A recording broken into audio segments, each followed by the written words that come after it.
Why? Because my son is bit fat. Even this old bastard should have controlled himself. This is too much. It looks like my son is breathing his last breaths. It could be said that Tang Yuan's life had been spared only because of his patriarchy. Jun Moxie had only intended for Tang Yuan to fart at the time when the old eunuch parted his buttocks, but due to unwanted tampering with his plan, the effect of the medicinal pill had been intensified, resulting in this outpour. The eunuch, who was obsessed with cleanliness, had never expected for such a calamity to occur, and would have killed the fatty, but refrained since he knew that the Tang family was important to the emperor. Zhu. What is the meaning of this? You need to explain yourself, old man. Minister Tang shouted out loudly as his heart trembled from the ache of watching his son's tragic condition, and it seemed that he was already prepared to dismember the old eunuch's body. After a long while, a cold and dark voice resonated from the inner chambers. Tang Qianyu, if this fatty wasn't Tang Wanli's grandson, then I would have already killed him by now. If you both didn't belong to the Tang family, then I would have already killed you both. Now lift, you foolish son, and immediately disappear from here while you still can, otherwise you'll end up changing my mind. And, all those who are waiting outside can go take a hike too. The old eunuch's thundering voice was followed by sounds vomiting, and everyone could tell that the old eunuch was in a very bad condition himself. I've heard that the old eunuch is very cleanliness-oriented, but what could have this fatty done to make him this angry? Everyone looked at each other as they tried to guess, and then immediately fled the scene. Staying here is too dangerous now. Although Minister Tang was extremely furious, he didn't stand there to argue. A wise man knows when the odds are against him. He quickly took his son to the doctor since the wounds were extremely serious. Minister Tang had already realized that he would only find out the truth the following day. Tang Wanli stormed into the imperial palace to find old Zhu and demand justice for his grandson's condition. Grandfather Tang simply couldn't imagine that his decades-old friend would ever do such a thing to his grandson. Why did you do this? This is completely insane. As an end result of believing that the old eunuch's actions were completely insane, Grandfather Tang was forced to return dejected, depressed, and furious. Fatty Tang's condition required a lot of care and assistance from everyone in the household, and everyone was constantly kneeling over and around his body to provide him the required care. Even though Grandfather Tang and Minister Tang were furious with Tang Yuan's actions, they both knew that it was more important to improve the status of body's injuries at the moment. His justifications and punishment could wait until a later time. However, Grandfather Tang and Minister Tang were still extremely furious, anxious, and sad since they had spent a huge sum of money to open up this channel for Fatty Tang, and were already preparing for throwing a party in celebration of their success at the time this mishap occurred. Why would our son do such a thing at such a crucial time? And it's not like he just did it. He did straight on the old eunuch's face, eyes, and even his mouth. Let's not forget that the old eunuch is so cleanliness-oriented that he can't even stand the thought of something like this. Grandfather Tang and Minister Tang were sitting beside Tang Yuan's bed as they watched his shattered body. Their mouths were constantly repeating, "I've heard in the past that diarrhea can be incited by pressurizing situations, but I always thought that it was a joke. But now I know that even though this is a rare thing, it can still happen." Once Tang Yuan emerged from the shock, Grandfather Tang furious expelled him from the house, even though his bodily injuries were still quite serious. "From now on, you're no longer the grandson of Tang Wanli. You're no longer a Tang. Quickly get out of my eyesight and disappear forever." Things had obviously gone too far. However, the fatty was still so loyal that he chose to keep Jun Moxie's role a secret. He screamed twice, and requested that he be escorted to the Jun residence. The Tang family agreed to his request for 3 reasons. First, Tang Yuan and Jun Moxie were close friends, and Jun Moxie would certainly give him asylum in this hour of need. Secondly, Tang Yuan's body still hadn't fully recovered. In fact, the injuries were still quite serious, and Jun Moxie, being his friend, would certainly look after him. Thirdly, the two families were located quite close by, so even though they had disowned Tang Yuan, they could still visit him easily if they were unable to control the desire to see their son. When Tang Yuan's departure time came upon, he demanded 2 things. First, "I want to take the big cupboard in my room with me." Second, hand over the laundry guy to me, I want to club him to death. His first demand was fairly easy to understand. The big closet in his room contained all the savings that he had accumulated over his lifetime. He would naturally wish to take it with him since it would help him in settling down or whatever else he needed it for. As for the laundryman of the Tang family, Tang Yuan was being ruthless in this case. That servant was a very smart and intelligent scholar, who even though was working in a very lowly position at the moment, was slowly working his way up the ladder. Even though he was working as the laundryman inside the Tang family, he had his eyes on the prize, and Tang Yuan had always hated him to his bones. Since Tang Yuan was being kicked out of the family, this man would now be allowed to carry out his plans with complete freedom, and Fatty Tang was sure that this two-faced man would try to occupy the position of the family's head. Tang Yuan naturally didn't want such a time bomb to exist inside his family's courtyard in his absence, and since the fatty didn't know when he would return, he wanted to rid himself of this worry. As grandfather Jun left the Jun residence for the imperial palace, he saw an arrogant smile on his grandson's face, the first of its kind. Tang Wanli's grandson actually excreted on Zhu's face. Once Jun Zhantian had verified the world's most hilarious news, he staggered back home, laughing the entire way, and told everyone about it. Jun Moxie's facial expression suddenly transformed into that of a rooster on the way to the butcher's. "Oh God, what did you do, you fat idiot? You actually released your," on his face. The hitman Jun had collected all the information about the old eunuch before formulating his plan. He had also found out that the old eunuch was at least a Sky Xian expert, and that the man's real strength was strong enough to be comparable to his own grandfather, Jun Zhantian. Seeing that his grandson didn't even smile upon hearing such a funny tale, Jun Zhantian obviously asked the reason. Jun Moxie replied in a voice which seemed to resemble something between weeping and laughing. "It looks like I might have had something to do with this." Jun Zhantian and Jun Wui almost choked as they heard his words, and started at him with a stunned look on their faces. No one would ever be able to find out Jun Moxie's involvement in this affair, unless Tang Yuan ratted him out, but if the old eunuch ever found out that this accident was man-made, then... Jun Zhantian and Jun Wui shouted out while their entire body started to sweat. "I only intended for him to fart when the old eunuch checked his buttocks, that's all, really. And I just gave him a pill to make him fart."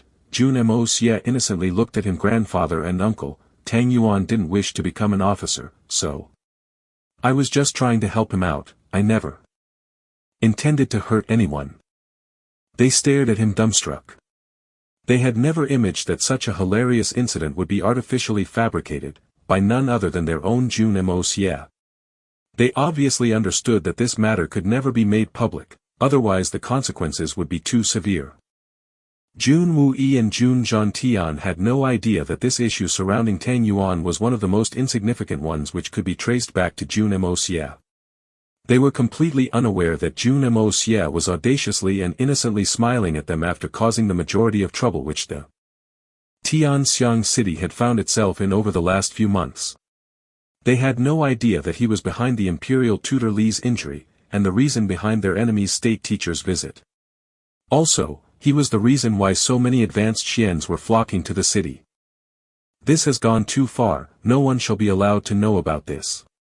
Old man Jun stated, "That good old Tang Wanli must be going green with madness, and I hope that he doesn't find out about this." "He shouldn't, unless Tang Yuan rats you out." Jun Zhantian sighed, and then said, "Thanks to the heavens that he is Tang Wanli's grandson. If he was anyone else's boy, old Zhu would have blown him to dust on the spot." "Moxie, you're lucky that your friend made it out alive, but this was way too dangerous. If anyone finds out, and especially if Eunuch Zhu finds out about the reality behind this incident, then even the old Tang will not be able to save the two of you." "What do you mean? What's so special about being Tang Wanli's grandson?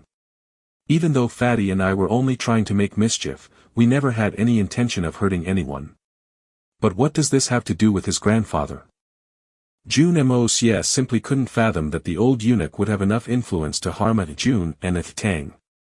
He might be a Sky Xian, but he's still just a palace eunuch. Zhu is far more than just a palace eunuch, Moxie. I know you've matured a lot lately, but you need to be more careful before setting sail again. Jun Zhantian stated in an earnest tone. Jun Moxie stared at his grandfather questioningly. Moxie, I agree that you didn't know about this. But Zhu is far more than a palace eunuch. He used to be a military general. He was a part of Empire's army, and was considered just below old Dugu and me. Grandfather Jun seemed to be getting a bit emotional at this point.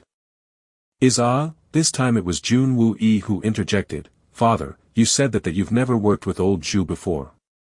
And that he's never served with you or Dugu Zhongheng. Didn't General Zhu Zonglong die in the battle as the legend states? Jun Zhantian shook his head. This is a secret which only a few people know apart from His Majesty, Tang Wanli, old Dugu and myself. Many years ago, when the emperor was only the crown prince, he took his army into battle. The Jun army was flanking the right side of the enemy, the Dugu army was flanking the left, and the prince was supposed to go head-on. At that time, the Tianxiang Empire was still taking shape, and was only a very small empire. The prince was ambushed, and we all arrived a little too late to rescue him. As a result, the prince was captured by the enemies along with two of his generals, Tang Wanli, and Zhu Zonglong. The enemy wanted to rot the prince's body with vermin to stifle our military's motivation. But Zhu Zonglong stood out as a hero and valiantly disguised himself as the prince, and was then detained by the enemy for conducting their tortures. Tortures? Jun Moxie and Jun Wu-yi glanced at each other as they finally saw the light. They could finally see all the lies clearly. Obviously, we charged at the enemy at night to rescue our prince, and killed their attackers. Somehow, we were able to carry Zhu Zonglong away from the danger at the last second. But by the time we rescued him, his body had already stopped resembling that of a human being. His upper and lower body had been eaten away by vermin, poisonous snakes, rats. His injuries had brought him on the doorstep of death. He had sustained at least 1,000 wounds on his body, even his crotch had been torn to pieces. This general, Jun Zhantian sighed regretfully. So that's why. That's the reason why such an accomplished expert is only a palace eunuch. And that's why he's so obsessed with cleanliness. Jun Moxie was finally able to understand. No wonder the old eunuch occupies such a favored position in the palace, he suffered so much for the king. His Majesty wouldn't allow such a loyal servant of his to be mistreated at any cost. This was another trait of the hitman. He couldn't admit that he was wrong, of course, he'd acknowledge it within his heart, but he wouldn't be able to bring it onto his tongue very easily. The war continued and we emerged victorious, but Zhu Zonglong was left with no desire to live. He was so shaken that he couldn't even talk about his trauma, he simply lost all courage to live, and even refused all medical treatment. He wouldn't drink or eat, and it seemed that he would die soon. Tang Wanli was looking after him at the time, and old Tang kept telling him, "You saved my life, if you die, then I won't live in this world either." Tang Wanli stopped eating in protest, but Zhu Zonglong remained indifferent to his hunger strike for the initial 3 days, and his condition continued to worsen. Then, Tang Wanli took out a blade and started cutting himself in front of Zhu Zonglong's eyes. He kept saying, "I will kill myself in front of you before I watch you die." Jun Moxie and Jun Wu-yi glanced at each other with dismal in their hearts. The tragic atmosphere of that moment from the past had left their hearts gloomy, but they were still very fascinated with the strength of their previous generation's brotherhood. Soon, Tang Wanli had cut off almost 30 pieces of flesh from his own body. Then, suddenly Zhu Zonglong broke into tears, and started eating his food. But Tang Wanli fell down. The condition of his injuries was far worse than the general's. Jun Zhantian continued, at the end of the war, the prince ascended to the throne as the new emperor. Tang Wanli was given the status of nobility, and Zhu Zonglong volunteered to become a palace eunuch. He changed his name to Zhu and dedicated his life for safeguarding the emperor in secrecy. The General Zhu, who died in the battle protecting the prince, is still alive in the man named Zhu. No one has ever been able to find out that Zhu and General Zhu Zonglong is the same person since he changed his appearance. The entire room had gone silent by the time this secret was fully revealed. The breathtaking tale of their unshakable friendship and brotherhood seemed to have taken control of Jun Zhantian's heart. No wonder grandfather said that any other man's boy would have been killed on the spot. Just as Jun Tian finished, a servant came in to inform, a regiment from the Tang family has arrived at the door asking for the master of the house. They are carrying an injured and half-dead Tang Yuan with them. Grandfather Jun started to panic. Has my grandson been exposed? They have come to our doorstep. They walked out nervously, and were informed that Tang Yuan had been excommunicated from the Tang family, but the womenfolk of the Tang family didn't wish to leave him out in the open, which is why they wish for him to stay with the Jun family for now. The womenfolk of the Tang family were afraid that the Jun family might refuse Fatty Tang since his reputation was very degenerate. But grandfather Jun straightaway nodded in approval and had him carried away to Jun Moxie's courtyard. Feeling guilty, the Tang family's representatives promptly bowed their heads in courtesy and quickly left, believing that Fatty Tang was at the reason behind the mishap. Third young master, this is all because of you. You almost got me killed. Tang Yuan stated as he lay on the bed upon his stomach, after the two of them had been left alone. Zhu's palm had damaged his buttocks to such an extent that the fatty would have no option but to sleep on his stomach for a long while. You never told me that the pill would give me gas. Tang Yuan gnashed his teeth grimly. You sent me into the palace after giving me a laxative. I realized that something was wrong, and even though I tried to restrain myself, but once the old eunuch put those sticks up my butt, I was unable to restrain myself any longer and ended up. Stop it. It appeared as if Jun Moxie would end up vomiting blood. I only gave you a mild laxative, so how did this happen? I did as you said. I ate a bellyful before going to the palace, and then ate that pill before seeing the old eunuch, but then this happened. Tang Yuan strained his voice hard as he tearfully condemned and accused Jun Moxie. What? Jun Moxie finally understood where things went wrong. You ate food in the morning? Didn't I specifically tell you not to eat anything under any circumstances? And you still ate a bellyful? That obviously acted as a catalyst, and made the laxative even more potent. Why would you do such a thing?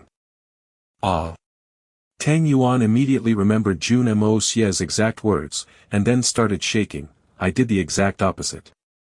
Okay, but either way you still got what you wished for since your purpose was still accomplished.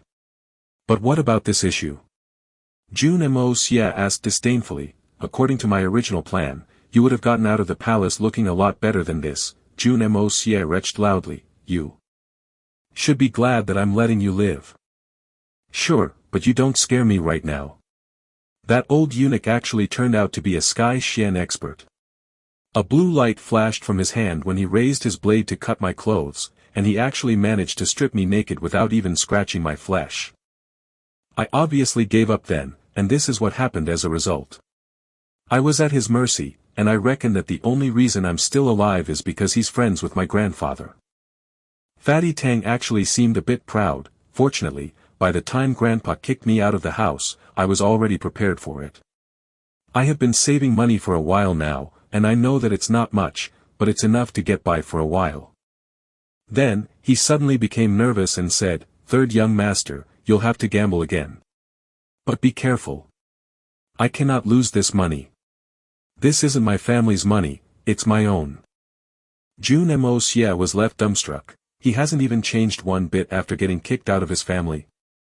Fatty Tang winked. Third young master, before you say something, let me tell you this. You don't know this, but my brother has been kicked out of the family 3 times now.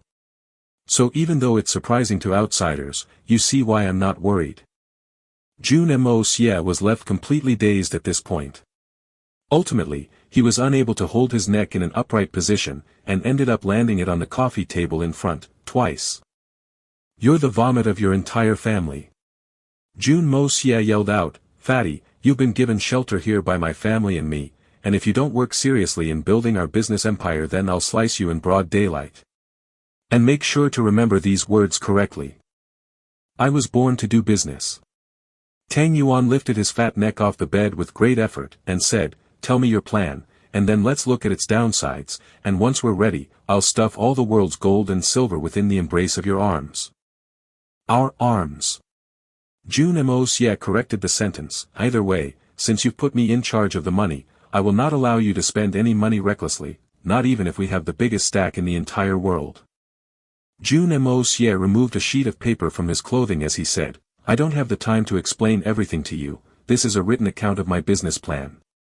I don't quite understand all the aspects of it, but since you claim to be an expert, you shouldn't have any difficulties in understanding everything. Then Jun Moxie patted Tang Yuan twice on his wounds, and waltzed out of the room as Tang Yuan screamed curses. Tang Yuan muttered to himself, I've been doing business all my life, so why would you draft out a business plan and hand it over to me? I could make one even in my sleep.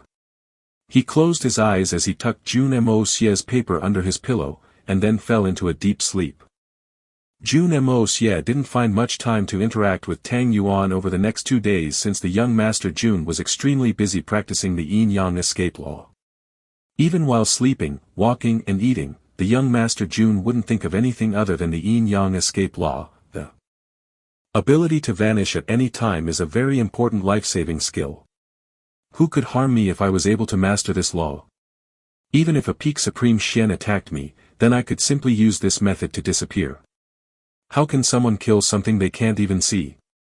Jun Moxie tirelessly continued to practice the yin-yang escape law.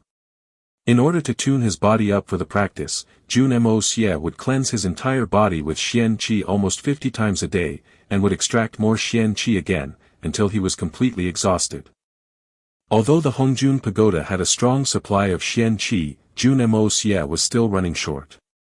The practice of this law required a massive surge of Xian Qi, and the usual trickling from the Hongjun Pagoda was simply insufficient.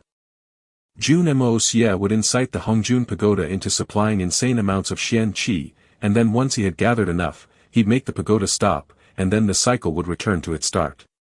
Again and again.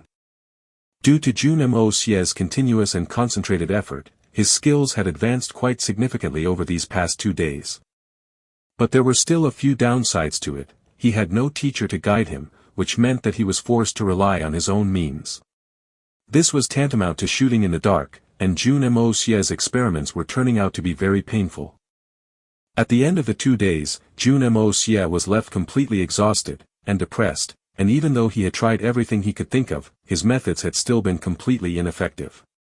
The only effect that he had been able to witness was the look on the Lolita's face, who was under the impression that the young master Jun had lost his mind. Little Ku, can you still see me? Of course I can see you, what do you mean? Are you playing a joke on me? Little Ku widened her big and round eyes and titled her head as she looked at Jun Moxie. Ah, Jun Moxie resumed his research. Master, why are you walking that way? Little Ku looked up at him. Master, why are you taking your clothes off? Master, your hair is so messed up now. Master, why did you bang your face into the wall? It must have hurt. Ah. Jun Moxie was forced to end his bitter wall experiment.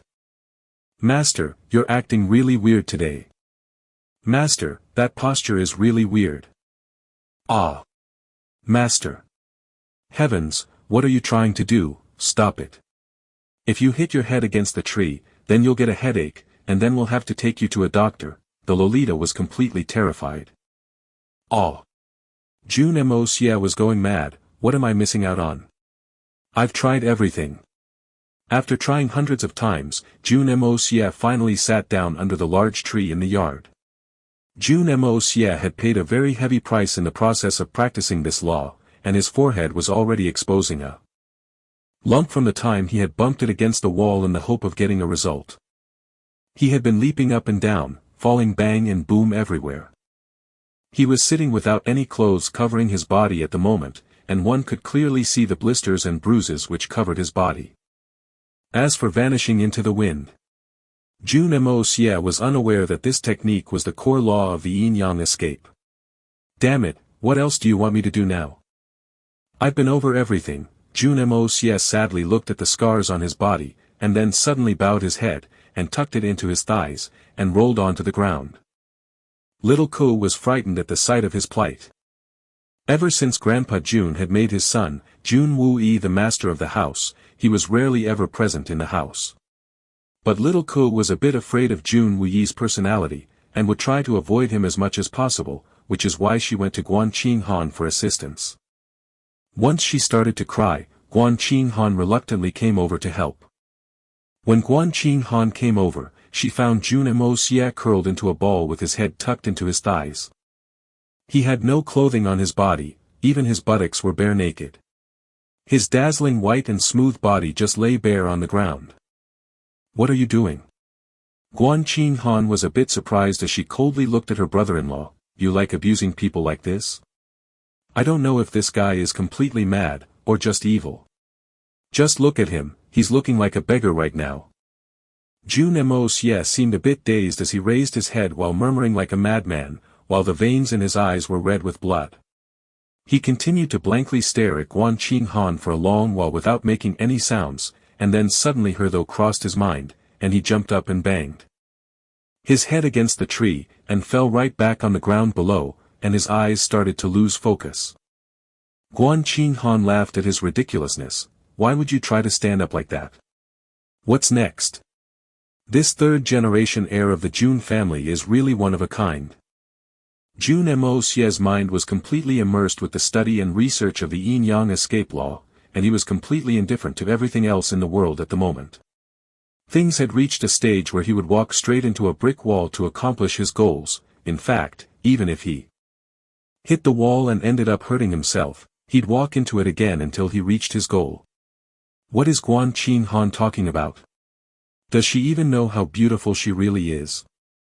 Even though he was absurdly dedicated to his work, he still hadn't been able to obtain the desired result thus far. He frowned as he pondered for a while and then suddenly jumped up again, and landed shakily on his feet. Jun Moxie twitched a few times, and then giggled. "I need to put more effort into this.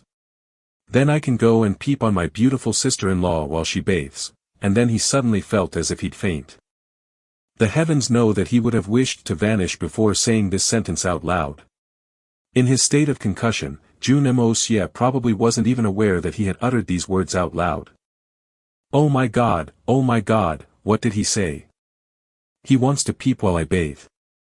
Guan Qinghan's entire body shivered with anger as she went pale. "Miss. He is concussed, and he's just talking nonsense, you don't take his words literally. Young master has changed a lot recently." Little Ko started to blush as she stammered while trying to defend Jun Moxie under the pressure of the situation. Guan Qinghan's anger exploded and she scolded in a cold tone, "Little Ko, you're trying to save this monster even now?" Then without saying another word, she straight away kicked Jun Moxie in the leg. Then she kicked him again since she hadn't vent out her anger properly. Jun Moxie was completely surprised, which clearly reflected on his face, and his face suddenly changed looks several times in an instant. Guan Qinghan was still silent, but her eyes had started to tear. That one sentence of Jun Moxie's had shamed her to the extreme. Then, she raised her hand to strike Jun Moxie's face. Jun Moxie stepped backwards and managed to evade her strike. His voice expressed a clear and authentic air of surprise. "Sister-in-law, what are you doing?" In this condition of pain, his instinct was prompting him to tear her into two pieces. "You know well, you bastard." Guan Qinghan thundered as she continued to press harder.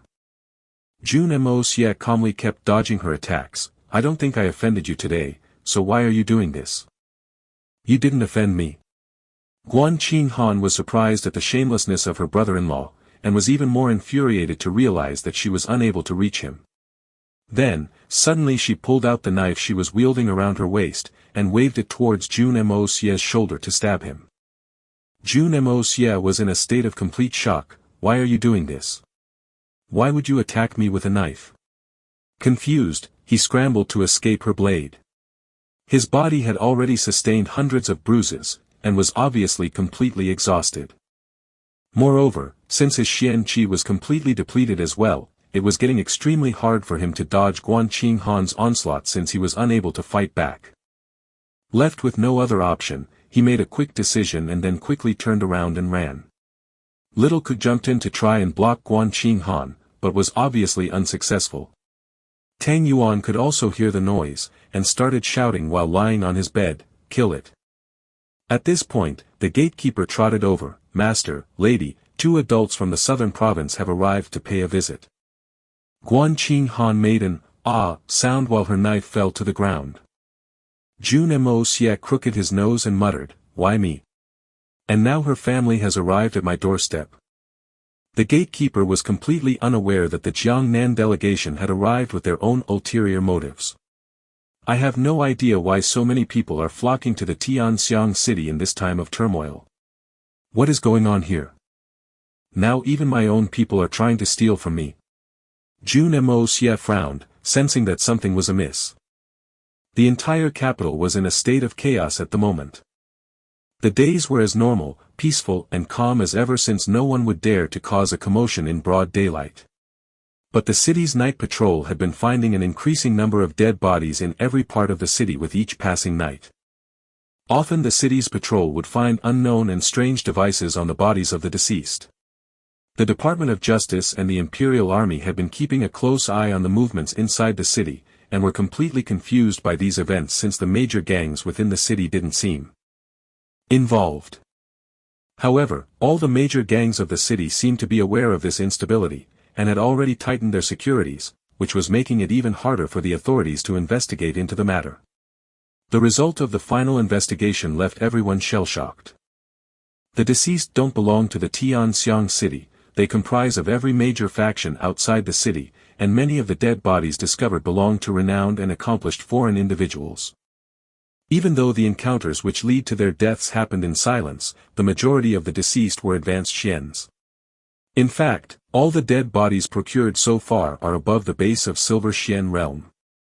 These incidents are becoming more and more frequent, with the most recent one involving the Mu Rong family. Then as the investigation continued, we were able to discover that 3 out of the city's 5 major families were involved in the fray, namely, the Song family, the Mu Rong family, and the Meng family. Although there is no concrete evidence of the roles of these families, but it is evident that they are involved. Even the third prince seems to be faintly involved. How can we investigate our own houses? Although the officials weren't able to get to the bottom of the matter, but they couldn't help muttering to themselves, are we witnessing a major revolution in the capital? The secrecy with which these factions were operating was making them even more nervous. On one particular night, a variety of Xian beasts flew over the capital city concealed in the dark curtains of the night, causing fireworks, and leaving only corpses in their path. The solitary falcon had been the most active rogue on the city's streets over the last couple of nights. He had ventured out in this chaos out of sheer curiosity, and even though he was quite disheartened on not finding anyone worthwhile to cross sword against, but he still crushed any opposition. He faced to sate his mad desires. In fact, it could be said that he had been killing every person he encountered in the street at night, irrespective of the strength of his victim. Of course, the solitary falcon didn't consider his action unjust. "I never intended on killing you.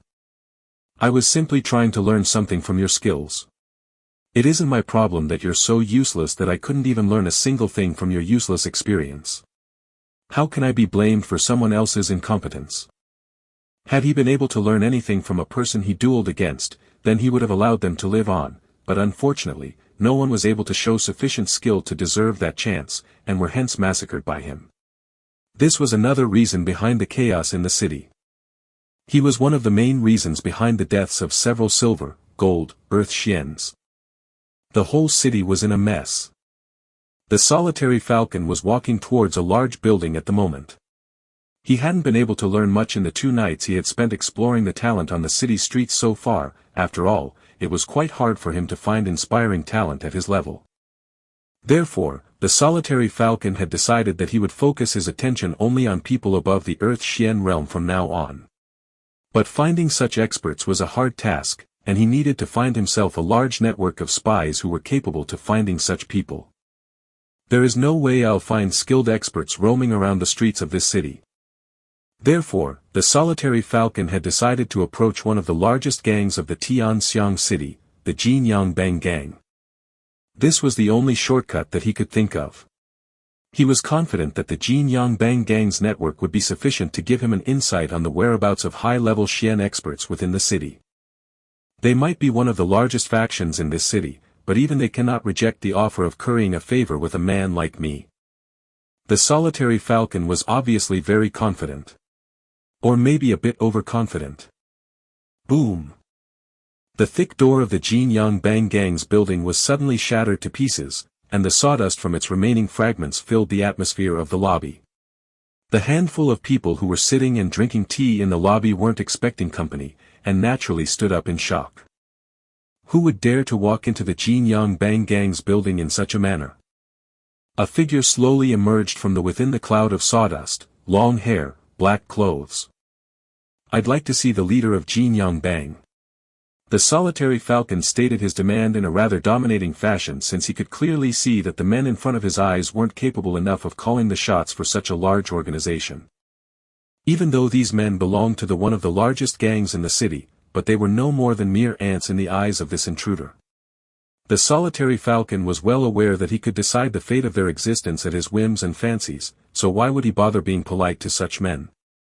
The Jin Yang Bang men looked at each other in confusion for a long time, unable to decide the course of action, and then suddenly started shouting as they withdrew their weapons and charged towards the solitary falcon. The solitary falcon grunted as he withdrew his sword, and then painted the room in the bloody colors of a setting sun. The room quieted down as soon as the swords of his victims fell to the ground. Jun Moxie's courtyard. Jun Moxie's infatuation with the yin-yang escape law hadn't diminished yet, and he was still busy practicing the method diligently. In fact, it seemed that his desire had been propelled further, almost to the point where he seemed willing to suffocate himself in the process of achieving his goal. Guan Qing Han's kick had enlightened Jun Moxie, and he had suddenly realized something. As a result of his realization, he had prohibited everyone from coming into his courtyard. So much so, that even little Ke wasn't allowed to witness his training at the moment. He had realized that the yin-yang escape law was beyond the imagination of the men and women of this world, so naturally, if he was able to succeed, then it would cause a sensation. Jun Moxie was well aware that this news would spread faster than any other. Jun Moxie had made tremendous progress after some arduous experiments over the course of the evening. He had succeeding in traversing up to 10 feet while holding his breath for a period of 3 seconds. Obviously, while being invisible. The ability of being invisible for a span of 3 breaths shouldn't be underestimated by any means, since this time frame was enough to kill a dozen men. Delighted by his achievement, the young Master Jun had started practicing the ability to escape into the ground. Escaping into the ground, now that's the stuff legends are made out of. Imagine if I could vanish into thin air while fighting an enemy, and then my sword sticks out from the ground and kills them all in one swoop. What could be more fun than the sight of their comrades' expressions? With this thought controlling his mind, Jun Moxie accumulated all the energy he could muster, and then suddenly zapped his body into the ground below his feet, leaving no trace of his existence on the ground above. It was at this point when he realized that he suddenly realized his mistake. He had successfully managed to escape into the ground, but what about getting out? For the fear of failure, Jun Moxie had used the entire energy which he had been able to accumulate and had managed to escape several feet into the ground. Obviously, he couldn't help feeling pleased with the result, but soon started to realize the problem he had landed himself in. He had used the entire energy he had accumulated in order to escape into the ground. But he would need the same amount of energy to get out as well. What now? What do I do now? Stay calm, stay calm, it's just soil. As he started to feel the enormous pressure of the soil on his body, Jun Moxie began to realize something for the first time in his life: the earth is extremely powerful. But that wasn't the least of his concerns. The biggest concern was the fact that there was almost no air in the soil which he was stuck in. Obviously, there is no way one can live without air. Will I have to rely on brute strength to climb out now? I don't even know how deep I'm buried. Moreover, Jun Moxie's courtyard's ground was no longer made of average soil. At the time when the Hongjun Pagoda had gone berserk, his courtyard's ground level had sunk by almost 3 feet due to the enormous pressure of the aura, making his courtyard's floor even stronger than the average. Everyday granite due to compression. Climbing out of such solidified soil was obviously not an easy task. Jun Moxie frantically called upon the Hongjun Pagoda, but it seemed that the pagoda was feeling a bit lethargic at the moment. Jun Moxie had used the Hongjun Pagoda almost 100 times today in order to assimilate the aura he needed for his practice, since he was itching to succeed in his endeavor. Are you mad at me, Pagoda? Damn it, you just had to pick this time for taking it out on me. Ah, I'm suffocating here. You want me to beg? He started to choke due to the lack of air, while the enormous pressure of the soil started to interrupt his blood flow, and it seemed from his heartbeat that his heart would pop out of his mouth at any time. It started to seem as if the Hongjun Pagoda had abandoned him in this moment of need. The hitman could barely even move his fingers due to the pressure of the soil. At this time, Jun Moxie's thoughts started taking a bizarre turn, and he started cursing the pagoda within his mind. Nothing good has happened ever since this damned broken pagoda has waltzed into my life. You can shake the entire city in one go, but now you're choosing to sit idly while I'm being suffocated to death. It wasn't long before Jun Moxie was no longer able to endure the pressure. Soon, all he could feel was the pulse in his brain. He had already started feeling dizzy, and he was certain that he would lose consciousness very soon. He desperately tried to push his energy into his dantian in the hope of kickstarting the Hongjun Pagoda several times. No response. His mind started becoming increasingly unstable, and soon he had given up the rational way of thinking. At this point, a golden image suddenly appeared inside his mind, and the Hongjun Pagoda gradually started to rotate at a very leisurely pace. The young Master Jun didn't even have enough strength to curse at this point, so he just quietly waited, and prayed. As the aura started to circulate through his body, Jun Moxie started feeling some calm again. The aura started circulating around his dantian and then slowly progressed to the rest of his body, and that feeling of suffocation instantly vanished. However, Jun Moxie was still a bit frenetic, and the moment he had accumulated a third of the energy required to rescue himself from his predicament, he used the yin-yang escape law to propel himself out of the soil. Puff! Jun Moxie inhaled fresh air once again as his head popped out of the soil, leaving him with a feeling of resurrection. As he greedily breathed the air again, he started to realize just how sweet and comforting the atmospheric air can be. Wheezing and panting, Jun Moxie still hadn't realized that he had only been able to rescue just half of his body, while the other half of his body was still buried in the ground. Master! A high-octave voice sounded all of a sudden as the little Lolita came up running and crying, "Master, who did this to you? Who could be so cruel? Buried alive, ah!" Jun Moxie remained speechless. "I cannot tell this little girl that I buried myself alive, right? That would be too shameful. No, I definitely can't tell anyone that. Stop yelling, are deliberately trying to tell everyone. That would be very embarrassing for me." He went to great lengths to convince the young Lolita to stop with her tears, meanwhile constantly trying to pull himself out of the ground by sheer force. But he was unsuccessful in pulling himself out since the solidified ground had almost no chinks or gaps, and the constant struggling was causing more and more pain to his legs and feet. Although Little Ku was surely on his side, but it was still better for Jun Moxie's sake that this information stayed out of other people's ears. Jun Moxie wanted to pull himself out using the easier method, but he knew that Little Ku wouldn't be able to sustain the shock. "I can't use the yin-yang escape to pull myself out in front of this girl. So now what? Dig a hole in the ground? Or pull myself out using yin-yang escape? This little girl will go crazy if I use the yin-yang escape. But watching her reaction would definitely be fun." Jun Moxie started digging a hole in the ground, and then climbed out of the ground, and lay down on the floor exhausted. He instructed the little Lolita to keep her mouth shut, and then got up to return to his room, when suddenly... Good heavens! Ah ah ah ah! A cadence roar mingled with a strong aria from within Tang Yuan's room shook the entire firmament. The volume of the voice left the young Master Jun squatting on the floor from fear. In this world or the previous, the hitman Jun had never been embarrassed twice in the same day in this manner before. "Third young Master, wow, I'd kiss you, brother, wow. Moxie, you're my brother, no, you're my savior. Where did you get that? Come over here." Another heaven-shaking cry resounded from Fatty Tang's room. The surprise in the voice resembled that of a pervert who had just laid eyes on 7 heavenly fairies taking a bare-bodied shower in the rains. Jun Moxie nervously opened the door to Fatty's room, and wasn't surprised to see that the Fatty's personal maid was already trembling with fear in one corner of the room. This, however, was quite awe-inspiring about Fatty's voice. His inspiring call had already received acknowledgement from the watchdogs of the Jun residents, who had started barking now. Heaven ah ah ah, Fatty Tang continued to chant as he looked at Jun Moxie with tears in his eyes, while his body seemed to be twitching to leave the bed. The look of excitement in his perfectly round and small eyes seemed to resembling the look of a pilgrim who had just seen the sacred Buddha. Oh come on. You better lie down. Hurry up and lie down. Jun Moxie stepped forward. If I let this fatty fall down from his bed, then I reckon that the fall will completely disable his body. I need him to be functional.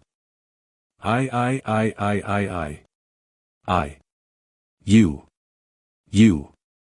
Tang Yuan's eyes were tearing while his lips were trembling. I am me. You. What you me? Jun Moxie squinted his eyes as his patience started to give in. Fatty, don't call me your brother, I'm one step away from sending you to the dogs.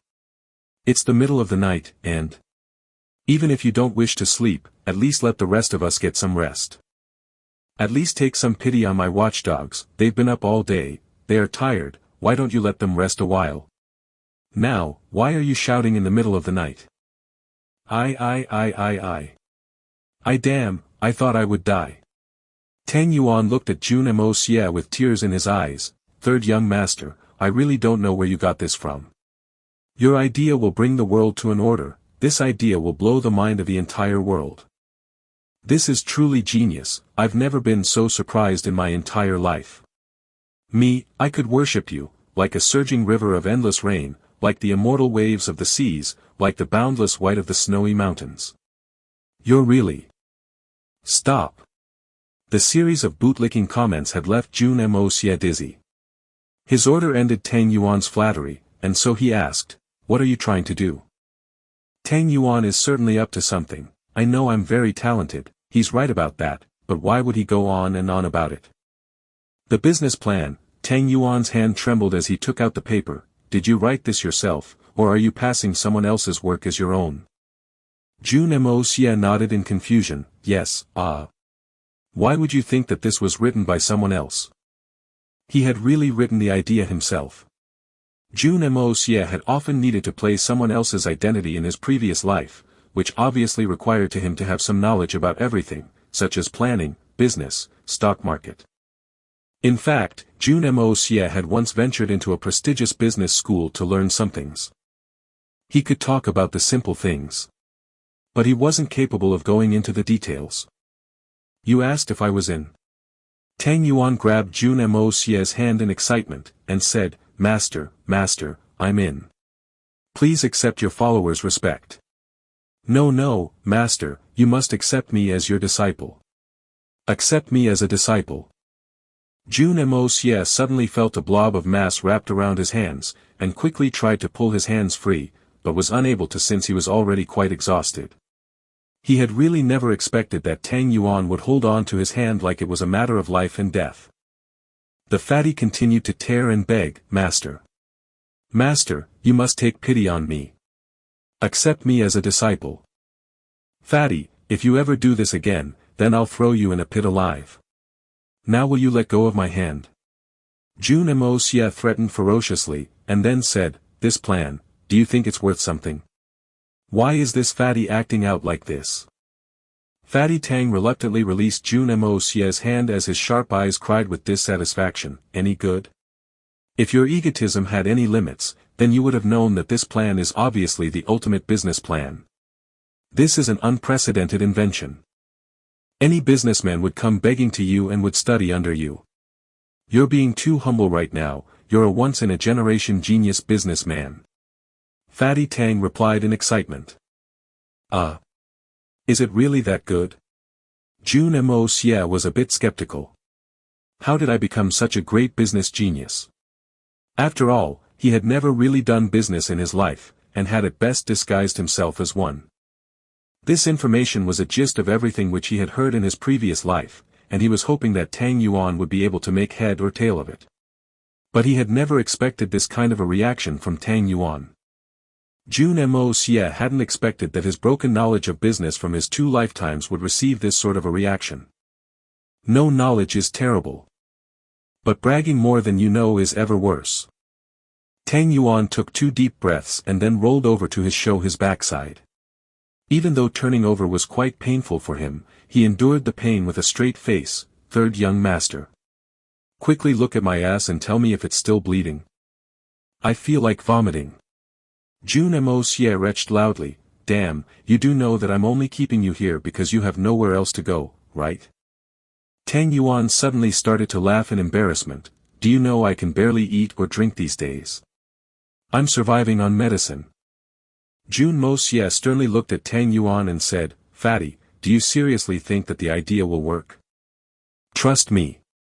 This is definitely the gold mine for a businessman.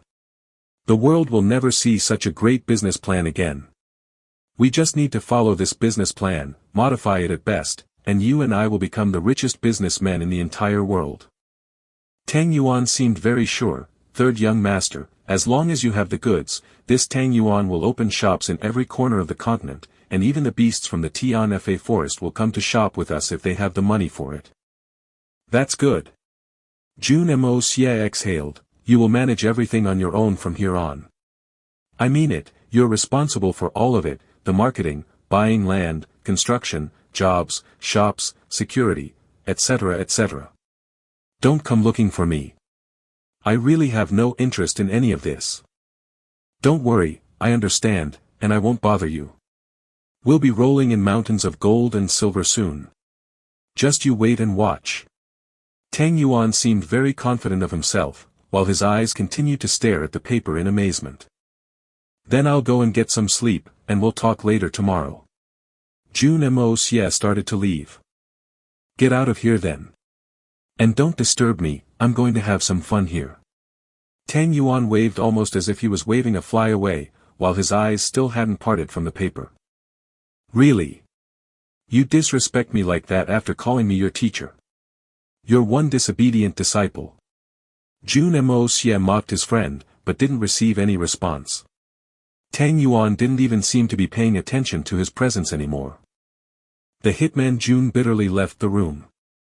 Although the training had been very agonizing, but Jun Moxie was pleasantly surprised to realize that his body's Xian Qi had seen a significant rise. In fact, he was even able to execute the yin-yang escape law with much more ease than before. But the most surprising thing which Jun Moxie was able to realize was, even though the Hongjun Pagoda was very powerful, it wasn't very reliable. Therefore, Jun Moxie figured that he would have to rely on his own strength in crunch times. I cannot rely on external forces, so I must concentrate on increasing my own strength. Jun Moxie still hadn't prepared himself for the convention at the old Song's shop yet, which was scheduled to take place the following afternoon. Therefore, once Jun Moxie had restored his expended Xian Qi using the Hongjun Pagoda, he went straight to the wine warehouse, and started tinkering.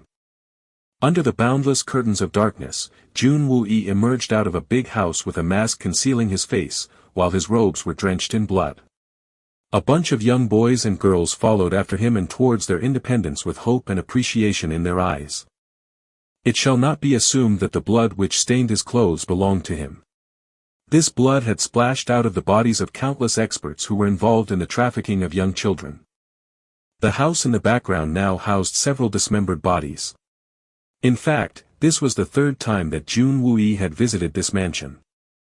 Jun Wui had finally learnt to agree with Jun Moxie's statement: some people ignore the law of the land, and use it to shield their inhuman activities. Such people can only be exterminated from the face of the land. Sometimes, dealing violence with violence is the only right path. Independent of careful investigation and secretive tracking, no one would have ever imagined that such a rich and imposing house could be harboring such filthy criminals. The first time when Jun Wui had ventured into this mansion, he had entered with the intention to injure, and not kill. And then he had sent an anonymous message to the city's patrol: arrest these people and bring them to justice under the eyes of the land's law. A day later he found out that these criminals had vanished from the prison. Jun Wui launched several inquiries and found out that these people were well connected and had managed to escape with help from officials, and were now seeking treatment in secrecy. Angered, Jun Wui had decided to rush into their place of hiding and had drenched the mansion's floor with blood. Jun Wui had already learnt from his experience, since the law doesn't sanction them, a fair punishment. My sword will. I'll bring them to justice on behalf of the heavens. His frozen smile basked in the glorious moonlight for a while, and then a blue light flashed as he faded into the darkness again. In another corner of the city, a blue-robed man was sitting on the edge of his bed in silence. A black-clothed man was sitting in front of him, adorned in countless bandages. "Brother, if there was any other way, then I wouldn't have asked you to travel all the way to the Tianxiang city. Brother, I'm in a lot of trouble, and I can't find a way out. Brother, if you don't help me then my entire life's work will be over in front of my eyes." The speaker, dressed in black clothes was Jin Feng Lai, the master of the city's largest gang faction, Jin Yongbang. He had confronted the solitary falcon at the time when the latter had intruded into the premises of his establishment, and had been knocked down on the ground by the solitary falcon in just 3 moves. He was only alive because the solitary falcon had shown him mercy. He belonged to a class of men who were already considered eminent and unapproachable in the eyes of common people. After all, he was the leader of Tianxiang City's largest gang faction. Jin Feng Lai was already midway through the Earth Xian realm, which could be considered unattainable for normal human beings, but in the eyes of a supreme Xian, he was no more than an ant. After proposing the terms of surrender, the solitary falcon had deliberately given Jin Feng Lai 2 days' time to consider his options. The solitary falcon knew that Jin Feng Lai's surrender was only a matter of time, unless of course the man was able to find an expert competent enough to compete against him, in which case, he'd get to have some fun and test his skills. Obviously, the solitary falcon didn't reveal his real identity. He obviously knew that Jin Feng Lai would have surrendered in a heartbeat, if he did. Unfortunately, Jin Feng Lai was unaware of this. "Brother Jin, you say. Did you say that he beat you in 3 strokes? The handsome-faced blue-robed man asked calmly. 3 strokes. You know. Even I can't beat you in just 3 strokes. In fact, if I tried to, I would probably not be able to succeed. As far as I can tell, this man's Xian realm is above mine. Brother Hai. Do you, Jin Feng Lai remained tongue-tied as he chalked his throat with the words, "You will sit idly while he washes his hands with my blood." The blue-robed man stood up, and started pacing back and forth inside the room. His blue-colored robe fluttered around his body like the waves of an ocean. But the heart of this man was already sinking into a depression. He had already reached the peak of Sky Xian more than a decade ago, but hadn't been unsuccessful in making the next breakthrough ever since. He too desired to obtain the Xian core, but was well aware that there was little hope for his success in this case as well, but was still hoping that he'd get his hands on the prize by a twist of fate. Although, he had never imagined that he'd be running into such a big problem beforehand. This blue-robed man was known as Hai Feng, and he had always lived his life free and easy like the waves of the oceans, acting on his own moods and whims. For people with such skill, it is often hard to determine the difference between right and wrong. 10 years ago, he had arrived in the Tianxiang city and had ended up spurring a clash with a very powerful family of the city. Although he was defeated in the battle which took place a result of the falling out, his life was spared. If it weren't for Jin Feng Lai's care and protection, the seriously injured Hai Feng would have succumbed to his injuries. After his recovery, Hai Feng assisted Jin Feng Lai with the Jin Yongbang gang's operations, and they managed to establish the gang as the strongest one in the city's territory in just 1 year's time, after which Hai Feng left the Tianxiang city. He had returned to the Tianxiang city with the hope of using the Jin Yongbang gang's network to procure the Xian core. After all, the Jin Yongbang gang's network was ingrained into the roots of the city, and his deep-rooted connection with them would obviously increase his chances of winning the Xian core. He had never expected that the Jin Yongbang gang would come asking for help at a time when he wanted their help. Hai Feng's heart was suffering unbearable angst, and he simply couldn't help asking himself, is the Tianxiang city a forbidden territory for me? Why can't I ever set foot in this place in peace? Why is it that every time I come here, I find some big trouble waiting for me? According to Jin Feng Lai's story, the strength of this man in black is at least as much as mine. Probably more. What should I do? He continued to pace about, only to realize that he still couldn't console his heart. Then, he raised his head and sighed deeply as he made his decision. I'm Hai Feng, and I must act here. This man in black is either my doom, or he's dead. He looked at Jin Fengli gently. Brother Jin, you go and tell that man that I will be waiting for him in the forest, south of the city. 3 days from now. Thank you, Brother Hai. Jin Fengli was overjoyed. I knew that my brother wouldn't just sit idly. Over the years, Jin Fengli had grown confident that Hai Chen-feng would never fail at any task. Naturally, Jin Fengli firmly believed that even though his enemy was extremely strong, he'd never be able to defeat his brother, Hai Chen-feng. Jin Fengli was already thinking of going and celebrating. He had never even considered that even Hai Chen-feng wasn't invincible. He was completely unaware of the bitter hardships that Hai Chen-feng's mind was going through at the moment. The appearance of this mysterious man in black reeks of an ominous sign. I believe that even if I win by a fluke, my victory will still be extremely tragic, and I will definitely be rendered incapable of competing for the Xian Corps.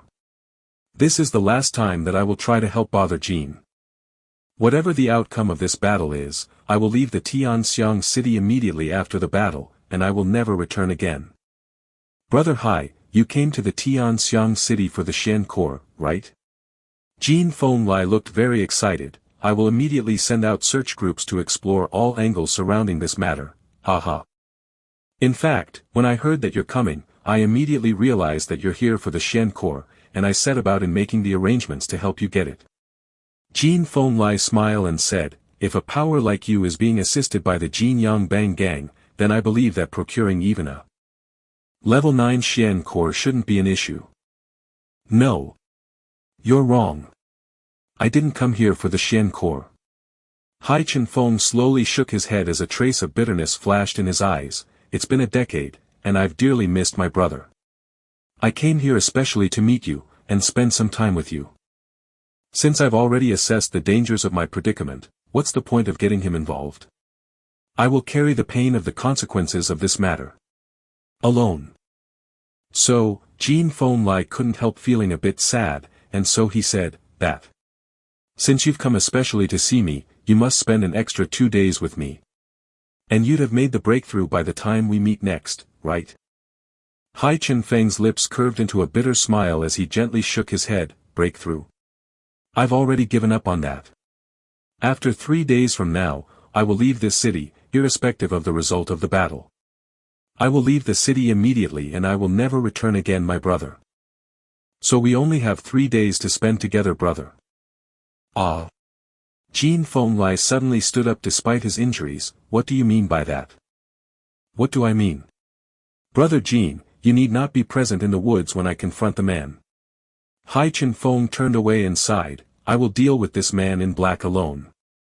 If you're there and you watch me lose, then wouldn't you recklessly jump in to save me? It is completely unnecessary to increase the number of causalities. Whether I defeat him or die trying, it's better that you don't witness either. This is the least that I can do after so many years of friendship to save you. Once Hai Chen-feng was finished speaking, he turned around to face the wall and sat down cross-legged, unwilling to speak any further. Brother Hai, Jin Fengli cried out as a sudden and heavy feeling clogged his heart. His mind was crowded with concerns about his friend's safety. Was involving Brother Hai a bad thing? Is Brother Hai's life in danger? Brother Hai has always been very confident about himself. I've never seen him worry like this before. I think everything will be fine once he gets his confidence back. Brother Hai has never ever failed at any task before. Since Hai Chen-feng didn't seem interested in any further conversations, Jin Fengli sighed in a low voice and then exited the room. Jun Moxie sensed a difference in the aura around his courtyard, so he put on his robes and stepped out into his courtyard under the twilight sky. Jun Moxie's small courtyard was at present housing over 200 men, who were neatly organized in lines. They stood up straight as soon as they saw Jun Moxie, brushed their uniforms, and shouted in unison, "Master, we've returned." Jun Moxie smiled in return. His eyes scanned each and every one of the men in his courtyard, and then inwardly nodded in approval. The incompetence of these men had been completely annihilated by the training they had undergone, and these originally useless soldiers had now turned into iron-blooded warriors with the bloodthirst of an unrestrained beast. What's the report? Jun Moxie asked with a smile. The report, Master, is this: 27 men dropped out of the training, 19 lost their lives, making our total downsizing of 46, while the remaining 254 men stand here in front of you. 130 people broke into the 9th layer, 84 men advanced to the Silver Xian, while another 36 men advanced to the peak of the Silver Xian realm. A total of 4 men have already made it to the Gold Xian. Also, we hunted down all the beasts that we were required to, young master. One of the men stepped out from the ranks and debriefed Jun Moxie. The man's voice was clearly expressing his excitement. These people seemed very happy and proud of their progress. Very good. Jun Moxie praised approvingly, you all have done a lot better than I expected. Can everyone feel that change in their bodies? Jun Moxie's sentence left the entire lot laughing in embarrassment as they recalled their days in the forest, and the times when they didn't even have enough food to eat. Who could have ever imagined that they would return victorious, and the suicide training mission that their young master had sent them on would force out their skills. The strength of these men had more than doubled over the course of their training. Remember, you've only managed to achieve this result because you pushed yourself to the limits. Pushing oneself is the only way to tap into the infinite potential of the human body. Even cowards can become warriors. But if you stop pushing yourself, then your body will start decaying, and the warrior inside you will transform into a coward.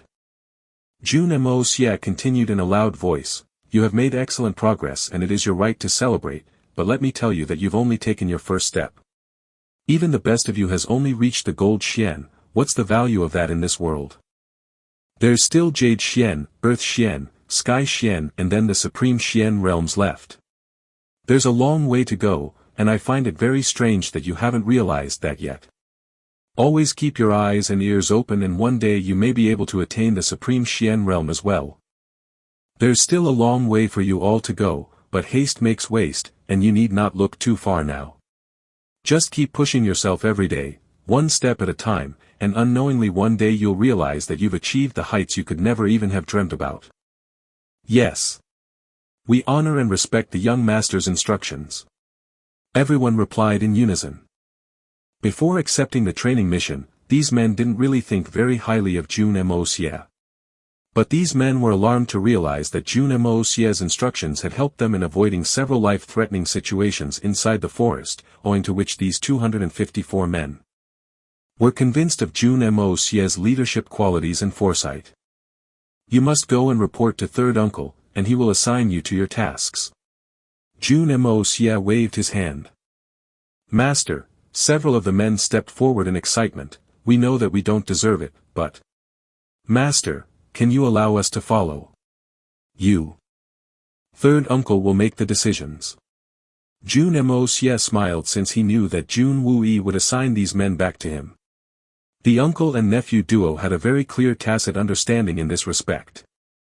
Tang Yuan's snoring was loud enough to shake the very foundations of the Jun residence, and occasionally he'd even scream out, "Ah! My ass in paining." Everyone preferred his snoring over his complaining.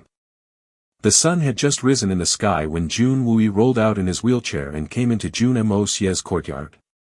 Jun Wui could sense that Jun Moxie's courtyard seemed a bit different again, almost as if the already sunk ground level was missing a chip now. It was a lot harder for Jun Wui to manipulate his wheelchair these days since he had gotten used to walking around on his own 2 feet during the night time. But he still enjoyed sitting in his wheelchair since it gave him a very solid alibi for all his covert operations. You assign them work. Jun Wui said, I'm very busy at the moment. Busy killing people? Jun Moxie's keen sense of perception sensed the taste of a very familiar feeling coming out of his uncle's body. Uncle, you're becoming very selfish, you actually went out alone for a party. Why didn't you invite me along? Jun Wui hesitated as he looked up, but couldn't help a laugh. I came back, took a bath and changed my clothes. But the little devil you are. You still figured it out. Killing isn't just a manual labor, it's a job which requires a lot of mental strength as well. Jun Moxie smiled interestingly. Those who kill people, do it out of anger or sadness or hatred, which evokes an outrage in their minds at the time of the deed. Therefore, once you've killed a person and dismembered their body, your mind also loses its focus and purpose. After killing someone, the hostility of that viciousness continues to linger within one's temperament, and the killer tends to become socially elusive and odd. Even a war general is no exception to this. This is one of the reasons why most people are unable to progress very far in their lives. Jun Moxie smiled coldly. So after killing people, it is very important to clean up your mind as quickly as possible, by doing something that you enjoy. This is necessary to relax and loosen up your mind, or else you'll never rid yourself of that hostility and you'll eventually lose your mind. Drinking is always a good way to do just that, which is why most warriors are alcoholics. In fact, this is the main reason why most military men drink. Therefore, just taking a bath isn't enough, uncle. Jun Moxie winked. However, I don't think that a lot of people will be able to tell this apart from me, so you needn't worry about it, ha ha ha. Jun Wue blushed with embarrassment since he had never even imagined that Jun Moxie would catch his lie. Now even toddlers have the audacity to tease an old man like me. Jun Moxie looked up skywards. Uncle, you'll have to get me an ant before you go about calling yourself an old man.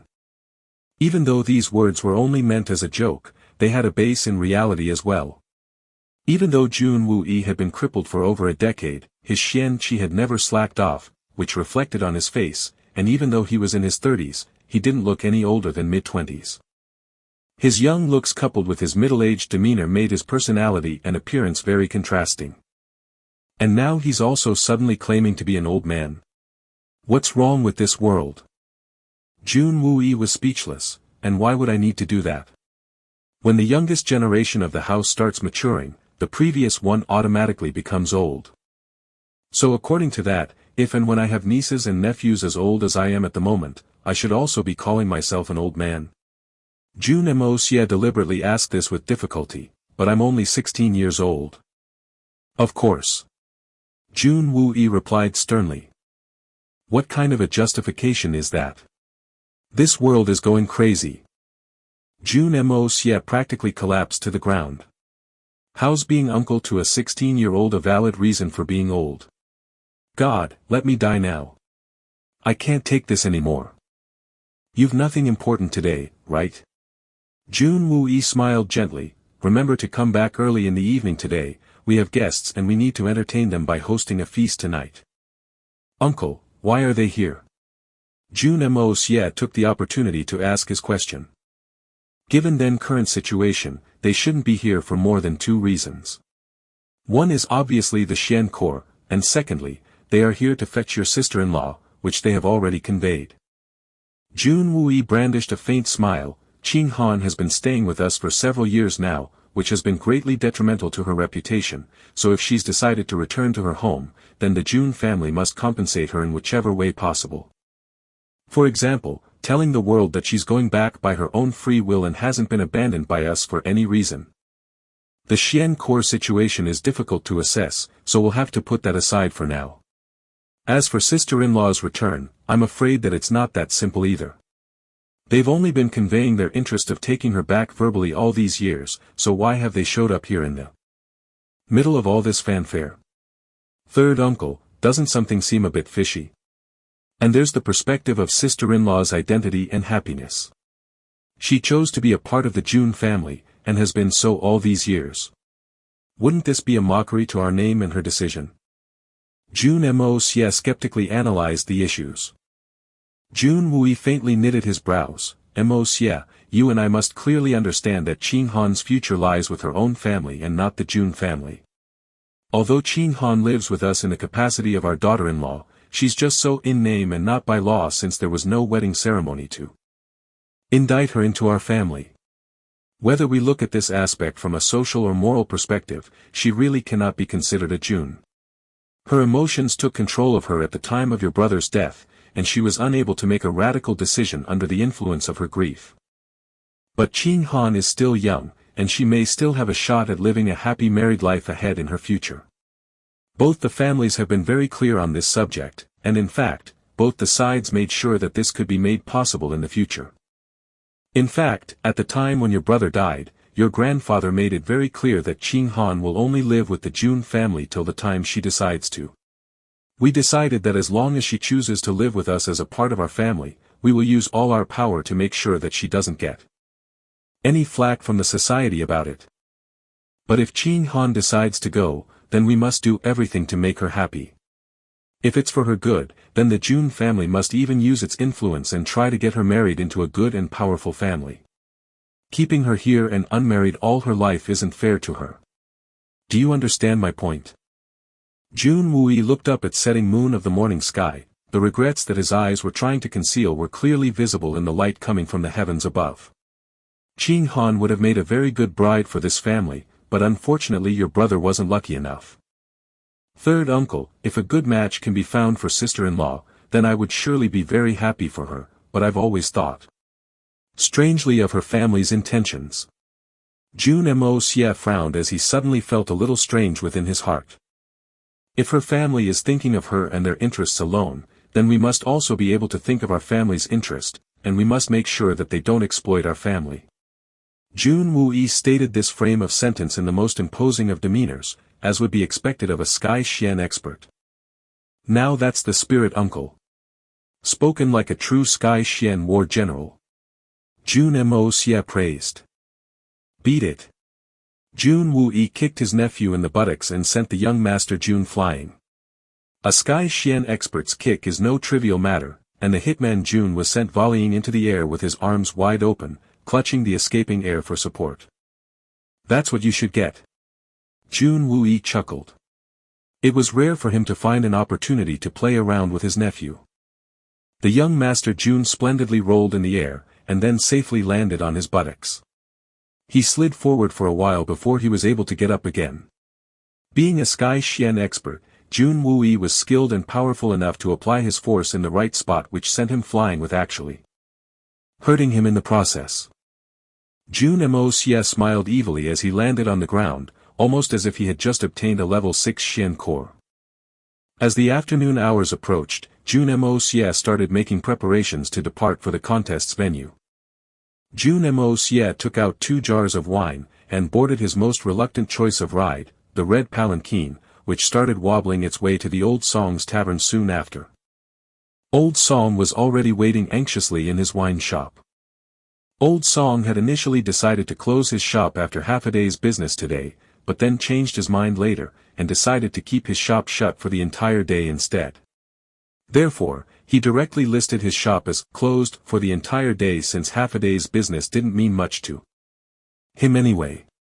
Naturally, he decided to use the time to make his preparations for the contest. A wine contest was one of the rare and great joys of his life.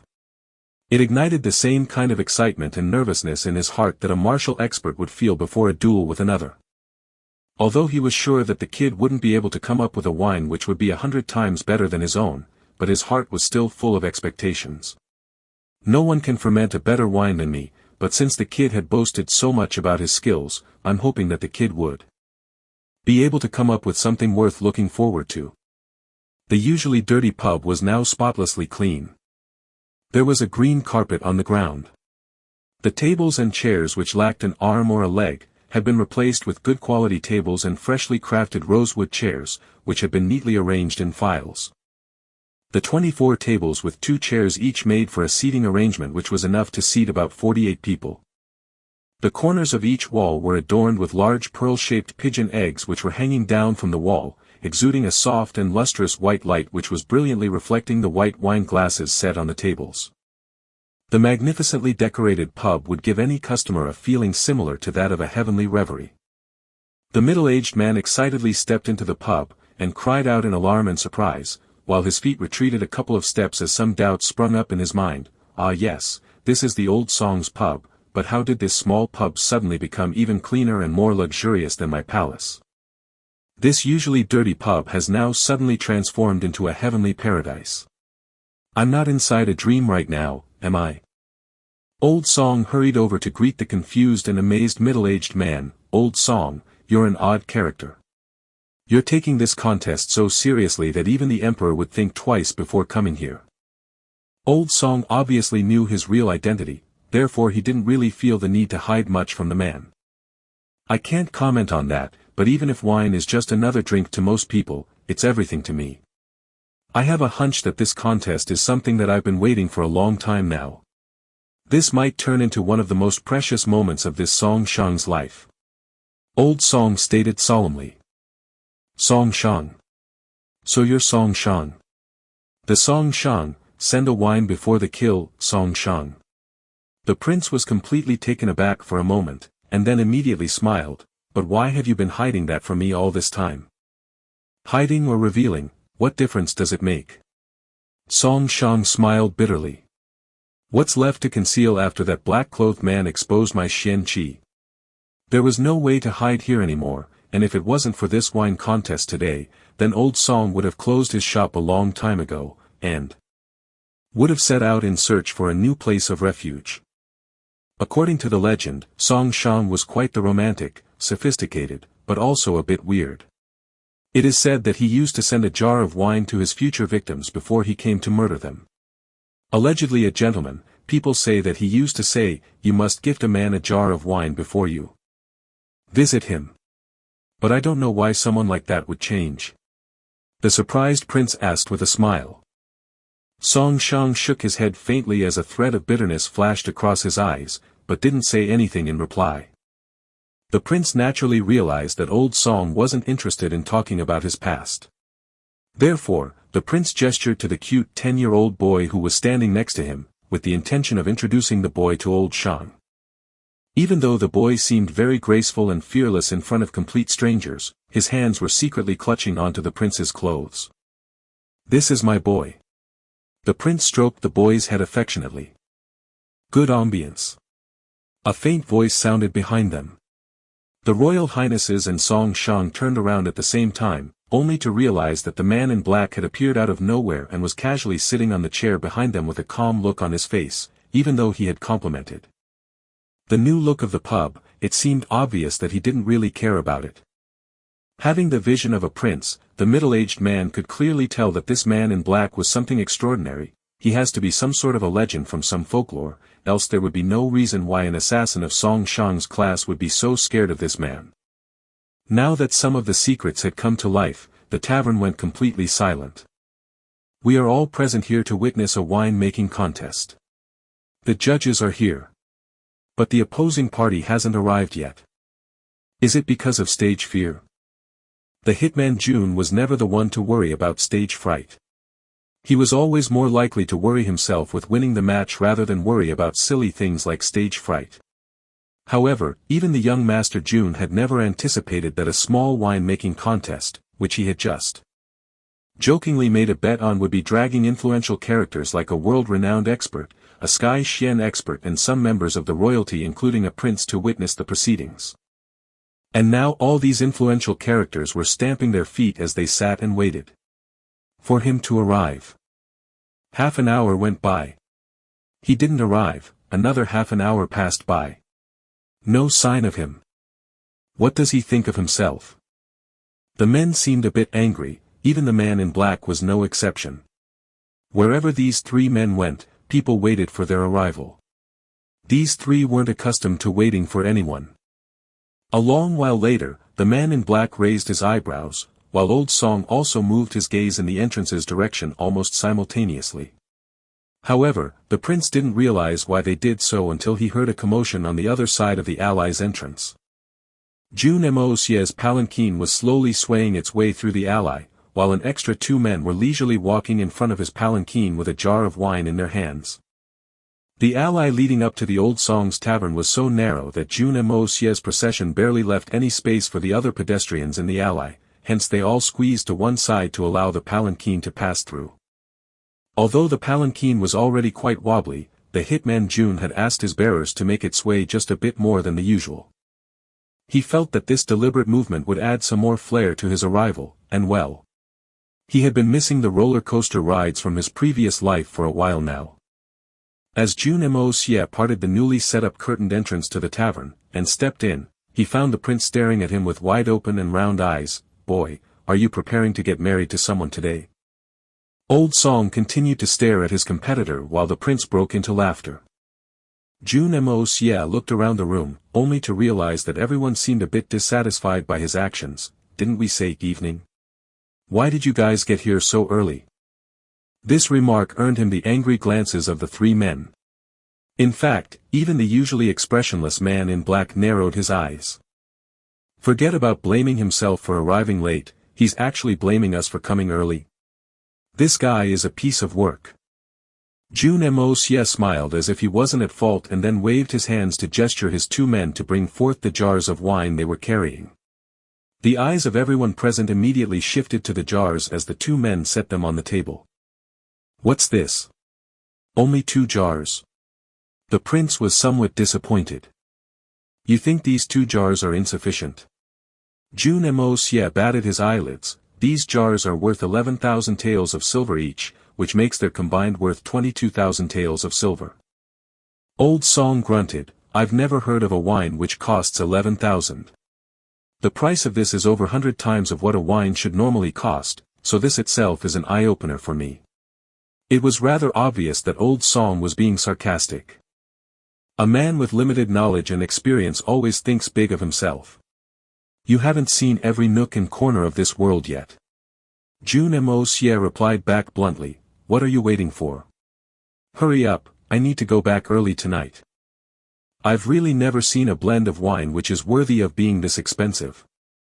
The arrogance of the youngster obviously angered the three men. The man in black sized up the jar, the wine looks fairly normal to me, I don't think it's that special. You really won't be able to tell the quality of the wine, and which one is better unless you've tasted them first. Jun Moxie replied coldly. The 3 guests sat down on their chairs. The 2 judges had already made up their minds, if the 2 wines are similar, or even if this youngster's wine is slightly better, we'll still vote for Old Song. Just look at this kid, he's way too arrogant. 1 small jar of wine for over 10,000 taels of silver. No one can afford this. This wine could empty the state treasury. Oh. I didn't realize that there was a little girl present here. Jun Moxie looked at Yang Mo, you're very pretty. You'll certainly turn into a very beautiful woman once you grow up. He. Mo Yang is the name of the prince's son. I'm a man. I'm a big man. Little Mo Yang retorted furiously as he let go of his father's clothes and clenched his fists tightly, while his big and round eyes glared sharply at Jun Moxie. Really? I don't think so. You even sound like a girl. Jun Moxie shook his head as he tilted his head to glare back at the boy, maybe you should peek down your pants and confirm it. Jun Moxie was obviously joking around, young boys don't have coarse voices. I'm a man. The little boy tightly clutched his waistband as his face started to flush with the embarrassing thought of removing his pants to affirm his manhood. Maybe you're a man. Jun Moxie smiled evilly, but you still look like a young female version of him. He said pointing towards the prince. I am a man. The little guy shouted back in a sharp voice, and that's because he's my father. Haha, everyone broke into laughter at the same time. Jun Moxie rubbed his hair. Well good, I won't say that again, so let's just believe that you're a man, okay? Well. The little guy didn't understand Jun Moxie's words properly, but came closer to him and whispered in his ear, if you don't believe me, then I'll remove my pants and show you. Jun Moxie was left dumbstruck and beaten. Even though the boy whispered this into Jun Moxie's ears, everyone obviously heard it. The men present in the shop were all experts, and their senses were extremely sharp, even if the boy had whispered this in an even softer tone, they would have all still heard it very clearly. Everyone obviously burst into laughter once again, and the atmosphere in the room suddenly eased down. Jun Moxie secretly smiled. The hitman was experienced enough to understand that it is better to have a contest in a harmonious environment since it helps in maintaining order. This kid is definitely going to be somebody someday. Realizing that the kid had a lot of fire within, Jun Moxie decided to leave the kid alone. For his own good. Old Song went into the back room, and returned carrying 2 jars in his hands. The thick cover of dust on the jars made it evident that these jars had been in storage for a long time now. Since you've only brought 2 jars of wine, I must also produce only 2, for the sake of fairness. Old Song was very proud of these 2 jars of wine. He had traveled across mountain and rivers to procure the materials for this wine during the prime years of his life, and had fermented this wine with all his skill. This wine is 28 years old. I crossed snow-cladded mountains, glaciers, rivers, lakes, forests. I spent 5 years traveling around the world to find the right materials for this wine during the prime of my years. Old Song's face reflected a hint of sadness. These 2 jars contain the last remaining samples of my finest creation. His words incited a strong interest in the hearts of the solitary falcon and the prince. You traveled the world for 5 years to find the right ingredients for making a wine. The solitary falcon shook his head. That sounds a little far-fetched to me. But that itself makes this wine worthy of greatness. Worthy? Old Song smiled in a strange manner, seemingly a bit hurt. This wine is the best wine that I've ever made. The best in the world. Well. The quality of the wine is secondary, but your sheer dedication is worthy of praise. Jun Moxie applauded. However, dedication isn't synonymous with success. The quality of the wine isn't decided by the effort that goes into making it. The 3 men immediately glared at Jun Moxie. It was obvious that his words had offended them again. Dedication isn't synonymous with success. Okay, maybe this wine isn't the best in the world, but what is he trying to imply here? Does he mean that the referees may be biased? The solitary falcon looked at Jun Moxie coldly. The youngster he had taken a liking to earlier, was now turning to someone really annoying. He's singing a completely different tune now, and it seems that he's also questioned my ability to judge. He couldn't help asking in a cold manner, "Young man, what do you mean? Dedication isn't important. Of all the success stories from the past, can you recall even one where the person managed to achieve something great without persistence? Dedication is important, but it all depends on the value of that dedication. And whether the goal is worthy of it or not." Jun Moxie stated fearlessly, "Dedication paves the way for success, and should always be admired, but if you're dedicated to a lost cause, then you're no more than a fool." And yes, all the successful people in the world have always had one thing in common: persistence. Once they identified a goal, they never back off, and worked very hard to build something great, which is why their stories serve as an example to us all. For example, Tian Xiang's founding emperor, Yang Kai Tian, worked his Xian Qi to the peak. Everyone knows about that. So you're right about that. But there are several other masters at the peak, but they never made it to the top like the emperor did. The masters of this world? What do you know about them? The solitary falcon started taking interest in Jun Moxie's words once again. The world only believes in the 8 grand masters. The first-ranked master is untouchable, Yun Chen. People say that he walks with level 9 Xian beasts by his side. It is said that he reached the peak of spirit Xian several years ago. They say that he's capable of turning the entire world upside down on his own. Yes, the solitary falcon nodded slowly. His Royal Highness and Old Song had also heard about this man's name, and knew what he was capable of. Yun Chen was practically a legend. An immortal legend. The second isn't as strong, but is still a legend in his own merit, Li Ju Tian. People say that he's indifferent to everything, and only acts according to his own fancies. But his Xian Qi is already at the peak of the world, and I believe that no one can question that fact. The third should be Blizzard Silver City's overlord, Han Feng Shui. The moment Jun Moxie mentioned his name, a wave of emotion rippled across the solitary falcon's face. The fourth is Mo Wen Tian. Jun Moxie's eyes were constantly scanning everyone's reactions secretly. This master is said to belong to the Tian Xiang Empire. Fifth, would be the cold-blooded Li Wu Bei. The sixth is the imperial teacher of the Shen Xie Empire. It is said that he's a mortal enemy of Mo Wen Tian's, and that they would do anything to kill the other. This person is also rumored to be inside the Tian Xiang city at the moment. Jun Moxie smiled coldly. The seventh Grand Master shows us to live in seclusion perennially, Meng Hongchen. As for the eighth, Jun Moxie smiled calmly. That's difficult to conclude. What's so difficult to conclude? The solitary falcon raised his eyebrows, and coldly looked at Jun Moxie. It's nothing more than a name. Is it really that difficult to say it? The eighth position is tied in the eyes of the world between two people. Jun Moxie smiled in a mysterious manner. The Savannah's solitary falcon and Quang Feng's Feng Yun are both considered to be rank 8. It is said that they tried to sort this out by the means of a battle almost half a lifetime ago, but their battle bore no result. Therefore, the 8th spot is shared by the two of them. What difference does it make if there was a winner or not? That Feng Yun doesn't deserve his reputation. He's nothing in front of the solitary falcon. The solitary falcon snorted. I've also heard the same before.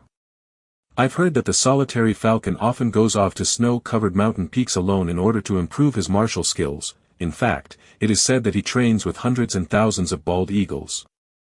If this rumor is true, then the solitary falcon is sure to be a tough man. Jun Moxie said this with a look of worship on his face. If such is the case, then the solitary falcon is definitely superior to Feng Yun. The solitary falcon couldn't help feeling a sense of greatness. I didn't think that a young man like you would actually know so much about the 8 Grand Masters of the world. I guess you're more knowledgeable than I imagined. Old song and the prince simply didn't get it. Everyone knows about this. There's nothing great about this. This doesn't exactly qualify as some great knowledge. Old song and the prince simply didn't get it. Everyone knows about this. There's nothing great about this. This doesn't exactly qualify as some great knowledge. Okay, the solitary falcon's feats about fighting bald eagles in the snowy peaks for years, and that too alone is quite amazing, but then Feng Yun is also renowned for wiping out entire wolf packs on his own. That's almost as good the solitary falcon's accomplishments, so how's his reputation false? But since these two men were quite involved in their discussion and were convinced about the rankings, neither of the other two objected. In addition to the 8 great masters of the world, there's also the king of all killers, Chu Chi-hun. Jun Moxie couldn't help pondering over Yang Mo's words. How good must he be to earn the title of the king of all killers? Is he even stronger than I used to be in my previous life? Really? Now I'm getting very curious. Just the thought of this ignited a war cry in Jun Moxie's heart. Just the way there can't be 2 tigers on the same hill, there can't be 2 leaders in the same industry. Even more so in the assassination business. By the virtue of being the uncrowned king of assassins in his previous life, Jun Moxie's ego simply couldn't tolerate this competition. At this moment, Jun Moxie suddenly realized that there would be a battle between Chu Chi-hun and himself one day. I'm afraid that there will be a battle soon or later. It's fated. Inevitable. Kid, even though I won't question your knowledge, you must know that I won't agree with you no matter how much you insist. Even though the solitary falcon's words were challenging in nature, he still managed to say it in a very cool and calm manner. I still don't agree with the explanation. I agree that the solitary falcon has fought bald eagles atop the snowy peaks for years, but why is that enough to make him better than the others? Jun Moxie sighed and said, everyone knows that the eagles around the peak of the snowy mountains aren't normal vultures, they are Xian beasts. Although they aren't high-grade Xian beasts, but thousands of them make up for the lack of quality with sheer quantity. We all know that fighting is one of the best ways to improve Xian Qi.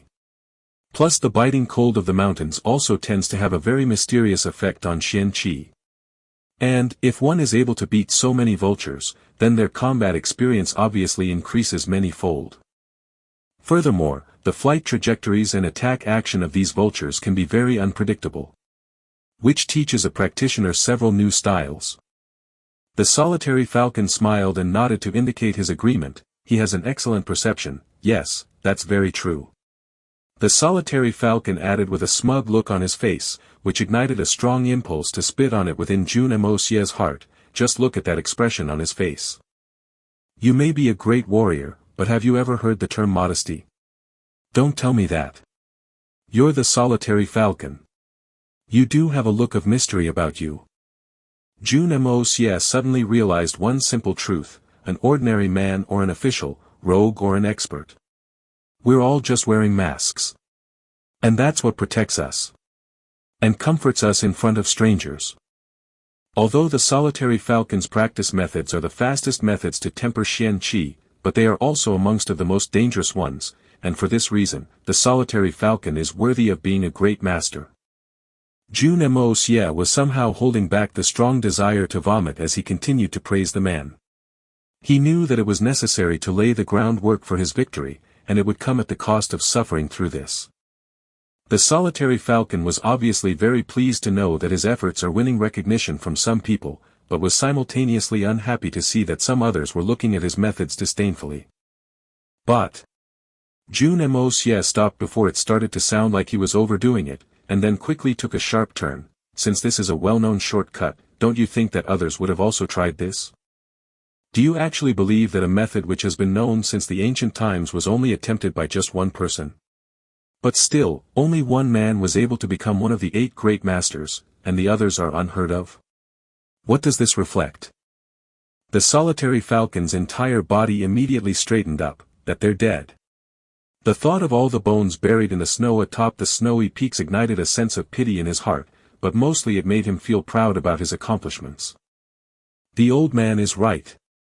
Jun Moxie wantonly continued to praise, the shortcut is never equivalent to the easier methods. All those men were either buried in the snow, or became food for those vultures. They certainly found the right direction, and also chose the right method. In fact, they were extremely dedicated. I'd even go as far as saying that they were even more persistent than the solitary falcon because they continued to try till the time of their deaths. But the world only knows the solitary falcon's name, and no one knows who those other guys were. They all took the same approach as the solitary falcon, but we still haven't heard of any of their names. There is only reason behind it. The solitary falcon succeeded, and they failed. It's simple. Jun Moxie smiled. The anecdotes of the so-called successful people tend to turn into inspirational stories for the rest of the world, not because of the story itself, but because they eventually succeeded. The men who failed took on the same tasks, and even their experiences could be transformed into stories. And their stories would actually be even more epic, shocking, heart-wrenching, but they wouldn't inspire anyone because in the end they failed and found themselves buried in the ground. Anyone can have a story, and anyone can become a legend, but there must be a prerequisite: you have to succeed.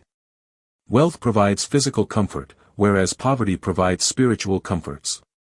But we only hear about the rich because they worked their way out of poverty, whereas the poor remained stuck in their miseries. Jun Moxie had said too much in just one breath, so naturally his mouth fell a bit dry. He grabbed the teapot, and poured himself a drink, and then drank it. However, no one perceived his actions to be rude since everyone was busy pondering over the profound meaning of his words. All I'm trying to say is, even though Old Song worked very hard, and was extremely persistent, but his wine has only ever qualified to be a good quality wine in the eyes of ordinary men, and not necessarily the best one. Because he still hasn't managed to achieve what the solitary falcon has. Success. Jun Moxie had cleverly drawn this big circle back in Old Song's direction. Jun Moxie had doubted the black-robed man's identity from the beginning. Jun Moxie's suspicion had escalated at the time when he exposed Old Song's true Xian rank. The entire talk about the 8 great masters was just a test to see if he defended the solitary falcon, which he did. And his sharp reaction to his nemesis's praise made it a little too obvious. He is the solitary falcon. It's obvious now. I think even Old Song and the old man know it now. But if they still can't see it, then it's better to beat myself to death with a pillow than explaining it to them in detail. But the best thing was that since Jun Moxie had identified his real identity despite the fact that he was trying to conceal it, it could now be used without him ever realizing about it.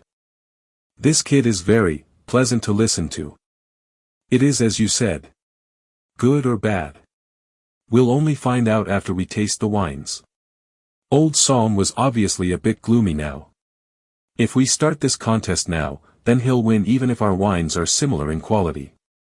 First he comes late, then he offends everyone, and then rambles incoherently to force his fallacious logic. Although, he does have a point. Even though no one had said it, but the contest had already begun at the time when Old Song narrated the background story of his wine. Even though Jun Moxie had only played around with words, but he managed to obliterate whatever slight advantage Old Song had gained early on. This was all a part of the competition. But the biggest advantage that Jun Moxie had managed to exploit was the solitary falcon. Turbulent winds were rising in the Tianxiang city, and the solitary falcon could be used to turn the tables any time. Jun Moxie had been intending on using him to do just that, and had already started laying the groundwork. Yes, good. Now let's start the wine tasting. Soon we'll know which wine is better. The man from royalty was obviously calmer than Old Song and the solitary falcon.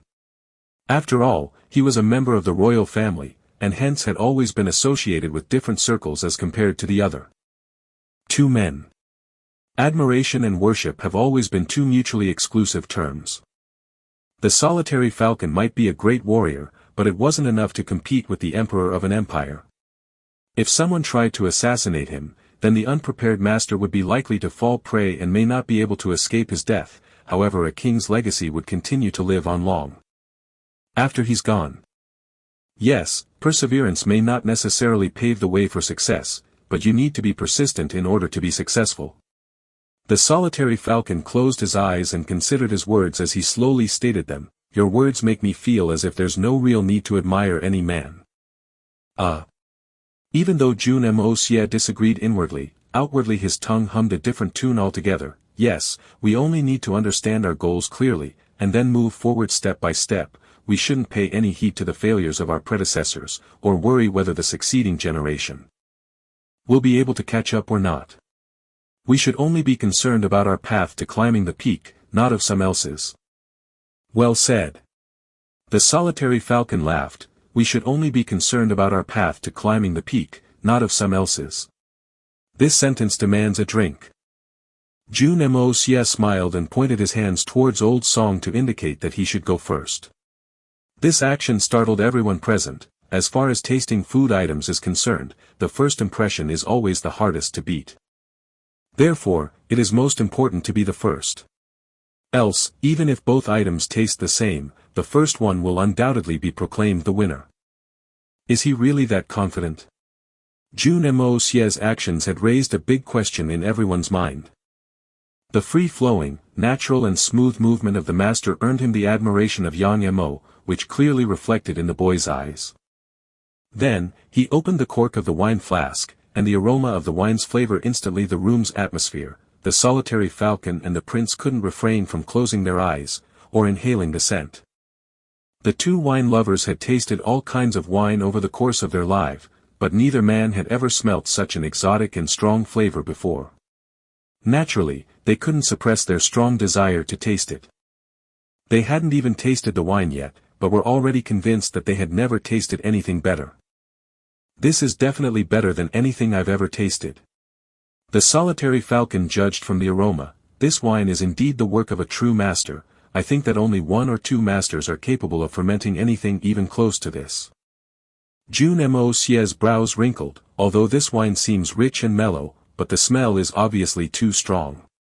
It's almost like an expensive perfume. It's useful to attract others by spraying just a little on the body, but if the flask breaks then it will just destroy one's nose. What a cliché. Song Shang clutched the jar in both his hands with a solemn and sacred look in his eyes. A blue light flashed from his hands as the wine sprayed into the air and flew into the wine glass, filling it straight to the top. Not even a single drop fell out of the cup. And then the second glass. All the 4 glasses were full in a matter of moments. The wine created a magnificent and fragrant rainbow as the wine continued to flow through the air, but not even half a drop fell out of the glasses. Please. Old Song raised his hands and invited everyone to drink, but didn't touch his own cup. Song Shang had contested and won several wine-making contests over the span of his life, and so he was obviously not short on confidence. In fact, he would usually remain calm even if he was contesting against hundreds of people at once. His confidence in his ability had always been absolute. Therefore he had always been sure that no one is capable of beating his wine's quality. No one can beat me.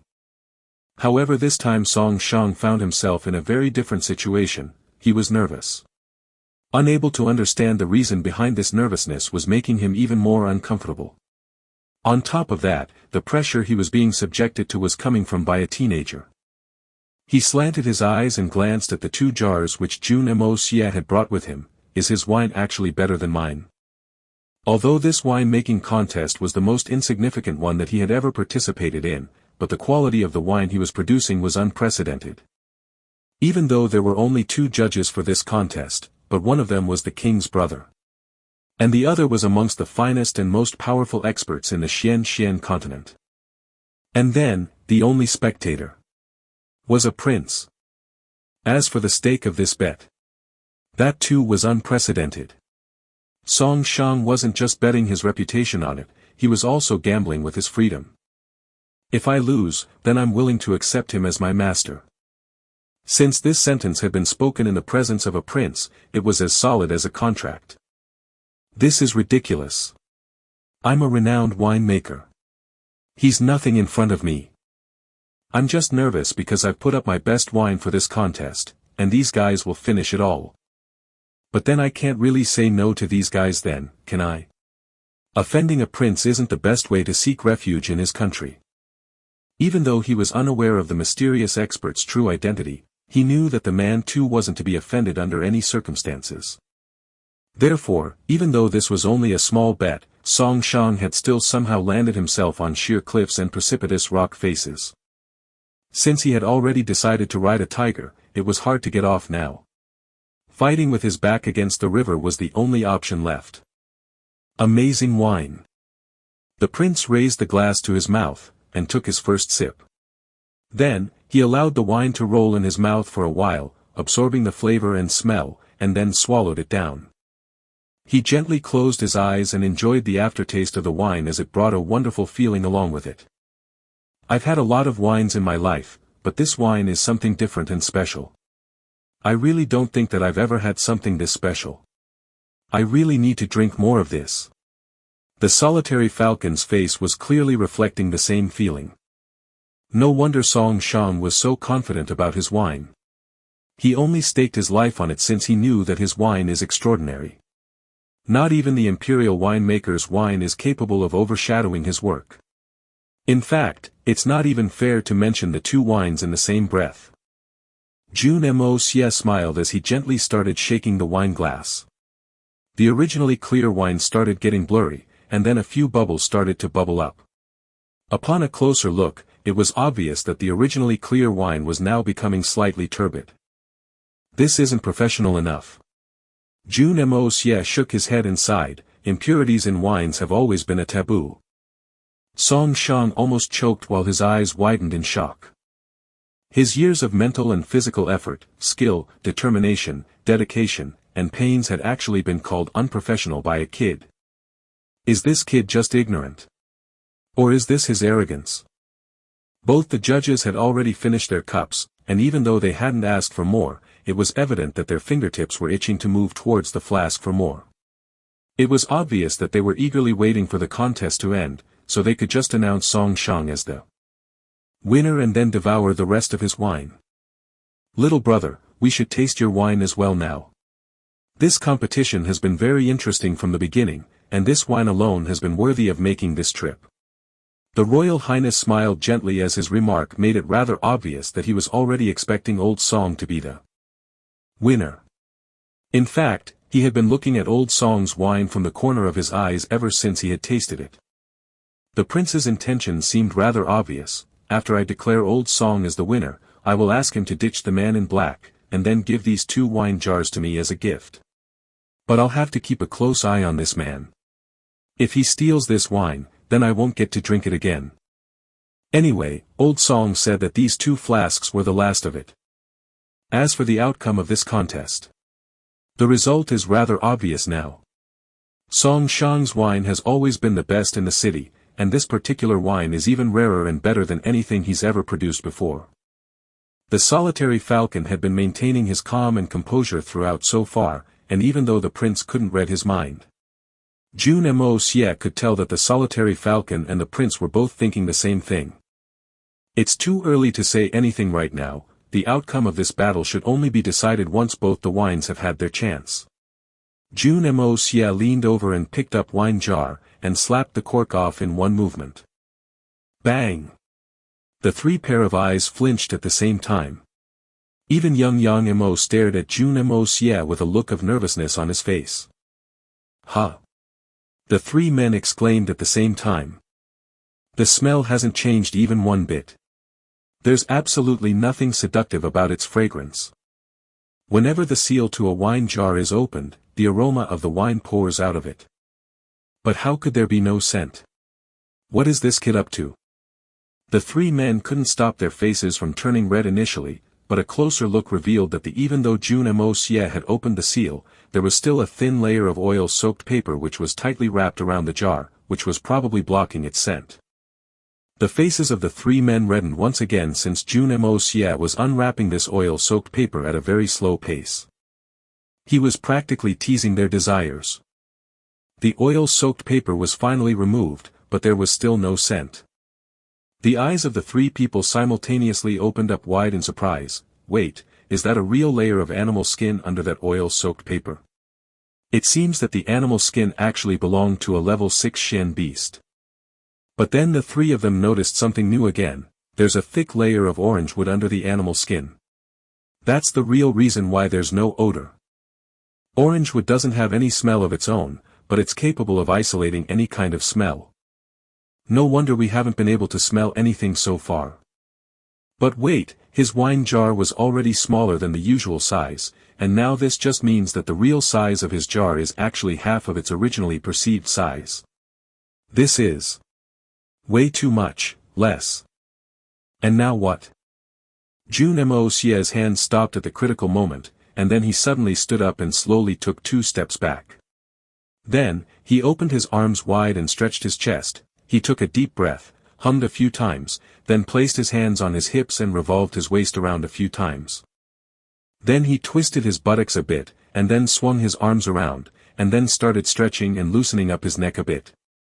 Then, he crisscrossed his fingers, and started cracking them all. One by one. His Royal Highness, Song Shang and the solitary falcon were all staring at him dumbstruck. The three men had the same impulse guiding their hearts at the moment. Don't waste your energy in stretching your neck, let me twist it for you. I will certainly twist it like it's never been twisted before. Little Yang Mo wanted to ask Jun Moxie if he was feeling alright, perhaps out of innocence. Once Jun Moxie was done stretching his entire body, he strode forward with cat-like elegance, and removed the orange wood covering his wine without sparing any effort for the task, and then threw it down to his feet with a bang. The sound of the orange wood's fall broke the silence of the room, and all three men raised their eyebrows provocatively. Jun Moxie's hands were still blocking the opening of the flask, which was still prohibiting the wine's aroma from spreading into the atmosphere. The hearts of the three men were itching. Just open the forsaken bottle now. As the three men continued to stare at him with a look of indignation on their faces, Jun Moxie looked down at his wine flask affectionately, and stated in a duck-like voice, "Ah. Before you drink, smell it, the flavor of its scent is 10 times more intoxicating than anything else." Damn you! The three men cursed in unison, even the usually calm and collected solitary falcon was no exception. Jun Moxie had obviously tested everyone's patience and had pushed it to the limit by now. But then, the three people's cursing ceased in a flash, while the anger on their faces froze in its place. Because at that exact moment, Jun Moxie removed his hand, and allowed the aroma of the wine to infuse with the air. An unspeakably wondrous flavor filled the entire room, suppressing their objections, almost as if a dominant warrior had stepped into a room full of cowards. Perhaps a better description would be: the fragrance spread through the room like moonlight from a shiny night sky, and covered every nook and corner of the room. This is the smell of a transcending dream. This fragrance isn't from the human world. It's from a land of wonders. No, not even that. Even a land of wonders isn't capable of producing such an amazing aroma.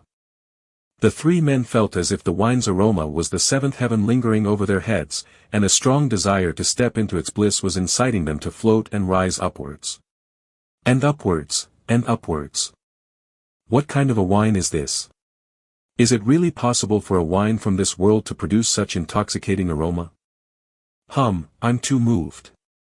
Jun Moxie had already poured the wine into 4 cups by the time the three men recovered. The wine's amber color felt quite magical in the jade shade glass. Before you drink, smell it, the flavor of its scent is 10 times more intoxicating than anything else.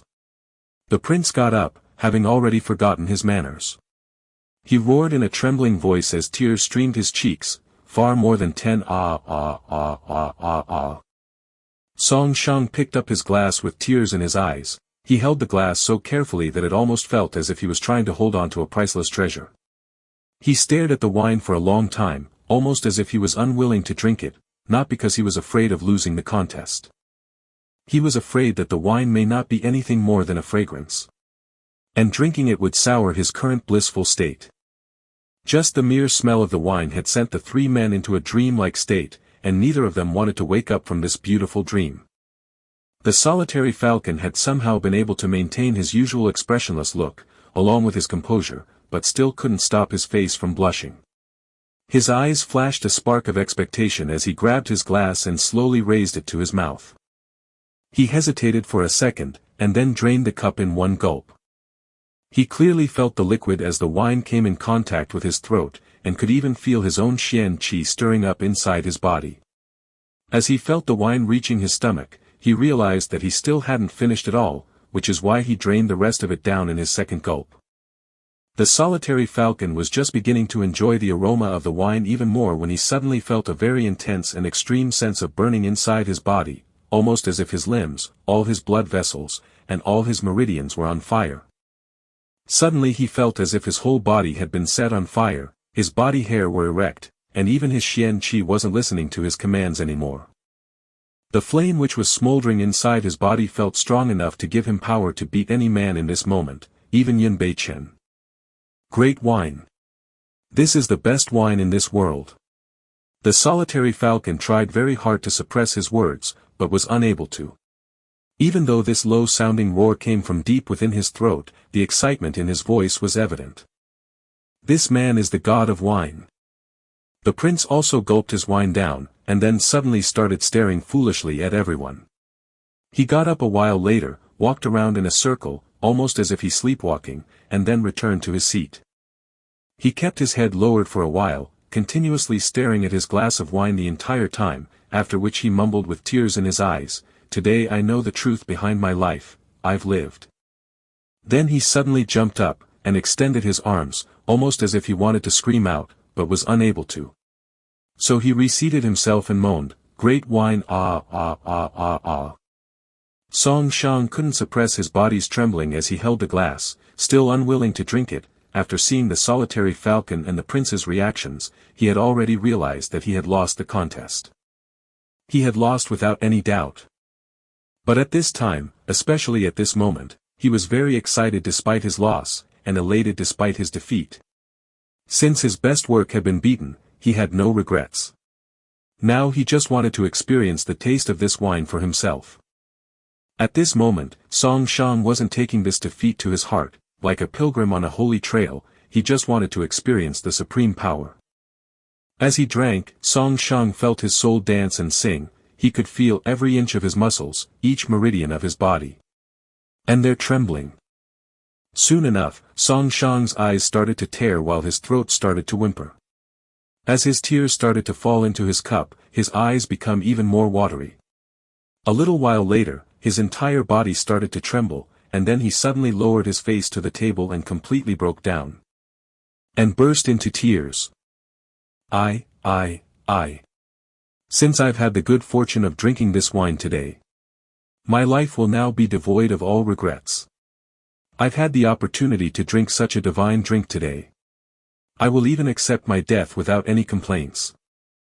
Old Song punched, and punched, and punched the table, and then banged and banged his head against the table as he pulled his hair out while crying uncontrollably, "I've spent my entire life living like a dog." Ah! Jun Moxie was left flabbergasted. Goosebumps covered his entire body as he watched the horrifying scene. He had seen people cry before. He had seen men cry before. But Jun Moxie had never seen anyone cry like this before. Moreover, this man was at least 50 years old. On top of that, this man was a Sky Xian expert. And a famed assassin. And now he was crying uncontrollably over a glass of wine. Is this simply because of this one glass of wine? Jun Moxie was completely baffled. The hitman Jun had always underestimated the power of wine. The art of making wine had undergone thousands and thousands of years of evolution. Countless people had gone insane in search of methods for perfecting the art of making wine. This art had been passed down from generation to generation, and those methods had undergone several changes with each passing generation. Since Jun Moxie had the finalized methods on his fingertips, he had always assumed wine making to be an easy task. But he had always ignored that he was standing on top of thousands and thousands of years of cultural and methodical evolution. He was standing on top of the life works of thousands of geniuses. To participate in a contest with a modern world method of making wine in an ancient setting would be like standing as tall as the Mount Everest in front of a normal human. He had never realized that the methods he had used to ferment this wine had been made available to him due to the research and hard work of countless people who had devoted their entire lives to the art of making wine. And in that ancient world, one such devoted man had just tasted a modern and refined wine.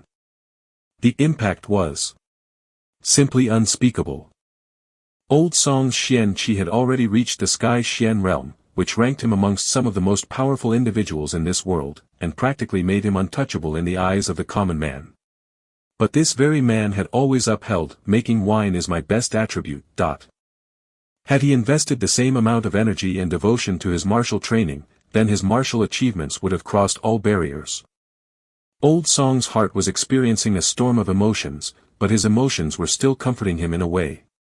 On one hand, his arrogance, pride and confidence on being the best winemaker in the world had been shattered, but on the other hand, he had suddenly found a wine which was superior to his best product by a very huge margin. It was almost unfathomable to imagine Old Song's shock. Jun Moxie had just transformed into a man beyond compare in his eyes. Almost as if he was an incarnation of the god of wine himself. Oh heavens! This world actually has such a wine.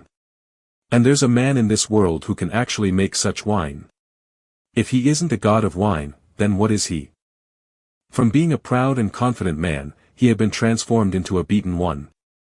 This was equivalent to the defeat of his entire life's persistence. The collapse of life's support and driving force. The pub had gone completely quiet, and remained that way for a while. The prince was the first one to speak. This wine-making contest of today's, his voice still harbored a lingering taste of excitement. My wine is nothing compared to this youngster's wine. He's right, my wine is rubbish. My wine has no merit in front of his. There's absolutely no competition, not even one shred of it. I Song Shang have traveled the entire world, and I've never tasted anything this divine. Song Shang's voice seemed extremely excited. I Song Shang, concede. Then he stood up as his eyes flashed a trace of frenzy, and walked towards Jun Moxie. Then, he knelt down on both his knees, and lowered his head to the ground with a thud. Master, please accept your apprentice's respect. Jun Moxie hastily stood up. This. His Royal Highness and the solitary falcon looked at each other dumbstruck. It was a while before the solitary falcon was able to find his words. Old Song has accepted you as his master, little brother. Your wine is peerless, but don't disgrace him, don't humiliate him. The final judgment had been passed. Jun Moxie remained lost in his thoughts for a long while before he finally smiled, and said, yes, in that case, Song Shang, get up, I accept you. What is going on? Who says the sky cannot fall? The prince had always taken these words as a joke, but watching Song Shang, a dignified Sky Xian expert, one of the top assassins of the world transforming into a disciple of an ordinary youngster was no joke. Becoming an apprentice is a life-changing decision. There are 5 cardinal relations in our way of life: parents and child, master and disciple, husband and wife, elder and younger siblings, and friends. Even though master and disciple relationship isn't the first priority, but it's the most important one. A master is more important than a parent. Parents only shape one's body, but it's one's master that guides one to success in life. Given Song Shang's identity and status, how can he ever even think of becoming a disciple to this lowly and unknown kid? The prince had obviously underestimated Old Song's obsession with the art of wine making. Knowledge knows no age. As far as Old Song was concerned, this was his path to enlightenment. Even Jun Moxie was a little surprised, and was still pondering, in case Old Song goes back on his word, then he could betray me anytime. I never really thought that he would. But the hitman Jun wasn't the kind to go back on his word. Letting go of a Sky Xian apprentice would obviously be a very foolish decision. Even though he only intends to learn the art of winemaking from me, but I can never be sure of trusting him given his identity of being a Sky Xian expert. He is mysterious, and may be backed by a powerful force. So if he becomes my subordinate, will I truly be able to control him? Jun Moxie was a bit excited at the thought, but then he suddenly woke up to the responsibility of being a teacher, and realized that he will now be responsible for his disciples' education. A superficial halo emerged within his mind, which told him to shoulder his responsibility. Old Song, do you know why you lost? Jun Moxie suddenly felt the urge to touch his beard, which would have made him look more respectable in appearance, but then suddenly realized that he was only 16, and obviously didn't have one. Left with no other option, he stopped his hand from going upwards and redirected it to scratch his legs instead. Master's wine is the best in the world. This disciple obviously never stood a chance against Master's unrivaled expertise, and the disciple conceives it in heart and admits it in words. Song Shang's tone was full of respect. Even though Song Shang was far more accomplished than his young master, he didn't feel even the slightest of hesitation in talking to his master with humility since he was nothing in front of his master in terms of wine-making abilities. In fact, his voice even harbored a strong sense of excitement and privilege with regard to his new status. You can go on and on about my skill and the superiority of my wine, but you'll always be wrong. You're mistaken from the start. Jun Moxie stated unceremoniously, you earlier stated that you fermented this wine almost a decade ago, at the peak of your skills, and it's the best wine in the world. It sounded like you were very pleased with your work, and that's the reason which blocked your future progress, and if you continue to believe in that then it will also ruin any chances of progress in the future. The moment you started believing that these 2 jars of wine were the best in the world, you lost, to yourself. You lost because you started to believe that you couldn't be beaten. Song Shang's forehead started to sweat the moment he heard this remark. Yes, Master is right. Ever since I produced this wine a decade ago, I haven't made any progress, not even the slightest bit. I've lived every day believing that no one can beat me. I got complacent. I had never anticipated that I would ever lose in this manner. It's almost like martial training. If a person says, I entered into Earth Xian 3 years ago, then at this rate I will make it to the Sky Xian sooner or later, then this person is unlikely to ever make it to the Sky Xian realm till the end of his days, let alone any higher. But the family of such people always puts pressure on them to improve their Xian Qi as fast as possible, which is the reason they rarely ever lax. But if their practice slows down, then even they wouldn't be able to move forward. Wine making, however, is completely different. There's no pressure on you. And you simply weren't persistent enough. Had you been persistent, then even if you had still lost today, you wouldn't have lost by such a huge margin. Jun Moxie stated in an earnest tone, so persistence is the key. Song Shang had already accepted Jun Moxie as his master, and was willing to take his every word as a command. But the solitary falcon and the prince were still not convinced of this situation. This guy just gave us some very eloquent examples to prove that persistence and devotion aren't that important, and he has actually overturned his previous conclusion in the blink of an eye. He's turning colors faster than one can turn the page of a book, he's such a pretentious folk. But then their eyes resettled onto Jun Moxie's 2 wine jars, and they both swallowed a mouthful of saliva down their throats. A wine fermented with the most ordinary of raw products can also be the best wine in the world. In fact, that's real wine. Jun Moxie leisurely stated, just as in the world of martial arts, the most basic of moves are capable of producing the maximum amount of power, and can take a man to the peak of the world. The solitary falcon suddenly stared at Jun Moxie as he stated this sentence. A low-level martial artist may not have been able to understand the profound meaning behind this sentence, but to man of his excellence. This sentence was nothing short of enlightening. Punch. What is the most powerful kind of punch in the world?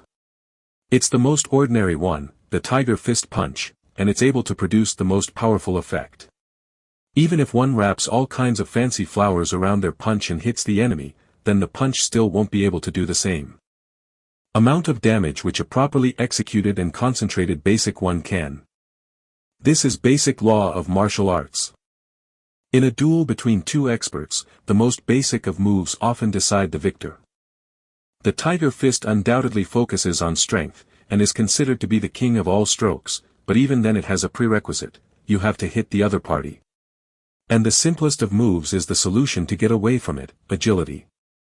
It seemed as if the solitary eagle had just been freed from his shackles, and would almost jump out at any moment. If he was able to get more clarity on this thought, then he could surely progress further. And progress a lot further. But he was still helpless since he couldn't really get the idea formulated properly in his head at the moment, and was busy thinking over it, which was evident from the frown on his face. Unintentionally or intentionally, this one sentence of Jun Moxie's had brought a great expert on the fringes of a great breakthrough. While the solitary falcon was absorbed in his thoughts, the prince was simply unable to wait any longer. "Little brother, this wine, how much?"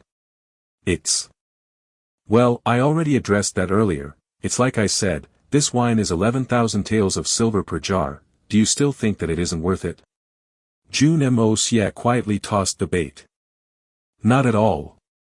The prince hadn't even opened his mouth yet, but old Song simply couldn't resist the urge. This wine is a rarity in this human world. Measuring its value in gold and silver is a profanity to the wine's quality. Forget about 11,000 silver, even 11,000 gold isn't enough to purchase this wine. In his opinion, this wine was no longer just wine, it was an art, a masterpiece. Priceless. A priceless treasure. It is indeed worth it in my opinion as well. This wine is indeed 100 times better than old Song's wine. The prince promptly replied back, looked at Jun Moxie and sighed, although I'm afraid that I won't be able to buy too much of it. Difficult to buy too much? It's practically impossible, although the prince made sure that he didn't say it like it really was. If that's the case, then I guess I shouldn't be selling it directly, and I should rather go in for only auctioning it instead. Perhaps I could even fetch a higher price. Jun Moxie smiled as he tacitly put forth his idea. The three men went silent for a while as they pondered over his idea, and understood his intention soon enough. They could clearly understand the potential behind his idea. If you do auction it, when will you auction it? And where will you auction it? The prince simply couldn't wait to ask this question. Where can I taste a wine like this one once more? And when can I buy it? The price is secondary. Song Shang will convey that to you since he will be involved in this auction as well. Jun Moxie was a bit worried about trusting old Song in other matters, but when it came to wine, he was 100% sure about the man. Song Shang could betray anyone, but he could never betray wine. Jun Moxie was confident about this. That's great. The prince clapped his hands in excitement. In fact, if you face any difficulty, then this old man can even help you as long as you're conducting the auction within the city. But if you conduct the auction outside the city, then I won't be able to help you out much. If he auctions it here, then I could somehow buy some of it, or at least curry a favor with the winner and drink some. I'll make the official introductions. Master, this man is the emperor's brother, Yang Huai. He is the emperor's only sibling. Although old Song's tone was very respectful, he still mentioned this fact right after the prince mentioned that he may not be able to afford this wine too often. Which was obviously rather embarrassing considering that he was a prince. The emperor's brother. Even though Jun Moxie had already guessed long back that this man was quite influential, but he still wasn't expecting him to be the Tianxiang Empire's emperor's only brother. Even though he was slightly surprised, he immediately regained his composure. Apologizes for any disrespect. Everyone was expecting him to be shocked, and even lower his head in worship. After all, he was no more than a mere commoner in the eyes of these three men, a proud and talented youngster at best. How's such a lowly man able to keep his composure in front of a prince? He didn't even lower his head in submission like the common people usually do. In fact, this kid's eyes didn't even flinch for 1 second. The prince obviously wanted to express his thoughts but decided to keep his mouth shut instead. He could tell that this kid may not be the most respectful of people around. They were all completely unaware that the boy in front didn't care about any prince or royalty owing to previous life's adventures. Moreover, they were also unaware of the immoral behavior he had exhibited in front of the second prince just a few days ago. If the prince hadn't already taken a shine to Jun Moxie's personality, then he would certainly have felt insulted by his conduct, and wouldn't have stayed to drink his wine either, and could have even. If necessary, then I will be very happy to cooperate with the prince. Jun Moxie flashed a faint smile as he stated his words in a polite manner. It was very, very evident from his tone and choice of words that he would only cooperate with the prince if it was deemed necessary, else he. Whichever suits you best. The prince wasn't interested in pestering him about it, and laughed as he squinted his eyes, although I can't afford this wine at the moment, but I certainly cannot allow this wine to get buried either. Jun Moxie's obvious rejection had added more oil to the flame of his interest. I don't know if the old man would be interested, but I'm willing to sell 1 share in this wine for every 2 million silver taels. Even if the old man wishes to pass these shares on to his next of kin, this little brother would be willing to agree.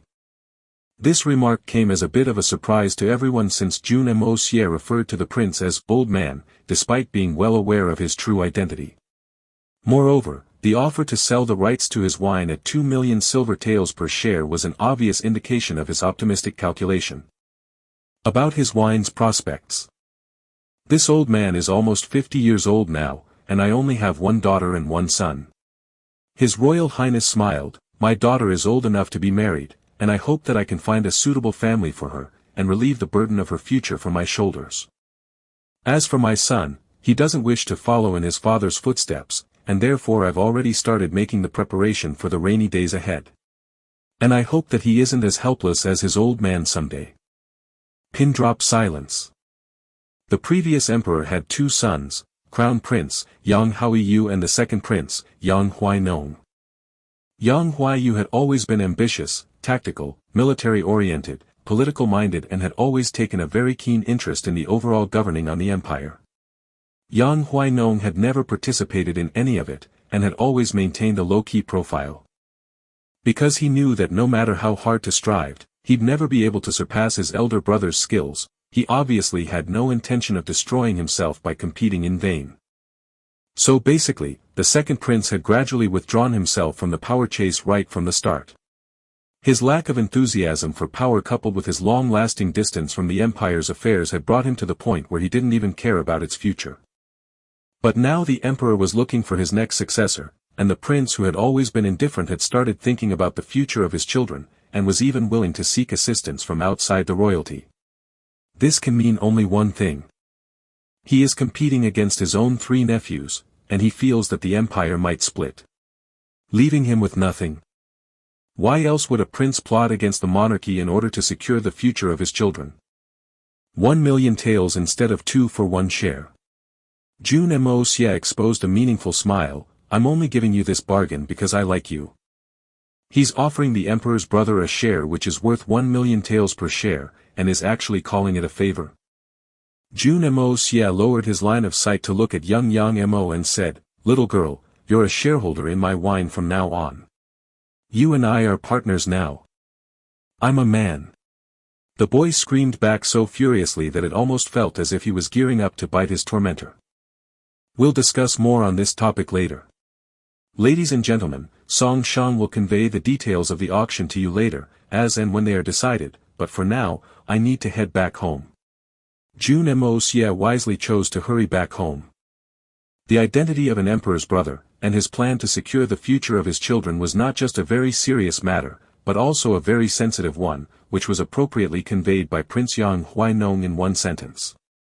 It was evident from his choice of words that any deviation from his instructions would result in a torrent of his influence.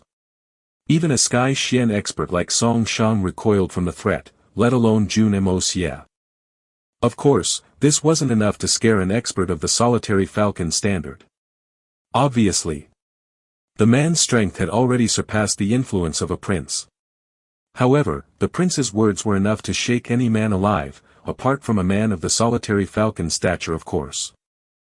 In fact, even Jun Moxie didn't really care much about the prince, and was only concerned with his true new partner, young Mo. I might like you prince, but when the time comes, I'll only care about this kid's life, not your insignificant one. Master, do you wish for your disciple to stay here? Even though Song Shang had asked this question in a normal tone, it was obvious from the gleam in his eyes that he wished to stay on. This vast and boundless land has several paths, but they all lead to one single destination. No matter which path you take, you must walk the path of winemaking. But wherever you go, remember to take these 2 jars of wine with you, as a reminder. Jun Moxie smiled, Song Shang, you. Since your identity has been exposed. Are you planning on leave this city? Even though Jun Moxie had asked this question, he was well aware that Song Shang wasn't going to leave. How could he? When he could stay here and learn to make such wine. Making quality wine had been his lifelong pursuit, so how could he leave when the secret of making such wine was within arm's reach? Even if his body was dismembered into 1,000 pieces, he still wouldn't leave. Since he was done here, Jun Moxie turned around and greeted the solitary falcon once again and then turned around to leave the shop. The solitary falcon interrupted his departure. Boy, how can you leave when we're not done yet? You still haven't settled my account yet, you owe me. Old man, you have no account with me, so it isn't good of you to ask me. I have no debts with you, and you have no credit over me. Jun Moxie smiled as he looked back at him. People usually owe me, not the other way around. If you think I owe you, then why don't you try and find me? Even though the solitary falcon's mouth opened to curse, his eyes still revealed the hint of a smile. Since you're playing tricks with this old man, maybe I will. Well then, if you can find me later, then we'll certainly settle our accounts. Jun Moxie glanced over at him one last time, and then sped away. If you find me later, then I'll definitely give you a reason to, haha. This kid was so calm even after learning my true identity. This is the first time I've ever seen someone with such a low xian qi maintain such composure. The prince's eyes revealed a hint of appreciation as the 3 men gazed at Jun Moxie's fleeting silhouette. He is certainly something beyond the usual. I agree with you old man, this is a first for me as well. The solitary falcon agreed in dismay. He somehow managed to figure each one of us out but still managed to retain his own mystery. The solitary falcon had long realized that the youngster had figured his identity out as well, else there would have been no reason why each and every words coming out from his mouth would be so targeted and associable. However, the solitary falcon was feeling a bit bizarre instead of angry for some reason. I knew he was flattering me all along, but then why was I still feeling so good about it? Hang on. What are you doing? The prince stopped Song Shang's actions midway, and glared at him with the eyes of a fire-breathing dragon. Even though you're the kid's apprentice now, it still doesn't mean that you can just pick up these 2 jars of wine and leave. Anyway, he intends on auctioning them, didn't you hear him? So, how much for them? Don't think that you can climb onto a high tree and take these 2 jars for yourself. Song Shang was in the process of stealthily taking away the 2 wine jars which Jun Moxie had left behind, and was intending on slipping out. I was the competitor and now his new disciple. You're just the referee. Why should you get these 2 wine jars? Song Shang glared argumentatively, unwilling to pass on the ownership of the wine jars without a fight. The referees are allowed to drink the leftovers, would you disagree?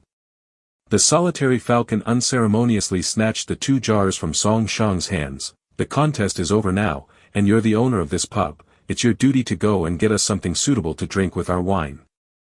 Old Song didn't have the courage to say anything when confronted with the power and influence of a man like the solitary falcon. He bitterly turned around and went inside his shop to fetch the snacks.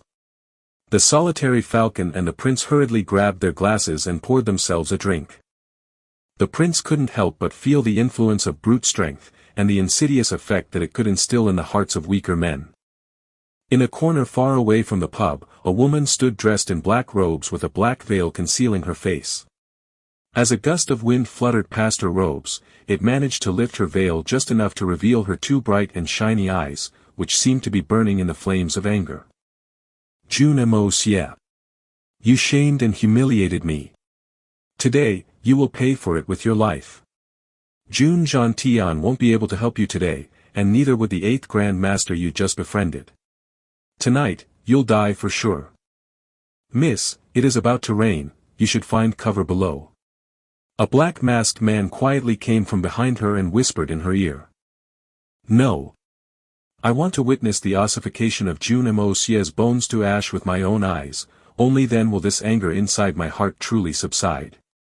The black-robed woman remained motionlessly glued to her spot as she replied in a voice as cold and sharp as ice shards, Jun Moxie needs to return to his home before dark in order to attend a family dinner tonight. We've gone to great lengths in order to procure this information, therefore we must seize this opportunity well. Yes, miss. Even though it was only the early hours of dusk at the moment, but a thick layer of dark clouds had already started to converge in sky, making the sky look a lot darker and gloomier at this time than usual. As the shrill autumn winds howled through the streets of the Tianxiang city, the clouds continued to narrow down the last remaining strand of silver lining in the sky above. The city's streets had already been emptied since the pedestrians had already sensed the ominous signal of the dark clouds and the mournful winds. Jun Wue had been forced to remain restricted to his wheelchair due to the presence of his guests. Why does it feel as if something is amiss? Jun Moxie was sitting in his palanquin, feeling extremely uneasy on the way back to his residence. I just won a contest, and I even acquired such a top-level Sky Xian apprentice. Then why am I not feeling any excitement? This is a strange phenomenon. Something is wrong. When was the last time I was this unsettled? Something is definitely wrong. This thought silenced Jun Moxie's mind as a burst of horror took control of his subconscious. Whether in this life or the previous, Jun Moxie had only felt this sensation when he was lurking on the fringes of a major danger. Moreover, this feeling of discomfort had saved his life many a times in the past. Is there any approaching danger? Is my existence under an immediate threat? Jun Moxie's entire body suddenly went cold as he subconsciously sunk into his seat. Whoosh! Whoosh! Numerous piercing sounds sounded all around without any warning as a myriad of weapons made their way through the empty street and towards the palanquin. Bow arrows, sleeve arrows, throwing knives. Numerous concealed weapons flew through the sky in a mad frenzy. These weapons rained on his palanquin even more densely than the impending natural shower. Bang! A huge flying chain smashed off the roof of his palanquin. The 8 men accompanying Jun Moxie could be regarded as some of the best guards of the Jun family, and were able to react quickly enough to obstruct most of the weapons approaching their master's palanquin. 2 men were caught off guard and sustained injuries, but even they managed to retaliate by stopping some of the weapons. Protect the young master. The 8 men immediately surrounded the palanquin shoulder to shoulder as soon as the command sounded. Even though 2 men had arrows poking out of their lower bodies, they stationed themselves in front of their master's ride without making any sounds of agony. The sudden and usually dense wave of hidden weapons attack was followed by absolute silence. The wind, however, continued to howl through the streets of the city. Jun Moxie's heart sunk, assassins. And they are well trained, organized. Plus they are being led by someone very experienced.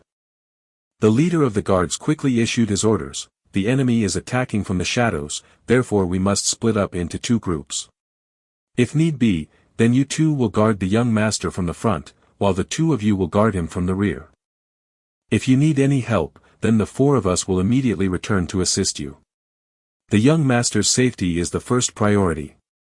Everyone accepted the command with awe-inspiring bravery. No, don't. We must stay together. Jun Moxie's voice sounded from within the palanquin. The other side has more manpower, and they have a significantly higher amount of firepower as well. They have at least a dozen bow and arrows, sleeve arrows, as well as throwing knives, hammers, darts. They attacked from a long distance, but even then their attacks were simultaneous. They are very well organized. It's useless to split up when dealing with such an enemy, that will only accelerate the pace of our defeat and ensure our deaths. We only have one hope. Do you see that corner 10 feet away from here? Jun Moxie quickly analyzed the situation through the screens of his palanquin and commanded. Given his ability, making the corner wasn't an issue, but it was an entirely different matter as far as his guards were concerned. Since the first volley of those concealed weapons had been focused on the palanquin, Jun Moxie had clearly understood that he was the intended target of the attackers, and now that the upper part of the palanquin had been smashed to pieces, he was certain that the assassins were simply waiting to see their reaction. If these assassins were to realize that their target has already died, then he was sure that these people would immediately turn around and leave without even coming out in the open. We'll make our way to that corner 10 feet away, and then we'll take the road which leads to the Jun residence. Jun Hu, the head of the guards, immediately whispered his command. Good. Now listen to my orders, and you're not allowed to oppose me. Else you'll be removed from the Jun family's command, understood? Even though Jun Moxie's voice was barely audible, the severity of his command was evident from his tone. The 8 guards looked rather stumped by his words, but quickly realized that this wasn't the time to argue and hastily nodded. Jun Moxie had been able to spot that most of the concealed weapons had been issued at the back of golden-colored lights, while another 5 or 6 had originated from green-colored sources. But the most surprising thing was that the number of golden-colored sources was almost thrice as many as the green-colored ones. Who is trying to get me killed? Who's capable of organizing such an expensive lineup? Jun Moxie couldn't resist drawing a comparison. Even the assassination attempt on the princess wasn't half as strong as this one. Am I an even bigger target than the princess now? You will immediately abandon the palanquin, and then you'll move forward in full speed. I'm their target. You don't need to worry about me, I'll make my escape once you're gone. Jun Moxie calmly instructed. Jun, who shook his head as he blankly stared in his master's direction, we will not abandon the young master under any circumstances. This is our only duty. We will not abandon you, young master, we'll defend you till our deaths. We cannot obey that command, young master. Nonsense. I'm your master, and as long as I'm alive, you will listen to every word of mine. Now obey the command. Jun Moxie patiently replied, it was obvious from their attacks that they are much stronger than you guys are, so you won't be able to do much even if you stay here and fight. However, you will end up becoming a burden for me if you stay. You have to get out now so I can get out of here with ease. We'll be waiting for you up ahead in that case, young master. And we'll try to attract as many troops as possible towards us. Jun, who didn't hesitate one bit while making up his mind, if the young master dies, then I will not wait for the martial judgment. I will immediately put a knife to my throat, and I'll kill myself. He ordered his men, and the 8 silhouettes immediately rushed out.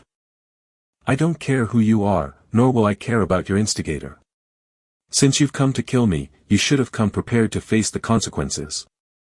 As Jun Moxie watched his 8 guards reaching the corner, the long-lost glimmer of a familiar glory shone in his eyes. It seems that it's unavoidable to divulge from the ways of my past today. So, it's time to kill. A monstrous smile surfaced on his face as his body sunk deeper into his seat. Like a snowflake in the summer sun, his body disappeared into the ground below without a trace, leaving the palanquin completely empty. The movement of the bodyguards had left the assassins baffled.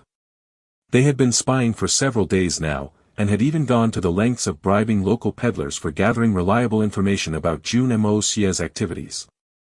They were absolutely convinced that Jun Moxie was sitting inside the palanquin. But why are those guards abandoning the palanquin? Are they just trying to distract our attention? But that just doesn't make any sense. They didn't even peek into the palanquin to see if their master is alive or dead. They just fled. How could such irresponsible guards exist under this sun?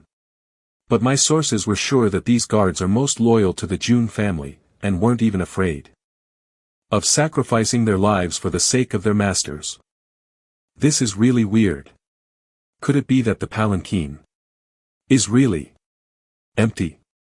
No, that can't be. Just the elevation of the palanquin was enough to indicate that someone was inside the palanquin. Therefore, someone must still be in there.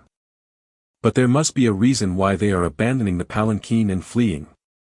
Even though his head was swarming with several different possibilities, the leader of the assassins immediately issued his orders: 2 teams will go and stop those 8 guards, but make sure that you don't kill them all. At least 1 man must be taken captive. 1 team will follow after me, and will personally go and kill that evil bastard. A dozen silhouettes emerged from within the shadows of the surrounding area, and swiftly made their way towards the escaping guards. A few more assassins, who were already positioned in the direction of their escape, had already started engaging them in combat. Several more assassins came out of their hiding spots almost simultaneously, and then dispersed into 4 groups as they completely surrounded the palanquin. They quickly blocked every possible and imaginable exit route of the palanquin while their gleaming swords flickered and reflected their black masks. Young son of the Jun family, you can come out now. There are no loopholes in our plan, so it's pointless to struggle. The leader of the assassins slowly stated in a cold voice as he unsheathed his golden sword. You're still in there, I'm 100% sure of it. If you don't come out now, then I'll set your ride ablaze. The ominous hint of a sadistic pleasure gleamed in his eyes, revealing that he would genuinely enjoy this act of cruelty. The man repeated himself twice, but heard nothing apart from the constant clashing sounds coming from some distance away due to the confrontation between the guards and his 2 other teams.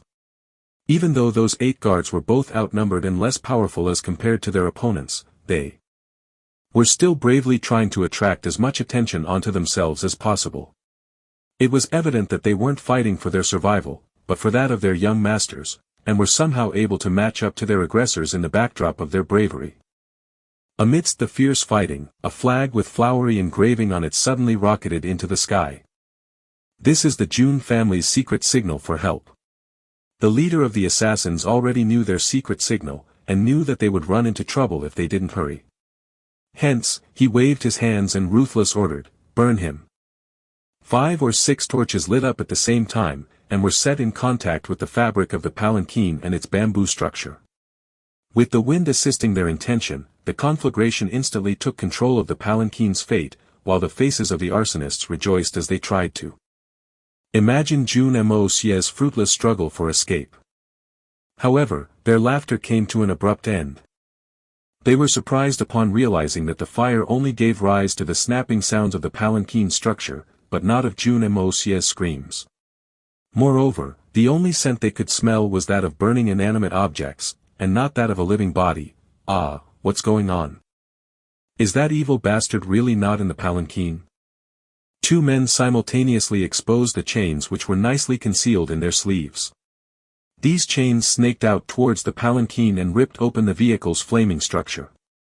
Not a soul in sight. Li Ji Wu, what is going on?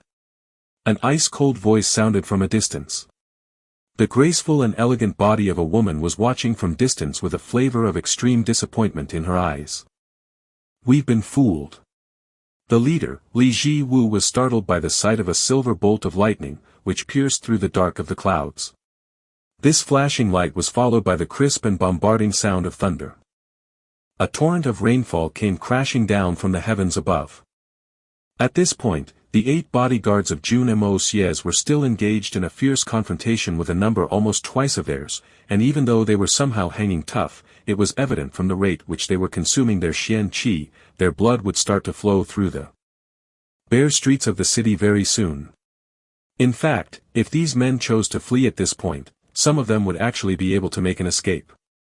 However, they were still fighting back with the single-minded ambition of distracting their master's aggressors. "Hey, how's it going?" A ghostly figure suddenly appeared behind one of the black-masked men. The man turned around, only to find 2 slender fingers approaching his Adam's apple, Chuck. The eyes of the assassin froze in shock while his hands trembled twice as his feet recoiled backwards under the effect of his collapsing body.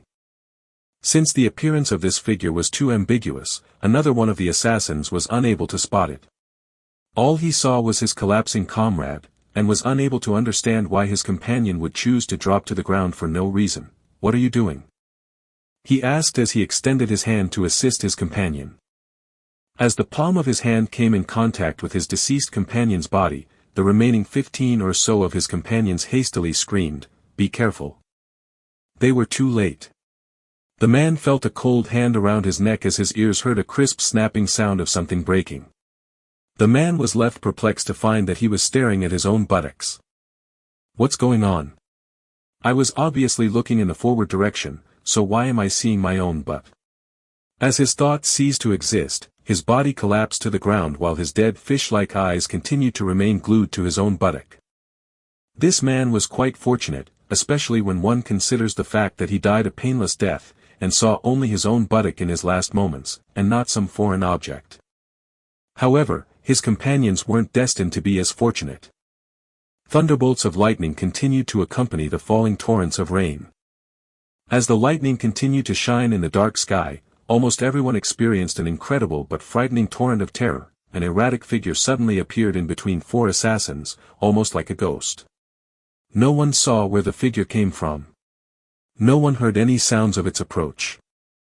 Is he a god or a monster? Like a devil from a nightmare, one their eyes could see but hands couldn't touch, the monster leisurely cut their lives short.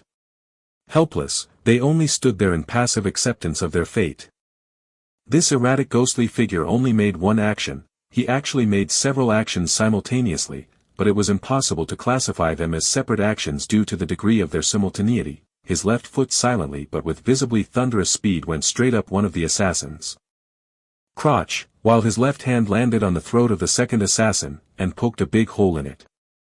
No one saw the speed with which his right hand reversed the neck of the third assassin, and left him staring at his own buttock. Luckily, then, both his elbows landed straight into the back of the fourth assassin, who was facing the other side at that moment, unaware of this mysterious figure's presence behind him. Even though the assassin's back was unable to resist the elbows, and crumbled inwards under the effect of the dual elbow strike, his body's flesh showed no signs of any injury.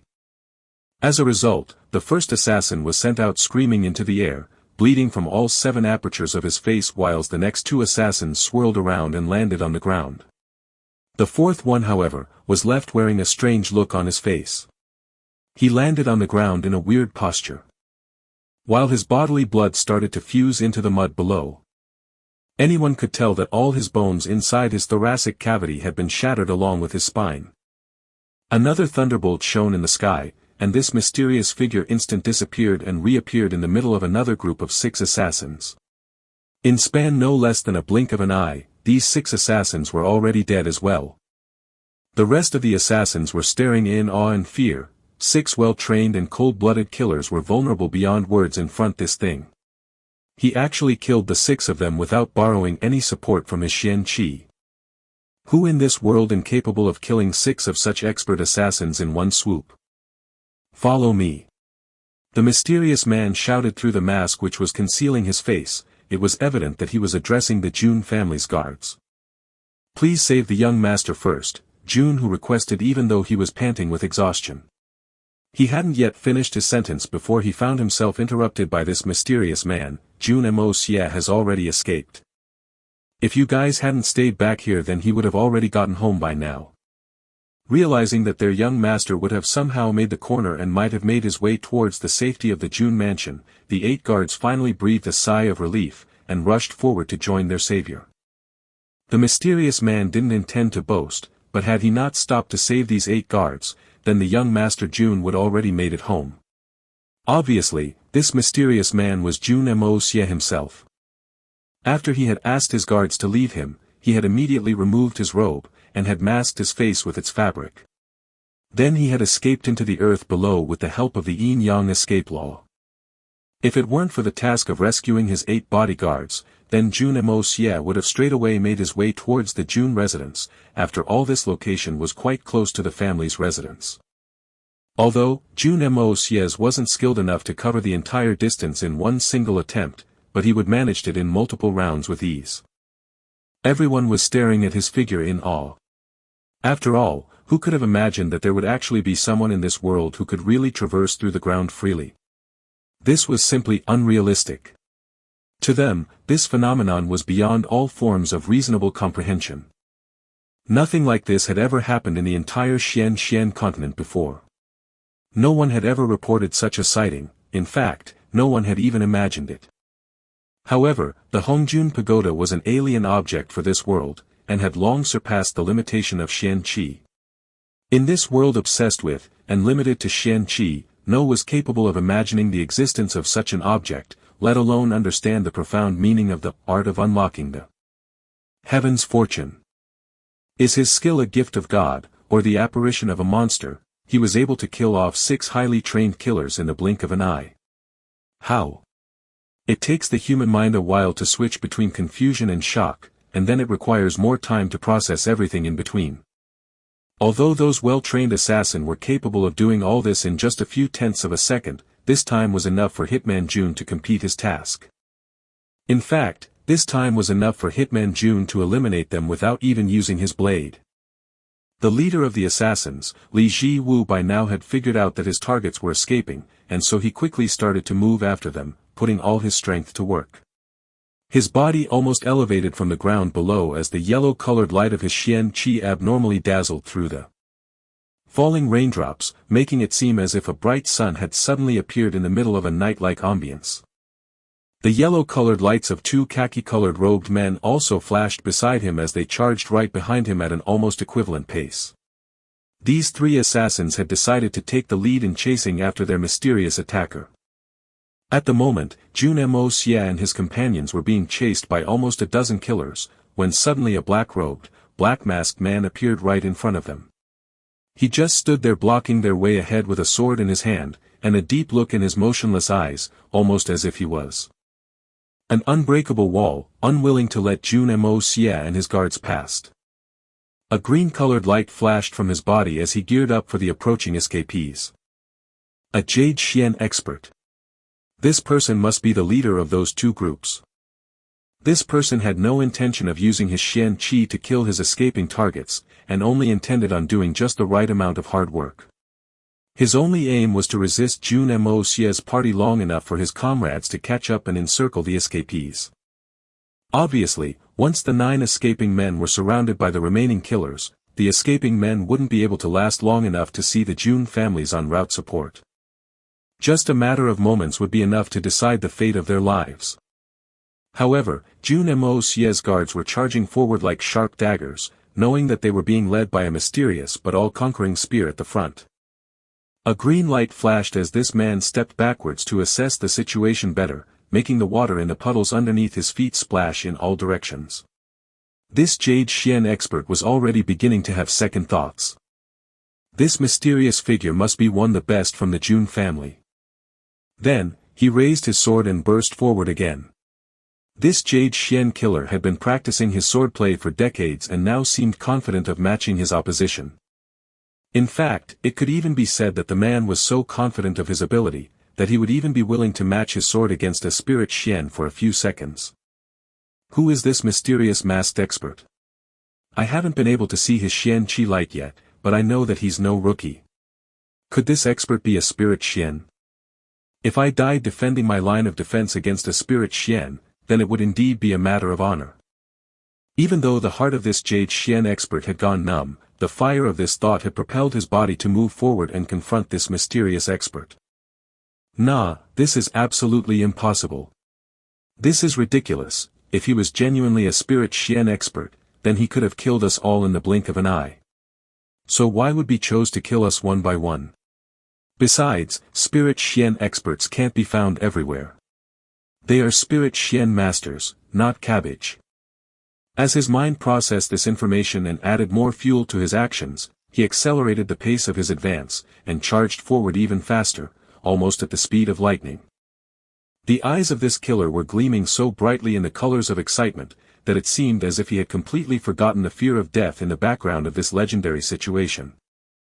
As their bodies approached closers, Jun Moxie's body didn't slow down even to the last step, but his entire upper body twisted in a strange manner at the last moment, almost to the point where it seemed to be defying the laws of nature.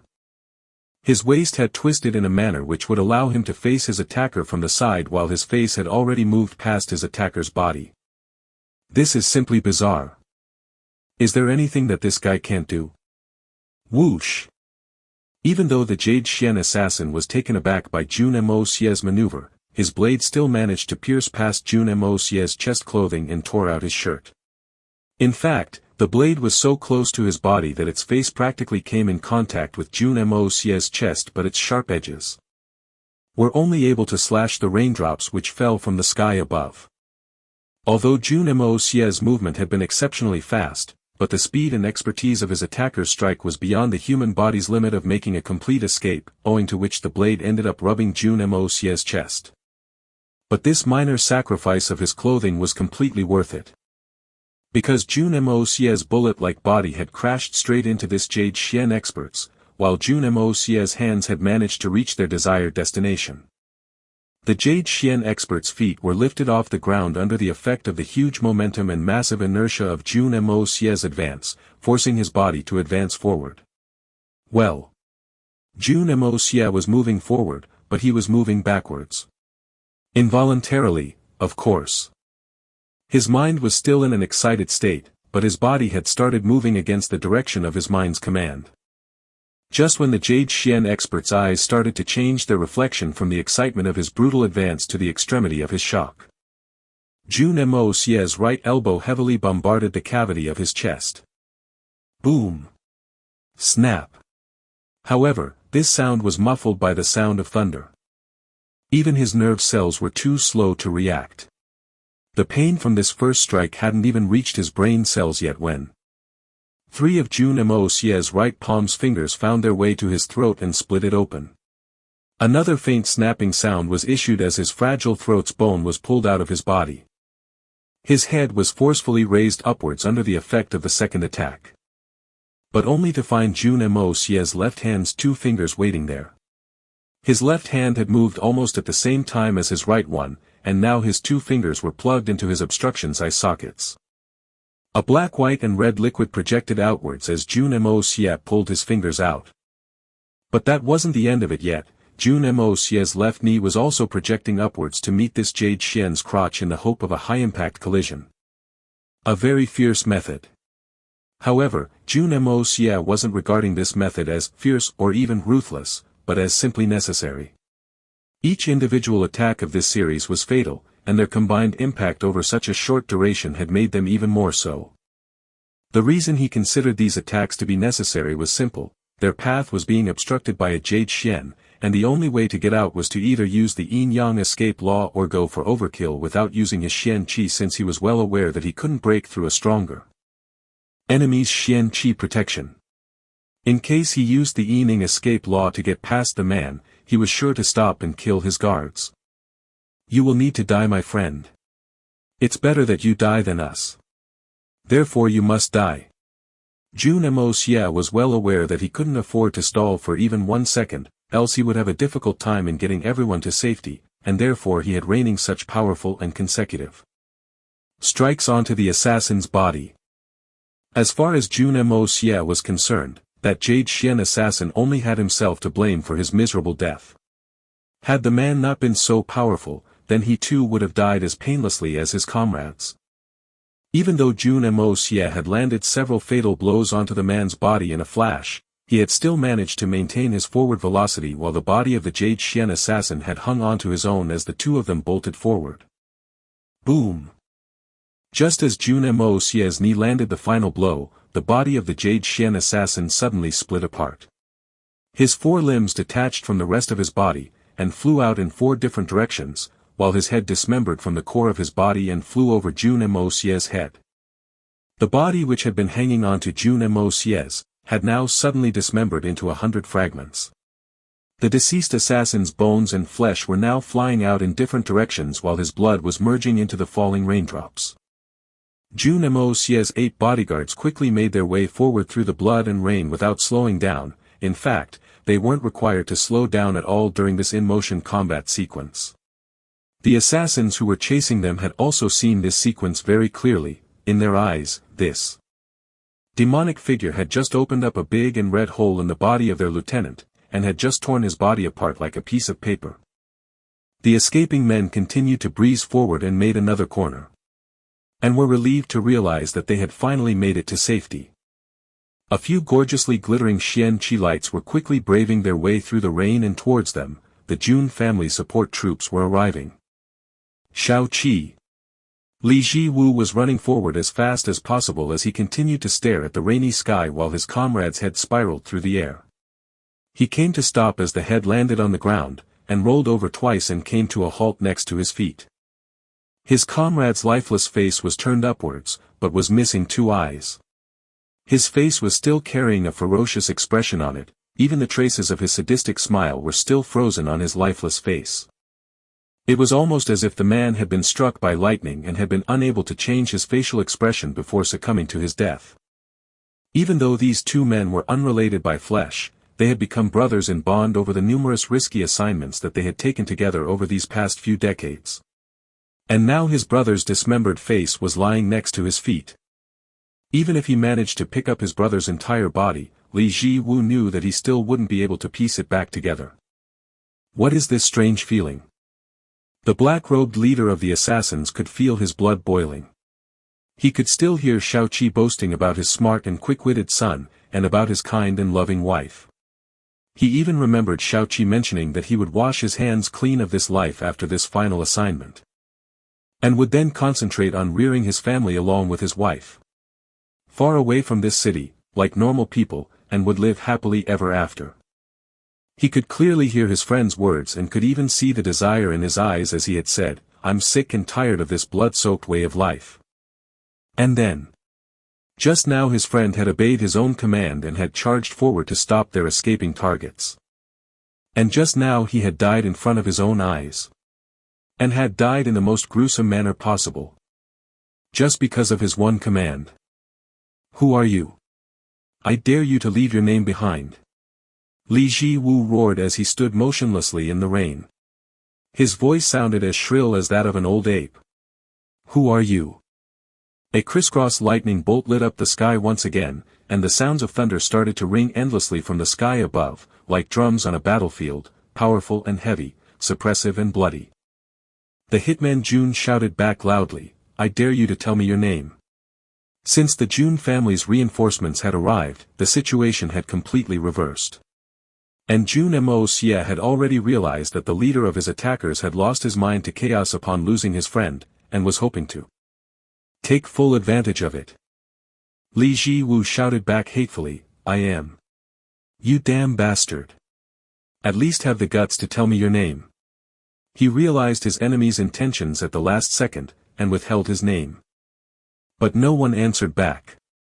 However, the Jun family's reinforcements were already galloping at full speed since they had spotted the situation. "Withdraw." A cold voice originated from the throat of a slender black-dressed woman. Her wet hairs were pasted against her beautiful face, and one could clearly see through her veil and tell that her pupils had gone completely cold with pain and disappointment. However, despite all of it, she was still categorical enough to issue the command for retreat. Li Jiwu immediately returned to his senses, and bent down to pick up his friend's head. He tried to scream one last threat, but his voice broke before he could find his words, and so he simply stared at the backs of Jun Moxie and his guards. His eyes were blatantly exposing the sea of hatred which was turning and twisting inside his heart. Then, he turned around and left without saying anything more. "Brother Shaoqi, I'll take you home." His two tragic and teary eyes quietly disappeared into the dark of the streets. The remaining of assassins were unable to fetch the bodies of their friends, and were forced to leave their fallen behind. By the time the Jun platoon arrived, all they saw was a collection of dead and cold bodies on the floor. Jun Moxie had already settled the immediate crisis, and had somehow managed to spoil the assassination attempt on his life. A yellowish light flickered from far away, almost as if it was flying in the dark sky, and landed straight in front of the 8 bodyguards. "Where is the young master?" It was the butler, old Pang. This old and loyal butler of the Jun family was a peak Earth Xian expert in reality. The 8 people were left stunned upon realizing this truth in that moment. The masked man had said that the young master is safe. But where is he? Where did young master go? He didn't get home yet. With no concrete answer to give, they just continued to stare at each other blankly. Old Pang's face started to wrinkle as his eyebrows gradually started to rise. He gloomily asked, "Did you really abandon the young master and escaped alone?" His voice was already beginning to reek of his murderous intentions. That's. A mysterious expert said that he had rescued the young master. We were completely encircled by the enemy at that time, but he also rescued us. The young master didn't reach home. Jun, whose eyes were fixed on the ground while his head was lowered with shame. He was well aware that if his young master is dead, then his life and that of his men wouldn't even remotely be enough to compensate for the loss. A mysterious master. Who was that mysterious master? Where is he? Old Pang's tone continued to get colder with each question he asked. Did you really abandon the young master on the word of an unknown man? And then you just rushed out to ensure your own safety? Is that what you joined this family for? Pop. The 8 men simultaneously knelt to the ground in the pouring rain with nothing to say in their defense, and seemingly ready to accept their penalty. Old Pang sighed and grunted, Jun Hu, it's a pity that we accepted you into the family, trained you and then trusted you with the safety of the young master. We gave you the responsibility of his safety. And now the fate of the young master's life is unknown. You're held in capital offense in accordance with the military regulations. What do you have to say about that? I have nothing to say in my defense, I accept my punishment. Jun, who remained knelt on the ground as the blood and rain poured over his expressionless face. He could have said many things. Such as, he had only obeyed the command of his young master, and that since the young master was the only intended target, he had broken away from the young master in order to attract the attention of the enemy. He could have spoken about the valor which he fought, he could have said all of it, but he chose to keep quiet. He was well aware that if anything untoward had happened to his young master, then all his explanations weren't worth anything since it would still mean that he failed in his line of duty. Hang on. Jun Moxie jumped over the adjacent wall, and ran over, Old Pang, please don't blame these people wrongly.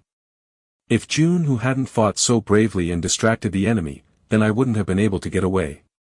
Jun Moxie narrated the tale of Jun who's bravery. Is that so? Old Pang's face immediately calmed down, why didn't you say so? Then he looked around and asked, where's that mysterious expert who saved you all? This person saved the life of the young master, the entire family is in his debt, and so he must be rewarded accordingly. He went in that direction, but he was too agile, and therefore I cannot be too sure which way he went afterwards. Jun who raised his finger and pointed in Jun Moxie's direction, whilst still kneeling on the ground. That man was really weird. He threw me straight to the ground. Jun Moxie brushed his forehead almost as if it was bruised, he actually kicked me after saving my life and left without saying goodbye. What did this person look like? Old Pang's mind started shuffling through several ideas. His face was masked, so it's impossible to tell. Jun Moxie and Jun who spoke up at the same time. Even though Jun Moxie's voice seemed ignorant, Jun whose tone seemed full of gratitude. Old Pang waved his hand as he stated in a deep voice, you 8 will report to the master of the house, and you'll tell him the entire story without any omissions, and then you'll wait for the master's judgment. Yes. The 8 men readily agreed and stood up on their feet once again. Young master, now. How will you participate in the family dinner now? Old Pang took an umbrella from the guard behind him, and held it above Jun Moxie's head. Not an issue. I didn't sustain any injuries. Jun Moxie answered in a heroic manner, this was just a small incident, I've been through worse. Even though Old Pang's mouth parted to open, but he didn't speak. He could tell that Jun Moxie had indeed gotten used to these affairs. The young master had sustained a few injuries during the last assassination attempt on the princess. Compared to that, this assassination attempt on the young master's life was nothing since the young master is perfectly unharmed. In that case, you must return to the residence, young master. The master and the Guan family have been waiting a long time now. Old Pang stated. Just a minute, but first I have to go back because I need to take a look at my palanquin. There should still be something inside it. Jun Moxie took the umbrella and turned around. The palanquin was first attacked by concealed weapons, and was then set ablaze. And now this rain has turned it into a pile of dirt and ash, what could possibly be still left in it? Even though Old Pang didn't quite agree, he still followed after Jun Moxie for the sake of keeping him safe. Jun Moxie circled around the remains of the palanquin a few times like a fly, and then bent down to pick something up from the floor, and then first looked east, then west, and then swirled around in a circle once. Then he handed the umbrella back to old Pang and said, "Let's go. I don't think that the weapon you just picked up belongs to you, young master." Old Pang's keen peak Earth Xian eyes were capable enough of spotting the item that Jun Moxie had just picked up. "You just walked all the way over to here for picking up a concealed weapon which was left behind the enemy. These kinds of weapons are very common. It's common sense to know that this will give us no clues. The young master considers himself to be too smart." Even though he had seen Jun Moxie picking up that weapon, he hadn't noticed the way his eye had lit up or the, "is that so?" smile on Jun Moxie's face at that moment. Even the pouring rain and fierce winds weren't enough to completely wash away all the traces of the assassins. Though some minor traces still lingered, the Jun family's sleuths weren't capable of understanding or interpreting them. For example, the wind was still carrying a faint fragrance with it. Even though the fragrance was so faint that a normal person wouldn't exactly be able to tell things apart, but Jun Moxie's amplified senses were keen enough to detect it. And then there had been a hint of familiarity in that withdraw command. These two factors were alone enough. A wretched smile creased onto his face as he put two and two together. Upon reaching home, Jun Moxie found his grandfather standing at the gate of the hallway. The old man's eyes scanned his grandson from head to toe but found no scratch on his body. He frowned his brows in rebuke. "When will you be strong enough for me to stop worrying about you? Now go and change your clothes." Jun Moxie obediently left for his room even though he didn't quite agree with his grandfather. He quickly changed his clothes and entered the dining hall, and found that the food and beverages had already been set on the table. Jun Woo-yi was sitting in his wheelchair with a thin layer of blanket atop his legs. He looked at Jun Moxie, smiled faintly and whispered in a low voice, "I don't know what kind of skills would be required to handle this matter in such a neat manner. Moxie, your uncle is very curious. You have to tell me about the origins of these mysterious skills. Don't say that you don't know anything about it." Uncle, this big world is filled with all kinds of wonders, and some extraordinary talents, this. Jun Moxie smiled mischievously. "Stop, I don't want that talk again." Jun Woo-yi widened his eyes to stare at his nephew. "What about those people? Do you have any idea about them?" "I did get some idea about them. I might be able to track down a few of them." Jun Moxie winked. "Should I send some more men to assist you?" Jun Woo-yi's expression suddenly became very cold. "Those bastards tried to assassinate my Moxie, therefore they must die. That time hasn't come yet." Jun Moxie smiled back. "They've given us something to build on, but if we send out our men after them right now, then we'll only make them more cautious." "You mean, you already know who's behind this?" Jun Woo-yi's eyes lit up. "Uncle, your clear-as-flame foresight is capable of planning battle strategies from a tent and can win a battle from 1,000 miles away." Jun Moxie mockingly flattered. Jun Woo-yi didn't know whether to laugh or cry. "Guan family?" Jun Moxie asked out of curiosity. "We've organized this banquet for them, so why aren't they here yet?" "They are in your sister-in-law's courtyard." Qing Han had a fit of rage. Jun Woo-yi smiled subtly. "This is their internal family matter after all, therefore it's alright to wait a while." As he said these last words, Jun Moxie turned his head to look outside into the rain and spotted a queue of individuals slowly making their way towards the dining area. It was the Guan family. A total of 5 from Guan family had showed up for the dinner with a beautiful but ice-faced Guan Qing Han leading the way, followed by a thin and tall, middle-aged man dressed in a green robe. Even though his robes were fluttering in the wind, but his clothes were completely dry, almost as if his clothes were impervious to the rain outside. The man behind Guan Qing Han was her father, Guan Donglu. He was also the head of the Guan family. Behind Guan Donglu was a burly-looking old man. Even though his hair and scanty beard were gray, but his body was still very big and sturdy. The sharpness of his eyes seemed to resemble that of a leopard, and his tiger-like walk made it rather evident that this man, Guan Rushan, was one of the finest warriors of the Guan family. Guan Rushan was followed by two long-faced, jade-shaded, elegant, smart and handsome youngsters. These two youngsters were Guan Qinghan's elder brothers. The eldest one was named Guan Qingbo, while the second son's name was Guan Qingyu. Guan Qinghan was a very elegant and beautiful young woman, but her two brothers' elegance and looks were at par with hers. This family has excellent genes, really excellent ones. Jun Moxie thought, they look like embroideries on a pillow cover, don't they? Brother Guan. Jun Wui greeted Guan Donglu by cupping his hands in a traditional manner while remaining in his wheelchair. Brother Jun, there's no need for such formalities.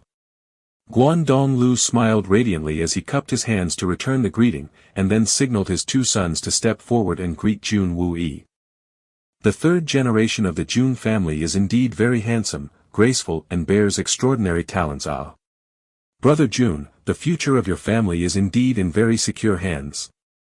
Guan Donglu looked sideways at Jun Moxie and smiled affectionately. The sincere and complimenting manner in which he stated these insulting words to the new master of the house was indeed very fascinating. Jun Moxie could already tell that maintaining control of the relationship with a man of such diplomatic skill could be a very difficult task. But at this moment, Jun Moxie's eye suddenly diverted towards youngster at the back, Guan Qingyu, who had intentionally or otherwise hidden his body behind his father's in an instant. His eyes had revealed a hint of anger at first upon seeing Jun Moxie, which had quickly transformed to shock and surprise, almost as if he wasn't expecting to see Jun Moxie here. Even though that look in his eyes had disappeared so quickly that no one else was able to notice it, but he still wasn't able to hide it from the keen and perceptive eyes of the hitman. Jun Moxie couldn't help but wonder, what's the reason behind that look in his eyes? He searched his entire memory in order to determine whether he or the previous Jun Moxie had any kind of an association with the youngster, but only found that not only had he never had any sort of an association with the youngster, he had never even seen the man's face before, but then why did he look so shocked after seeing me? What am I missing here? Even though Jun Moxie's mind was busy juggling a plethora of thoughts, his surface expressions were indifferent to it as he stepped forward and smiled courteously to greet Guan Qingbo and Guan Qingyu. Jun Moxie had heard that the two brothers of his sister-in-laws had interests similar to the previous Jun Moxie.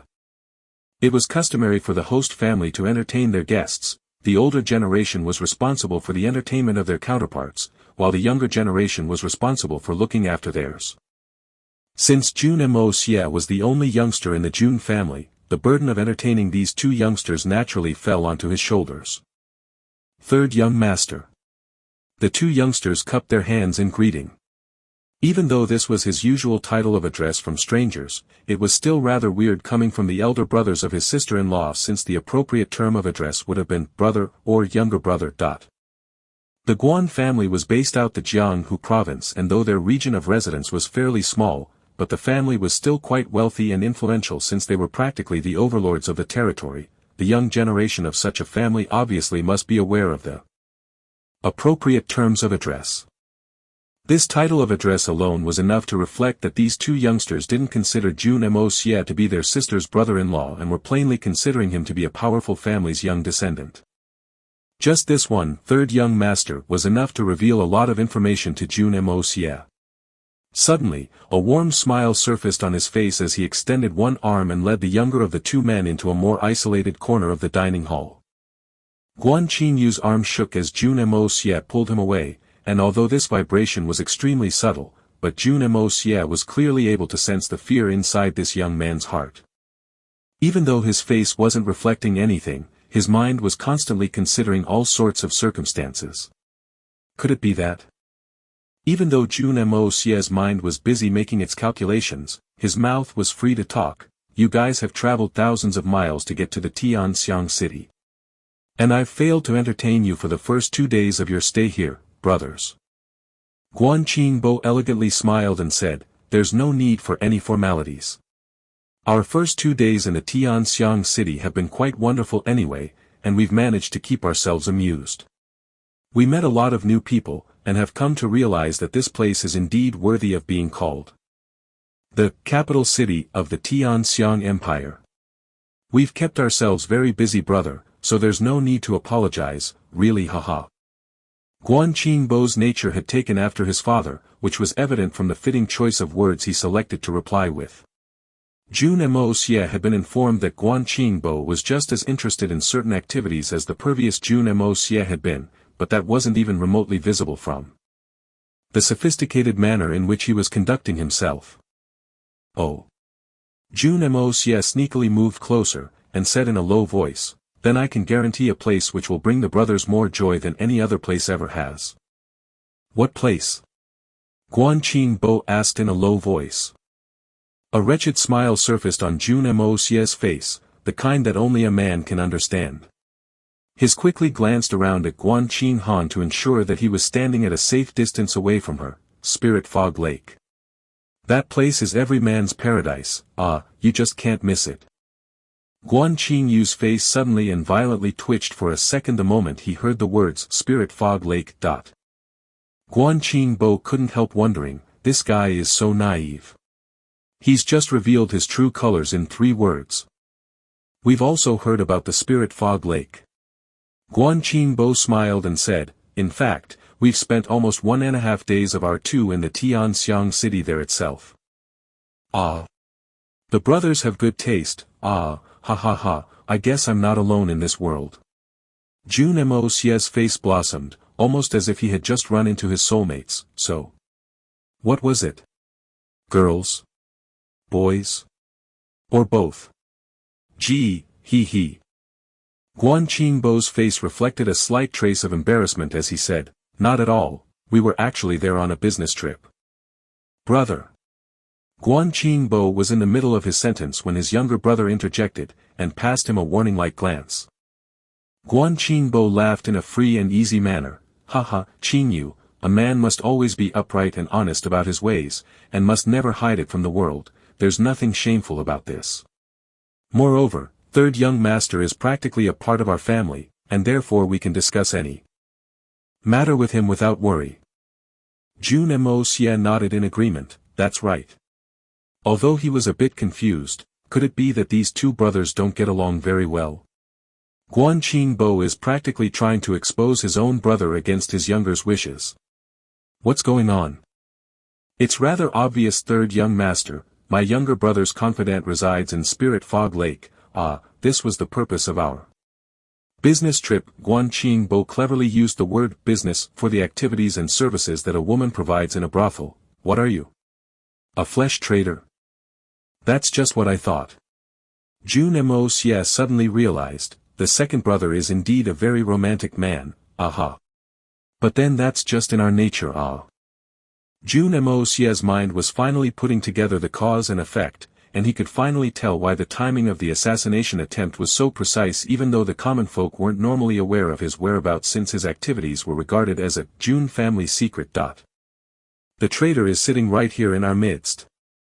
But such a traitor can be very hard to guard against. There was no doubt about the identity of Guan Qingyu's confidant. It was obviously Lady Yuer. He had obviously revealed Jun Moxie's whereabouts to her, which had consequently led to an attempt on his life.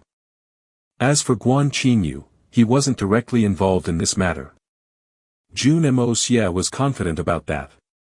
Else he wouldn't have appeared so shocked and frightened upon seeing Jun Moxie safe and healthy. "Damn it. We received you in kind and treat you as family, and then you just turn around and run your little mouth to that whore." Jun Moxie silently cursed within his heart, aware that this wasn't the right time for his revenge. In fact, it was rather obvious from Guan Qingbo's body language that the man was completely unaware of his young brother's personal actions. Moreover, even his own father along with the rest of his family also seemed to be in the dark in regard with this matter, else they wouldn't have dared to attend this banquet at this time. Youngsters can be very impulsive. If a beautiful woman begs and pleads a young man for a favor, the man is likely to promise without even bothering about his own family. Although such men are often unable to understand the gravity of the consequences of their actions. The ignorant is fearless. Jun Moxie sighed. "Although this isn't the time for my revenge, but I won't allow you to enjoy yourself here." "So, Yuer is your dream lover, Good. Great. Then let's talk about your lover, Yuer." You're damn lucky I'm not killing you right now. I bet that the two of you have less friends in the Spirit Fog Lake than me, ha ha ha, no disrespect intended. But I visit the Spirit Fog Lake very frequently. Jun Moxie smiled as he whispered, speaking of which, I can introduce you around the place. Haha, this place is your native, therefore you're obviously more familiar with it than we are. Guan Qingbo smiled back. That's right. And I've even been the first one to open the flowery buds of several beauties there. Jun Moxie whispered as his face started to flaunt a very triumphant and obscene look, for example, the Ni Chong Pavilion's heir. She's said to be the best beauty of the Spirit Fog Lake. This young master was kind enough to be her first customer. Guan Qingbo suddenly realized that something wasn't right. He wasn't with us when we visited the Spirit Fog Lake earlier. So how does he know that my brother's lover is named Heir? Could he really be talking about the same girl? Guan Qingyu's face suddenly became ashen. His sharp eyes started shooting flames at Jun Moxie as he cleared his throat and stated in a slow and unhurried tone, the third young master mustn't brag too much. Lady Heir is a pure and clean woman, so kindly do not insult her self-respect. What? You don't believe me? And what self-respect does a prostitute have? Anyway, I can prove it. Jun Moxie's expression became even more proud, while his smile even more obscene. Let me tell you, Heir's buttock has a birthmark on it, 3 red color dots which are placed really close together. Her skin is really soft and tender, her smooth waist, fiery lips and full breasts kept me awake for several nights in bed. I would have given her a lot of money, but she told me that she loved me and wasn't just selling herself. I spent several days with her but then I left since I didn't know what she wanted. Jun Moxie's face was wearing a very perverted look on it, and his eyes were reveling in a color of recollection. He swallowed a mouthful of saliva down his throat, while his hands remained hanging in the air, almost as if he was still trying to feel Heir's soft and silky skin. That's enough. Guan Qingyu suddenly burst out and roared as he stood up from his seat. He looked at Jun Moxie with blood-red eyes and started raining curses. Jun Moxie. You bastard. You bastard. You shameless pig. Jun Moxie suddenly woke up with a start, and couldn't help trembling backwards while carrying a frightful look on his face. You. What are you saying? This sudden outburst had shocked everyone. The Jun family and the Guan family weren't actually related, but still harbored a very similar sentiment. And since their relatives had come to visit, even Jun Zhantian had decided to personally attend this dinner. Guan Donglu's talks had been bringing a smile onto the old man's face, while Jun Wuyi and Guan Rushan, who were sitting beside them, would plug in a phrase or two every now and then, resulting in a burst of laughter. No one had anticipated that the second son of the Guan family would suddenly freak out at this time. Moreover, no one could have ever anticipated that he would actually start abusing the young master of the Jun family in such a strong voice. It seemed from his reaction that Jun Moxie had killed his father and had then taken his wife as a mistress. Even a spirit Xian expert would have a difficult time in getting such a reaction from this gathering. Jun Zhantian, Jun Wuyi, Guan Donglu, Guan Rushan and Guan Qinghan were being served food by old Pang, and now all of them were blankly staring at each other. Forget about the reaction of others. Jun Zhantian and Jun Wuyi were both war veterans, and had seen several shocking incidents on the field. But this shocking uproar from this youngster had left them completely stunned.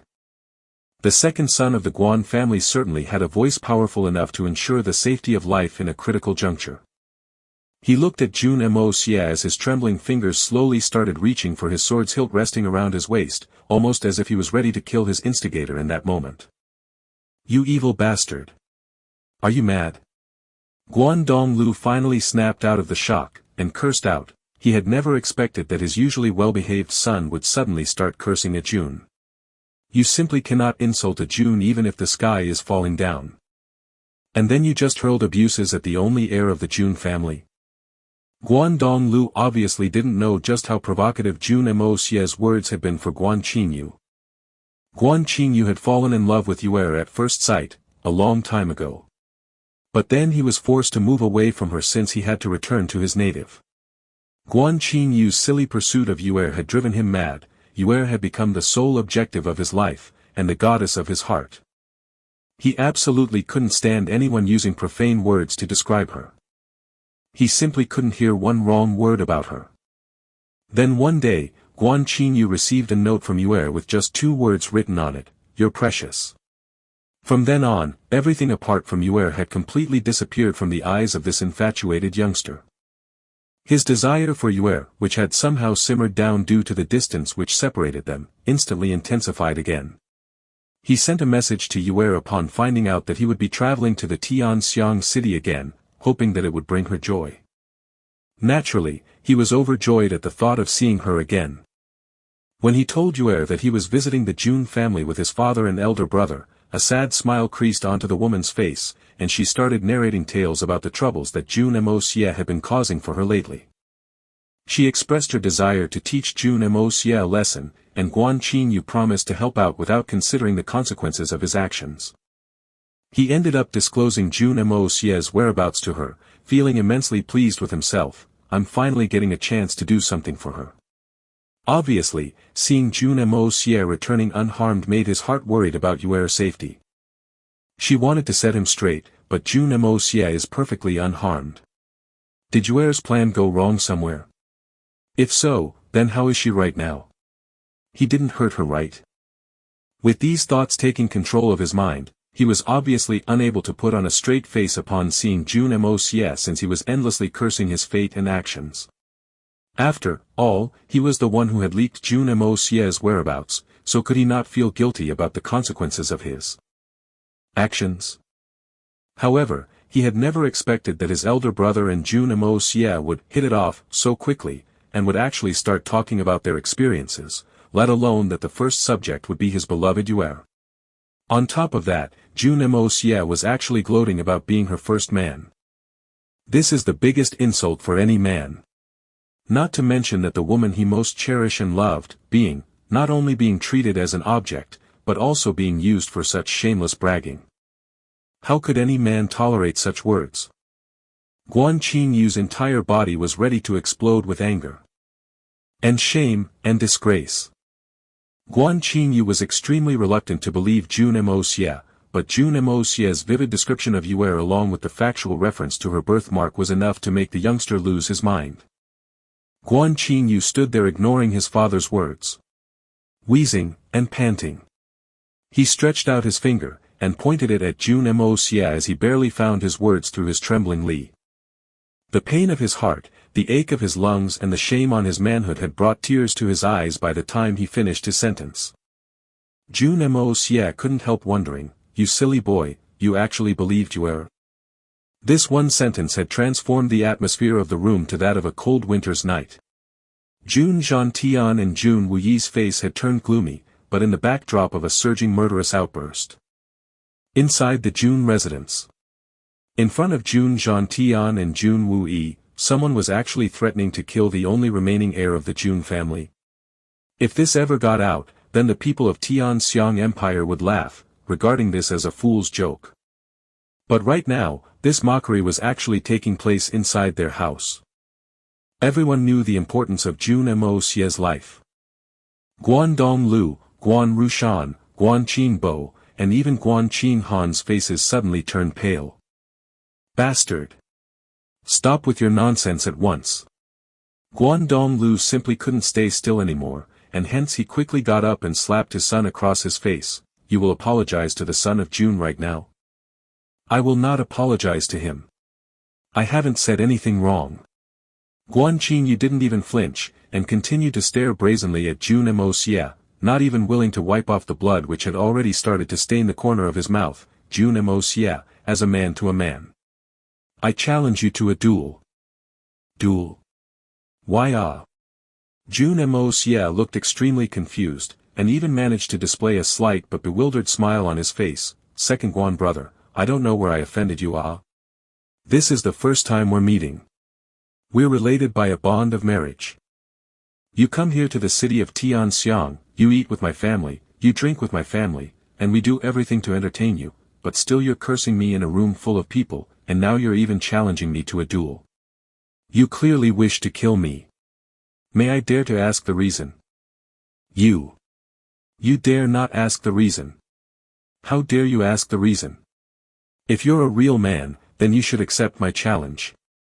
Guan Qingyu's eyes were still fixed provocatively at Jun Moxie. You damn thing.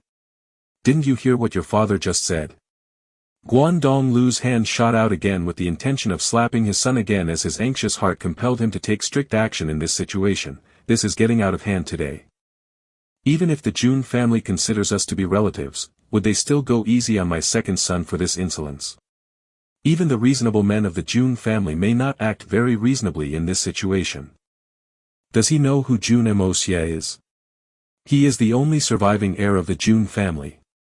Even though my second son has only threatened to kill him, but if someone had threatened to kill my son, then I would have sent that man to his death without giving him any chances of explaining the situation. If this is how I think, then how long will it be until the old man Jun makes this decision?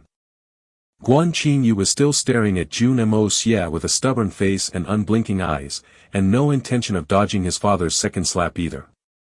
Guan Donglu's hand was in mid-air, ready to strike his son even harder this second time when a hand appeared out of nowhere and tightly clutched his hand, and held it in its place. Guan Donglu turned around to realize that it was Jun Wuyi's hand. Jun Wuyi smiled gently as he stated in a casual manner, "Brother Guan, there must be reason behind your son's words.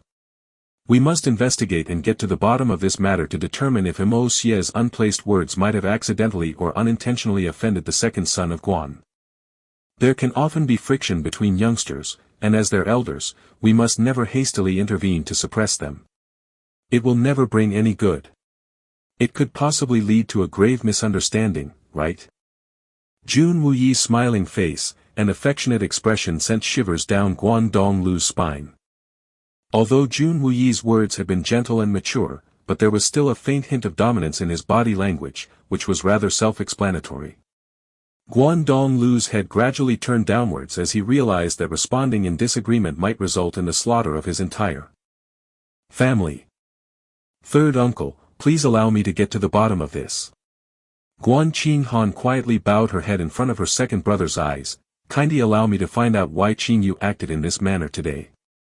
Please allow me the authority to decide the course of action once I've determined which of my two brothers is at fault, Moxie, or Qingyu, since I'm an older sister to the both of them."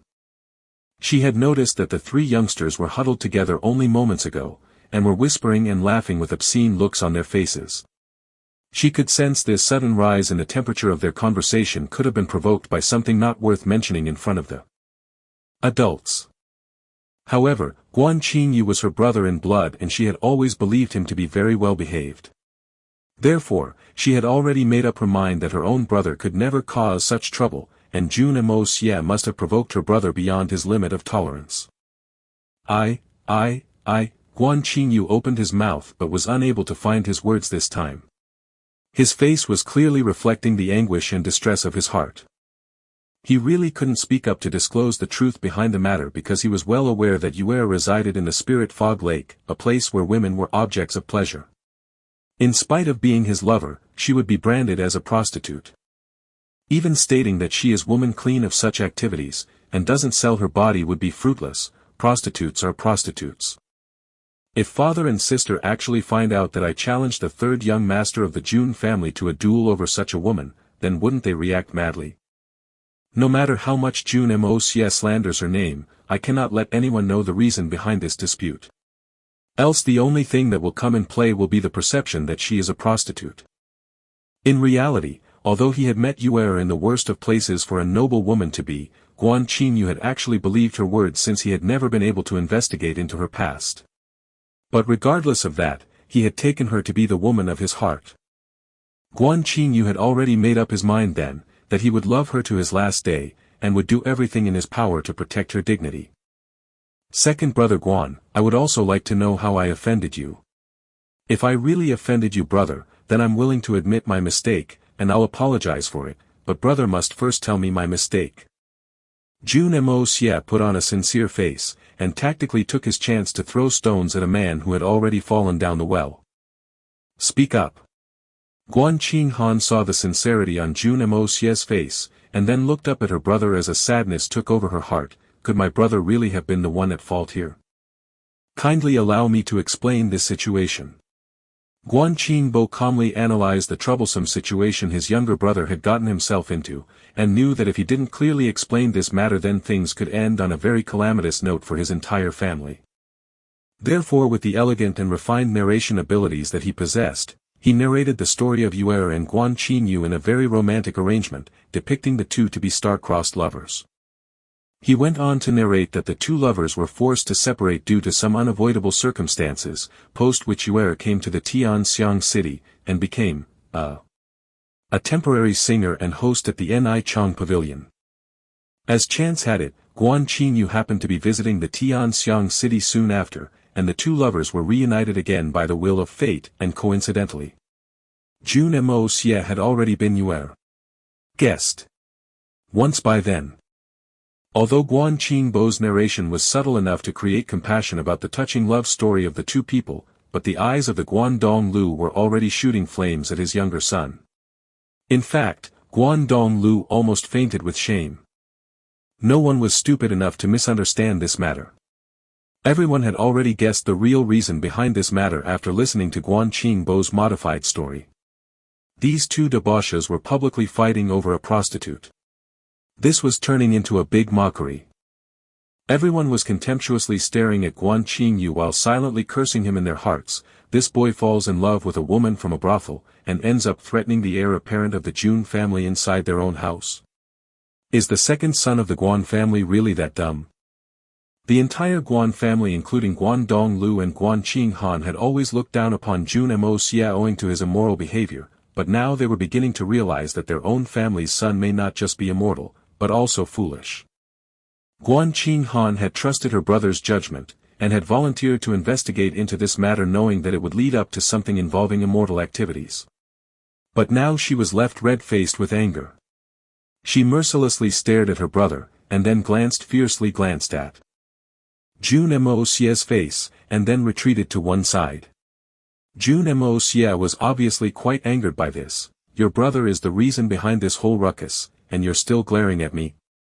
Do you know that your brother is the main culprit behind the assassination attempt on me? I'm the real victim here. I'm the one who's entitled to be angry in this case. You evil bastard. Guandong Lu's thundering roar echoed through the shaking hall. You challenged your own relative. Your own sister's brother-in-law. To a duel of life and death over such a woman. Guandong Lu's entire body was trembling with anger. You're a disobedient son. You're an unworthy son. You're a disgrace to our family's name. Even though Guan Qingyu was repenting and fearing his father's anger, but his mouth still open to refuse his defeat as his stubborn brain ordered him to refute his father's words. Heir is my beloved, she is not a vulgar woman, and nor is this man my sister's brother-in-law. We've come here to take my sister back, and once we do that, he'll no longer be associated to her, or us, in any way. Shut up, you insolent beast. Guandong Lu hurriedly intervened as his face turned pale with fright. But his words came too late. Guan Qinghan raised her pale face to look at her father, her rosy lips trembled to speak her mind, but were unable to find any words to express them. The old man Jun and Jun Wuyi were left speechless, even Jun Moxie was left surprised by this sudden change of events. A deadly silence engulfed the entire hall. This old man is drunk, I must excuse myself. Grandfather Jun stood up and stated in a cold voice. His words were obviously quite strange. The dinner hadn't yet started, the dishes hadn't been tasted yet. In fact, even a single glass of wine hadn't been emptied at this time, and the old man Jun had just stated that he was already intoxicated. Guandong Lu's smile was accompanied by a thin trace of sweat on his cheeks. Of course, please, take care of your health. Jun Zhantian snorted in reply, and sullenly walked away. Guan Qinghan was only associated to the Jun family in name, and not in reality. Everyone was aware of this fact. Even though the Guan family had repeatedly risen the issue of taking her back, and the fact that Guan Qinghan had always refuted the proposal was one side of the matter, but their arrival in the city to take her back was a completely separate issue altogether. The only way in which the Guan family could take her away was by terminating the engagement between the two families. Both families were fully aware of this. But knowing this was one matter, and the Guan family taking the initiative on raising the issue in person was a completely different matter. Initially, even though the Guan family hadn't even raised the subject, Jun Tian and Jun Yi were both already willing to provide all necessary means to supplement their desire since it was for Qin Han's welfare. However, raising this issue in front of the Jun family was equivalent to slapping them in the face. Even though this slap was only a metaphoric one across the face of their prestige, but the Jun family simply couldn't afford to lose their face in this regard. The originally well-intended actions of both sides had turned into a very complicated situation at this moment. Jun Yi slowly said, "Let that be as it may." He pondered for a moment, and then continued, "We'll discuss Qin Han's situation later, but for now let's just concentrate on getting to the bottom of this issue between our two sons." Guan Donglu was already panicking. This was his first time as the head of the family that he was at a complete loss for words. "Jun Moxie, since you've insulted my heir, you're Guan Qingyu's sworn enemy from this day on." Guan Qingyu contrariwise and audaciously sneered, "Are you really going to use the Jun family's influence to keep my heir forcefully? Heir was right about you. Your shameful behavior is the reason she wishes to take revenge against you. Since you were lucky to escape away earlier today, I will finish this task for my heir. Accept the challenge of this young master, Jun Moxie." The youngster had actually revealed the entire situation, and had ended up doing it with a very confident and angry look on his face. Is this kid an idiot? Perhaps newly born calves aren't exactly afraid of the tiger. In fact, this was probably due to the influence and power of the Guan family in the eastern region.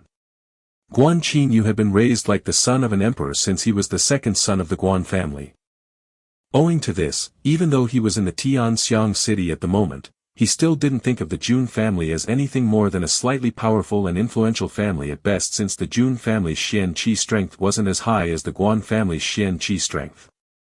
But no one had ever told him that the Guan family kept their supremacy to the eastern region for a reason. Therefore, his young mind was unable to see the true power of the Jun family. All he saw was an old man nearing his grave, good-for-nothing debauchee, and a cripple. In his eyes this entire family was useless. He was obviously overlooking a very important point. Even though the Guan family comprised of several advanced Xianqi experts, but unless their might became at par with the Blizzard's Silver City, they would have no option but to adhere to the secular constraints of this world. Even though the Jun family wasn't as powerful as the Guan family in terms of the number of experts in the family, but they were the representatives of the highest military authority of the entire empire. And they also had the power to mobilize the entire empire's troops behind them. Whether it's a superfamily or secular one, power can dominate all. A high Xian-level martial artist may be able to kill thousands of people, but still may never be able to rule a country, or a city, or even a village. But power can. This was the biggest difference between the Guan family and the Jun family. It was also an insurmountable difference. The fact was, the Guan families had a very strong reputation, but their reputation was only strong enough to control their own territory. Whatever attention they had been receiving outside their own region of control was simply because their daughter had been engaged into the Jun family. It had nothing to do with their own authority. "You were lucky to escape away earlier today."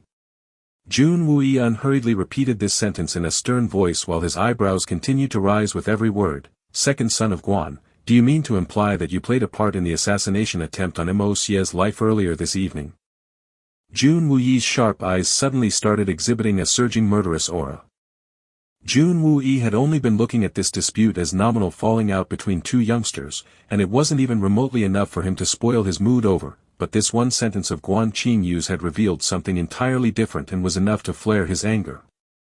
This was the first time today that he was actually considering taking action against the youngster.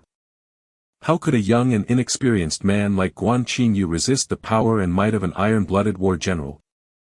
I did not. Guan Qingyu suddenly felt frost bites on his entire body, and cried out in dismay, "The assassination? What assassination? I was just mentioning it in reference. Why would I have wanted to kill him at a time when I didn't even know about all this? And if I did wish him dead, then why would I tell them anything? If this young master wanted him dead, then how could he have ever escaped alive?" Jun Yi, Guan Donglu and Guan Rushan sighed in unison upon hearing his response. It's obvious that Guan Qingyu is only a tool for use in Yuer's eyes. She must have used him earlier when they met in the east, and would have continued to use him till she left for the Tianxiang city. And now she's managed to use him to get the information about Jun Moxie's whereabouts, and then went about planning the assassination attempt on his life. It was obvious to them all, that he had played no part in the attempt on Jun Moxie's life. Guan Qingbo and Guan Qinghan, being younger in age and less experienced in worldly matters, took a little longer to understand the whole story. Guan Donglu sighed again as his eyes reflected a color of despair. His second son had not only cursed Jun Moxie inside the Jun family's mansion, but had also gone ahead to threaten his life. If this wasn't already hard enough to get away with, he had also revealed that he was the sole culprit behind the attempt on the young master Jun's life. It wasn't hard for the man to imagine the consequences his son would now have to face as a result. The thought that they had only arrived in the city a mere 2 days ago, and his son had already painted several targets on his back, made him extremely sad about his son's destiny. "You idiot, you've been used by that cheap woman all along." Guan Donglu's voice seemed very weak. "Qingyu, I never expected that someone as quick-witted as you would fall straight into such a lousy trap. Do you even realize that we are in the Tianxiang city right now?" It didn't sound like he was scolding his son this time around. "Of course I know." Guan Qingyu's face twitched in pain. "She used me when we met in the east. More than once, but every time. I knew. But you don't know how good I felt each time she used me. I was willing to let her use me. It made me happy. It makes me really happy." Guan Qingyu was almost roaring out at this point while his usually handsome face was strangely curved into a twisted grin. "As long as she can use me, I'm someone valuable in her eyes. If I'm of no use to her, then what is my value? Aren't I just another guy from a powerful family? I allowed her to use me."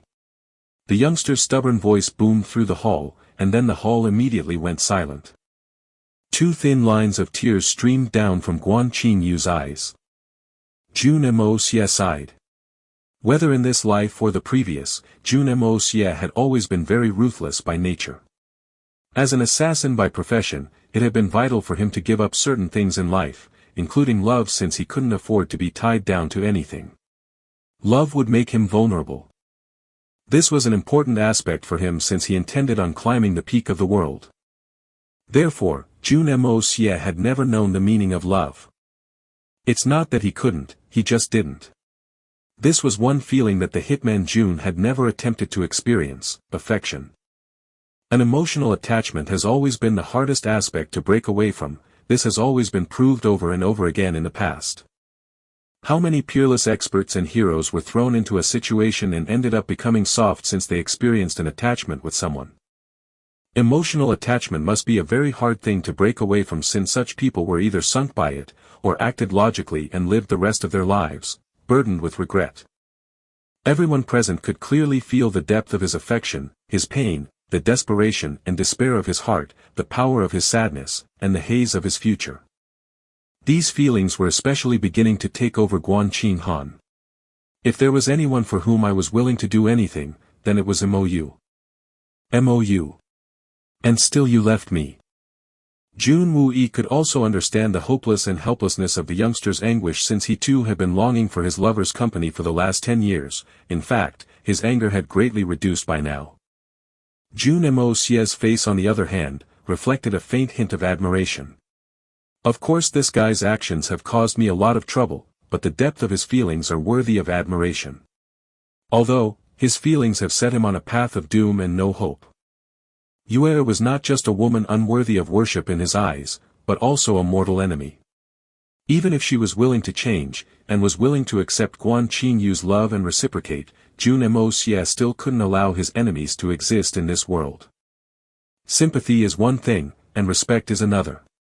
If I let these feelings wantonly govern my decisions even when they are endangering my life, then even a love as deep as the sea, or as high the sky, is of no good.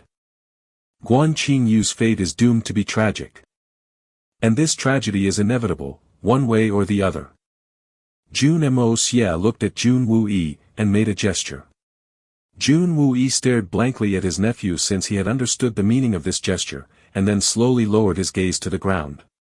Jun Moxie's heart sympathized with this youngster since he had faced something similar in his own life, but if this young man's infatuation was to turn into a threat for the Jun family's safety, then it was obviously an entirely different matter. If that's the truth behind this matter, then this young master really admires brother Qin Yu. Our earlier ramblings shall just be considered as a joke between us youngsters, and mustn't cause any further issues for our elders. Jun Moxie showed a rare side of his generosity. The emotions of people, no matter how pedantic or silly, had always been an object of admiration for Jun Moxie, simply because he had never had the courage to climb this particular mountain. But just because Jun Moxie admired this aspect of human nature didn't mean that he wouldn't take the logical action when needed. He'd even kill if he needed to, he still wouldn't turn soft, not even a little bit. However, there were a few problems. The two families were associated by engagement. Guan Qin Han's sentiments also needed to be taken into account. Also, the overall bond and alliance of the two families needed to be considered. Was Guan Qin Yu's punishment more important than the fate of the two families? The overall situation would naturally take priority. Guan Qin Han was naturally overjoyed since the situation had not only been resolved, but had also reached the best possible conclusion under the circumstances. Therefore, she bowed her head in front of her father and Jun Moxie for interceding on her brother's part in negligence to reflect that she was embarrassed by her brother's actions. However, she was very surprised by the Jun Moxie's actions. She had been expecting that her brother-in-law would have instigated her brother, and was even more surprised upon hearing that Jun Moxie had decided to generously ignore the situation even though Guan Qin Yu had threatened to kill him. She had never imagined that her brother-in-law would be capable of being so pleasant and mature in the face of such a situation. Jun Moxie's reputation had suddenly improved in her eyes. Thank you for your generosity, third young master. Guan Donglu sounded very sincere and grateful. Being the head of his family, he knew that this time would be best suited to eliminate any anger which might still be lingering in their hearts. Then, he turned around and thundered, "You two little beasts will return to your rooms right now. And pray that I don't return to see your faces soon, because when I do come to your room, I will rip your skin away." Jun Moxie's eyes reflected his desire for words, but he kept his mouth shut. The two Guan youngsters bowed their head, and left. Jun Moxie clearly saw Guan Qingbo's face as he left the hall, and he also noticed the faint trace of a smiling expression on it. Guan Qinghan hesitated for a few moments, but then called two servants and asked them to serve dinner to her brothers in their rooms. Regardless of their faults, they were still her brothers. Brother Guan. Jun Moxie raised his gaze and fixed his cold pair of eyes on Guan Donglu, but his eyes weren't completely able to conceal the faint pain he felt within his heart. I wouldn't like to comment on the incident which just took place between the young generation of our families this time, but if anything like this ever happens again, then please don't blame me if I don't take the friendship between our families into account before taking action. Brother Jun, please be assured that such a disgraceful incident will never occur again, and if it ever does, then I will personally chop off the offender's head. Guan Donglu's face was clearly expressing the seriousness of his heart since he knew that the Jun family had already been more than accommodating today. However, he was still ashamed to know that his own second son had done something as disgraceful as forging a relationship with a prostitute, and was well aware that it could easily turn into a major scandal in front of the world. I trust you, brother, and I presume that you trust me as well. Jun Moxie's fingers were thoughtfully stroking the blanket on his legs, as he slowly continued, I think that we must put the earlier incident to rest here itself, but when it comes to Qing Han, I hope that my brother will be honest, and will inform me of the truth behind withdrawing this engagement. Guan Donglu was about to speak up, but found himself interrupted by Jun Moxie. Jun Moxie shook his head slightly as he calmly stated, You and I are both aware that the two families were extremely overjoyed at the prospect of this marriage, and firmly believed it as match destined by the heavens. However, Mou's untimely death changed everything drastically, and the Jun family agreed to break off the engagement since it was in Qing Han's best interests, because we too wished to see her happy and prosperous. However, since Qing Han insisted on keeping the engagement, the Jun family agreed to accommodate her temporarily in order to console her grief. But this arrangement was only temporary since this engagement was to be withdrawn sooner or later. Both the families were clear on this particular matter. We were all just waiting until the fortunate timing of finding a suitable match for Qing Han. Therefore, your arrival in the city to take her back seems a bit strange to us. Jun Moxie squeezed his lips while rigid lines creased across his face. What happened? If you still recognize my family as friends, then please tell us. If you don't wish to state the reason, then I'll allow you to take your daughter back. But I'll break off all ties between our families, forever.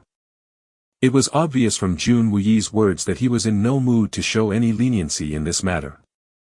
Guan Donglu stared at Jun Moxie dumbstruck for a long while, and then sighed while his backbone slumped as he started with his explanation in a low tone. Brother Jun, this matter. In reality, I can't tell you the truth. But I just want you to know that I'm very grateful for your generosity and support. Jun Moxie stands beside you, so then what are you afraid of? Jun Moxie's face was as still as a wall. Is there a force in this world which is capable of taking away our daughter? Against the wishes of the Guan and Jun family, even when we stand united? This is the girl's own doing. Guan Donglu sighed as he helplessly glimpsed at Guan Qing Han. Ah! Daddy, how could this be my own doing? Guan Qing Han's face flushed with anger as she stared at her father furiously. How can you even say such a thing? How can you say such a thing to your own daughter? You're trying to imply that I've been willfully attracting interests from the opposite gender. Humph. Don't pin the blame of my two brothers' actions on me. Qing Han, do you remember when you set out to visit Mo's cenotaph to pay your respects? About half a year ago. Guan Donglu sighed again. There, you must have met a green-cloaked youngster, right? Is this about him? She suddenly remembered the green-robed youngster who had tagged along with her on that entire journey back and forth. First the youngster had behaved very strangely, and had later disappeared. However, she could still clearly remember the last words that youngster had uttered before leaving. I don't care who you are, not do I care about your identity or status, but one day you will be my woman. Ha ha. The arrogant laughter of that youngster started ringing in Guan Qing Han's ears, almost as if he was still laughing in her face, and her facial expression suddenly transformed to that of extreme disgust. That man was a scoundrel. Whether that person was a scoundrel or not, he carries the name of Li. Guan Donglu forced a bitter smile. He is the supreme master Li Ju Tian's only son. Li Tingyun. He's also the sole heir to the Tiannan Shuihun manor. This sentence exploded with the intensity of a bomb. The hall went silent in a second. Proverbially speaking, even the sound of a dropping needle could have been heard very clearly at this point. Li Ju Tian was one of the greatest experts alive, and was widely recognized as the second strongest individual in the entire world. Even the solitary falcon was no match for him. Many people even believed that if it weren't for Yun Bei Chen's level 9 Xian beast companion, even the great Yun Bei Chen wouldn't be able to surpass Li Ju Tian on his own singular merit. Li Tingyun made his inquiries about Qing Han's identity, and immediately sent a note to the Guan family, stating that if we didn't send her to him, then he will destroy the Guan family, and the Jun family. Guan Donglu's bleak manner of speech was clearly reflecting his humility and his state of utter helplessness. The Tiannan Shuihun manor was almost as powerful as the Silver Blizzard City. I've changed the name of the Blizzard Silver City to Silver Blizzard City. It sounds cooler in my opinion. These two mysterious forces were considered almost at par with each other in the present time. Silver Blizzard City and the Tiannan Shuihun manor. This style of action had always been the trademark of Li Ju Tian and the Shuihun manor. They would never regard the opinions of those weaker than them, and would take whatever they needed. By force if needed. Guan Qing Han's face went deadly pale with horror in an instant. That scoundrel turned out to be Li Tingyun, the sole heir and master of the Shuihun manor. Perhaps he's not, but he's definitely being backed by Li Ju Tian and the Shuihun manor. Forget about the Guan and the Jun family, even the entire Tianxiang Empire cannot afford to provoke such a powerful force. So that's Haha, how old is Li Ju Tian at the moment? If I have it right, then he must be around 100 years old now, right? Even then, he's still actually functional enough to produce a 20-year-old son. Jun Moxie's face revealed a ridiculous smile, therefore, he must have been at least around 80 when he fathered this son of his. I really admire that old chap, I really admire him. I've decided, Li Ju Tian is my idol. Jun Moxie hadn't even arrived in this world half a year ago. Moxie, you find this issue funny? Jun Woo-yi raised his eyebrows, somewhat disappointed with his nephew. This matter related to the survival of two major families, and Jun Moxie was laughing like an ignorant fool. Funny, very funny. Jun Moxie turned around to look at Guangdong Lu and sneered, I find Li Ju Tian and Shui Hun Manor's marriage proposal ridiculous, but I find you even more so than them. Forget about considering Qin Han's reputation and integrity, you are actually considering your own daughter as a commodity for trade? Or, an entity for exchange? Trifling with the mere innocence and a lifetime's happiness of a mere woman in exchange for the survival and a prosperous future of the thousands of your family's followers. Very cost-effective, right? Jun Moxie laughed in mockery. I don't want to do this either. Qin Han is my own daughter, and I only have one daughter. Even I don't wish to do this. Guangdong Lu stared angrily at Jun Moxie, but this matter regards the life of more than just 1,000 followers. Do you think I could justify sacrificing the life of thousands and thousands of people? Just to keep my daughter safe for a little while? You don't know the power and might of the Shui Hun Manor. If you really sentence her for a lifetime of fornication and insults, then would you actually be able to survive with even slightest peace of mind? Would you actually be able to thrive with this shame? Would you really be able to raise your head knowing that the cost of your prosperity is being paid by your own daughter, each and every day of her life, for as long as she may live? Jun Moxie finally couldn't hold it back anymore, he just felt that this entire situation was absolutely ridiculous. Has it even crossed your mind that the cost of your family's survival isn't hers to pay? What right do you have to trade her life and happiness for your safety and prosperity? I genuinely don't know if you even have one strand of shame left in your soul anymore. People have been dying ever since the beginning of time, that's all they do, they die. They are born, and then they all eventually die. They come and then they go, so what's this big fuss about? But wouldn't a survival of shame murder the peace of your heart? Do you really think that all the burning incense sticks on your grave would be able to deliver any peace of mind to you in the heaven? Jun Moxie spat out a mouthful of saliva, and what kind of offspring would be burning these incense sticks in your memory? Only a bunch of men and women who were brought up in the shamelessness of such a heinous crime, people with no conscience. Would you actually resort to taking such an irresponsible decision just so you could physically live on in this world? What kind of a shitty idea is this? Moxie. Jun Woo-yi shouted out, don't be so presumptuous. Although he had shouted out to stop Jun Moxie's cursing, he made no efforts to hide the appreciation his eyes exhibited in an equally loud but silent manner. Although his nephew had taken things a little too far, but the reason for his objection had won over a lot of appreciation from Jun Woo-yi. What is a man? This is. A man's shameless behavior in peaceful times isn't enough to define a man, but when it comes to a matter of principle. A real man is one who is willing to break before he bends. A man's survival and glory must never rely on the sale and trade of the weak, especially women. This is a matter of principle. This isn't just a matter of principle, but also honor. It's better to die with honor, than to live with regret. This is what a real man does. Guangdong Lu's eyes roved as he closed them. How can I ever feel at ease? She is my own family's daughter. But this is happening to her, and if my family had the power to protect her, then I would have spared no effort. But since my family doesn't have the ability to defend her, then sacrificing them would be useless. Nonsense. You aren't even trying, you're not even trying to make an effort, so then how do you know that you don't have the ability? You're simply sacrificing your daughter's happiness, you still call yourself a man? You're a coward. Jun Moxie retorted furiously, you're just afraid of your enemy's strength. Your daughter isn't as strong as your family's forces, but you're still using her as a shield. You're just using her as an excuse to conceal your cowardice. Guangdonglu's facial expression was still as calm as ever. If I have to sacrifice one person for the sake of the entire family, then I consider it to be a worthy price. If I could sacrifice my life to save my family, then I'll look forward to that day. But if Li Ju Tian spares no effort to take my daughter, and if I bet my whole family's fate on her protection, and lose, then where's the rationality in it?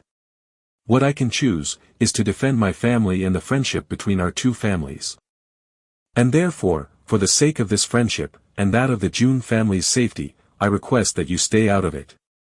It must be recognized that Guangdonglu understood his own limitations very well, even though he was the master of the Guan family and had thousands of people under his command.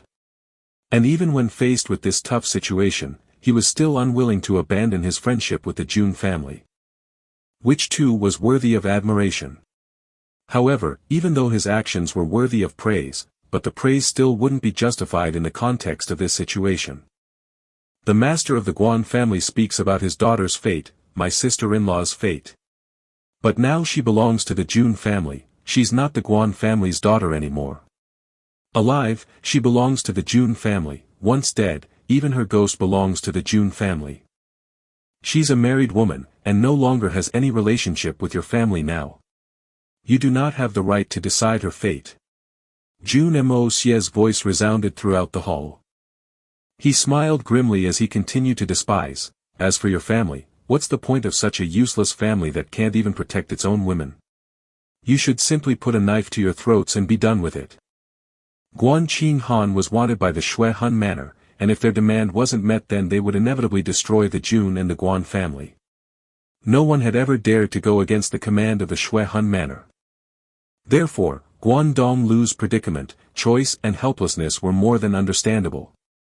Many a man would have made the same choice in this situation, since the relationship between women and their parents was as such in this era. If two families were capable of surviving at the cost of one woman's happiness, then most people in this world would pick the same choice as Guangdonglu, or at least wouldn't contradict his choice. After all, she was just a woman. It didn't matter if she was his own daughter. However, Jun Moxie could never allow himself to live with this shame. If the men of my family can't even protect a woman, then what's the point of having such men? What is the meaning of such a humiliating existence? For Jun Moxie, this wasn't a question of Qing Han's reputation or integrity, or even survival. This was a question of his life's principles. Perhaps this decision was foolish, and perhaps this decision would eventually lead to the destruction of the Guan and the Jun family, but for Jun Moxie, this matter had no room for compromise. Even if this decision costed the lives of tens of millions of people around the empire, Jun Moxie still wouldn't alter his decision. Life or death? What's the meaning of it? We all breathe so someone can light incense sticks in our memory. If I exchange the innocence of a woman for my survival, then I might as well be dead. Whether she's innocent or not, this will be a matter of grave shame. And real men cannot stand shame. And now this was all happening in front of Jun Moxie. Even if this wasn't happening in front of him, and Jun Moxie simply found out that such a thing had happened somewhere, then he would probably set out to punish those who had bullied a woman from a less influential family into marrying their son, but only after he had first destroyed the family who had sent their daughter away under these circumstances. Such people aren't worthy of living in this world. What is the meaning of life if one's dignity is lost? You don't value the dignity of another's life? Then I must first destroy yours. Then I'll let you live on. I'll make you live like your mother's ass. Hitman Jun's ideology was undoubtedly very strange for some and obviously differed from the rest of the world's opinion, therefore it was naturally very difficult to gain the approval from the majority of people, such as Third Master Jun. You will bring a disaster towards the Jun family. Have you even considered how much ruin this impulsive decision of yours will bring to the Jun family? And the Jun family is your own family. Guangdonglu spoke out sternly in a fit of anger. I'm the only heir to the Jun family. The Jun family's future is in my hands. If the Jun family's destruction is to come at my hands, then I don't mind letting it happen a little early. My decision is the decision of the Jun family. Jun Moxie sharply glared back at Guan Donglu as he stated these words slowly enough for the man to understand them very, very clearly. Master of the Guan family, the Jun family disagrees to withdraw the engagement. Your family has no rights or relation to Qing Han, so you may please stay out of this. If the power of the Jun family cannot protect her, then before my family is destroyed, I will personally kill her. A death is far better than the existence of such shame.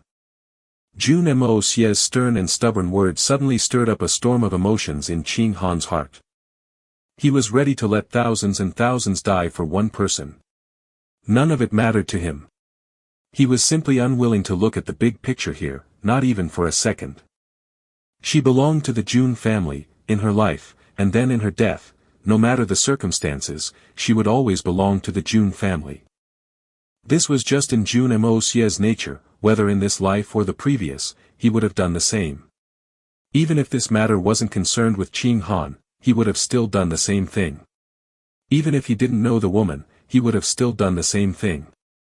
Tears came streaming down from Qing Han's eyes.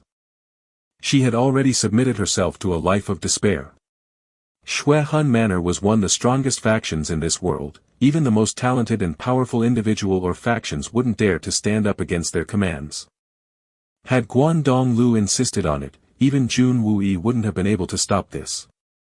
After all, Qing Han was the Guan family's daughter, and once the engagement was withdrawn, the Jun family would have no control over her life or future. Qing Han had already decided to make the sacrifice for her family's sake, and was preparing herself to commit suicide after reaching the Shui Han Manor. But she had never expected that Jun Moxie would actually decide to take a stand for her at this moment. She had always looked down upon her brother-in-law, and had been really mistreating him for the past several months. She had never even imagined that her insolent brother-in-law would really be capable of saying something like this. He is even willing to accept the blame for the destruction of our two families, even in the face of this tragic fate. He's even willing to risk his own life, and that of his entire family. It was obvious to Qing Han from Jun Moxie's firm and resolute voice that he was actually ready to sacrifice everything before bending to the will of such an enemy. Qing Han almost wanted to burst into tears at this moment. Even her own family, and her own father had abandoned her in this moment of need and dark, but this man had risen up and had decided to risk everything for her in her moment of extreme desperation. Jun Moxie's slim stature, and his average shoulders, suddenly became the most reliable structure in this world for her. He became the only support she had in this downpour and heavy wind, the only one she could hold on to. She had been very moved when brother had opted for the same decision when it came to heir, but it suddenly seemed to her at this moment, as if he was nothing compared to Jun Moxie.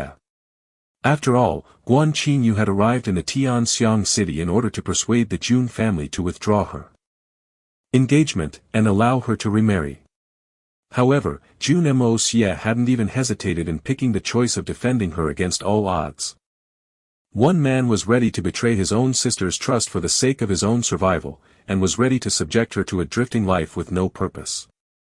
This man had also ignored his own principles and morals for the sake of a vulgar woman, while the other had fiercely risen to protect her in the face of extreme difficulty. It wasn't even correct to say their names in the same breath, and suddenly they were like two extremes in her eyes. Like heaven and earth, there was absolutely no comparison. Guan Qing Han's face turned red with embarrassment as this thought crossed her mind, out of sheer guilt over the actions of her past. Could it be? Earlier, he was only, is this the real him? Was he just pretending to be someone else all this time? Why? Otherwise, why would he act out so emotionally today? He didn't even show one sign of hesitation. He is ready to risk everything and fight the entire world for me. God, why didn't I see the good in him? A moment of fear, a moment of despair, a moment of excitement, and a moment of emotion. Qing Han stood rooted to her spot with a blank expression on her face as a violent storm continued to churn inside her heart. She was completely unaware that Jun Moxie wasn't doing this for her sake, but for the sake of his own principles. Jun Moxie would never change his principle, he would never allow anyone to hurt his pride. He would readily and madly go to war with the entire world and drag out an ignoble existence. In Hitman Jun's mind, life and death was nothing more than mere fantasy, an illusion, nothing more. But principles and pride, they were factors of immortality. And he would never compromise on them. Jun Moxie's words and fierce attitude frightened Guangdong Lu for a moment, but then he immediately thought of the last decade of the Jun family's existence, and couldn't help feeling anxious again.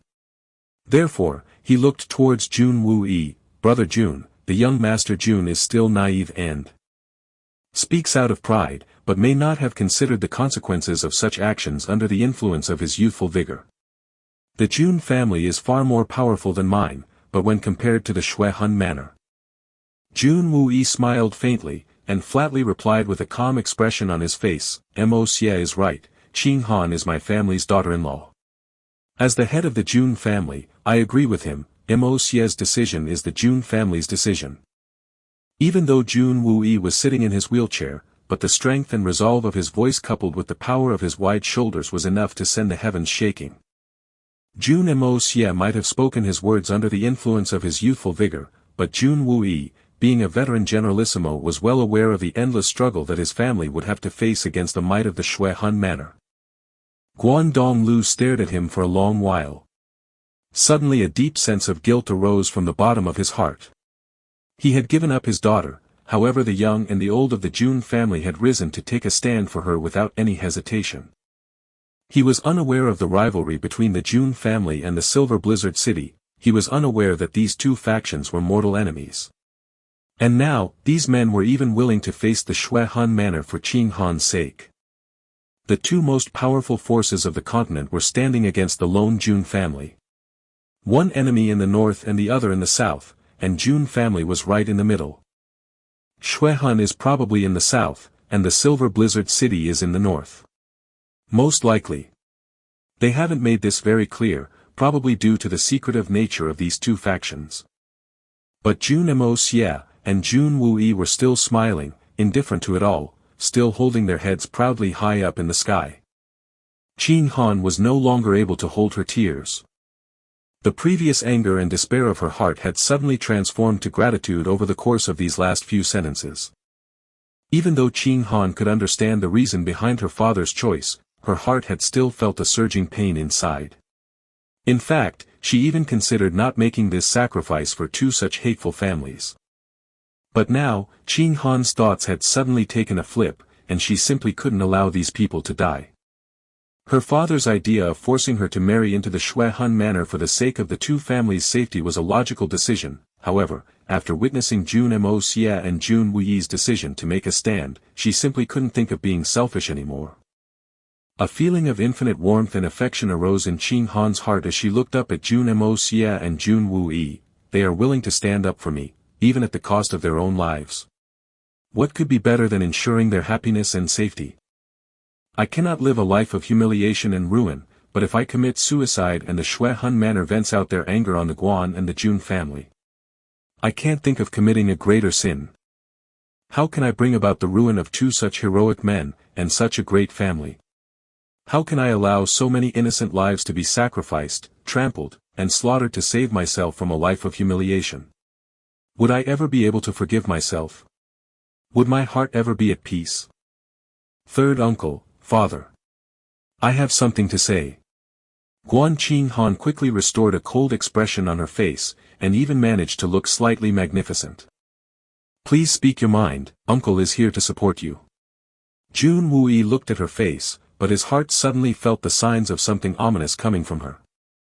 Qing Han quietly raised her head to look at the pouring rain outside the dining hall, and finally made up her mind. Then, she faced Jun Wuyi, and bent down to her knees, and then slowly lowered her head to the ground in salute. She looked up at Jun Wuyi and spoke calmly. Qing Han didn't interrupt the original decision because Qing Han is the reason behind this problem.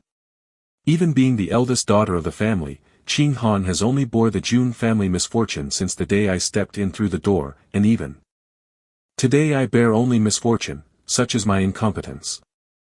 I have brought such a major disaster to the door of the families, but the three of you, uncle, father and brother-in-law Jun Moxie, need no longer dispute over this matter. Qing Han had clearly decided to frame her decision very tactically, even though Mou and I were married, but only so in name and not in reality. However, I stayed in the Jun family for such a long time because of my stubbornness, which was wrong to being with. And therefore, uncle, please forgive me. Qing Han wants. Qing Han coldly bit her lower lip as she slowly said the rest of her sentence, to withdraw the engagement. She was unable to hold her head up. It seemed as if she had already exhausted her bodily strength. Qing Han would have wanted to face the grandfather and apologize to him in person, but I cannot find the courage to seek his presence anymore.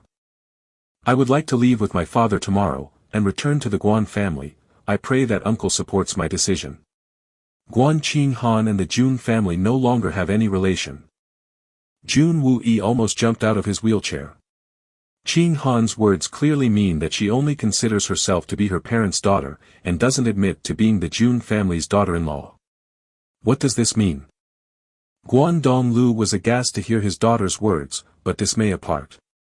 He could now clearly understand that women are complicated.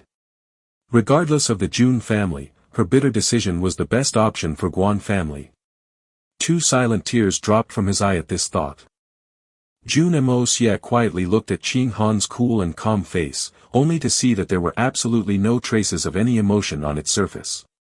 However, her small palms, which were so tightly clutched that even her joints seemed to have gone pale, were enough to understand her true meaning. Qing Han, this decision is not a trivial one, it relates to your life and future. Therefore, I advise that you think carefully. You will be the Jun family's daughter-in-law for as long as you chose to be, and no one will ever force you against your wishes as long as even one Jun breathes air. Jun Wuyi's cold eyes didn't have the courage to look at Qing Han, and were instead focused on his own 2 Sky Xian strong hands. I do not need to reconsider, I have already made up my mind, I hope uncle complies. Qing Han smiled sadly. In fact, Mou and I had only met 3 times in our entire lives, but I was obstinately persisting on going about things in the wrong way. Qing Han turned her head to look at her father, but only to see her father turning his head away. As a father, he couldn't dare to look into his daughter's eyes at this moment. He was afraid that he might turn soft, and may end up opening his mouth to stop her instead. Qing Han smiled gently as she switched the topic. Time will never turn, the past is gone. In this era, marriages were considered a verbal agreement, and now even a marriage document wouldn't be able to oust her decision. If she chose, then she would no longer have any relation with the Jun family. Jun Moxie had already understood very clearly that she was only acting under the impulse of her emotions. As he pondered a little more, he couldn't help doubting Guan Donglu more and more. Could it be that he had some hidden intention behind forging this bond in the first place? Qing Han, uncle knows that you're sacrificing yourself to save us from harm. But this matter has reached too far now, and it's already too late for it. Even if you terminated this marriage, and announced that you have no relationship with the Jun family, it will still be too late since I've already found out about this matter now, and I will not ignore it. Either way.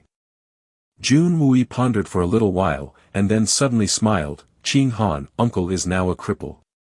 But you mustn't forget that I was once a soldier. I'm still a soldier, and I will always be a soldier. And soldiers are born of blood and iron.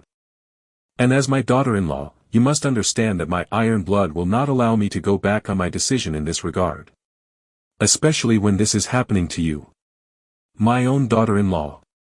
Jun Wuyi sharply raised his eyebrows. As far as the topic of rescinding the marriage is concerned, I will not stop you, but when it comes to the issue surrounding the Shui Hun manor, I'm the one in control of the Jun family. Even if you decline to be my family's daughter, you'll still always be the Jun family's daughter, and we won't allow anyone to tarnish your reputation. That's right. Well said, uncle. Jun Moxie spoke up coldly. Even if you're acting out of kindness, you need not worry about the Jun family. However, we will not allow you to rescind this marriage right now. Even if you decide to lift this marriage now, we cannot allow you to, since it will be a matter of extreme shame and dishonor for the Jun family. Jun Moxie stared at her. Don't be so self-righteous. Why do you have to act like a woman now? You have no experience of such matters. Though Jun Moxie had been cold and insolent, his words still stirred a storm of emotions in Qing Han's heart. Jun Wuyi called out to a servant, and whispered a few words in his ear. That servant quickly ran out of the hall, and returned in a few moments with a small wooden box, and handed it over to Jun Woo-yi. Jun Woo-yi raised the wooden box and said, "Niece Ching Han, this box contains a document which was written by my father proclaiming that you're a daughter-in-law to the Jun family.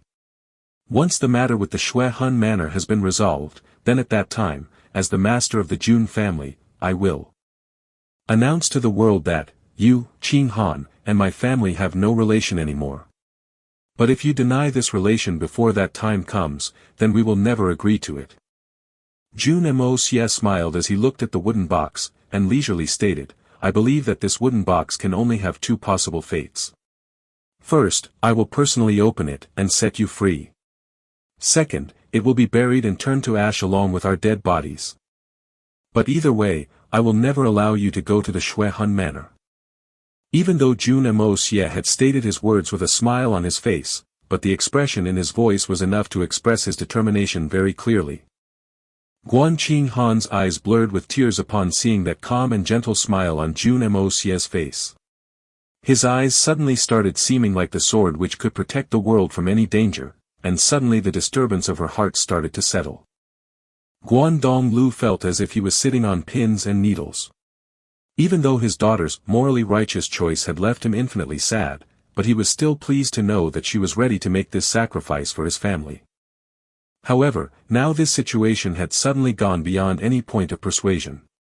He sighed and stomped his foot heavily. "Brother Jun, what are you doing? Your choice not only fails to live up to Ching Han's heart, it doesn't live up to the expectations of the country, and your family or your people. What are you saying? I can understand your problem, brother, and I can understand Ching Han's heart."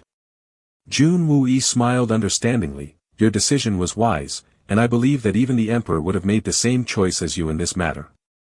No one will ever say that you're wrong, but everyone has a different position.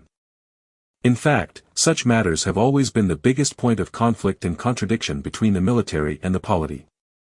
Polity seeks peace, and military seeks otherwise. This can never be resolved. If the polity seeks war, then the country gets divided. However, if the military seeks peace, then the country is not far from ruin. And if our Jun family, as the country's leading military force, compromises on this matter, then wouldn't we become the laughing stock of the entire world? It's not that we don't want peace, but in this regard, we can't dare to compromise." Guan Donglu fiercely cursed himself within his own head. "I was forgetting this. I walked into a madman's house and wedded my daughter, and was still silly enough to be happy about it. These damn beasts. If this matter becomes public, then there will be no harm to the Jun family, but the Guan family will be worse than ruined. Despite being the master of your family, I will not blame you for the end result of this matter, no matter which way it goes. However, Ching Han will remain in the Jun family for now." Jun Woo-yi smiled. Even though his voice was low, it was obvious that he wasn't to be refuted. Guan Donglu sighed but remained silent for a while. Then, he finally got up, and starting striding out. Since they weren't bending, he'd have to make a lot of arrangements. After all, this disaster would be harder to take for the Guan family. "On the topic of your second son and that woman, I have another idea. I request Brother Guan to not intervene in that matter either." Guan Donglu had been intending on going straight to the Spirit Fog Lake's Enai Chong Pavilion to seek his revenge on Yuer. However, he immediately dispelled the idea after listening to Jun Woo-yi's words. He reached the doorway, and stopped. "Li Jia only gave us 2 months' time, so please Brother Jun, resolve this matter as early as possible." Jun Woo-yi's eyes flashed from one point to the other. "Thank you, brother. You must go back and prepare of it." Guan Donglu stomped his feet as he left. "Well, alight. You should also go and get some rest." Jun Woo-yi glanced over at Jun Moxie and Ching Han. "Don't worry, the sky isn't falling down, and even if does, your uncle will be here to look after you." Ching Han was still whimpering, while Jun Moxie's eyes were flickering with excitement. Suddenly, his lips bent into a crooked smile, almost as if he had been struck by a moment of enlightenment. He slowly glanced towards Jun Woo-yi and said, "I'm going out." Jun Moxie quickly turned around before either of them could react, and disappeared into the storm outside. The rain was still pouring heavily outside, and wasn't showing any signs of stopping anytime soon. The sky had become completely dark.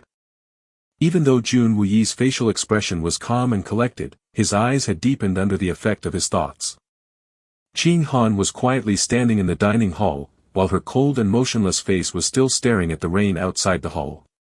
The raindrops would splash onto the ground and scatter, and some would even spray onto her body and face, bringing a strangely cold sensation along with them. The Li Mansion. There was an attempt on Jun Moxie's life today. Li Yuran was wearing a mask, but the gleam in his eyes was enough to express his interest in the incident. Is he dead? No, a thin and lean black-robed man answered. A mysterious person appeared at the key moment, and killed several of the assassins.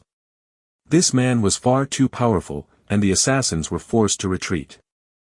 Do you know who was behind this attempt on Jun Moxie's life? Li Yuran didn't care much about Jun Moxie's life in reality since he considered Jun Moxie to be of no significance in his own merit. However, he was well aware that the youngster's life was important to the Jun family and its followers. That is not clear. The black-robed man lowered his head. Then go and find out. Li Yuran's cold shout sent the man shivering with fear.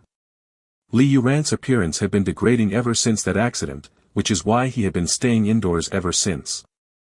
His temper had started becoming more and more unpredictable with each passing day, which had been becoming increasingly scary for his servants. Li Yuran walked into his bedroom, pressed his hand against the wall, and pushed. The sound of rolling machinery was heard, and then the wall gave way to a door. An array of wide stone steps seemed to be leading into a basement chamber, and then these stairs started leading back upwards, making it seem as if there was another entrance to this chamber. Li Yuran slowly walked down and then up these stairs, and soon started hearing the sound of the rain getting more intense, almost as if he was nearing the surface again. Soon enough, Li Yuran's figure leisurely appeared in a small but secret courtyard. Young Li. There were about 10 people in the courtyard, all dressing in white robes. The first one to speak up was a middle-aged man, around 40 years in age judging by his appearance. His tall, burly body and his sharp eyes exuded a sense of indifference, almost as if he considered himself to be above the rest. A delicate 30-year-old woman was standing behind him, while the remaining men and women were seated on his sides. These people had helped Li Yuran in silencing someone a while ago, and had since become his acquaintances. Brother. Li Yuran respectfully greeted, there's no news of the Xian Corps so far, but I've spread out a vast network of people, therefore we shouldn't miss out on any detail. If there's any new news about this treasure, then we'll surely be the first ones to know about it. But there's a rumor that we have to take note of. The words has it that Silver Blizzard City has arrived in the Tianxiang City, along with several other powers. It is being said that there are at least 4 supreme Xian experts in the Tianxiang City at the moment, along with countless Sky Xian experts, which could destabilize the situation completely. Once there's any news on the Xian Corps, these parties will start fighting against each other. And we may not have a very bright chance of emerging as champions.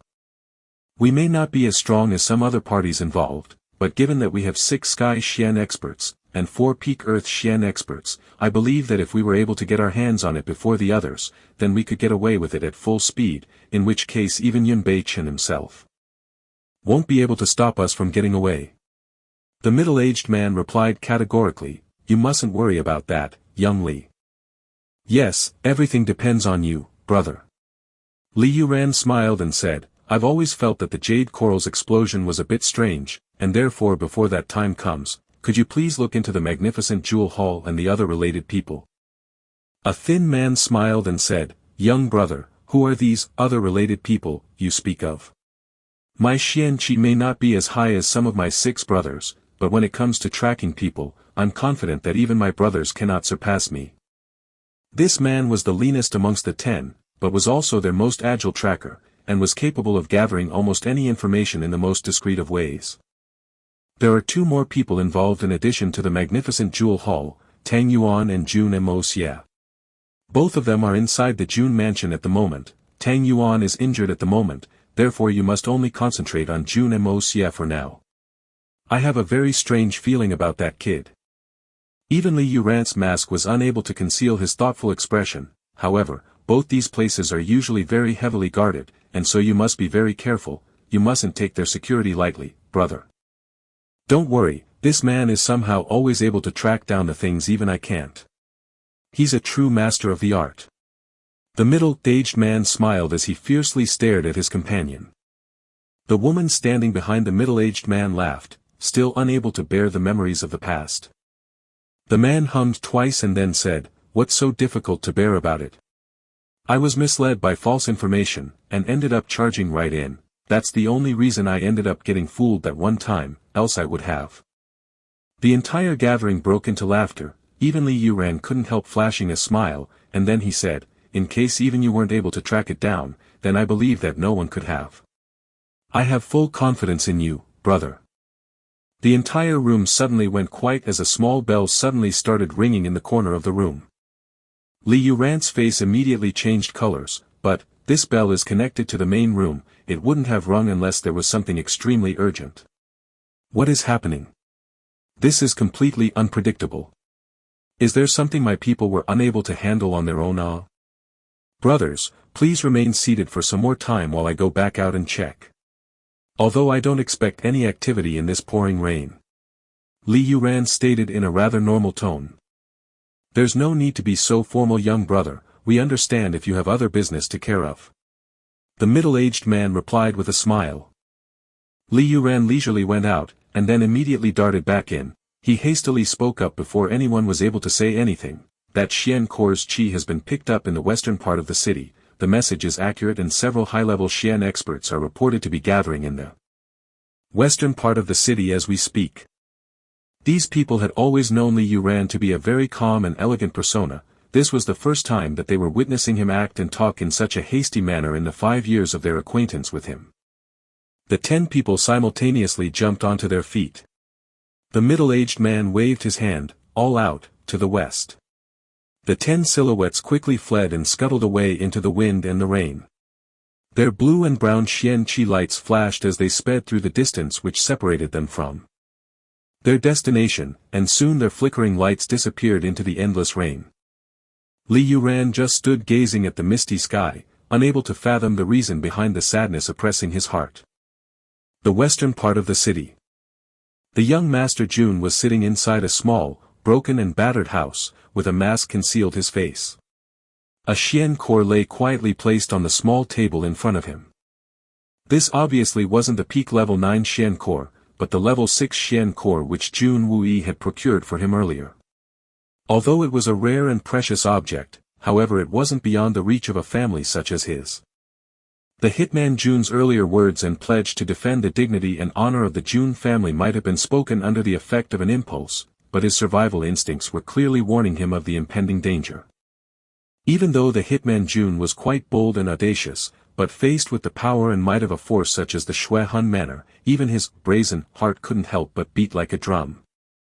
After all, the Shui Hun manor's Li Ju Tian was widely acknowledged to be the second most powerful man alive, and to feel reassured in one's own strength when faced with an enemy of such power would be absolutely foolish. But considering all this when faced with this imminent threat was meaningless, and therefore, rather than pondering over such meaningless specifics, Jun Moxie was busy trying to find a solution to the problem at hand. Jun Moxie was well aware that provoking the fury of either the Silver Blizzard City or the Shui Hun Manor would be bad enough for him, but at the moment, he was faced with them both at the same time. It was a matter of life and death now.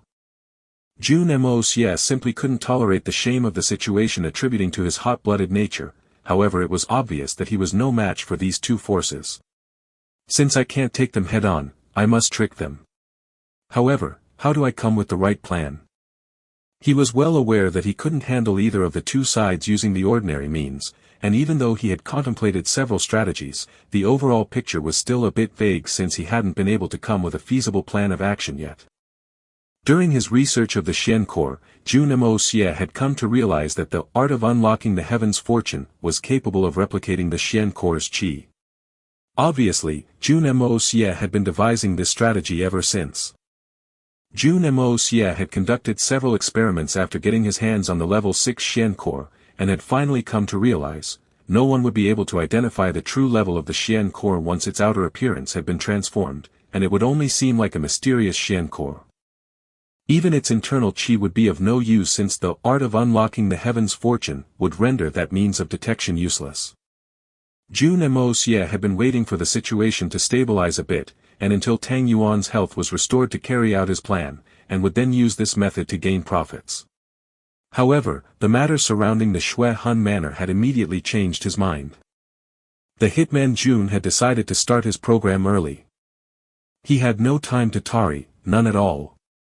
He needed to add more to his grandfather and uncle's strength if they were to build a solid defense for their protection. If the Silver Blizzard City was alone powerful enough to scourge the Jun family for 10 years, while toying around with Jun Wuyi at the same time, then the added pressure from the Shui Han manor would make life impossible for them. It was impossible to estimate the number of high-level Xian-level experts who had ventured into the Tianxiang city at present. In fact, given that 2 of the 8 great masters were rumored to be inside the city at the moment, it was even difficult to estimate the number of spirit Xian experts competing for this treasure. Although this storm was dormant at the moment, but there was bound to be mass chaos in the city once the Xian core appeared in public. Jun Moxie was planning on using this confusion to his benefit.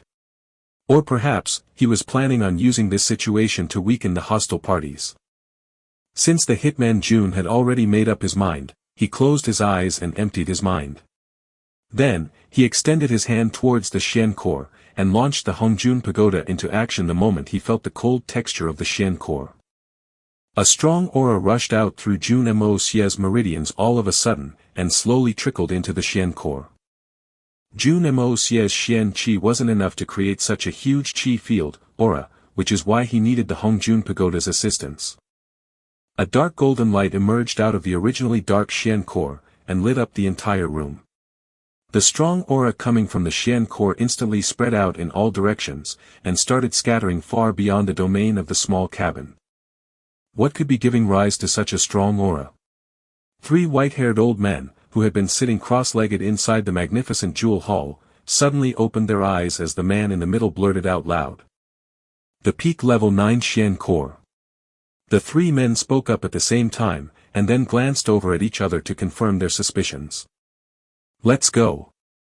The 3 elders simultaneously ordered, and then charged out without any hesitation. They smashed their way straight through the roof of the magnificent jewel hall. Fortunately for the structure of the building, they were already seated in the highest chamber of the building. Thunder rolls and lightning filled the sky as the rain continued to pour down. The 3rd elder closed his eyes to sense this aura better, and then shouted out, "The Xian core is in the western part of the city." The other 2 elderly men immediately diverted their eyes towards the west, and gazed at the rainstorm which was shrouding the western part of the Tianxiang city. Let's go. Their 3 figures flew out towards their target, and faded away into the thundering sky, leaving a big hole in the building's roof below them, not even paying attention to sobbing of the structure as rain started to pour into it through that massive hole. Another 4 figures appeared into that chamber as soon as they left, 3 men and woman. The woman was the first to speak up. Hee, this looks like something fun, how can we miss out on it? Let's catch up to them." It was obvious from the manner in which she took after them that she wasn't afraid of the fray which was about to unfold. The 3 men looked at each, smiled, and then rushed after her. 2 of these men were flying close to each other, however the 3rd had intentionally placed himself at a distance for some reason. 6 men were stationed outside the residence hosting the foreign royal visitors in the southern part of the city. A tall, thin, and creased-faced man appeared in the doorway, and these 6 men immediately arranged themselves in a line. These 6 men were all Sky Xian experts, but this thin man hadn't exposed his Xian Qi level yet, however it was evident that his Xian Qi level was higher than his subordinates. He whispered in a low tone, "Let's go." The 7 men readied themselves to march. At the same time, the door to a chamber on the western part of this residence slowly opened with a creaking sound, and a voice slowly said as its owner smiled, "Brother Sure, isn't this what you've been waiting for? Don't you wish to go and capture it?" The speaker was a white-robed man, who had made his way towards this chamber through the pouring rain. It seemed that he wasn't even afraid of getting his robes drenched in the pouring rain.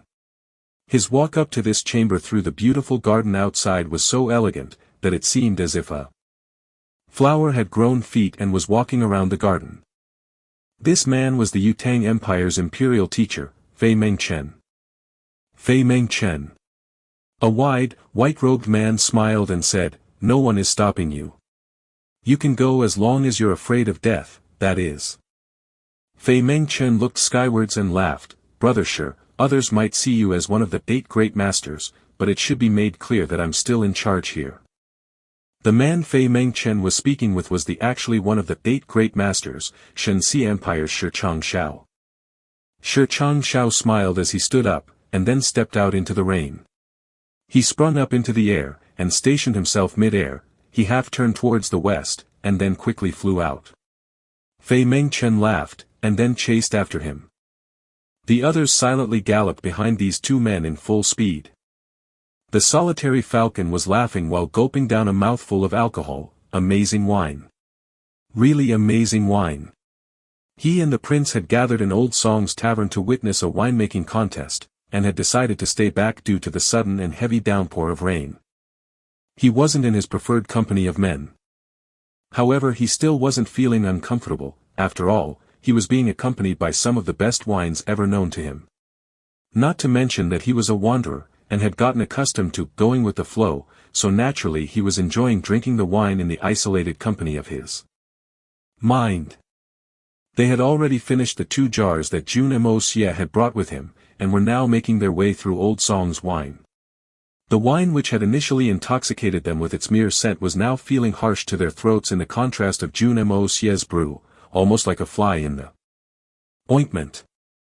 Even though the prince, Yang Huainong's house wasn't far from there, he still didn't wish to leave until the wine had been finished, since it would mean that the solitary falcon would get to have it all by himself. I can't allow him to have all this wine for himself. Even if he's one of the 8 great masters of this world. On the other hand, Old Song couldn't help feeling endlessly gloomy as he continued to watch these 2 men enjoying themselves. This is my master's wine, and I was preparing to use it for research. And now these people have actually finished it all.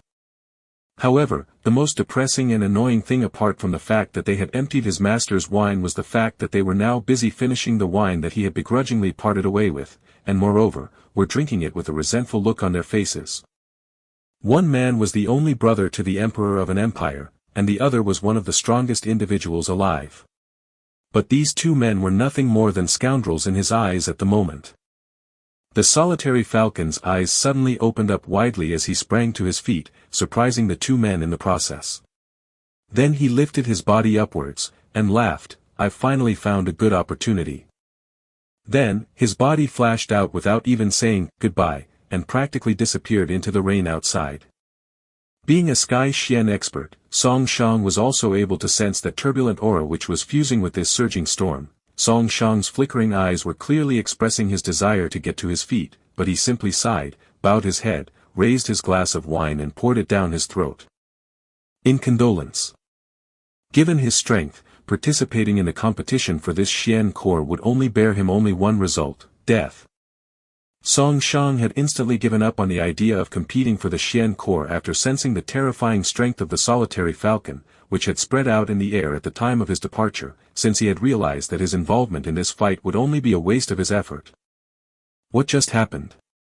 The prince looked confused by the strange departure of the solitary falcon, and couldn't help asking. It seems that the widely rumored peak level 9 Xian Corps has appeared. Song Shang answered in a heavy tone, only a peak level 9 Xian Corps is capable of emitting this kind of an aura. This definitely isn't a fake. The peak level 9 Xian Corps. The prince gasped. The solitary falcon simply disappeared upon sensing it. Does it mean that he's also competing for it? He has taken off in that direction, however he may not be interested in the Xian Corps, and may just be looking for some good opponents. Given his nature, I don't think that he's much concerned with materialistic objects. Song Shang hung his head in despair. Given the intensity of this competition, I can't even do anything in this fight. The Royal Highness could clearly sense the sadness in his friend's voice. Song Shang had been practicing desperately all his life, but now that such a wonderful battle was taking place in such close proximity, he wasn't even qualified to take part in it. Movement was taking place in all four directions simultaneously. The three figures of the third, the sixth, and the ninth elder of the Silver Blizzard City were charging from the northern end of the city. The 10 associates of the Li Yuran were charging from the eastern part of the city. Shi Changshao and Fei Mengchen were leading a squadron of 6 or 7 Sky Xian experts at blistering pace, and were practically tearing their way through the curtains of rain, from the southern part of the city. In the west, the solitary falcon was speeding through the rain like a hawk, while his black robes were making a hissing sound as he cut through the fierce winds at the speed of lightning. And all of them had one target in mind, the small cabin. The source of this Xian core's aura. One could clearly see several earthen and blue-colored lights flashing through the sky of the Tianxiang, all of them approaching that small cabin at ghostly speeds. It is really stupid to bring out a Xian core in such a rainy weather. Does this guy even know that this rainy weather will cause a violation with the aura field of the Xian core? Could this be a trap instead? Even though the three elders from the Silver Blizzard City were traveling at an extremely fast pace, the third elder was still able to speak without the slightest of problems. At least the rumors surrounding the Xian core are true. This aura can only be coming out of a level 9 Xian core, this simply cannot be a fake. As for the chance of this being a trap, I really can't say. The sixth elder's face was clearly reflecting his confidence. We sense the aura of a super being in this city, but he hasn't appeared yet. Could this be his doing? The ninth elder's voice was clearly reflecting a lingering trace of fear in it. His heart was still shuddering at the thought of facing this mysterious power. Third brother, I'm still confused by the power of that being, and I don't know if we are capable of getting away from. The ninth elder hadn't yet finished his sentence when he found himself interrupted by the third elder. Don't say that again. The third elder's voice clearly reflected his anxiety. Yes, yes. The ninth elder immediately acknowledged his slip of tongue. Given our aspirations, now isn't the right time to fail. The three men immediately accelerated their pace as the third elder finished speaking this sentence. Suddenly, the three elders shifted their gaze southwards. The third elder raised his eyebrows and said, "This Xian core is attracting a lot of competition. Even Shi Changshao and Fei Mengchen are here for it. You two go and block their path, while I'll go and get my hands on this Xian core." There's movement in the east as well, however the strength. The sixth elder looked at the blue-colored lights which were flying towards their target from the east, and coldly stated, "The strongest is only a Sky Xian." Well, these guys are a bit overconfident. They shouldn't be any trouble for you third brother, so we'll just head out south. The third elder nodded gently as his two companions spread out their arms, and burst out southwards like flying meteors. The sixth and the ninth elder's body cut past the storm and towards their new target. The sixth elder opened his mouth and shouted in a resonating voice, "Silver Blizzard City's greetings to brother Shi Changshao and Fei Mengchen." Shi Changshao's figure suddenly came to a halt mid-air, and he started staring blankly at the two elders from the Silver Blizzard City. "It's you guys." Fei Mengchen also stopped and then broke into laughter. "It's a small world, and one can never be sure who you bump into these days. I would have never thought that we'd run into the third, the sixth and the ninth elder of the Silver Blizzard City here. It's nice to meet you though." He realized that since only two of the three elders had come to greet them, the third one must have gone ahead to seize the Xian core, which is why he chose his words carefully and hoped that Shi Changshao would understand the meaning. Although winning the Xian core was already being estimated to be a fairly difficult task, but allowing the Silver Blizzard City's people to take it away this easily was out of question. These three elders were all inside the Spirit Xian realm, which is why beating one or maybe even two was possible. For Shi Changshao, however, defeating all three wasn't possible for even a man with his skill. Shi Changshao smiled as he nodded, but his Spirit Xian eyes remained motionlessly glued to the two men obstructing his path as he calmly stated, "Step aside." "Where are you planning on going, brother?" The ninth elder smiled. "Tell us, after all, we're old friends, and if you two gentlemen have some urgent business then we could always help you out if you wish it." "You think you can stop me?" Shi Changshao sneered. Even Han Feng Shui wouldn't dare to muster such courage. Although they were all Spirit Xian experts, but Shi Changshao was one of the 8 great masters, which meant that his strength had already reached the pinnacle of the spirit Xian realm, whereas even the strongest of these 3 Silver Blizzard cities elders had only managed to reach the peak of Spirit Xian realm's foundation. And this gap was quite large. Naturally, Shi Changshao was more than qualified to say these words since needn't fear them as much. But as far as Fei Mengchen and others were concerned, they were quite terrified of being caught up in the middle of their battle. Elder brother Shi, please don't say such a thing. We haven't even seen each other in ages, and now that we've met on such a sultry night and with such amazing autumn drizzling to make this evening even better, we must definitely sit down together and have a cup of that special Silver Blizzard City tea that I've brought with me. The 6th elder continued to talk nonsense. In fact, he had even managed to refer to the downpour of rain as drizzling, and the thundering dark sky as sultry. On top of that, he had even managed to invite his dear friends over for a cup of tea. Ha ha! Shi Changshao broke into laughter. His laughter continued to get louder and louder, almost to the point where it started replacing the deafening thunderbolts. Another bolt of lightning pierced through the sky and the light from it lit up the sky, but only to reveal the deathly pale expression on everyone's faces. Shi Changshao had burst into action at the same time as that lightning had stricken, and the palms of his 2 hands were almost upon the chests of the 6th and the 9th elder now. You're truly worth of being called a great master, brother. The 6th and the 9th elder shouted back at the same time as they dodged his attack. Even though these 2 men were spirit Xian experts, they were both well aware that they wouldn't be able to defeat the man they were confronted with, and would only be able to make a temporary stand against him at best. Moreover, Fei Mengchen was waiting on the sidelines for the right opportunity. The 6th and the 9th elder simply couldn't dare to neglect the gravity of the situation, and hence they immediately mustered their entire Xian Qi and moved into action. They shot out at the same time, but found their attacks repelled and their bodies flying backwards through the falling rain. Cling, cling, and suddenly 2 silver-colored blades lit up the sky. It was the flying snow swords. A wall of the snow encased the entire sky ahead as the 2 men blocked their paths once again.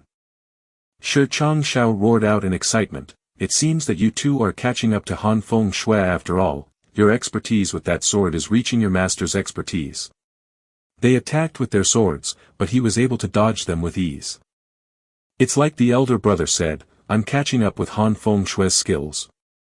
The 6th elder's body started moving erratically in the sky as he mustered his entire Xian Qi and burst out. "Then don't hold back." Shi Changshao roared as he moved forward furiously. Even though the 6th elder had stated that he wasn't far behind Han Feng Shui now, but he was still far behind his superior in reality. Therefore, he was obviously in no position to match a man like Shi Changshao with ease. Their bodies started spinning around in the air like bats in the midnight sky, making for a marvelous spectacle. Suddenly, Shi Changshao's figure came to an abrupt halt in the midair. Suddenly, several silhouettes started disintegrating from his body, painting a very strange and baffling scene in the sky, almost as if several Shi Changshao were standing in a line in the middle of the sky, at the same time. Whoosh! A strange piercing sound was issued as all these figures brazenly came crashing down on that snow wall, and smashed it into pieces. Simultaneously, Fei Mengchen charged past the 6th elder at a lightning-fast pace, and rushed towards that small cabin. His timing was simply perfect. The 6th and the 9th elder were left with just 2 options in that moment: 1, to stop the charging Fei Mengchen, or 2, to stop the deadly incoming strike of Shi Changzhao's from killing them. There was no way in which they could have obstructed Fei Mengchen while blocking this deadly strike from Shi Changzhao. Jun Moxie was sitting alone in that small cabin with closed eyes as he continued to pour more aura into the Xian core. He suddenly opened his eyes, and burst out of the cabin. A big hole split open in the roof of that cabin the moment he escaped out of it, which was followed by another loud bang, and a white-haired elderly man rushed out after him, while the cabin shook a bit and then eventually collapsed to the ground. The 3rd elder looked at Xian core in Jun Moxie's hands, and then smiled kindly as he stated in a calm voice, "Sire, an innocent man like yourself mustn't get into trouble on account of such a cherished item. What you're carrying is called a Xian core, and if you hand it over to this old man, then I will defend your life in return. Your life for this Xian core, sire, it's a fair deal. Fair, really? This Xian core and my life are both my own, and I can protect them both. Anyway, since several distinguished experts such as yourself have made their way to the Tianxiang city for this Xian core, I don't think that you'd be able to defend me from them all. Jun Moxie's face was beginning to get tense under the effect of his thoughts. How come only one? Where have all those other damned idiots gone off to die? Don't tell me that I exposed this Xian core at the wrong spot. His mouth was rambling incoherently at the moment. After all, he was faced with a spirit Xian expert at the moment. I'm sure that if he decides to act, then this Xian core will be in his hands and not mine. Is this guy really going to get away with this so easily? Why are those other people so damn slow? The young Master Jun knew that there was no room for mistake here, since it was rather obvious that this man wouldn't stop at anything to procure this Xian core.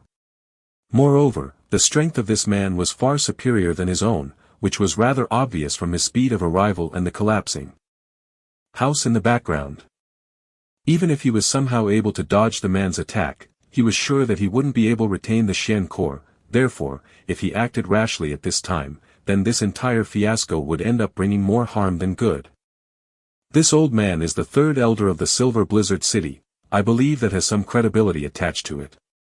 As long as you hand over this Xian core to me, I promise that you will exit this place safely. The third elder stepped forwards as he smiled again. Being a spirit Xian expert, the third elder had already identified that this masked man's Xian Qi wasn't very high, and he would be able to grab hold of this man even before the man could take one step away.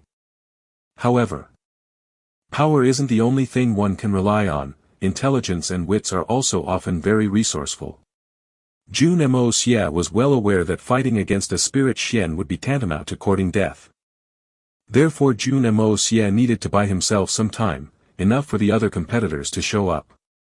Suddenly a green-colored light flashed out of Jun Moxie's body, and slowly started turning darker and darker as it enveloped his entire body, making it seem as if a giant, dazzling human-shaped emerald was standing in the middle of the rainy street. Jade Xian Peak. Haha, that won't be sufficient. The third elder shook his head as he stated in a sorry tone. He had already made up his mind to take the Xian core by force, since the man in front was only a Jade Xian expert. Such people would normally be regarded as good quality experts in the eyes of normal people, but in the eyes of a spirit Xian expert, such people were nothing more than a joke. Or perhaps even ants. He was a bit careful earlier since he was completely unaware of the man's strength, but now, he was planning on simply taking the Xian core by force. The third elder was absolutely certain that he'd be able to grab the Xian core the moment he shot out, and was sure that the man in front wouldn't even be able to destroy the Xian core in time, if he chose to, in order to protect himself. But at this very moment, he discovered something extremely strange. And this particular thing was strange enough to seize his footsteps in their stead. The green-colored light encompassing Jun Moxie's body had suddenly disappeared, and had been replaced by a faint yellow light, which immediately after transformed into a khaki-colored light in the blink of an eye. Then, this light slowly transformed into a deep brown-colored light, and started dazzling in the rain in a very elegant and magnificent manner. How's this possible? How can someone's Xian Qi realm change from Jade Xian Peak to Earth Xian Peak like this? The third elder had traveled extensively over the course of his lifespan, but this was the first time that he was witnessing something so weird and mysterious. What is this guy's true Xian Qi level? Xian Qi tends to stabilize a while after reaching a certain realm, and the Xian Qi color never changes again unless the person advances again. Even after one advances, though one can suppress their strength, one still can't issue the Xian color of a lower realm. Such as, even if a Sky Xian expert lowers his strength in combat, he still cannot issue the Xian color of the Earth Xian realm or lower. This was a simple and universally known fact. There was only one way to change the color of one's Xian Qi, an advance in Xian level. And this process was irreversible. Going by that principle, this person had somehow managed to advance from Jade Xian Peak to Earth Xian, and then to its mid-level mark, and then to its peak in a matter of moments. A normal, sane man would never believe that such a thing could ever be possible. However, irrespective of the fact that whether anyone would believe it or not, the third elder had just witnessed this miracle with his own eyes. Even though he had seen the changing colors very clearly, the third elder's subconscious couldn't help prompting him into rubbing his eyes. This isn't some strange damn dream, right? But it doesn't matter even if he's an Earth Xian peak, does it? This guy still can't take away the Xian core from me. I'm a spirit Xian. Third elder comforted himself and then shouted out, "Boy, don't play tricks on me, they are useless, just take the Xian core." He had intended on saying, "Bring the Xian core here," but had ended up saying, "Take," instead, under the effect of the shocking scene he witnessed as he was speaking his sentence. Holy grandmother! Has this world gone crazy? Or are my old eyes betraying me? He rubbed his eyes wildly as the Xian color of the black-robed man instantly disappeared and was momentarily replaced by a faint blue light. This blue light slowly started becoming deeper and transformed into a sky blue color soon after, and then eventually turned azure. A sky Xian peak. The third elder almost fell down to the ground under the impulse of the shock. I didn't sense a fart worth as Xian Qi in this boy earlier, and now he's suddenly advanced to the peak of sky Xian. How this even possible? What's going on? This guy isn't some kind of a ghost, is he? Just as these thoughts were revolving around the third elder's head, another astonishing this happened. The azure color coming out the man's body suddenly disappeared, but this time no other color emerged to replace it. The emergence of no other color surprised the third elder even more. Has this man actually entered into the spirit Xian realm now? He was trying to investigate the uncertainty behind the man's Xian color when he noticed that the impatience in the man's eyes had slowly calmed down, and had then gradually transformed from indifference to mercy, and had then started turning into disdain. The third elder stood there as the expression in Jun Moxie's eyes, concealed behind his mask, started taking a very arrogant shade, almost as if he was master of all life and death in this world, cold and ruthless. These were the eyes of a spirit Xian expert. But far sharper and far more arrogant than the solitary falcon and even the silver blizzard city's master, Han Feng Shui. My God! Ah! My God! The third elder was unable to tell head or tail of this matter. What in the world is happening here? At this point, Fei Mengchen also arrived overhead in the sky, and descended downwards in manner so that he seemed equally potent of taking the Xian core. The three people were now stationed at equal distances from each other, almost like they were the three corners of an equilateral triangle. By the virtue of being the Yutang Empire's imperial teacher, Fei Mengchen had always been cautious by nature. Having seen the third elder and the black-robed man seemingly poised for a battle, he couldn't help but wonder, is this black-robed man actually capable of competing against a spirit Xian expert? Is he so powerful that even Silver Blizzard City's third elder won't dare to act rashly against him? As a result, the men just stood there motionlessly with no man willing to make the first move. If Fei Mengchen hadn't arrived in this moment, then the third elder would have ended up making a move, even if he would do so reluctantly. After all, even if the other man was actually a spirit Xian, it would only make this difficult for him, at best. And then, he always had a chance of getting away with the Xian core. After all, if the man was a fake, then he would effectively be nothing more than an ant in front of him. But now that Fei Mengchen had arrived as well, he wouldn't dare to attack first. The third elder shot a glance towards Fei Mengchen. Even he can't see through this guy. If I had attacked him earlier, it would surely have been difficult to guess the winner. But now this situation has completely changed. This is just plain bad luck, and awkward. Fei Mengchen's concerns were of similar nature, however his thoughts were derived from the third elder's hesitation. The third elder could have taken this Xian core a long time ago, but then why is he hesitating from making a move on this man? There's more to this man than I think.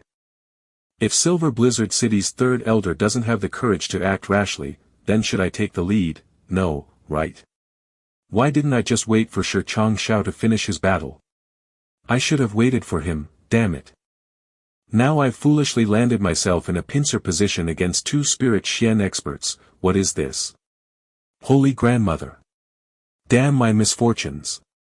Jun Moxie was the only man among the three with no hesitation in his mind. After all, he was the only one willing to escape away at any point of time. The Xian core was simply useless, but moreover, he also had the yin-yang escape law to help him escape away to safety at a moment's notice, but he was still waiting for Shi Changshao and Solitary Falcon to show up. Where have the two of them gone off to? Come quickly so I can throw away this Xian core, and then sneak away to a safe place.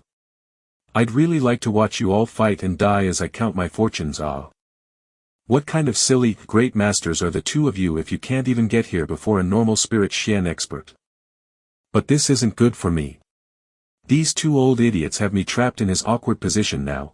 I can't even move a finger right now. One move and my bluff will be exposed. Once I'm exposed, I'll have to leave immediately. This wasn't a part of the plan. I'm so unlucky. I had planned everything so accurately, but I had never expected that the Solitary Falcon, that crazy fighting machine, and that Shi Changshao guy would actually decide to be late today out of all days. These three men stood their ground with the elegance and authority of peerless masters, but even though their arms and legs were free to move about, no one took the initiative. These three men continued to stare at each other sharply as they held each other in place with their gazes.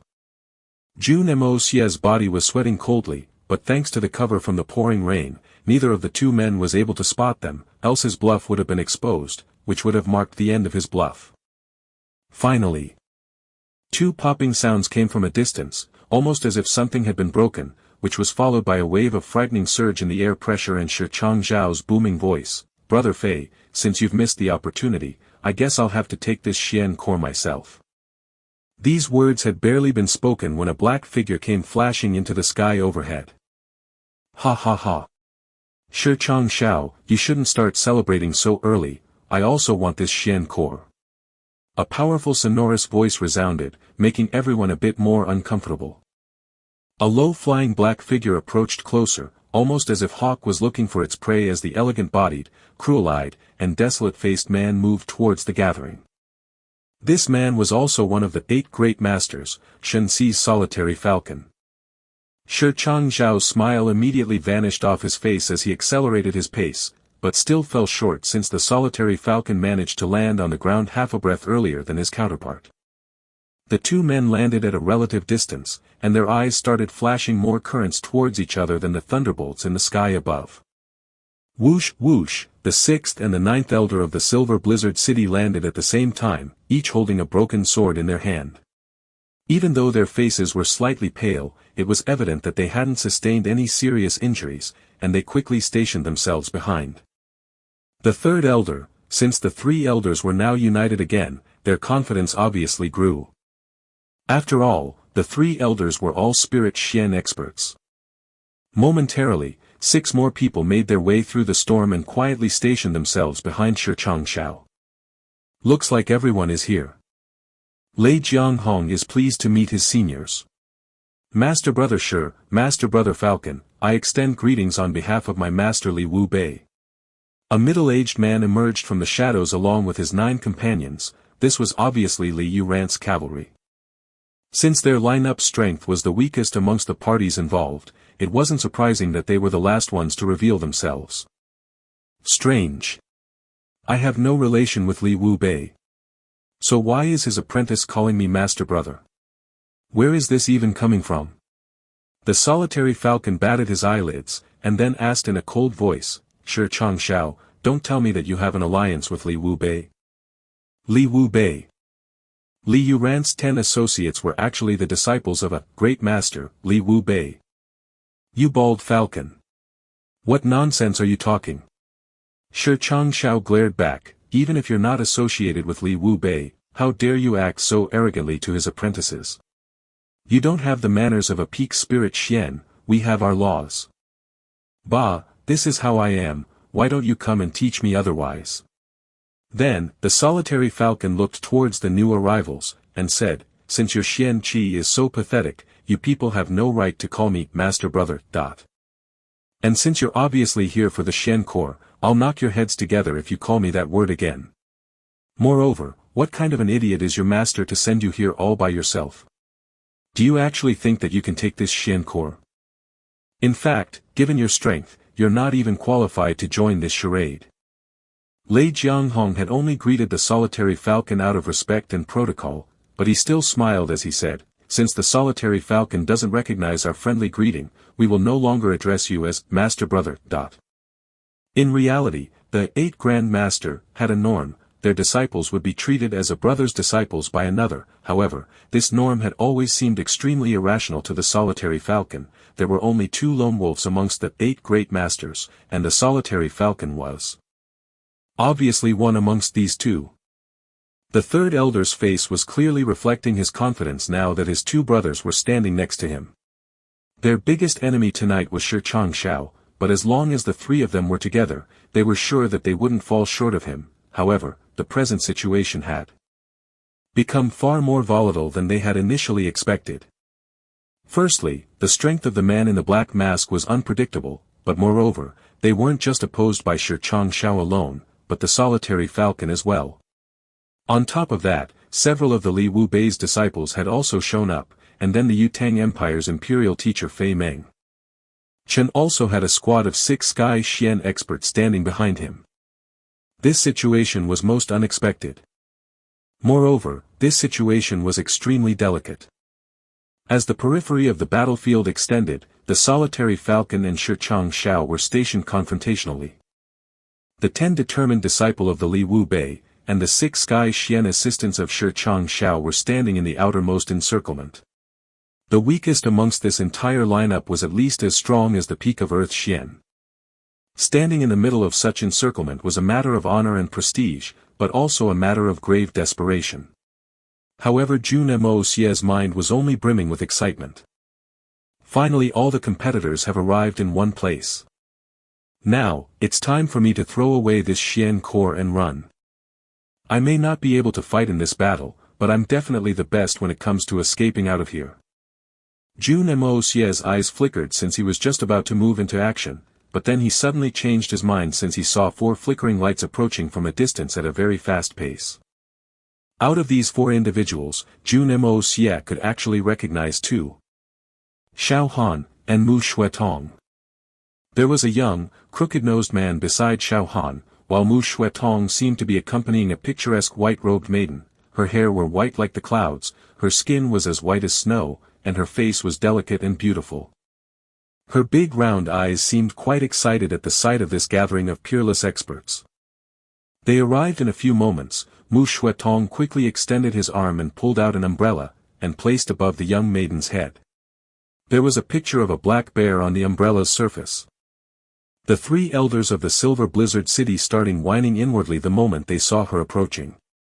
Ah, why did she have to come here when we're in so much trouble already? Is no one going to take pity on our life today? Another bolt of lightning illuminated the sky for a moment, clearly exposing the nervous faces of everyone present. Shi Changzhao's eye scanned the entire gathering, but eventually came to a halt upon the solitary falcon's face. "Falcon, do you really want this Xian core? I have always believed that there is only one man amongst us all who doesn't care about materialistic objects. And that man is you, the solitary falcon." As long as he was able to convince the solitary falcon to stay out, the Xian core was his for the taking. Shi Changshao was sure of being able to fight away anyone else, even the 3 elders of the Silver Blizzard City. Nonsense. This Xian core is such a rare item, so what's so surprising about my interest in it? Don't you want it too? Did you just come out in the rain for a bath? The solitary falcon smiled in ridicule. "Shi Changshao. You're such a disappointment. I've come here all this way to fight you, and since you and your stinking arrogance have showed up here today, I'm going to have some fun." Shi Changshao started fuming with anger. "Do you really believe that I'm a madman like you who thinks that fighting is fun? First you consider yourself to be one of the 8 great masters and then you start talking like a scoundrel in the middle of a town. Besides, couldn't you have picked a better timing for pulling me away for a fight? Do you think I'm in a comfortable position here? What am I supposed to do about that Xian core, huh? Haha, who wants that Xian core? I've nothing to do with that Xian core." The solitary falcon looked skywards and laughed out loudly. Then he looked around and started counting the number of spirit Xian experts present. 1, 2, 3, 4, this looks like a fun game today. Falcon, if you sit out today, then I'll agree to fight you on any day in the future. Shi Changshao smiled coldly as his expressionless eyes stared at the solitary falcon through the dense cover of rain. I'm well aware that this Xian core has never been your goal, and I'm more than willing to give you a chance to face me later. To hell with your bargain. You're only offering this chance for the sake of this Xian core. I have no alliance with you, so why should I listen to your request? I want to fight you today. What option do you have? Ah. The solitary falcon stared right back at Shi Changshao, showing no signs of weakness. Even though the two men were at the peak of the spirit Xian realm, but it was evident from their ranking in the list of the 8 great masters that the solitary falcon was marginally weaker than Shi Changshao. However, if the two men actually started battling each other, then there would still be no winner or loser unless the two men decided to battle till only one survived. Therefore, if the solitary falcon was hell-bent on battling Shi Changshao, then the latter would have no other option but to face him in vain. These 8 great masters were practically unbeatable in battle, so much so that even if 2 or more people were confronted against each other, neither man was sure to lose since either man was capable of escaping away at any time during the fight. The opportunity of grabbing this Xian core could best be described as a fleeting one at the moment, and in case one of the competitors entered into a long-drawn battle against an equal, then he was sure to miss out on the Xian core. Especially when Fei Mengchen and the 3 elders of the Silver Blizzard City were eyeing the prize as well. Even those Sky Xian experts, who were no more than ants in the eyes of these Spirit Xian experts, were looking determined to obtain the Xian core. Moreover, sounds of movement had been coming from a distance for quite some time now. Several more people had been hastily making their way towards the source of the Xian core, and these people weren't just limited to Spirit Xian experts. Several Sky Xian experts, Earth Xian experts, Jade Xian experts, and even Gold Xian experts had burst into action from the distant parts of the city. Since there was an abundance of high-level experts at the center of his scene, most of these people were planning on waiting at a safe distance to investigate and observe the situation, neither stepping forward, nor retreating. They were obviously waiting for an opportunity to steal the treasure, and had long forgotten the limitation of their own strength in the lust for this prize. The solitary falcon's cold eyes scanned the distance through the curtains of rain, seeing everyone regardless of their distance from the main scene. Then, he suddenly looked upwards and shouted. His roar filled the sky, almost like the sound of a thunderbolt would have, while the effect of his wild howl suppressed the hearts and desires of many experts in an instant. Some of the weaker experts amongst these approaching or hiding ones instantly sensed the danger, and their hearts and brains started urging them to scuttle away, while some even stopped in their steads out of fear as their faces went pale from the fear of facing the terror behind this voice. I am the solitary falcon. And I'm standing opposite to Shi Changshao. The solitary falcon laughed loudly. For those who've overestimated themselves, act sensibly, or else I'll be happy to knock some into you. Almost all of these approaching experts froze in their steads. Who would have thought that 2 amongst the 8 great masters would actually arrive in the Tianxiang city on the same day? Snatching the Xian core from the hands of these 2 men. What's the difference between that and death? This thought emerged in the minds of several people, and they immediately sighed, turned away, and disappeared into the rain, and away from this competition for the Xian core. However, there were several who refused to return. So what if you guys are actually Spirit Xian experts? Can't we just wait for you and Shi Changshao to beat each other up, and then steal the Xian core when you're lying dead? There were several who were carrying this idea in their minds. That man is the solitary falcon. One of the 8 great masters of the Xian continent. He's so fierce. And so calm at the same time, that delicate-looking maiden asked in a mischievous-sounding tone. Mu Xuetong, who was standing beside her, sighed deeply, and replied with a wry smile, Little princess, this really isn't the time to be here. It is too dangerous. Mu Xuetong, are you incapable of protecting the little princess? Xiao Han laughed. If you're so scared of being here, then why don't you just hand over the responsibility of her protection to me? You're obviously a spineless man. Mu Xuetong grunted as he replied, the solitary falcon and Shi Changshao are present here. If our Silver Blizzard City actually manages to get the Xian core, then these 2 men will likely turn hostile. Even the 3 elders may not be able to fight those 2 guys off. Don't you think that we'll end up getting our heads smashed in then? Can't you see the number of advanced Xian experts here? Do you really think that a Sky Xian expert is capable of beating them all? Idiot! Mu Xuetong's words were obviously very sensible. The strength of the men gathered here was simply too high for a Sky Xian expert to be lingering around alone. In case a battle actually broke out here, then the result was sure to be a very tragic one.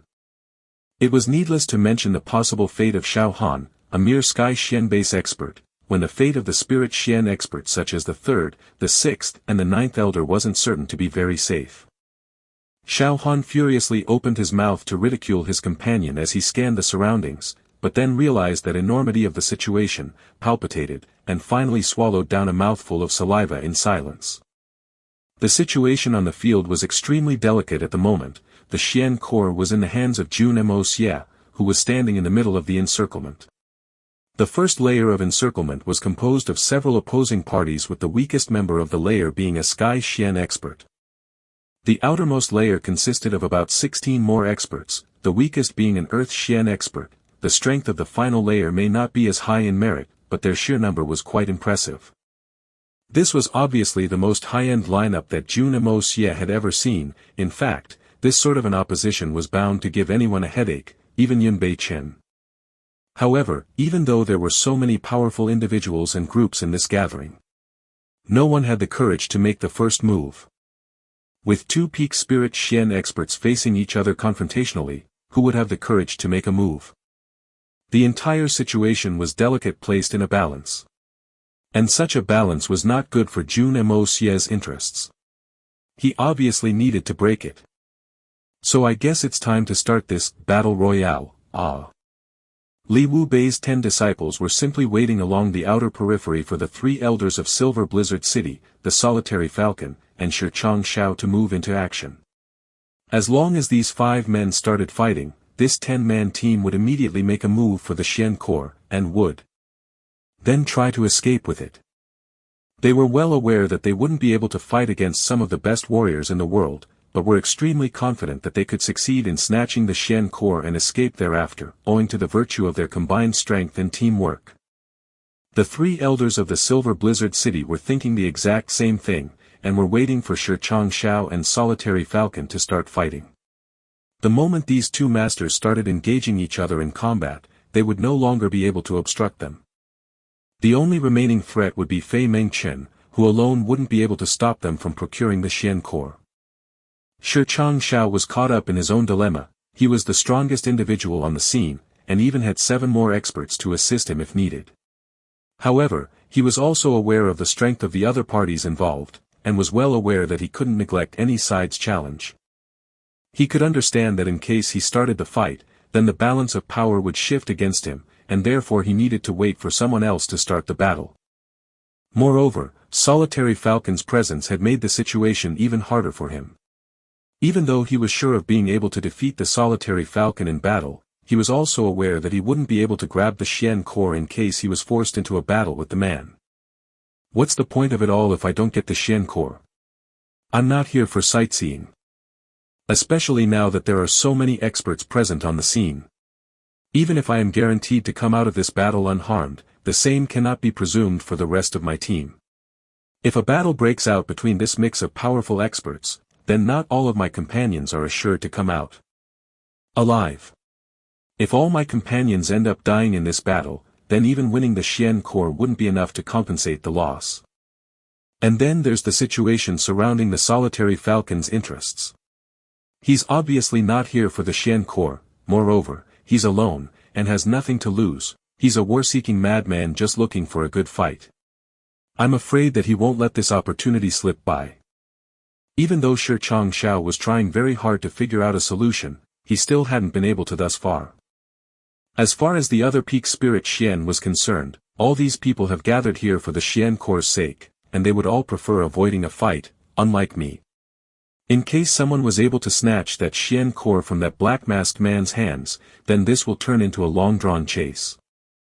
And Shi Xiao is very highly unlikely to pay any attention to me if that happens. As a result, even though all the parties were quite strong in their own merits, but no one was willing to make the first move. A husky, ice-cold voice suddenly rang, damn it, have all you blockheads been paralyzed or something? Get a move on. I've almost caught a cold because of this rain. Even women aren't so afraid of getting in a fight. These audacious words infuriated everyone present. Generally speaking, words were rarely enough to instigate these men, but these bold and courageous words did the trick beautifully. Everyone's eyes immediately shifted towards the source of the sound, and were rather surprised to realize that it was coming from the center of the encirclement where that black-masked man was standing and shouting excitedly, while his fingers were pointed at the two peak spirit Xian experts. What's this guy thinking? He's obviously incapable of defending the Xian core, and even then he's intentionally provoking everyone. Is he just ignorant and bold, or simply an idiot? Shut up. 5 or 6 people shouted out at the same time as their nostrils flared up in anger. Let me teach you a lesson. The solitary falcon was naturally angrier than anyone else by nature, and flashed forward. His body moved at a ghostly speed and was soon upon the black-masked man's, while his hand was stretched out in order to slap the guy across the face. I've got to teach this moron a lesson. He should know his place. The third elder of the Silver Blizzard City stared nervously. The solitary falcon had inevitably started the fight. The others weren't aware of what the third elder had witnessed earlier. This guy is no ordinary man. Even the solitary falcon won't be able to defeat him very easily. And in case I'm still underestimating this guy, then I simply can't fathom the solitary falcon's fate. This black-masked man is most likely some super being, or at least a very high-level mysterious expert. The thought of those changing Xian color lights were still sending shivers down the third elder's heart. He was well aware that his own Xian Qi was nowhere near capable of pulling off such stunts. In fact, forget about his own strength, even Han Feng Shui wasn't powerful enough to do something like that. However, the third elder was also aware that he wouldn't be able to deal with the solitary falcon, and hence didn't mind the fact that his enemy was walking into a trap, which would most likely result in misfortune for the said man. He simply stood there and waited for the solitary falcon to get the shock. However, the mysterious black-masked man frantically tried to dodge instead. Pop. A crisp sound was issued as the solitary falcon's hand slapped the man's chest. Ah. The man cried out in fear as his body was sent out flying in the air, almost like a broken kite as he started shouting, "Help! Ah! Somebody save me, spare my life!" Everyone was left shell-shocked. Each pair of eyes were practically coming out of their sockets at the moment. What is going on? He was acting so boldly. Like he was a peerless expert, and now he's actually screaming for help. The most surprising part was that this black-masked man had actually gotten rid of the Xian core in the hope of blocking the strike, and had been unable to retrieve it before flying out under the effect of the strike, and now that Xian core was slowly falling into the solitary falcon's hands. The solitary falcon suddenly felt an enormous and surging Xian Qi field falling into his hands, and he suddenly found his fingers subconsciously clutching the Xian core. He had never expected that his slap would actually land on the man's body. That masked man had been holding the Xian core in his hands, and had been standing in the middle of so many peerless experts in a very calm and composed manner for a very long time now. Moreover, he had even managed to muster the courage to openly and brazenly curse everyone present, including his own self and Shichang Shao. The solitary falcon was expecting this man to be an expert in his own merit. Truth be told, the solitary falcon hadn't attacked this man in order to procure the Xian core, but because he desired to combat this mysterious expert. In fact, contrary to looking down upon this man, the solitary falcon had been rating him very highly. Thus, the solitary falcon had concealed his other hand behind his back, and was preparing to use it to strike the man once the man had blocked his first strike. This hidden palm strike was an extremely powerful and dangerous one. But compared to this hidden strike, the first strike was only a superficial one, and was only intended to divert the man's attention rather than sending him flying in the air. The solitary falcon was left completely confused to see that black-masked man flying out under the effect of his strike. That was too easy, wasn't it? I thought he was going to be a very good opponent. But he turned out to be completely useless. Then, he gently raised his hand and looked at the Xian core he was undeservedly holding in his hands. It was a while before he was able to find his words. Out of all the people who had gathered here, the solitary falcon was the only who wasn't seeking the Xian core, and now, by a hilarious twist of fate, beyond all expectations, he was the one in possession of the Xian core. And he had succeeded in doing so with too much ease. This change of events had left even everyone startled, so much so that even Shi Changzhao's mouth was hung open in shock. Who would have actually thought that the black-masked man would turn out to be a silver-colored wax candle? Even wax candles don't melt before a certain temperature. This man is far too useless for that comparison. Even though the solitary falcon was one of the 8 great masters, his strike was so superficial that anyone present could have blocked it with ease. As a result, everyone was left repenting their fate. Naturally, no one would dare to attack the solitary falcon in haste, not even Shi Changzhao. Attacking this man in haste would be tantamount to courting one's death. As a result, everyone's eyes followed after the flying shadow of that mysterious and useless man, hoping that he would land in front of them so that they could beat and cut him to pieces. Their faces were clearly reflecting their hatred for the man.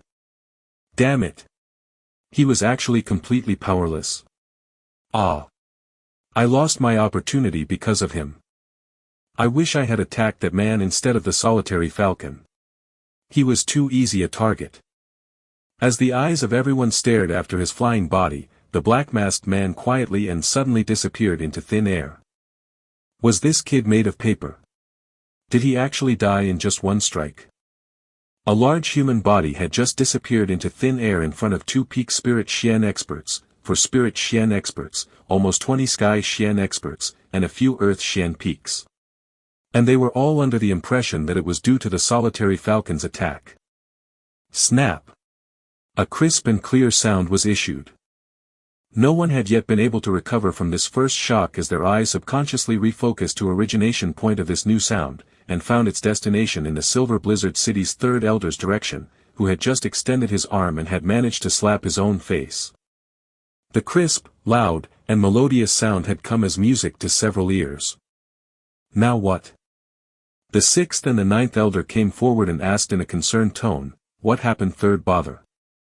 The 3rd, the 6th and the 9th Elder had always maintained a very good relation, and an even better understanding.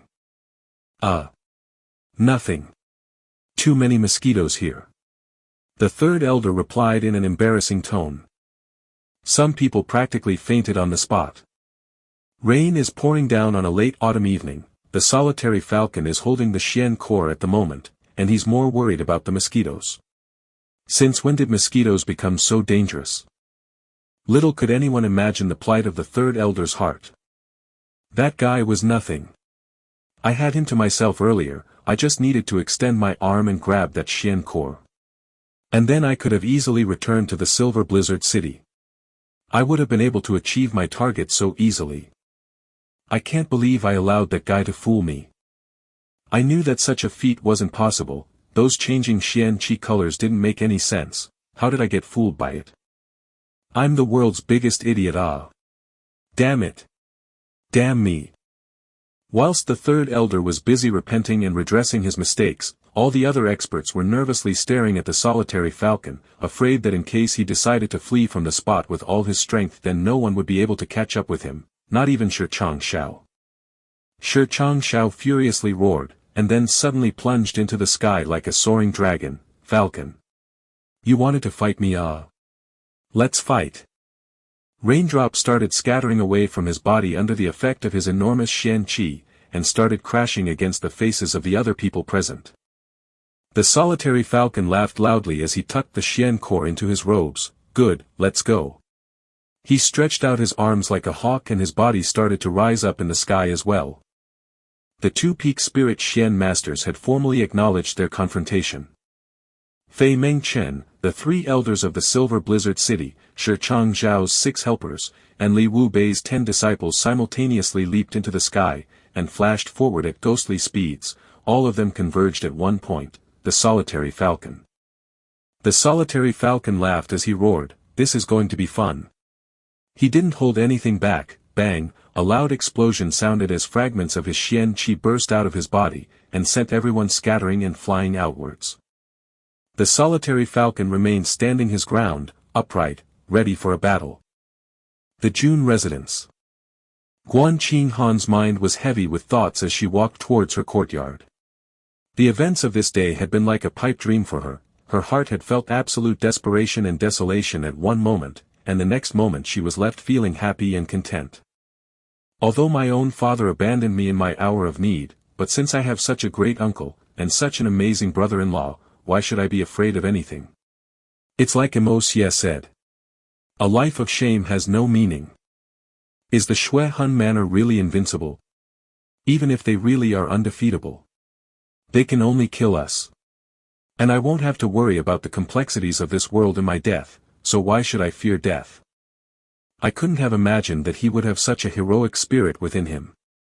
He has proved that he is a true son of the Jun family.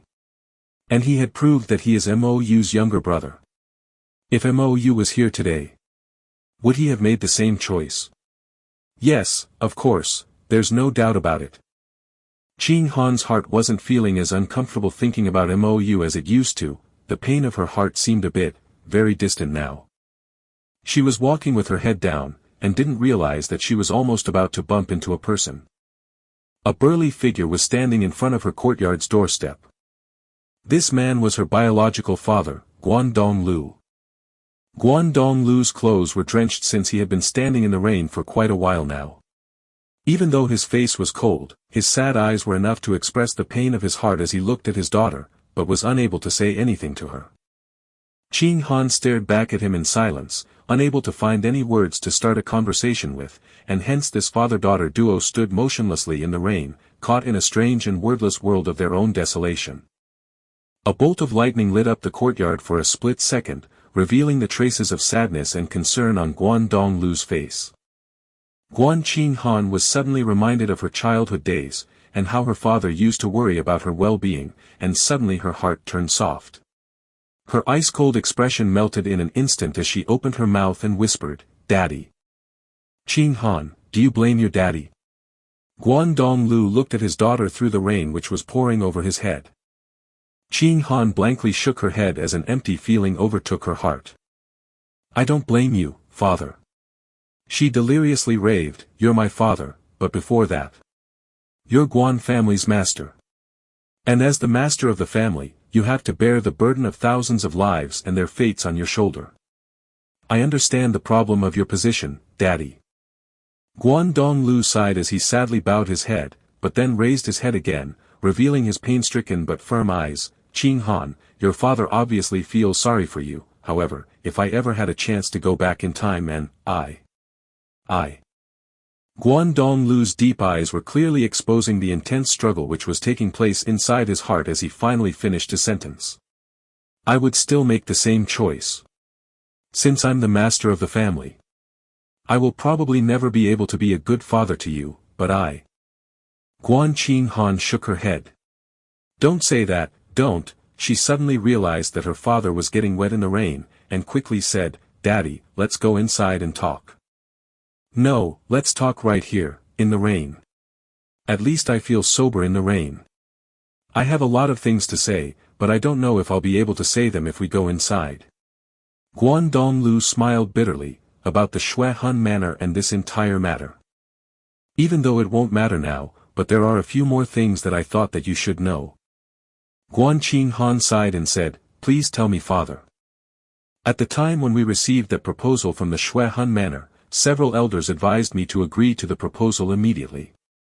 Guan Donglu painfully closed his eyes and looked upwards at the sky, unable to look at his daughter's pale face anymore. "We aren't capable of provoking the Shui Hun manor, but in case you were to marry Li Tingyun, then our family would have been able to build a good relationship with them and we would have been able to climb up the ladders, which not only would not have brought the family any harm, but would have worked out in the family's best interests."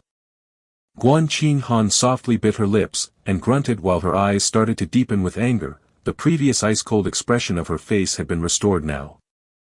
"There were two separate opinions on this matter within our house as well. Qingbo has always been ambitious, and has wanted to dominate the entire southeast region as well, and thus he urged me to respond in agreement." Guan Donglu's voice became even softer. "Qing, you and your mother insisted that I don't agree to the proposal. Your mother has been bathing her face in tears every day since." Qing Han's delicate body started shivering, and tears gushed out of her eyes while her shoulders sunk in. Later, the Shui Hun manor put forth another condition. Guan Donglu was gazing at a distance. They added that even though you will be married into their family, you wouldn't receive the title of the first wife, but you would still receive the same treatment otherwise. Qing Bo met with Li Ju Tian to counter this proposal, but he was denied. Guan Donglu's tone of speech was enough to indicate his sorrows. Thereafter, Qing Bo, Qing Yu, and I traveled to the Tianxiang city to talk to you. I don't even know what I am in the eyes of the family. A commodity? Or perhaps a bargaining chip? Something they can just trade for the family's growth? Is that all I am? Qing Han smiled desolately. I didn't object when these two families decided to get engaged. Although I didn't know about Mou's heroic temperament then, and I didn't know if he would ever shame or humiliate me, but I still couldn't object either way, because this decision was the family's to make, and I wasn't given a choice. After I met him 3 times, I realized that he was a very noble man, and I started liking his nature. And I was indeed very pleased with the family for making this decision, and I was very grateful to you for arranging this marriage. Guan Donglu seemed to be aware of what she was going to say, and hence he just bowed his head down. But later when Mou died for the country, he died a hero. And yes, I would have spent a lifetime as his widow. And even though I was already prepared to spend my life as his widow, and even though I was already preparing to convince you and mother about it, along with the elders of the family. At that time, the elders actually unanimously decided that I should spend my life as a widow in the Jun family. The reason being that the Guan family didn't want to lose the Jun family's patronage. Being the Guan family's daughter, I was used an investment. Guan Qing Han laughed in mockery. At that time, even though they tried to force me into it, I didn't object because I wanted to do the same anyway. But I was doing it in the memory of my husband, whereas the family was simply using me as a bargaining chip, a tool to maintain the relationship between the two families. I had never felt so ashamed in my entire life. Shamed. A girl's most beautiful dream had been shattered, but even then her widowhood was being used to as a commodity by her family.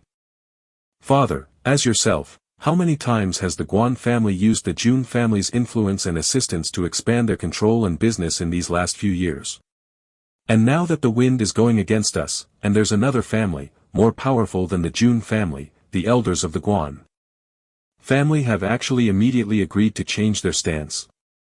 And now they are asking me to remarry. Daddy, what kind of reasoning is this? Isn't it enough for them to force me into marriage once? Aren't I someone else's daughter now? And moreover, I'm the daughter-in-law of their own benefactors.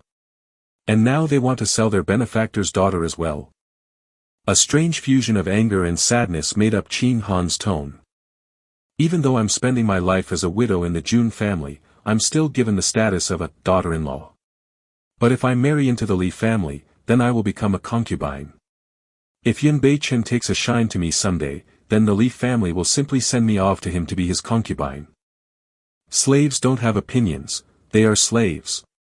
And the Guan family will probably approve of it as well because Yun Beichen is more powerful than Li Ju Tian, and an alliance with him will be more beneficial for the Guan family. The head of the family will still be thinking about the family.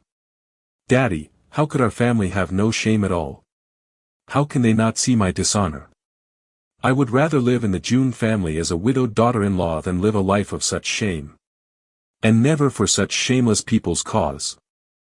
I would rather let the Guan family die as heroes before I allow a useless bunch of white-haired old men to beg the powers of this world for pity. Guan Qing Han's final sentence almost exploded out of her mouth. Guan Donglu stood blankly staring at his daughter, his face reveling in the pain of this conversation. Even though his body was still as burly as ever, but his body language didn't reflect it. He had no answer for his daughter's sharp words, none at all. His heart was riddled with guilt and shame, and he started biting his teeth as a painful spasm overtook his entire body. As a daughter, I just want to know what my father has planned for now. Guan Qing Han looked at her father again, her voice sounded even more desolate, weak, but was still showing her anger. Jun Wuyi has already answered that question. Guan Donglu smiled sadly, as things are at the moment. Even if we withdraw this marriage, we'll only be able to send you to the Li family over the corpses of the Jun family. Guangdong Lu exposed a self-deprecating smile. I may be Guangdong Lu, the master of the Guan family, but I can't touch the Jun family. Or the Li family. Moreover, it is as you said earlier. The Jun family is our benefactor, and I will not kick my benefactor in the teeth. Guangdong Lu's voice suddenly strengthened up. This was my decision. I decided to renounce my own daughter for the welfare of my family. I didn't even act when the Jun family decided to rise up to protect you. I agreed to allow the Shui Hun manor to insult and dishonor my daughter. I've wronged you for a lifetime. Because I chose to look at the future of the family first, but now I want to. I want to act as a father. Guangdong Lu's face stiffened up, and his blood-red eyes started to shine while his pupils dilated. I want to act as father again. Guangdong Lu's heart suddenly felt a burst of ease as he stated this sentence, almost as if he had suddenly unloaded a heavy burden off his heart. Screw life and death. That Jun boy was right. If a family has no backbone, then they will just linger around the death's door forever. What's the point of such a survival? Daddy. Guan Qinghan's entire body vibrated as she looked at her father again, but with a pleasantly surprised look in her eyes this time. Guangdong Lu smiled profoundly as he nodded. Qinghan, the Jun aren't the only men in this world, the Guan are also men. Guan Qinghan's face exposed a proud look as she spoke up. I never knew that my father would have such an indomitable spirit inside him. Guangdong Lu forced a wry smile as he said, your little brother-in-law's curse was surely very ruthless, but thanks to him. Your father now understands that there are a few things in this world that are more important than the big picture. He laughed twice, but then asked in a confused tone, you've told me a lot about him, but your young brother-in-law is nothing like the debauchee you said he was? Guan Qinghan's face suddenly reddened as she was unable to find her words again. Daddy, don't make fun of me. He's changed a lot recently, he's nothing like the guy he used to be earlier. He's become a real man now. Guangdong Lu smiled playfully, is that so? So because he scolded your dad, you've suddenly started to respect him? Guan Qinghan suddenly reverted back to being a spoilt young girl again, and started throwing tantrums. I hate you, Daddy. Guangdong Lu broke into laughter. Daddy, come in else you'll catch a cold in this autumn rain. Guan Qinghan suddenly realized her father's plight. Ah, and now you're finally caring about me? The rain has already seeped into your daddy's old bones now. Guangdong Lu laughed jokingly, however, this rain was good for me. It won me back my daughter's heart and it also woke me up from my slumber. I was about to trade my own daughter's innocence for my family's survival. Such a survival was no better than life anyway. He finished his sentence, looked at his daughter lovingly once again, and then turned around. His burly body braved through the rain and wind, one step at a time, but each step was stable and firm. Guan Qinghan's eyes blurred once again. A few meters away, Jun Wuyi was standing quietly in a corner with rigid line creasing his face. He smiled to himself as he said in an undertone, Guangdong Lu, you've only been Guangdong Lu to me till now. But now you're a qualified father, and an iron-blooded man in my eyes. His eyes gazed at a distance through the curtains of rain. Jun Moxie left at such a weird timing. Why do I feel that something big is about to happen? Why hasn't he returned yet? I don't know what to do with my nephew, he's really strange. I allowed him to work free of my authority, but he becomes more mysterious with each passing day. He sighed as light flashed from his body, and then he disappeared without a trace. The black-masked man, young Master Jun, had flown out of the encirclement under the effect of the solitary falcon strike, but had managed to conveniently drop the Xian core into his attacker's hand before being thrown away. His body was almost about to ram into a tree, but Jun Moxie immediately used the yin-yang escape method and disappeared in front of everyone's eyes, and resurfaced away from everyone's notice. He was sitting clutching his chest at the moment. After all, he had been struck by a peak spirit Xian. Even though the solitary falcon strike was only a superficial one in his eyes, but his strike was still powerful enough to cause extreme discomfort to Jun Moxie's body, and had left him with a feeling of nausea. Even though Jun Moxie wasn't injured very seriously, but his body was still under a shock. Damn that falcon. I'm going to get back at him for this one day. Jun Moxie was silently cursing the man as he watched the fight unfold in front of his eyes. Jun Moxie continued to watch the fight from a distance with a frowning face, while his mouth would murmur in silence from time to time, I never intended to cause such a big battle. Jun Moxie hadn't actually intended on starting such a fierce battle, and had only planned on causing some chaos at the most. His main intention was to check his idea surrounding the Xian core fakes for future use. Of course, had this matter surrounding the Shui Hun manor not surfaced at this time, then Jun Moxie would have planned this more carefully, and would have waited until he was ready with a foolproof plan instead. Moreover, he would have also waited for more experts to gather in the city before making this move. After all, this hasty occurrence of the Xian core so shortly after its theft was more likely to raise skepticism in the minds of most people.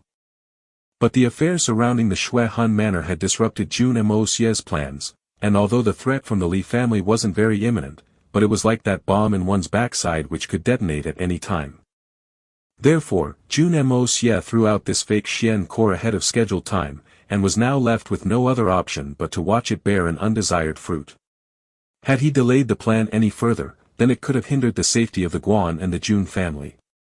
At the moment, Shi Changshao was preparing to launch an attack on the solitary falcon, whilst keeping his guard against the 3 elders of the Silver Blizzard City, who were also lingering around the solitary falcon, same as the 10 disciples of the Li Wu Bei, and the 6 Sky Xian helping hands of Shi Changshao.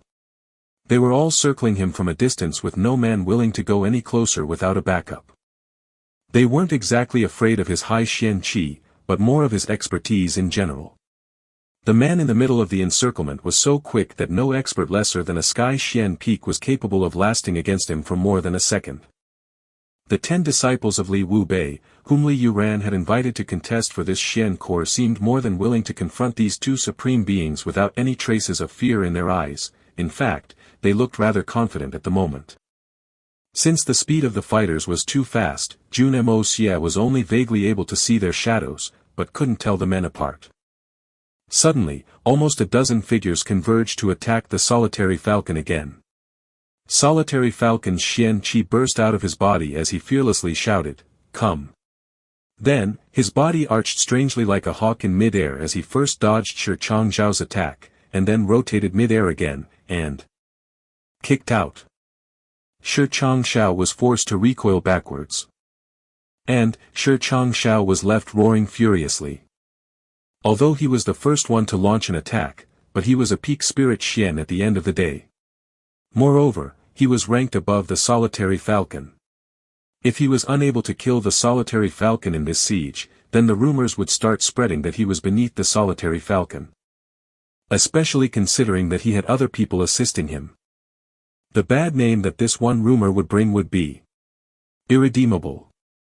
After all, people would only ask one thing: why did he allow so many shrimps to intervene in a battle between 2 whales? Shi Changshao grunted, his powerful voice resounded through the sky, and it seemed as if it had startled the rain. It appeared as if an invisible wave had hammered the pouring rain away from his body, and towards the rest of the crowd. Shi Changshao had just been repelled by the solitary falcon's counterattack, and had been forced to retreat a short distance. However, he had immediately extended his arms and had cast out this new and strange move almost immediately. Everyone felt a strange nip in the air, and immediately retreated backwards, and away from the solitary falcon's body due to this extremely strange feeling. Shi Changshao's powerful move wasn't intended to hurt the solitary falcon, but only to ward off the other experts away from him, and succeeded in carrying his plan out to perfection since the other experts were too afraid to get caught in the scope of his fierce move, and were forced to retreat.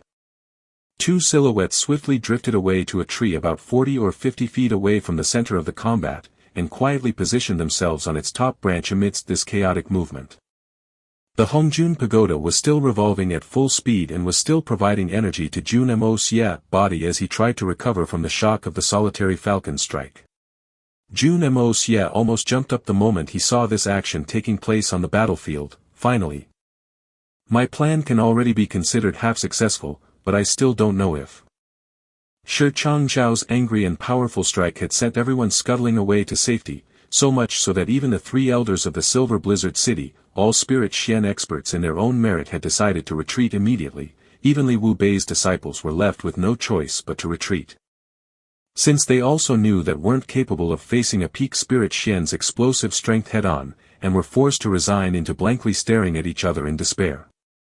The remaining spirit Xian expert, Fei Mengchen, wasn't looking any better either. He had also been targeting striking the solitary falcon like everyone else, and was only a fingertip away when Shi Changzhao's violent strike forced him to retreat backwards due to fear of injury. Even though he managed to escape unharmed, he was still left cursing his subordinate in authority. But the most unfortunate was the sixth brother amongst the 10 acquaintances of Li Yuran. Because his speed was too quick. He had rushed in like everyone else to take advantage of the situation. However, the man was even faster than the three elders of the Silver Blizzard City and Fei Mengchen. The man was actually faster than spirit Xian experts. Li Wu Bei must have indeed been proud of his disciples' speed and agility. But therein lay his biggest mistake. He was too fast. He was almost upon the solitary falcon at the time when Shi Changzhao went berserk, forcing his unknowing backups, the four spirit Xian experts, away from the solitary falcon. Because he was too fast, he was somehow able to escape Shi Changzhao's attack scope, but inwards rather than outwards. Because he was too fast, he was now placed in the same vacuum zone as the solitary falcon and Shi Changzhao, alone, without any backups. And to make matters worse, he was so quick that he had actually managed to reach the solitary falcon before anyone else, and simply had no place to go now. At this moment, even though his mind had already started to panic from the surprise of the situation, but his hands were still moving in their previously intended direction, and were nimbly making their into the solitary falcon's pocket. An exceptional trait may not always be the best thing. This exceptionally agile man was an excellent example of this truth. Solitary Falcon was obviously very disappointed by Shi Changzhao's move, which had forced everyone to drop their plan of attacking him, and then he suddenly realized that one bold and fearless hand was reaching into his pocket to extract the Xian core. This obviously made the Solitary Falcon angrier. If any man from the entire Xian continent was ever successfully able to pickpocket one of the 8 great masters, this news would bring the Solitary Falcon more shame than actually dying in battle facing a weaker man. It would turn him into a laughing stock. If it hadn't been for Shi Changzhao's intervention, this exceptionally fast man would have actually been able to succeed in his attempt undetected. He had selected the most appropriate time to execute this stealth move. His timing was nothing short of perfection. Moreover, once he had succeeded, he could have easily escaped away, since the only person who would notice this theft, the Solitary Falcon, would have been forced to repel 4 spirit Xian experts. One of the 8 great masters was robbed by a pickpocket. This news would have shocked the entire world. Hence, one could obviously understand the Solitary Falcon's rage. The 6th brother was obviously aware of his own exceptional speed, and knew that he was even faster than an average peak sky Xian expert, but he was completely unaware that the Solitary Falcon was as fast. In his own league. The only difference was, the Solitary Falcon was a peak spirit Xian expert. He was only vaguely able to see Solitary Falcon's hand extending to grab his wrist, which was followed by a snapping sound made by his shattering hand, post which the Solitary Falcon released his wrist and then slapped his waist, and then moved his hand upwards to tilt the man's head backwards. The usually agile and nimble man wasn't even able to offer even a shred worth as resistance in front of the Solitary Falcon's speed and strength, and ended up turning into a punching doll for the Solitary Falcon. The Solitary Falcon was completely indifferent to the life and death of such sideshows, and simply threw the death body, sending it spinning like a windmill in the direction of deceased's remaining companions. The 9 people reached out to grab their falling brother, but the rotation speed of their brother's dead body was too fast for them to catch him, and several of these 9 men were sent flying down to the ground under the force of the collision, along with their dead companion. The dead body of the 6th brother fell to the ground and continued to spin on the ground for a while, splashing and spraying the water in all directions like a beautiful and colorful fountain before finally coming to a stop under the effect of the friction from the turf underneath. His companions quickly approached their fallen comrade, and were left shrieking angrily after seeing the plight of their brother's body. It can be awfully difficult to imagine the dead body of a man spinning like a windmill, but it was even worse to see it after it had stopped spinning. His arms had been broken in more than 78 places under the effect of the solitary falcon's powerful grip, his legs had been folded backwards since the slap on his waist had completely shattered his hip bone, along with his dantian, while his head was turned backwards. Even if the man had survived these strikes, he would have been left worse than paralyzed. There is no problem with courage as it is, or with hoping to take advantage of a situation, but the one rash mistake that this man had made was that, he hadn't been able to interpret that he was contesting against a man far beyond his league. The leader of the platoon, Lei Jian Hong, howled in grief and indignation, stood up and thundered, "Solitary falcon. You're ruthless. And since you've killed our brother, we will see to it that you die an even worse death." The solitary falcon obviously wasn't in a very good mood at the moment, and therefore cursed back, "Go to your mother. This guy dared to offend me, and so he deserves what he got.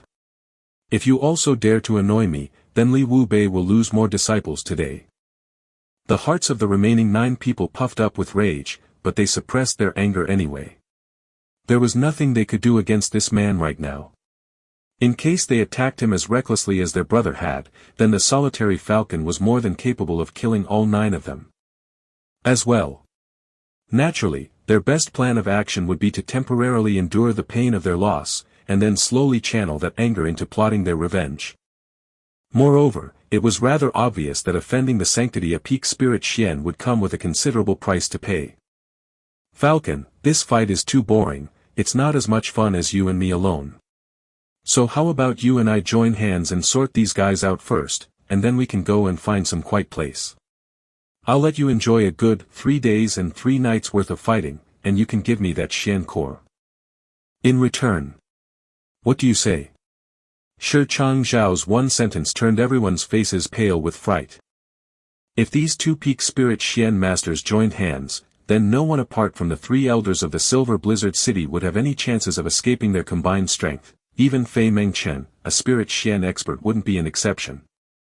After all, he was only one man, and wouldn't be able to escape the combined wrath of 2 men who were both far more powerful than himself.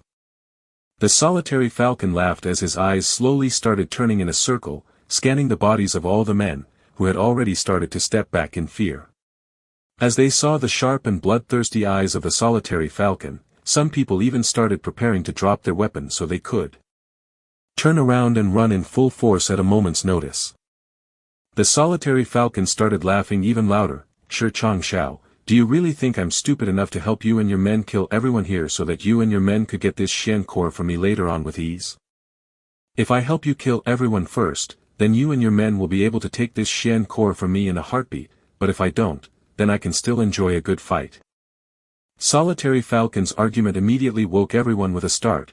In case the solitary falcon and Shi Chang Xiao reached an agreement, then these 2 peak spirit Xian masters would easily be able to annihilate everyone present on the scene. They may not even spare the lives of Shi Chang Xiao's own comrades.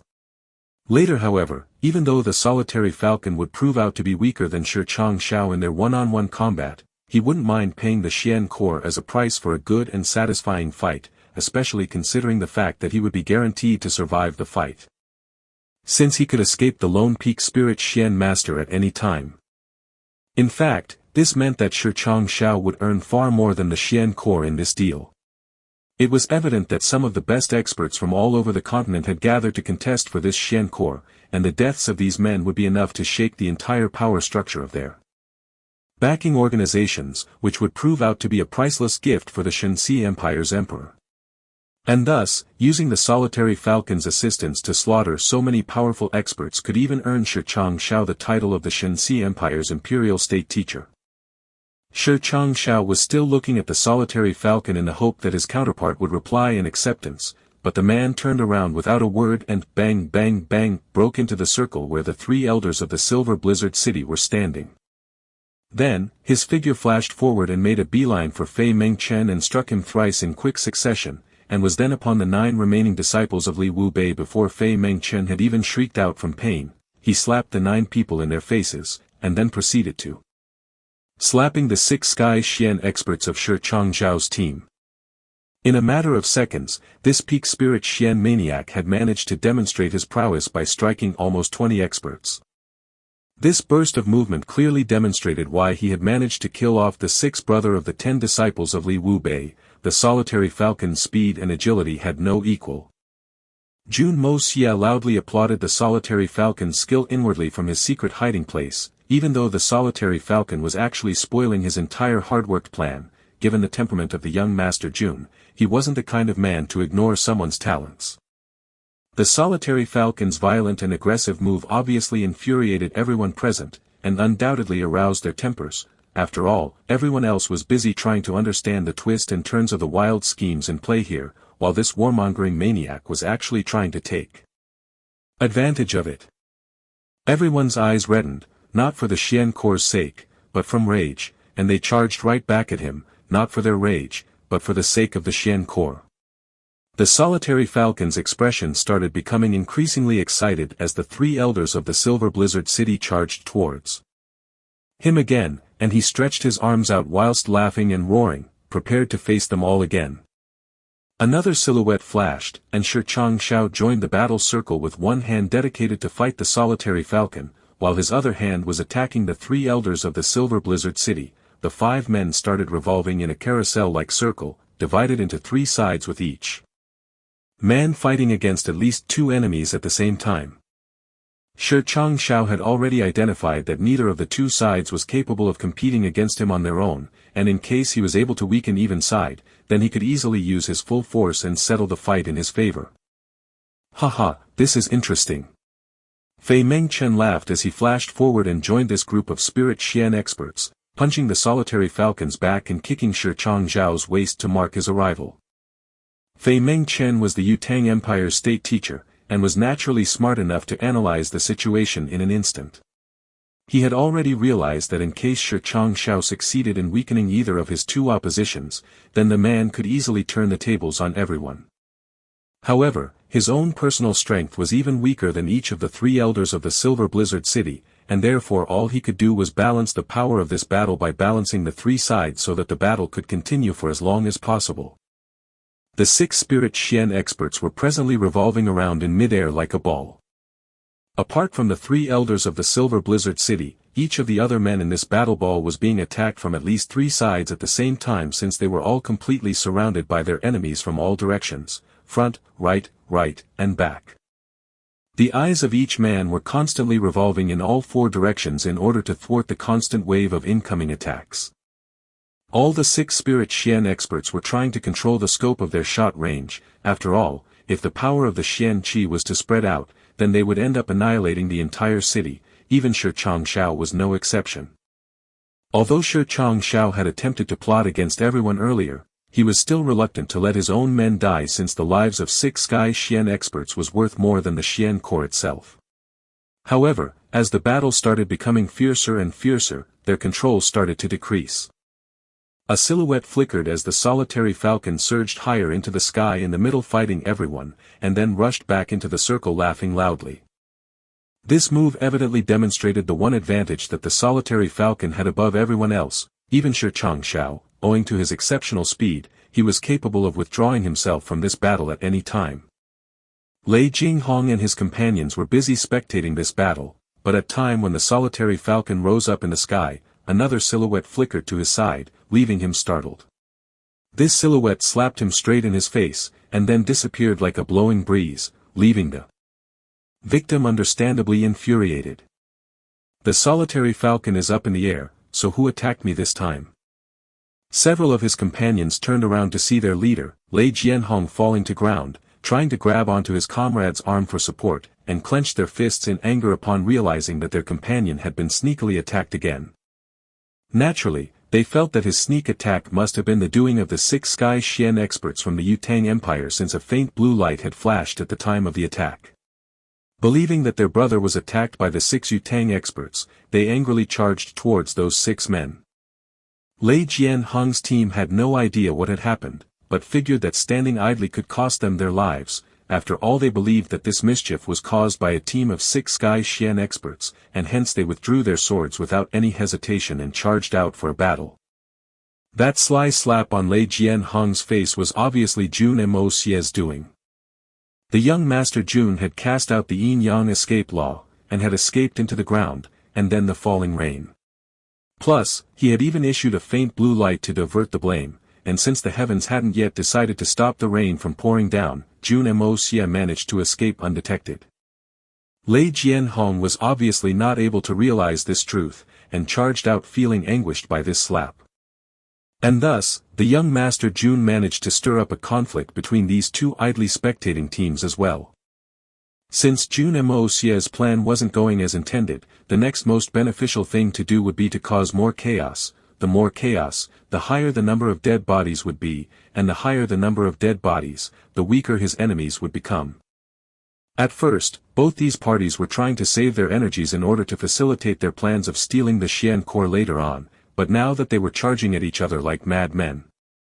A piercing scream filled the sky amidst the howling and clashing of sword, marking the sight of first blood.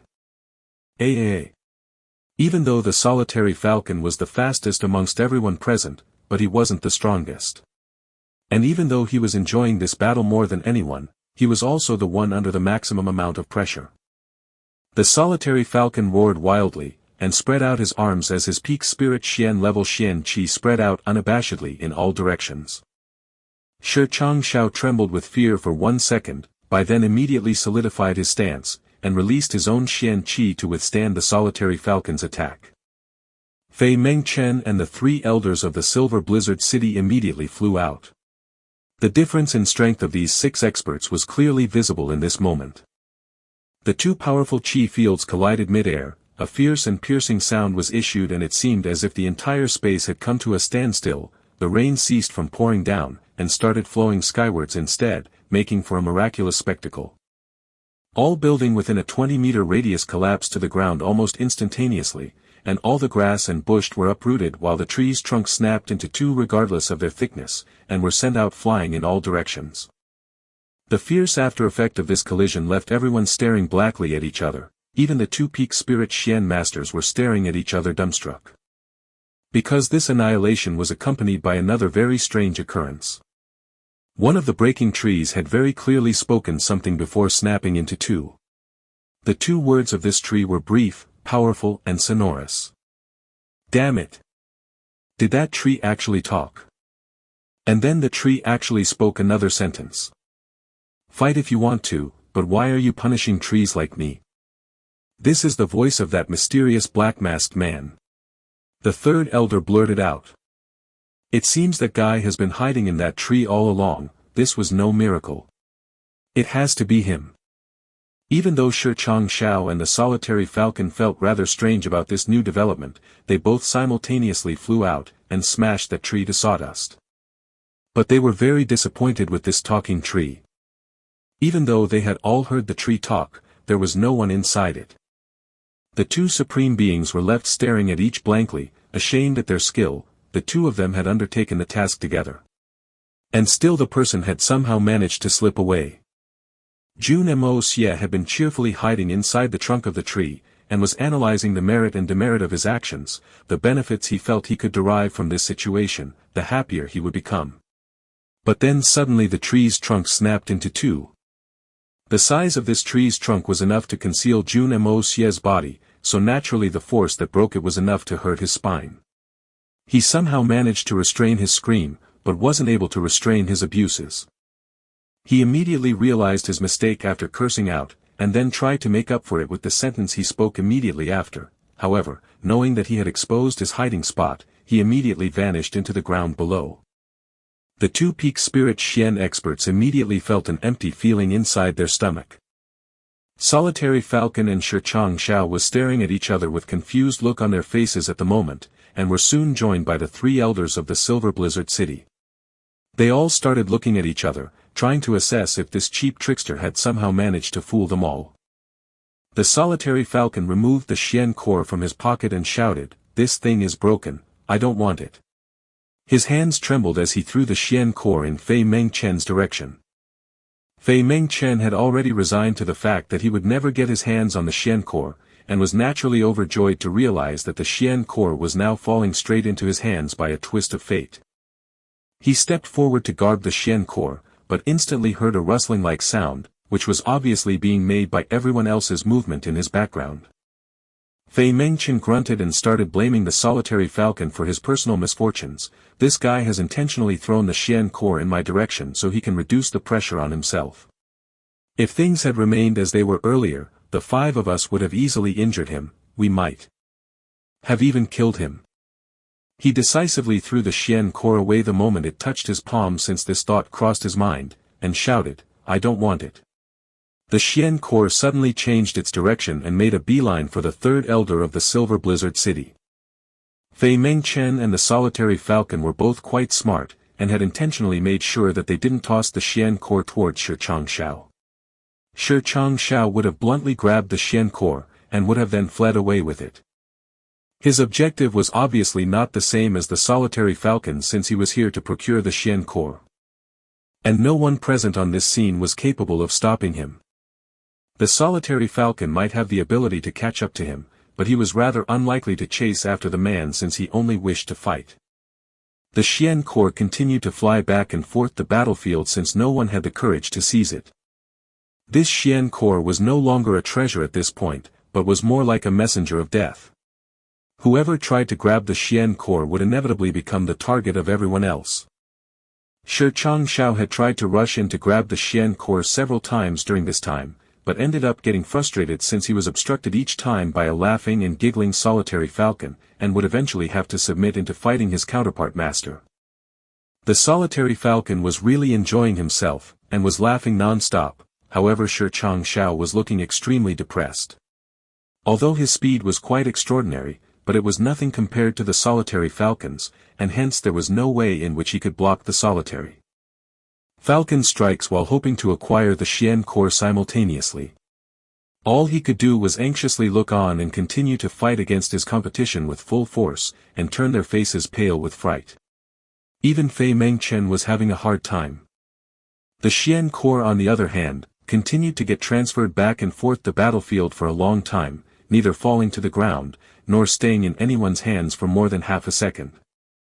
In case a modern volleyball player had managed to witness this superb game, the player would have inevitably prostrated in front of these 5 spirit Xian experts in admiration. The solitary falcon's deliberation had allowed Jun Moxie to cause more mischief as well. The young master Jun had been stealthily circling around the battlefield, and had been causing more causality. In fact, even Shi Changshao had been cut twice by now. Jun Moxie had managed to find himself a relatively neutral place between the spirit Xian experts and the sky Xian experts at the time when the solitary falcon had tossed the Xian core away. However, his situation could best be described as that of a man who's performing a dance on a wire. Although his body was in a stealth state, but his body was still real, and in case even one of these experts brushed his body, then they would realize his presence, and his life would end up in a whole lot of danger. After all, the young master Jun was considerably weaker than every man present on the scene. But he was still willing to undertake this risky task, since it was important for him to control the criticality of this situation. The first most important thing was that he simply couldn't allow this Xian core to fall into Shi Changzhao's hands, else his entire plan would crumble. The next most important thing was to ensure Fei Mengchen's survival. In case he died, then the consequences of the aftermath would be too severe. And the third, he needed to ensure that the solitary falcon was able to realize his true potential. The Tianxiang Empire's foreign affairs had been keeping a peaceful approach in these past few years, but the emperor was still slyly trying to weaken the enemy's forces. Fei Mengchen and Shi Changshao were powerful and influential men in their country, so much so that they could be regarded as the cornerstones of the Yutang Empire. Therefore, the Jun family had been asked to ensure that such military powers of the enemy states be weakened, but without starting a war. Their deaths would obviously be the best way of achieving this objective. However, Jun Moxie was shamelessly enjoying playing this role of a semi-traitor at the moment. Whenever Jun Moxie would get a chance, he would deliberately try to push the Xian core between the 3 elders of the Silver Blizzard City and the 9 remaining disciples of Li Wu Bei. The result was obviously very effective. The 3 elders were simply unable to cope up with this pressure. In fact, the 6th and the 9th elder had already started to bleed from the corner of their mouths. As for the 9 remaining disciples of Li Wu Bei, they were fighting against an equally strong opposition at the moment.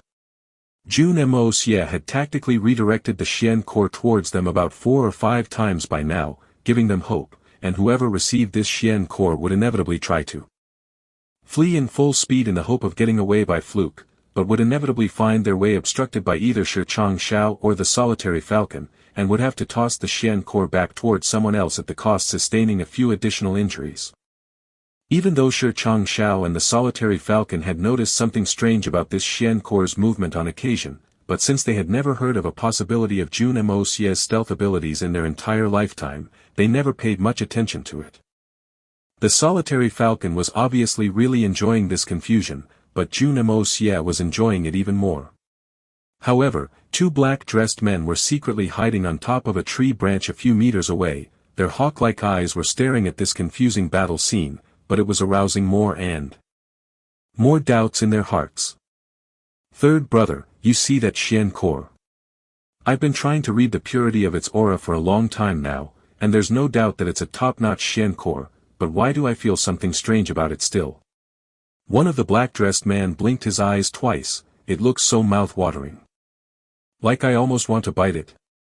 I've seen a lot of top-notch Xian cores in my lifetime, but I've never felt this way before. He gulped a mouthful of saliva down his throat. Something is wrong, but it's not with the purity of this Xian core's aura.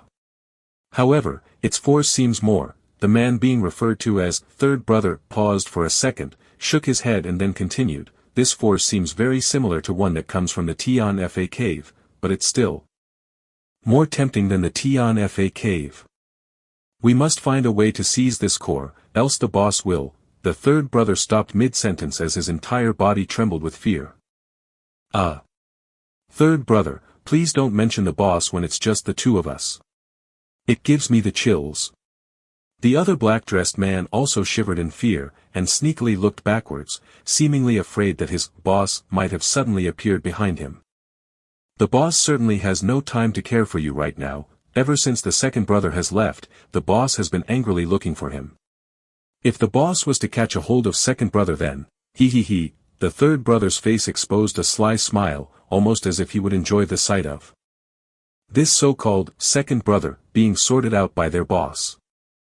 The second brother left in search of better future, but is he really better off than us in his freedom? I really don't understand this. The black-dressed man shook his head. If I ever see him again, I will definitely attack him. I'll tear him apart. You. If you were to face him alone, then I think the second brother would simply kill you on the spot. The third brother looked dismissingly at his companion. You're nothing in front of him. Do you really think that you can face the second brother's claws? Did you even consider them? His claws are indeed powerful, but I'm sure I can handle myself. Although, they are really powerful, that I must admit.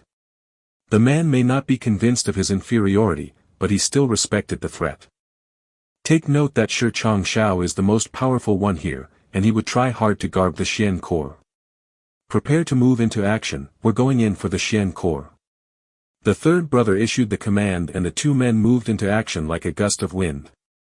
Their foot movement was so magnificently stealth, that it seemed as if they were walking on the raindrops. However, even though there were several spirit Xian experts on the scene, no one noticed them, not even Shi Changshao and the solitary falcon. It was unclear if these men were even stronger than these 2 peak spirit Xian experts. But it was rather obvious that the 2 supreme beings had taken no notice of their presence thus far. Shi Changshao roared, and then issued a chi field from his body. Then, he rushed forward to grab the falling Xian core once again. The Xian core was flying closely by his body at the moment, and the solitary falcon was busy fighting with Fei Mengchen. This was the best chance that he had seen since the starting of this entire confusion. The remaining 5 spirit Xian experts were all aware of his intention, but failed to obstruct him anyway. The 3 elders of the Silver Blizzard City weren't strong enough to withstand his strength and ducked away pitying their fortunes, only to rejoice in the fact that they wouldn't sustain any further injuries, and looked on helplessly as Shi Changshao advanced towards the Xian core. Although Fei Mengchen was reluctant to let the Xian core fall into Shi Changzhao's hands, but his strength was barely at par with the 3rd elder of the Silver Blizzard City, and wasn't even remotely enough to match up to Shi Changshao. He had only intended to balance the power of this battle, and had now somehow managed to get himself tangled with the solitary falcon in a battle. Why am I so unfortunate? There's nothing I can do but watch. Only one man was capable of stopping Shi Changshao, and that one man was the solitary falcon. The solitary falcon was the quickest and most agile man amongst the 8 great master, and was second to none. Even Shi Changshao wasn't capable of matching his speed. He was the only one who could get to this Xian core in time enough to thwart Shi Changzhao's plans, but would then have to face the angry man's desperation. Unfortunately, the solitary falcon had no intention of doing so. After all, his intention wasn't to win over the Xian core, since his addiction for battles was far more powerful than his desire for worldly objects. As far as he was concerned, if could cross swords with Fei Mengchen for as long as he wished to, then he was more than willing to let Shi Changshao take the Xian core. The solitary falcon had already made up his mind, and Shi Changshao had understood this fact, which is why he had moved into action in full force, since he knew that even though several powerful experts were present on the scene, no one would be able to stop him unless the solitary falcon decided to cause trouble. He extended his right hand to grab the Xian core as he flew closer to the flying Xian core. Shi Changshao was flying at full speed, just waiting to welcome the Xian core in his hands. The hearts of this supreme master was obviously very excited. Peak level 9 Xian core. Ah! Finally, it's coming into my hands. Shi Changshao had already decided that he'd flee once he had gotten his hands on the Xian core. His cultivation level had already reached the peak of Spirit Xian realm several years ago, but there hadn't been any progress ever since. However, he could attack the next bottleneck with the help of this Xian core, and could then reach new and insurmountable heights. Shi Changshao was confident that he would become capable of waging and winning a battle against Mo Wen Tian after he had succeeded in expanding his Xian Qi further, and was sure that he could even challenge Li Ju Tian thereafter, which meant that he would rise up in the list of the 8 great masters. If he was successful in defeating Li Ju Tian, then his name would be spoken in the same breath as Yun Beichen. He'd be at the peak of the world. Even the Yutang Empire would benefit from this, and would become the overlord of the Xian continent. After all, the strongest man alive, Shi Changshao, would belong to the Yutang Empire.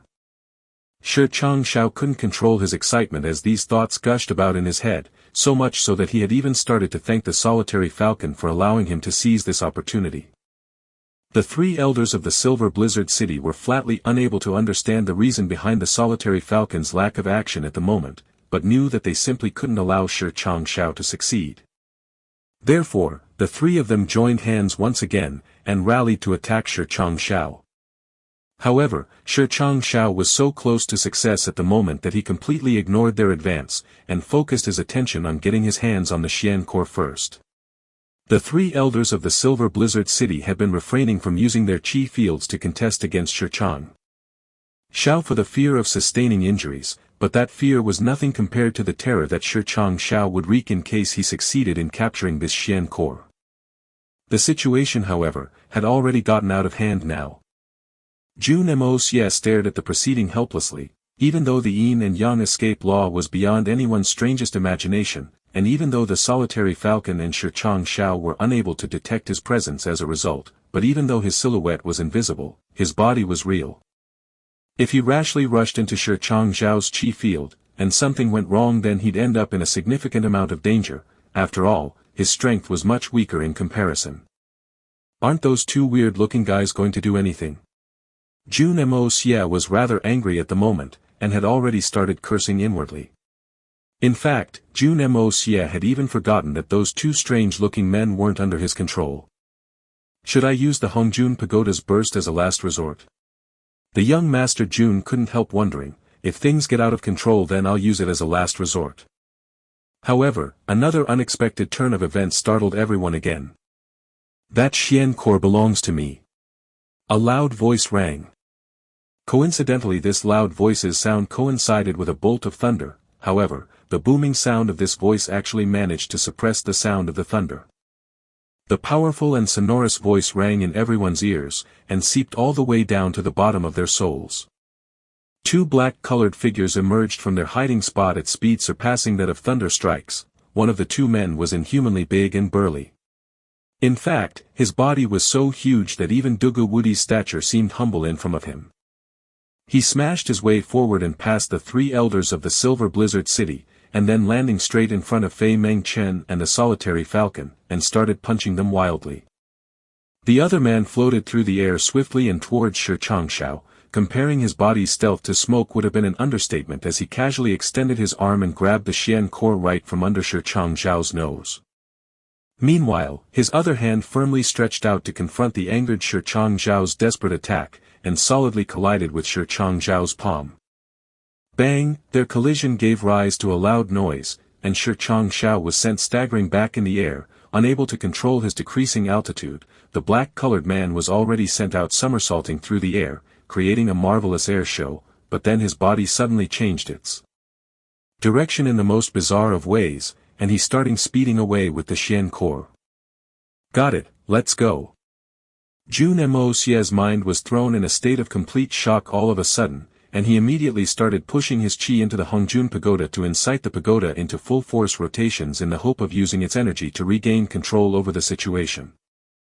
Since Jun Moxie had deployed the pagoda into action under the cover of the yin-yang escape law's stealth, the solitary falcon and Shi Changshao took no notice of it, but the body of that black-colored man who was bolting away with the Xian core immediately trembled, and he suddenly turned around. His sparkling eyes started searching for the source of this momentum, clearly reflecting the desires of his heart. However, his speed of escape still didn't reduce. Even the other black-colored man's body trembled at the instant when the Hongjun Pagoda was set into motion, and he too started looking around in all directions. That big and burly man was engaged in combat against 5 spirit Xian experts at the moment, but he was making no attempt to dodge their attacks. In fact, he was readily exchanging blows with them, kicking them back for every kick, and punching them back for every punch he received. His body had turned into a punching bag for the 5 spirit Xian experts, and all 5 of them punched and kicked him several times in quick succession, forcing the man to cover his stomach with his hands for protection as he screamed twice to relieve himself of his physical pain. However, his other hand still continued to punch the 3 elder of the Silver Blizzard City, and the sheer weight of his hands was enough to give 3 elders of the Silver Blizzard City something to think about. This man continued to exchange blows with the 5 spirit Xian experts till his comrade issued to command for retreat. However, once the command was given, he changing his strategy and started trying to escape away from his enemies. However, everyone had already realized his intention, and they all quickly formed a circle around him, kicking and punching him in unison to ensure that he wouldn't be able to escape out alive. Suddenly another astonishing thing happened. The burly man made no move to defend himself this time either, and charged out of the encirclement, taking all the attacks on his body. Even though his body trembled under the effect of the paralyzing pain, he paid no attention to it until he had forced his way out of the encirclement. Then, he howled in pain, twisted his waist, and spat out a mouthful of blood. And then, he spread out his giant feet, and bolted away from the crowd to safety. The solitary falcon, Fei Meng Chen and the 3 elders of the Silver Blizzard City simply looked on with dismal in their eyes. This man cultivation level must have already reached the spirit Xian realm, which was quite an exceptional and rare feat in its own merit. However, even though it seemed as if he was marginally stronger than Fei Meng Chen, he was still visibly much weaker than the solitary falcon. Everyone present had already been able to assess this very clearly by now. However, even then this mad maniac had somehow pulled off a stunt such as fighting solo against 5 spirit Xian experts without defending himself, a feat that even Yun Chen wouldn't dream of attempting.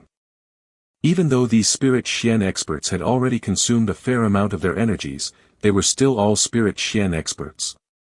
Even if a team of 5 spirit Xian strong had confronted these experts, they wouldn't have acted in such a bold manner either, especially when one considers the fact that these 5 spirit Xian experts were all in a very desperate and hysterical state of mind at the moment. This man had not only survived so many blows, but had actually managed to escape away at the mere cost of some blood loss. And even though he had sustained some injuries, his injuries still didn't affect the speed at which he was fleeing away from them. What is going on? Isn't this affair getting stranger with every passing moment? This sudden change of events had obviously left Shi Changshao the most depressed out of the lot. After all, he was closest to success at the time these 2 men had intervened. Even though his anger was on the verge of exploding, the suspicion of his heart suppressed it. There are barely a handful of people in this world who are actually capable of walking straight past my chi field, and then repel me in combat to steal away something from right under my nose, and I can name all of them. But who was this guy? The only thing that I'm sure is that, this man isn't one of the 8 great master. But who apart from us would have the courage to charge into a tiger's den in this manner? The other black-colored man's scream instantly woke up Shi Changshao from his train of thoughts, and he immediately realized that this man had a partner, and therefore he naturally thought of intercepting the man's partner instead. However, he turned around and witnessed the madness with which that man was making his escape from an encirclement of 5 spirit Xian experts, and was left glued to his spot with his mouth hung open in shock. A team of 2 people had somehow managed to sneak in, and had then managed to steal a Xian core from the hands of 2 peak spirit Xian experts, for spirit Xian experts, and about 20 sky Xian experts. If this news ever got out, it would bring them all a whole lot of shame. However, no one had any time to think about all the disgrace they would have to suffer since they were still busy standing glued to their spot speechlessly out of utter shock and disbelief. The fighting capabilities of these 2 people were unheard of. Even Yun Beichen wasn't capable of doing what these 2 men had just demonstrated. My God, who were those monsters?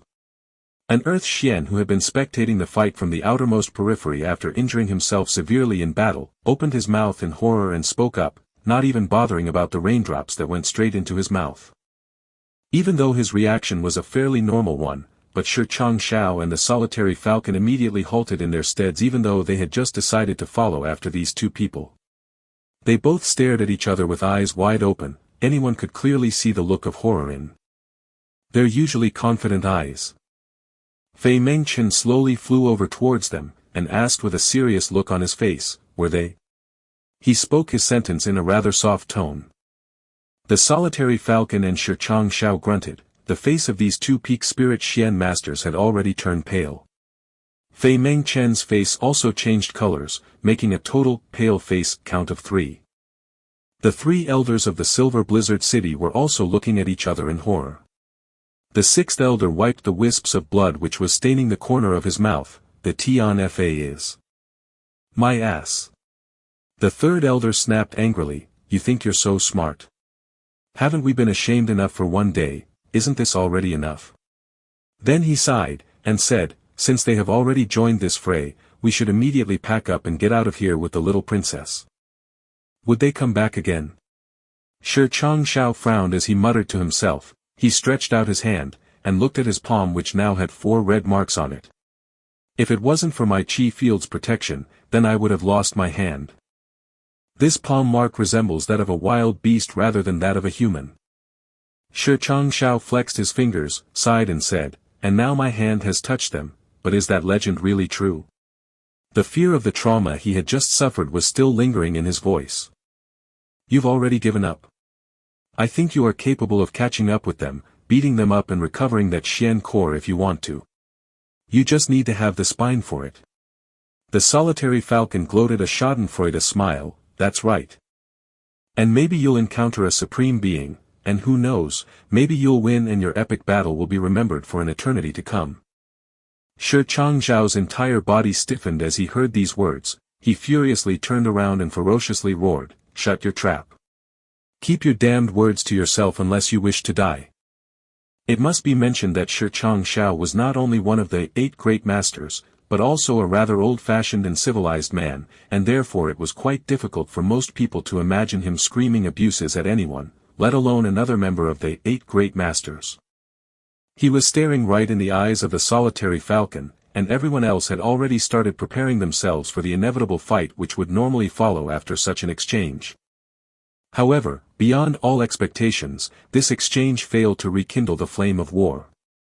If these words had been spoken under any other circumstances, then it would have resulted in a very sharp response from the solitary falcon, and would have aroused a fierce battle between the 2 masters. However, the solitary falcon not only did not lose his temper, but actually broke into laughter instead.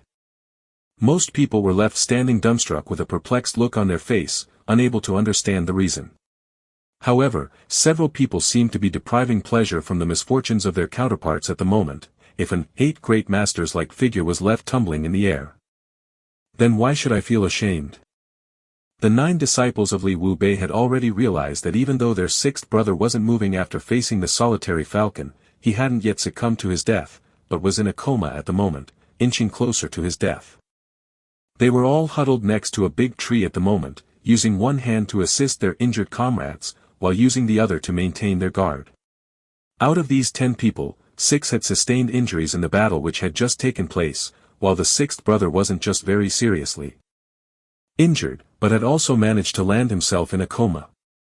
The Xian Corps is gone, so what's the plan now? Young Li will be very disappointed. Lei Jianhong sighed, and said, who could have thought that even using our entire strength in a battle would turn out to be completely useless? No one could have. Since even 2 of the 8 great masters were unable to do anything, I believe that even our own master would have come out empty-handed in this battle. So please don't take this to your heart, big brother. The young woman stationed behind him spoke in a low tone. Moreover, even the 3 elders of the Silver Blizzard City were rendered useless, so what are we worth in such a fight? Her words immediately eased the tension inside their group. The 6th brother is now. Young Li would have wanted to use him to keep an eye on Jun Moxie, so what about that now? Lei Jianhong frowned under the effect of the pain he felt upon watching his comrade's nearly lifeless body. Young Li hails from the imperial tutor's household, he's clever and resourceful, and he'll surely find someone else to carry out this task. The woman replied, if he isn't able to find any suitable candidates, then I'll take over that responsibility. I'm interested in knowing who those 2 black people were. How could they have been so powerful? There are only a handful of people in this world with so much power, but I didn't recognize either of those 2. What's even more surprising is that even though they were weaker than Shi Chang Xiao and the solitary falcon, these 2 men still aren't chasing after them. The solitary falcon didn't come here for the Xian Corps, so I can understand his inaction, but even Shi Chang isn't chasing after them. Which is very surprising since he was willing to risk everything for that Xian Corps earlier. You're right, I believe that even though the strength of those 2 people was lesser than the solitary falcon and Shi Chang Xiao, they have surely reached the spirit Xian realm. Although we don't know who these mysterious experts are, therefore I can only conclude that their origination must be beyond the scope of our knowledge. The woman's beautiful eyebrows puckered in puzzlement as she asked, but what's bothering me even more is this. Why do the solitary falcon and Shi Chang Xiao seem afraid of them? Is there a force in this world that even these 2 masters are afraid of provoking? Could there really be a force in this world that even the 8 great masters are afraid to provoke? Lei Jianhong frowned. No member in his team was capable of answering this question. But their conversation had already caught the attention of Jun Moxie, who was still in his stealth state. Jun Moxie's hands had already started to itch at the time he heard that they were Li Yuran's companions, and this itch got even worse when he heard that Li Yuran had asked them to keep an eye on him. As a result, Jun Moxie simply couldn't control his urge to kill again. The rain was finally beginning to ease down a bit. Brother Shi, Brother Falcon, Brother Fei Meng Chen, if the 3 of us have wronged you today, then please allow us to make up for it with some of our finest tea the next time we meet. The 3rd elder of the Silver Blizzard City stepped forward, and said, if there's nothing else left to say, then we will take your leave now. Several distant silhouettes had already started dispersing by now, several of the city's forces including the military had gathered to plunder the Xian Corps. They had all already realized that it was fruitless to linger around anymore since the Xian Corps was already gone, and had chosen to return to their shelters over standing pointlessly in the rain. Shi Chang Xiao replied lightly as the 3 elders of the Silver Blizzard City started to leave, please don't blame yourself for the falling out here today, but I will take you up on that invitation later on. The 3 elders chuckled, leaped upwards, converged with their other 4 companions, and left. A hurricane stormed the sky as soon as they left, and it seemed that the solitary falcon had also decided to leave, but without even properly saying his goodbyes. Although he did say a few parting words before he left, however it seemed that his voice was sounding from a fair distance away. It offends me that the Silver Blizzard City thinks they can charm us all by their silly tea, and oh, tell Han Feng Shui that I'll come looking for him. Li Wu Bei's disciples, tell your master that I'll be ready in case he wishes to come around causing trouble. Even though his voice was still echoing in the sky, his body had already vanished. Falcon, be careful of what you say. Shi Changshao quickly responded, but it was unclear if the solitary falcon heard his remark since there was no reply. Fei Mengchen chuckled, turned around, and leisurely floated away. He had traveled thousands of miles from the Yutang Empire with the sole goal of capturing the Xian Corps, but even though the Xian Corps had disappeared away in front of his eyes, he didn't seem very disappointed since he was wise enough to realize that he was lucky to be alive. Seeing that the crowd had already dispersed, Shi Changshao sighed, those people are still out there. I must meet with Yun Beichen and Li Ju Tian to discuss some proposals. His heart was becoming more and more upset with the turn of events, which was making him extremely anxious since the Xian Corps had slipped right out of his hands. Sir. A Sky Xian expert respectfully addressed Shi Changshao. You will return to the Jun Xie camp, and you'll stay there. I have something I need to take care of personally, I will join you there later on. Shi Changshao stated after pondering for a long while. Yes. The 6 men accepted their order. 4 of these men extended their arms to support the 2 men who had sustained some injuries. They glared wildly at Li Wu Bei's disciples once again, then turned around to salute Shi Changshao, and then dispersed into the rain. Shi Chang looked at his hands again as slowly paced about alone in the air. It seemed as if a strange but desolate feeling had overtaken his heart. He suddenly looked skywards, and then sighed as he took out a vial, and tossed it towards Lei Jianhong before he flashed away. His flickering body was seen speeding away from Lei Jianhong's team once, then a few meters away in a blur, and then completely vanished from sight. Lei Jianhong looked carefully at the small jade vial in his hand, and spotted 2 words on it, resurrection fluid. He couldn't help rejoicing his fortune and looked up to thank Shi Changshao, but the man had already left by then. This resurrection fluid was a trademark of Shi Changzhao's family, and they were the only ones capable of manufacturing it. Although this secret medicine may not necessarily be capable of reviving the dead, but it was more than capable of ensuring the survival of anyone alive. Lei Jianhong quickly ordered his comrades, who immediately and carefully picked up the 6 brothers' body. Lei Jianhong's senses suddenly started tingling to warn him of an impending danger as he opened the jade vial, and his body subconsciously ducked away to avoid this unseen danger. Several screams sounded almost simultaneously. 4 of the people who had gathered around the 6th brother immediately started to bleed from their nose and mouth, and then silently dropped to the ground in front of them. A small throwing knife was sticking out of their chest, and it was evident from the manner in which the blade had pierced their bodies that the blade had already buried itself all the way into their hearts. Each knife had demanded a life. And all 4 men had died a silent death. 3 of them were Earth Xian experts, while the 4th one was a Sky Xian expert. Young. Lei Jianhong reached out. His body immediately stiffened as he crazily jumped. Who are you? Come and stand in front of me. Don't hide in the dark and attack us behind our backs. Come out, you son of a bitch. Come out. You, where are you? Lei Jianhong roared furiously as he continued to curse, while his eyes had already reddened with rage. It seemed that he had already lost his mind to chaos since he had already started running in circles in a frenzied attempt to find his attacker, but was unable to locate anyone even after searching for a long time. He finally knelt down to the ground, and burst into tears. The other 4 remaining companions of his were all as shocked as he was, and had also started rushing about screaming and crying. The 5 of them tried to search again, but were unable to find any traces of their enemy. They had never imagined that the 10 of them would be able to get out of a fight against a team of Sky Xian experts and even some Spirit Xian experts with just 1 casualty. But now they had suddenly been caught off guard after the battle had ended, and 4 more of their people had suddenly died. Lei Jianhong bent down and pulled out the knife sticking out of the 9th brother's chest to inspect it, and gnashed his teeth as he said, I've never seen anything like this throwing knife before. Our enemy obviously designed this specially to fool us, as long as you're able to spot the origin of this knife, attack ruthlessly. We must avenge the death of our brothers. They won't die in vain, we vow to avenge each fallen man. The four others simultaneously shouted out in anger. The woman suddenly exclaimed, "Where are the other 3 knives?" They all turned around, and then they suddenly froze in fear. Someone had actually managed to remove the 3 remaining knives from the chests of their fallen victims, and this mysterious attacker had even gone ahead and ruthlessly slit the throats of these men to confirm the kills. Someone had somehow managed to steal those 3 remaining knives in a very short period of time, leaving the blood these victims to flow out of their open wounds.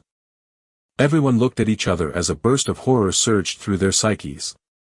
The blood was constantly pouring out of the dead bodies while the rain continued to pour from the sky above. The blood slowly started turning pink instead of red, and the soon became colorless. The young woman had just turned around to retrieve the knife from the dead body closest to her since she wished to compare the blades. Her entire body started to shake from fear upon realizing that the blade had disappeared from such close proximity. Do ghosts really exist? All 5 people were completely shocked. Someone actually managed to silently sneak into a circle of 5 Sky Xian experts undetected.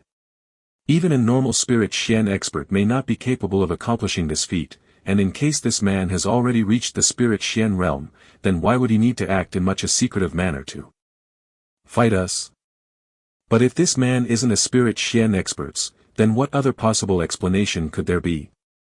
Explanation or no explanation, we definitely shouldn't stay here for one more second. But we can't leave our brothers here. The 5 of us could easily get out if we leave the 4 dead ones here, but what about the 6th brother? He's still alive. Only barely so. But if we leave him here then he will die for sure. Could things get any worse? The 5 of them decided to pick up 1 person each, and even though they were trying to get away as far as possible, as quickly as possible, their eyes would still glance back from time to time. Even the pouring rain wasn't enough to simmer down the fire of hatred in their eyes, and it seemed that they were looking back to get just one glimpse of their attacker. Those throwing knives belonged to Jun Moxie. He had already decided to kill them at the time when he realized that they were Li Yuran's friends. They had obviously been asked to participate in the fight for the Xian Corps by him, and would most likely leave the Tianxiang city once the fight for the Xian Corps was over, but since Li Yuran was able to seek their assistance once, he could always do it again. Moreover, since these people were Li Yuran's seniors, Jun Moxie simply couldn't take any chances with them. These Sky Xian experts might have turned out to be completely useless in this fight since they were contesting against Spirit Xian experts, but these people would still be capable of threatening the Jun family's existence under normal circumstances. If the Li family decided to pick a fight with the Jun family, then they could easily use these people to a terrifying effect. These people had just fought a tough battle, and had already exhausted the majority of their Xian Qi. Had the hitman Jun allowed this opportunity to slip by, then he would have regretted it forever. And therefore, the young Master Jun had decided to murder them under the cover of this rain. However, the young Master Jun had never imagined that he would actually succeed in killing all 4 of his intended targets. Controlling the direction of 4 knives while being in a stealth state had already pushed Jun Moxie to his current limits, which is why he had never thought that each of his strike would actually claim a life. I actually managed to kill a Sky Xian expert. The young Master Jun couldn't help feeling complacent about his achievement. Everyone had already left the scene, while any remaining dead bodies had been cleared up the city's patrol. The venue, which had been the center of an enormous and fierce battle between some legendary warriors, was now completely empty, leaving behind only the rubble of the broken buildings and the decapitated vegetation as a requiem. Even the blood had already been washed away by the rain, but the intense smell of blood was surely going to linger for a long time to come.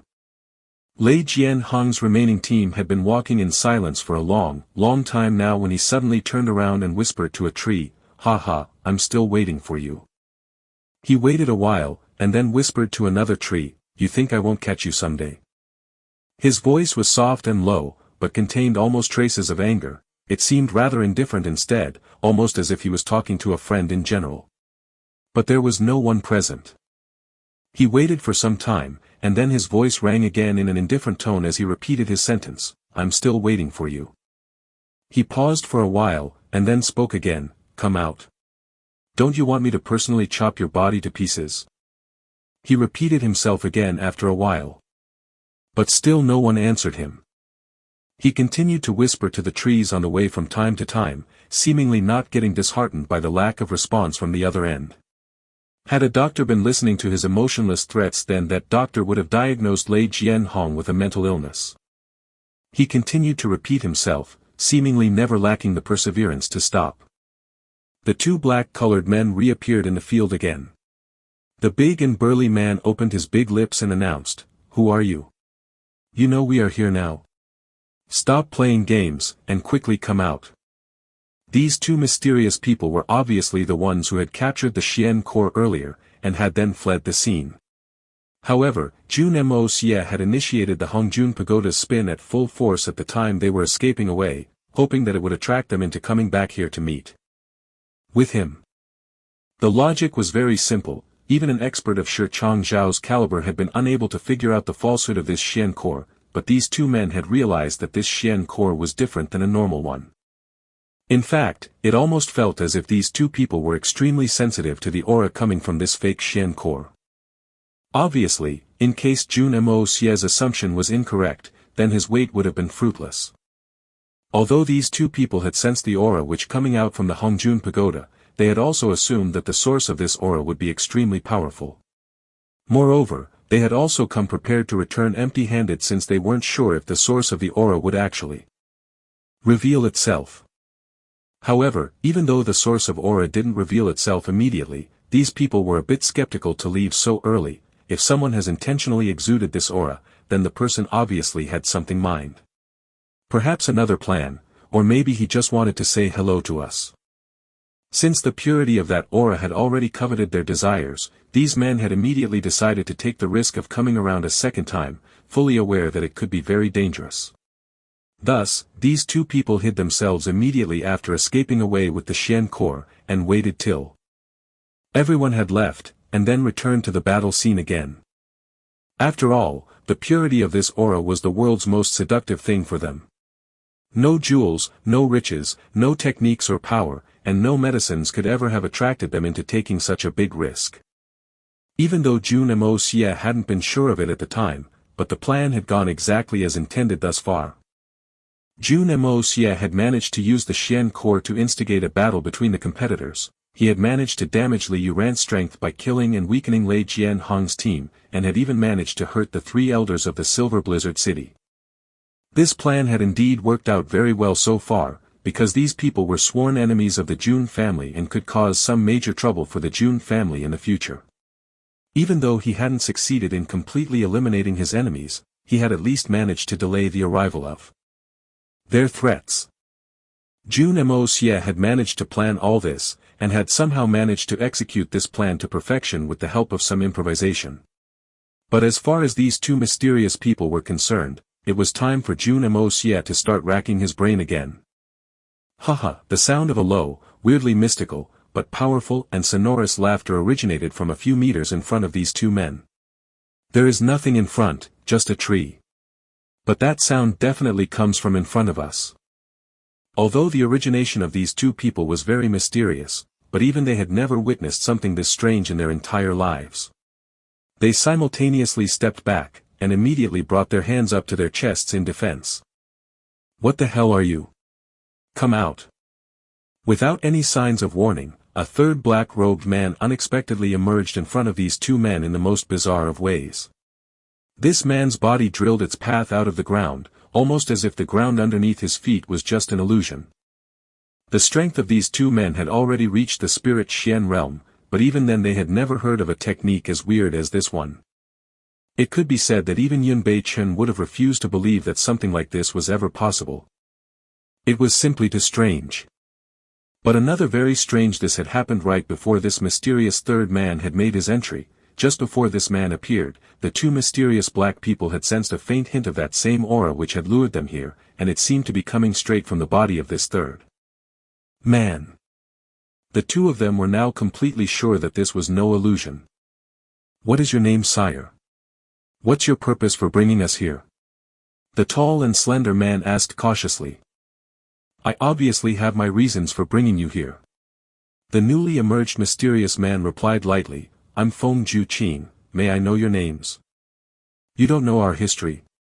The burly man asked with a puzzled look on his face, though this man was something extraordinary when he broke out of the ground in that manner, but his name is obviously fake. I have a strange feeling about this. I know your history, but I don't know your names. After all, isn't it very difficult to guess them given your history, right? This third man was obviously Jun Moxie. If I hadn't guessed your origination, then why would I have come here? Oh, that's right. I'm Long Crane, and this is my fourth brother, Big Bear. The slender black man, Long Crane, nodded as he spoke. We've heard a lot about you, brother Feng Ju Qing. We've been dying to meet a man of your renowned reputation. We consider ourselves very fortunate for your company today. You've heard the name Feng Ju Qing before. Jun Moxie tilted his head. I've heard this name for the first time in my life, but you've actually heard it before? Don't tell me. Have I carelessly borrowed a famous celebrity's name? The man called Big Bear replied with a straight face, isn't that what your people say as a courtesy remark? Don't they just pretend that they've already heard of your name? Ah. Damn it. Hee, you've actually traveled 2,000 miles to the Tianxiang city for a peak level 9 Xian core. Jun Moxie scratched his nose. This is a condensed peak level 9 Xian core. Ordinary experts might have been taken in by it, but fortunately, we have too many years of experience.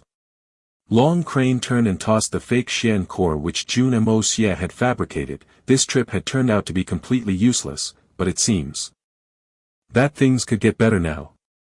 He looked at Jun Moxie meaningfully and spoke, however, we don't think that our trip would be a complete waste now that we've met you, sire. We now believe that there are a lot of unknown great things awaiting us here.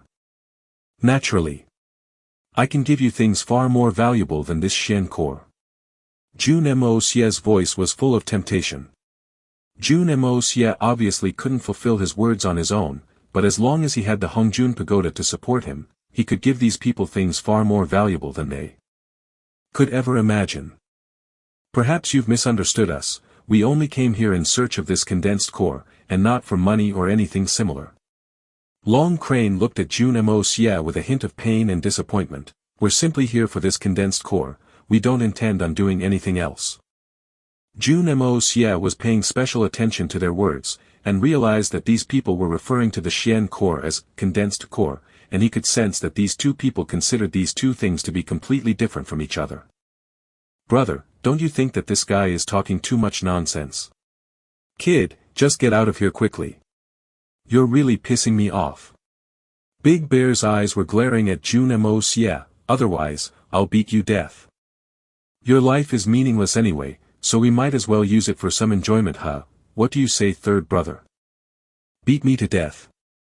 Are you sure that you're strong enough? Jun Moxie batted his eyelids as he spoke his words in a rather proud and self-confident manner. Although Jun Moxie was rather surprised that his bold attitude hadn't completely terrified this person, he knew well that he would need to continue with this charade anyway. Maybe not. Big Bear sincerely shook his head, and then puffed up his chest, but you certainly don't have the strength to kill me. Was I even talking to you?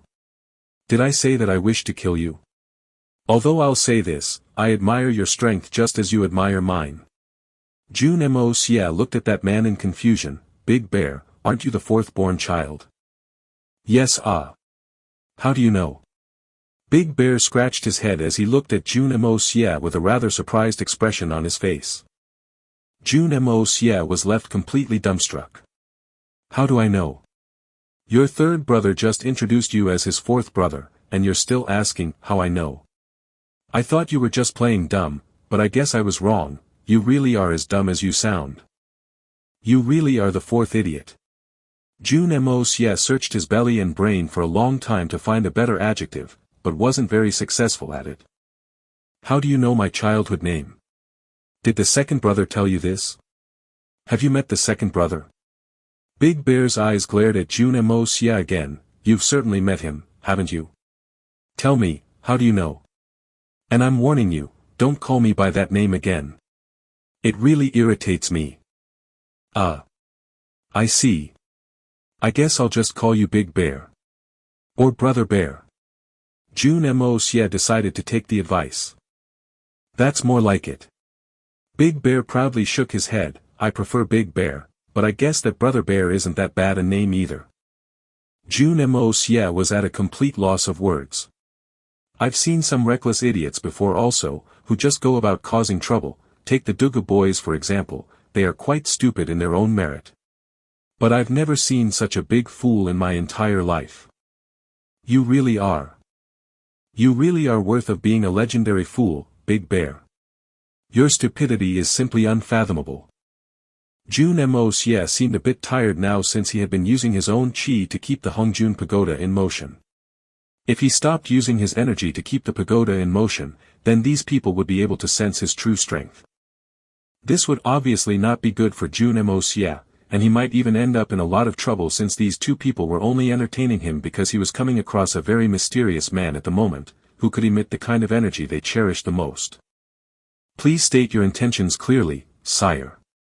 Long Crane was cautiously looking at Jun Moxie. Although he could intuitively feel that this mysterious man wasn't very strong, but he still found it rather strange that he was unable to sense the true extent of the man's strength. Moreover, this man's body was exuding a very delicious energy, the kind that no high-end Xian beast could resist. State my intention. Well, that's rather simple. I would like to trouble the two of you with a task.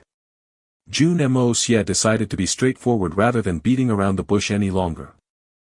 Ha ha ha, you'd like us to do something for you? Do you know who we are? Why do you think that will help you?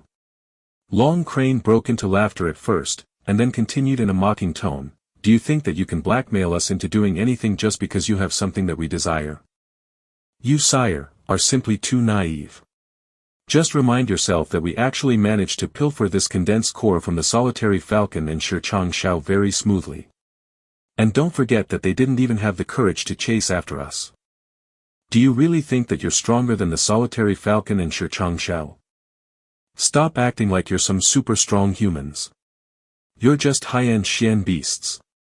You may be able to deceive other people, but not me, and if you really weren't interested in what I have to offer, then you would not have come back. As far as grabbing that core is concerned, do you really think that you did it on your own? You might be strong enough to withstand a few attacks from Shirchang Shao and the solitary falcon, but do you really believe that you would have gotten away as comfortably in case they genuinely engaged you in combat? Do you actually think that they were afraid of your individual strength? Jun Moxie's double-meaning tone was genuinely awe-inspiring. He seemed to be reminding them of their position but was somehow managing to do it without angering them. This mysterious duo had engaged several spirit Xian and sky Xian experts in the past, and had managed to get away with ease each time. However, they were both aware that their strength wasn't enough to compete against Shirchang Shao and the solitary falcon at the same time. Even though their corporeal bodies were far more powerful, sturdier, and energetic than a normal spirit Xian human being's body, but they knew well that it wouldn't be easy for them to contest against an actual spirit Xian in a full-fledged fight. Even though their self-respect would force them to believe otherwise, these two top-notch Xian beasts were well aware of this fact, and couldn't help feeling at a complete loss for words at the moment. Jun Moxie obviously realized this simple fact, and decided against provoking them any further. Therefore, he simply laughed and said, since we can all benefit by helping each other, then why should we fight over such petty things? If the two of you feel that my conditions and offers are too harsh at the moment, then take some time and discuss the pros and cons of my offer for a while. Although you two are quite powerful already, but breaking past the next bottleneck won't be very easy for either of you anytime soon, I can help you with that. Especially when you consider the fact that the two of you are already at a very advanced stage, it will be very difficult for you to find someone with the knowledge and experience to help you make the next breakthrough. But I can provide you with all that. I can provide you with the things you need the most, and the things you lack. The things that are most scarce in this world. Isn't that a good thing for you? Strength is the most important thing in this world. If you're not strong enough, then your end will come sooner or later, or perhaps you'll just end up fighting for a Xian core like this one like everyone else. Jun Moxie exposed an evil smile, although that time is still far away, but everyone in the Xian continent knows what happens with respect to a Xian beast's evolution. Once a beast reaches the peak of its present stage, it may or may not be able to advance any further, and once a Xian beast starts to age, his strength eventually degrades. And when that time comes, even an ordinary spirit Xian expert could kill you in battle.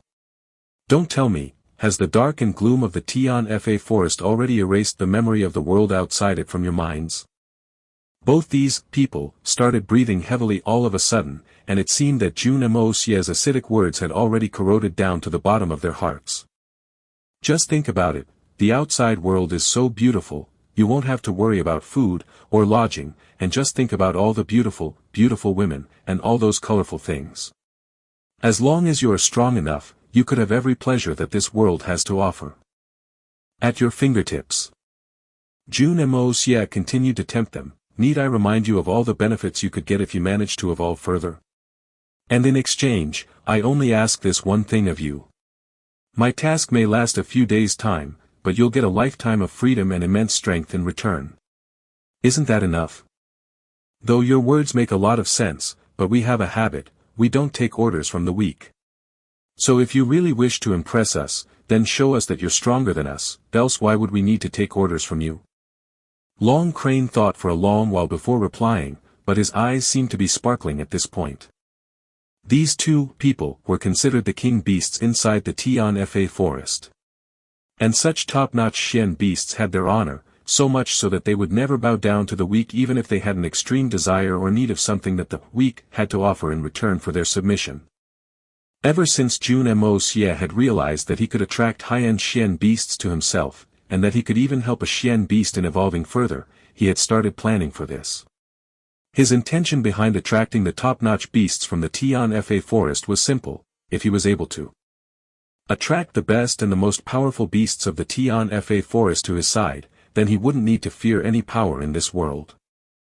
However, there was one other prerequisite, that is, he would need to find a way to make these beasts obey his orders, but only Yun Beichen was powerful enough to command their strength. Jun Moxie was well aware that he wasn't just trying to control an infant iron-winged panther anymore, but a dignified peak level 9 Xian beast, and therefore, he knew that he would need to plan everything very meticulously. In case even one flaw of his plan was exposed, then not only would he stand to lose his grip on these Xian beasts, but his own life may end up in a whole lot of danger. Therefore, the young Master Jun had carried out his plan very precisely. He had first spread the news about this Xian core across the whole continent to incite the interest of the various powers of this world in the hope that this news also reaches the ear such top-notch Xian beasts. In case so many powerful forces were to contest for a Xian core, then these beasts were also rather unlikely to sit back and watch. Jun Moxie's first objective was obviously to improve his family's position before the starting of the war by weakening all hostile strengths, but he only had one ultimate objective, to attract the king beasts. And then tame them. He was well aware that he wouldn't have the strength to do just that, but felt that he could use the Hongjun Pagoda for support in this case. Even though he wasn't strong enough to do this on his own, but he still felt that his idea was justified. If I already have the strength of a spirit Xian experts, then what would I need these Xian beasts for? Therefore, Jun Moxie had been training day and night ever since in order to strengthen his body enough to support the connection with the Hongjun Pagoda for prolonged periods of time. The additional mastery over the yin-yang escape law had allowed him to push things ahead of schedule. The reason he had asked Jun Wu-yi to find him some Xian core was simple: he needed to conduct some experiments in order to make the appropriate preparations. However, Jun Moxie was still holding back until he had at least broken past the bottleneck and into the second layer of the Hongjun Pagoda, since his strength would then be considered at par with that of an Earth Xian expert by the standards of the Xian continent, but before that time, the risk was simply too big. However, the Shuehan Manor's threat forced Jun Moxie to proceed with his plan ahead of schedule. Although he still had some time to prepare himself, he impulsively decided to launch his plan even though it was still not ready for the execution phase. Perhaps this plan was the reason why Jun Moxie was prepared to boldly go up against the Shuehan Manor. Of course, executing the plan at this stage would mean that the chances of success would be very less, but Jun Moxie decided to try anyway, because it was now or never. In case his plan didn't work as intended, then the Shuehan Manor would destroy the Jun family anyway. As far as Jun Moxie was concerned, people die all the time, so what's the big deal? Damn it! Life is nothing more than just life, and there's really no need to attach so much value to it. However, the young Master Jun had never imagined that his plan would actually succeed. Not only was he able to attract the right number of spirit Xian experts, but he also managed to attract 2 of the 8 great masters of this world. Moreover, he was able to make them fight against each other, which was just as he had intended in his original plan. However, the biggest success that his plan had notched was, 2 extremely powerful King Xian beasts received this news, and arrived to compete for the Xian core. Nevertheless, Jun Moxie was still looking rather gloomy right now since he had somehow managed to attract 2 Xian beasts rather than 1 as per his plan. Moreover, not only were these beasts more powerful than his expectation, but they were also harder to tame than he had anticipated. As it stands, Jun Moxie's initial idea of tempting the Xian beasts into becoming his allies had already failed. He was well aware that his grandfather would kick his buttocks in case he ever found out that his grandson was planning on attempting such a feat. After all, Jun Zhantian hadn't yet reached the spirit Xian realm yet. In fact, barely any of Jun Zhantian's followers were at par with him, let alone any higher. Even the most highly decorated and valiant generals of the Xian continent were below the spirit Xian realm. Although Jun Zhantian knew that such Xian beasts existed in the world, he also knew that they extremely difficult to find. Such beasts were already at the peak of human possibilities, and were usually considered at par with the 8 great masters. Moreover, they mostly chose to spend their lives living in secrecy. These Xian beasts were known to have silenced the odd spirit Xian expert who had ventured out in search of them, hoping to seek their companionship. Therefore, it was only natural that no one knew who they were, and where they could be found. Another reason why Jun Moxie realized that his plan had failed was, Yun Chen was the only man alive known to have such high-end Xian beasts as companions. In fact, it was rather evident now that these King Xian beasts had a very small, secretive and special circle, which seemed to have its own rules and regulations. This seemed to be the primary reason why even a man of Shi Changzhao's caliber was unable to identify Long Crane's true identity very easily, and had seemingly decided to abandon the Xian core rather than chasing after these 2 mysterious people. All in all, the young Master Jun had already realized a while ago that this plan of his was blindly optimistic from the beginning because he was simply aiming too high. Therefore, he had decided to adjust his plan in hope of securing the next best possibility. If I can't tempt them into becoming my partners, then I can at least tempt into doing just one task for me, right? Besides, they really can't refuse the reward I'm offering. However, he wasn't expecting to run into another snag here. Convince you of my strength? This is sheer damn nonsense. If I had enough strength to overpower you both, then why would I need to be afraid of Li Jutian? I would have already gone up to his residence, knocked his head around like a ping-pong ball until that old man's eyes started to glitter like the stars, and then I would have stuffed his head up his own backside. Jun Moxie was silent, depressed, and at a complete loss at the moment. He could obviously see through Long Crane's plan. I know he's just trying to see if I can beat him and his brother, since it would mean that I'm not lying and that I'm actually powerful enough to offer them what they desire. As for my work, I'm sure that they can do it with ease.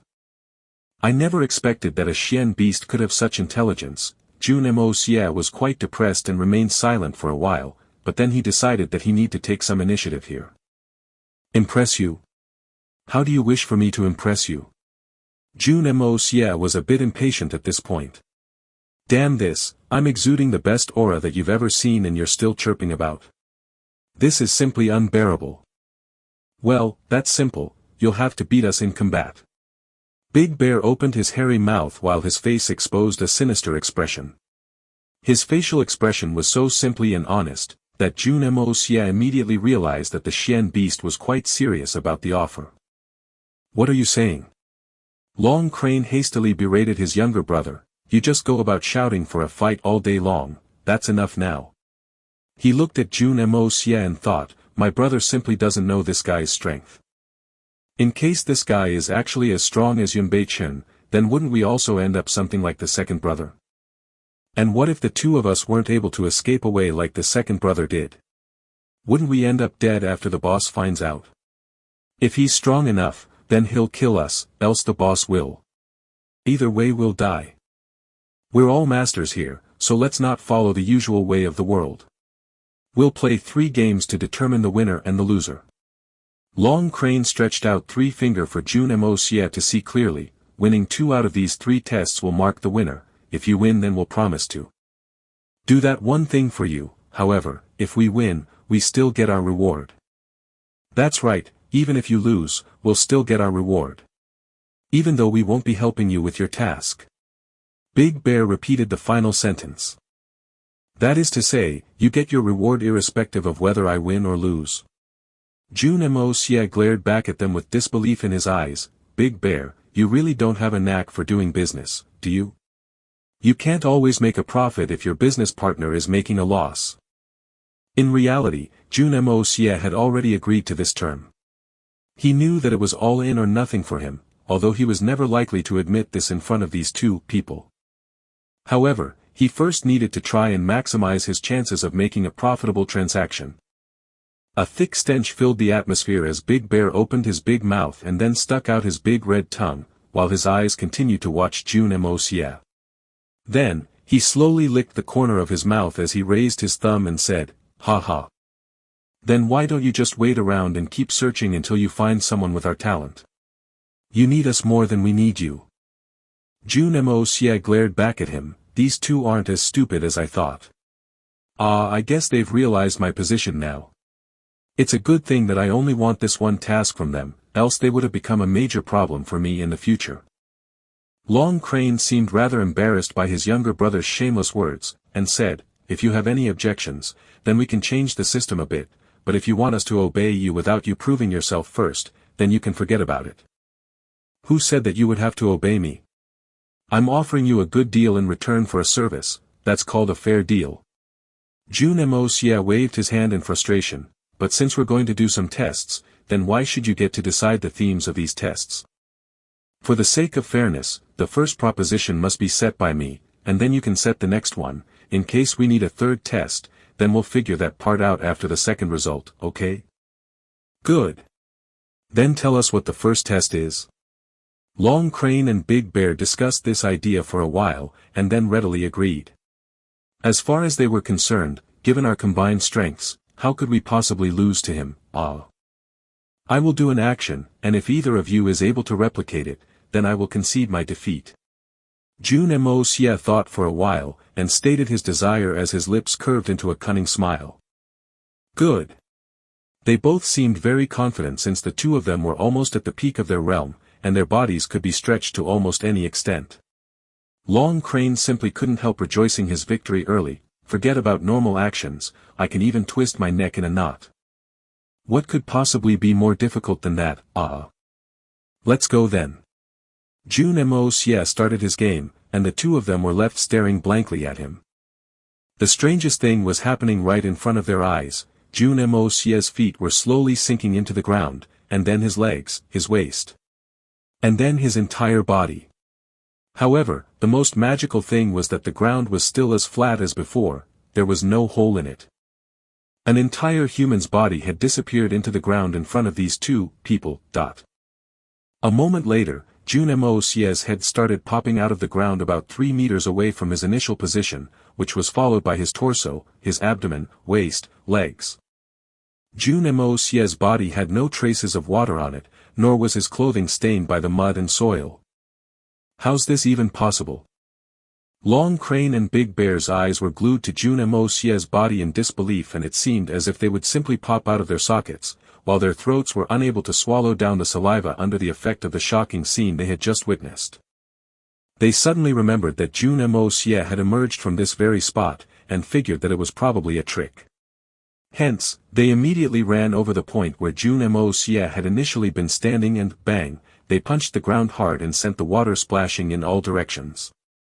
They lowered their heads to observe and inspect the ground below, but only to realize that there was no trick involved in this stunt.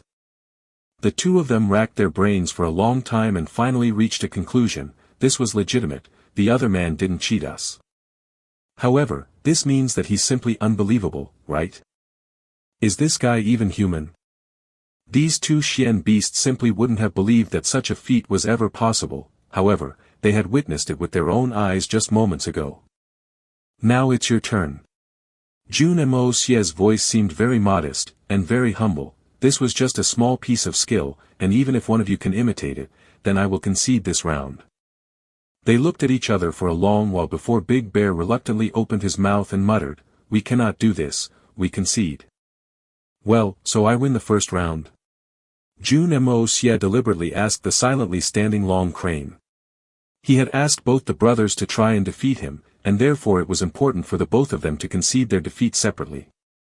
"Yes, we've lost," Long Crane reluctantly stated with difficulty.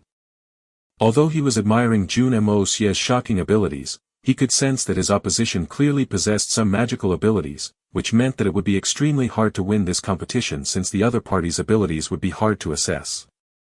"I simply don't understand how this happened. Our speed and strength will be completely useless against this man's magical powers." Long Crane and Big Bear were both basically thinking the exact same thing at this point. "Thank you for letting me win." Jun Moxie cupped his hands humbly. "All right, the next one is yours to decide. I won't mind even if the both of you give the task a try." "But we mind. How the hell are we supposed to come up with something that could possibly defeat you?" The two people who were initially eager to celebrate their victory were now looking dismayed and doubtful. Jun Moxie's stunt had completely shocked them both, but moreover it had completely disoriented their plans and calculations. Long Crane and Big Bear pouted their lips after a while to hide their embarrassment. "What can we possibly do against such a master? It seems that he'll beat us at anything." The two of them remained huddled close for a while, and continued to mutter in discussion, but the more they discussed, the less sure they became of their victory, and the less sure they were of their victory, the tighter their brows puckered out of tension. They continued to discuss for a long while, and then eventually fell silent, and just continued to stare at each other in dismay, unable to come up with a solution. "It seems that this is going to take some time. Shall I go home and get some sleep first?" Jun Moxie teased them. "How dare you be so arrogant? I'm telling you."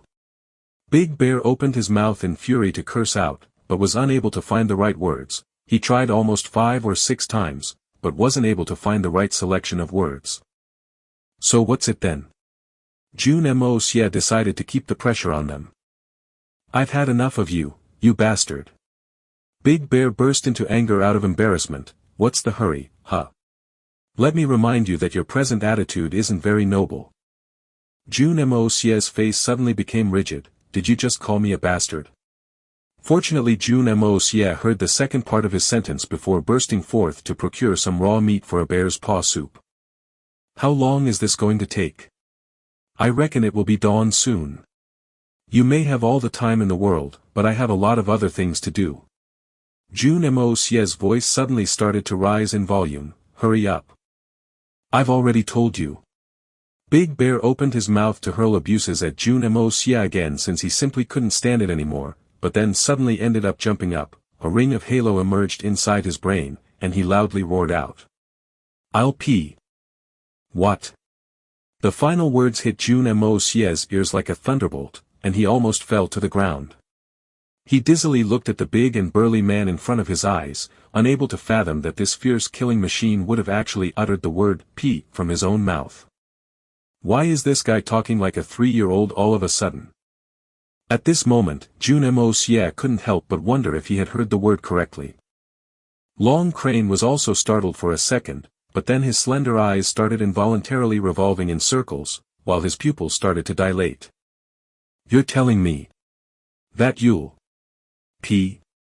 Jun Moxie repeated the sentence, but his eyes were glaring questioningly at his opponent and it seemed that his brain wasn't willing to trust his ears.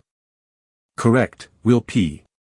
Big Bear's body language had suddenly become very confident ever since he had first said it, and it seemed as if the heavy burden which was suppressing him earlier had been lifted off. "I would like to challenge you to a urination contest.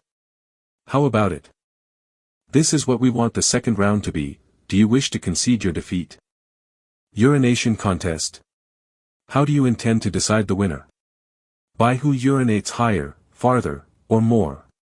Jun Moxie was barely able to find his words, and it seemed that his eyes would start spinning around in circle at any moment. "A first-class spirit Xian expert has just challenged me to a urination contest. This may have been alright if we were all 3 years old, but most normal people are done with such activities after the age of 3. No one does this after they grow up.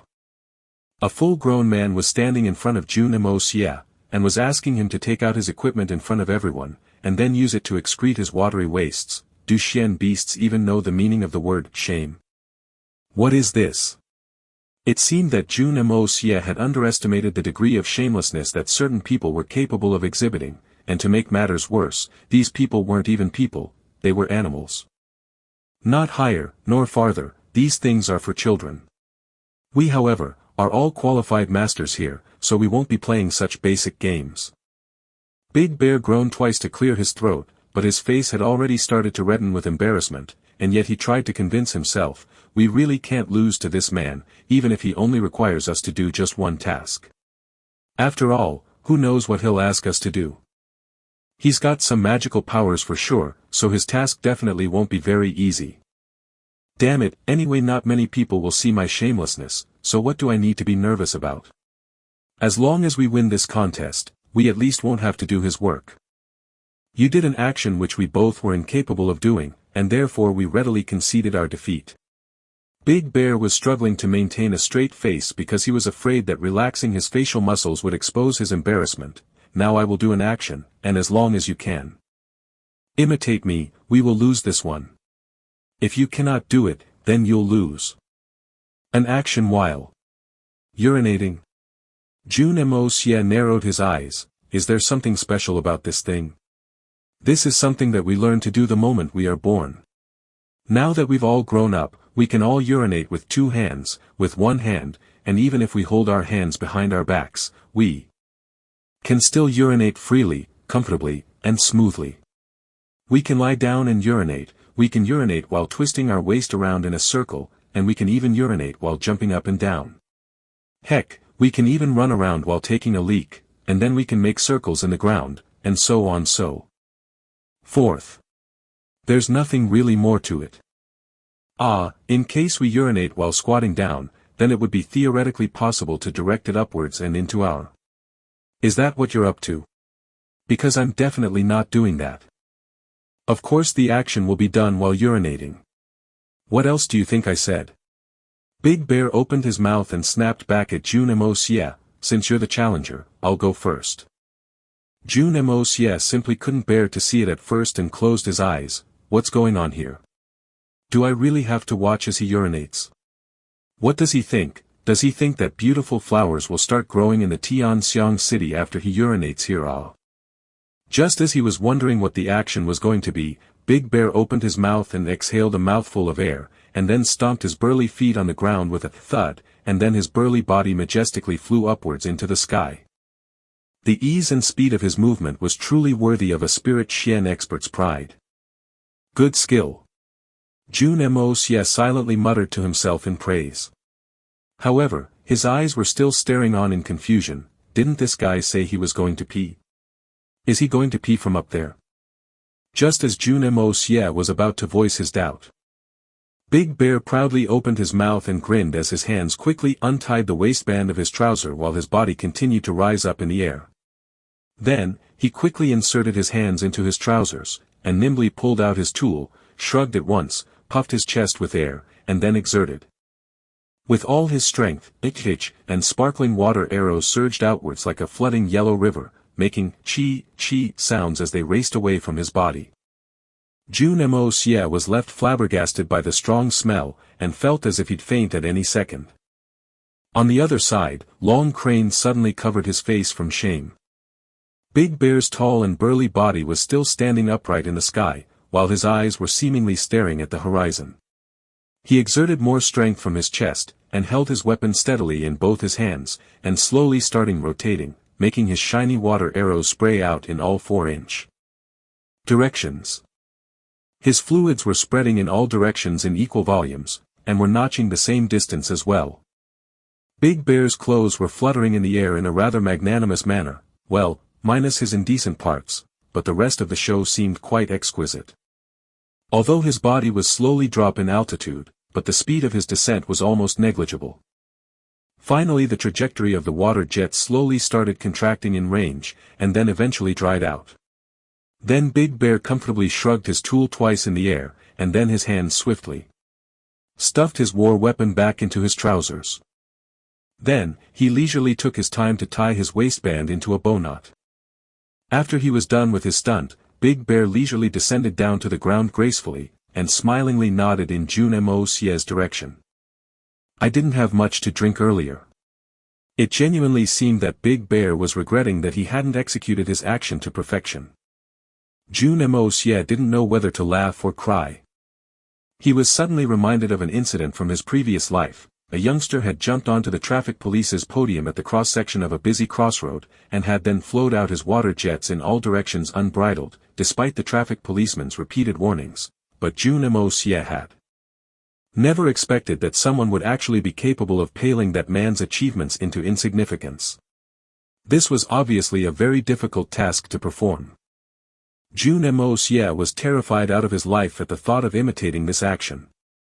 Big Bear tightened his belt, and triumphantly stated, "Boy, I've demonstrated it, now it's your turn." Jun Moxie was left dumbstruck for a long while, and simply continued to stare at the face of this strong Xian beast. Then he shook his head, sighed and said, "I concede my defeat. I'm not trying to brag, but this isn't a child's play." Big Bear opened his mouth and bragged in high spirits. "I admire you, that was excellent. I've sincerely conceived and conceded by defeat." Jun Moxie replied in an authentic and heartfelt tone.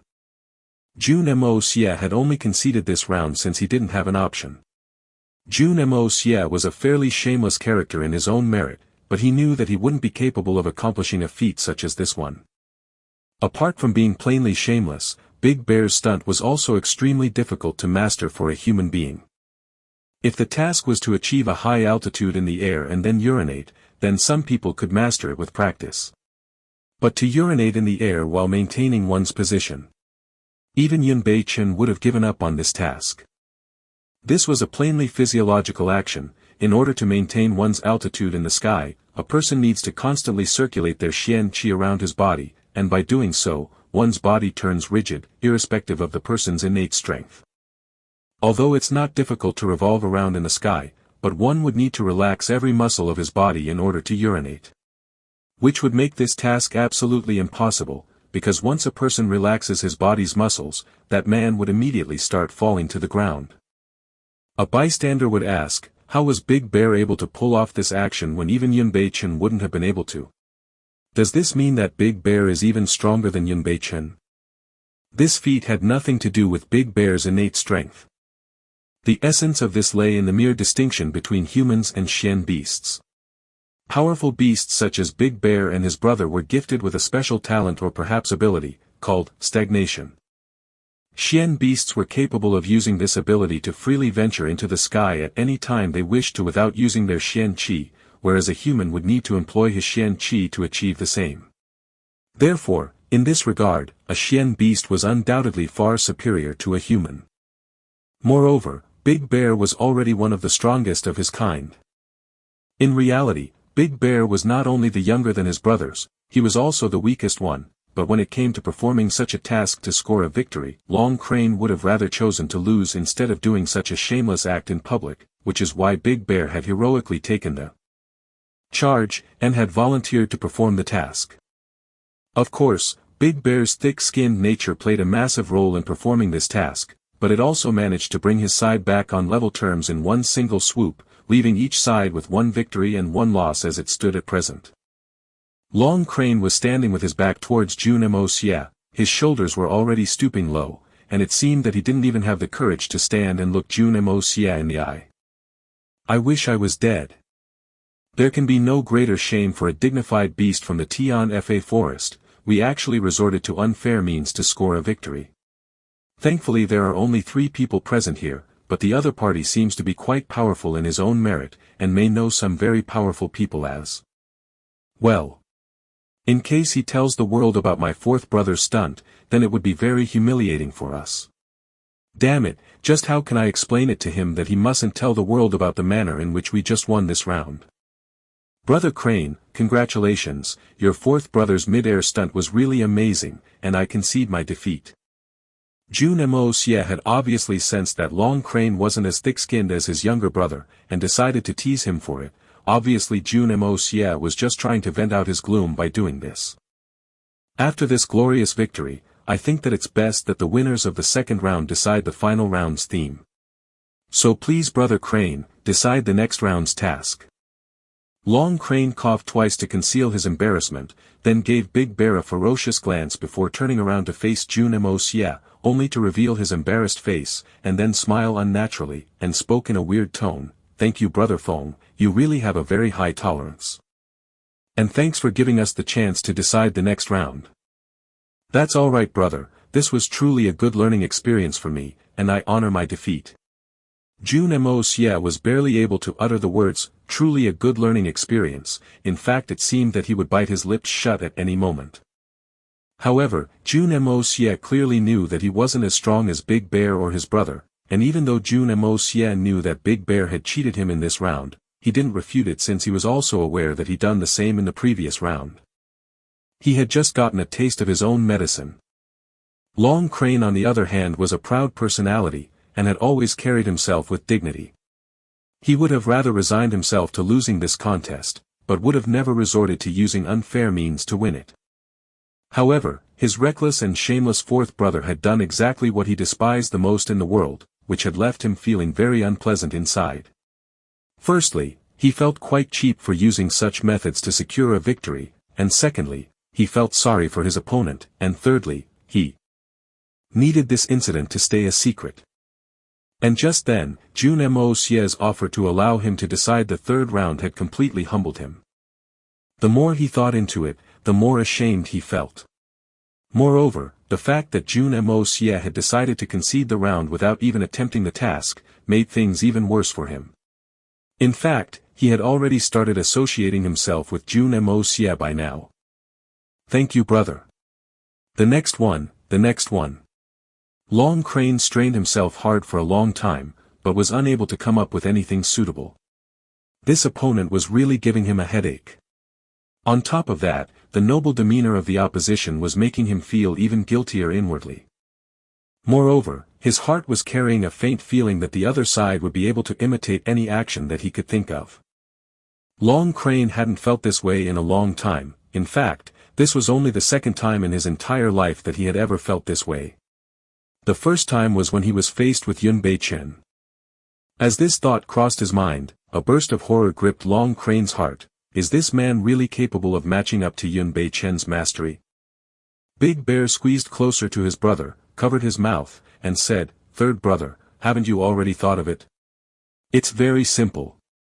Long Crane glared back at him, simply unwilling to entertain him any further. "So, have you thought of something?" Jun Moxie looked at them. "Yes." Big Bear opened his big mouth once again. "The next thing also involves peeing. Are you ready for it?" "Ah. Is there any limit to this guy's shamelessness?" His remark left both Jun Moxie and Long Crane staggering. There has to be a limit to shamelessness, right? He's as shameless as an animal.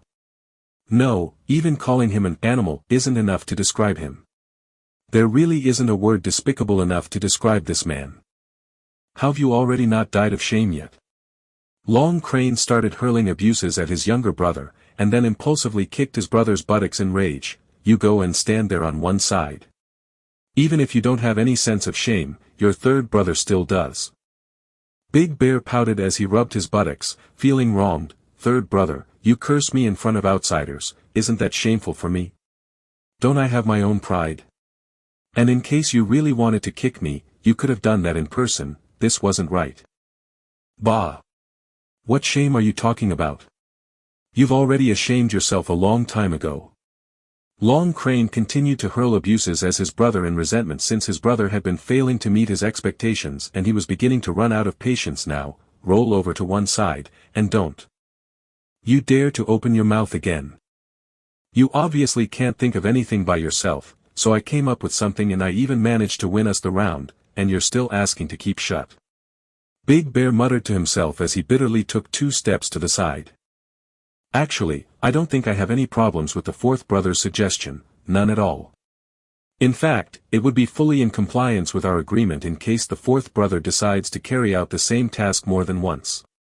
Jun Moxie's face suddenly revealed a strange smile. Ah! Long Crane couldn't prevent himself from exclaiming out loud, wouldn't you lose the round for certain if he did it again? Big Bear opened his mouth once again. Boy, don't you go about thinking that Big Bear has just peed once, so he won't be able to do it again. I have a large storage, so I can even go more than once without any issues. Big Bear wanted to continue with his sentence, but his words withered under Long Crane's angry glance, and he resigned to muttering to himself, I was only talking for his good, he thinks he's too clever, so I just wanted to remind him that we're far superior. I don't doubt the fourth brother's words, but if we repeated the previous task in the exact same manner, then it would be rather dull and boring, wouldn't it? Therefore, I suggest that we change it around a bit, how about that? Long Crane thought about it and said, we'd like to hear about the details. Jun Moxie smiled, it's very simple. The fourth brother demonstrated that he can urinate in the sky, which means that it's easy for him to urinate both on the ground, and in the sky. So how about we modify this task, and we urinate underground this time? Urinate underground? Big Bear opened his mouth once again, how's this even possible? A person would suffocate once they go underground, and how could you possibly release it if you're simply surrounded by soil and stone? Even if you're lucky enough to find a loose patch, how on earth would you be able to move about? What do you mean? Are you saying that you can't do it?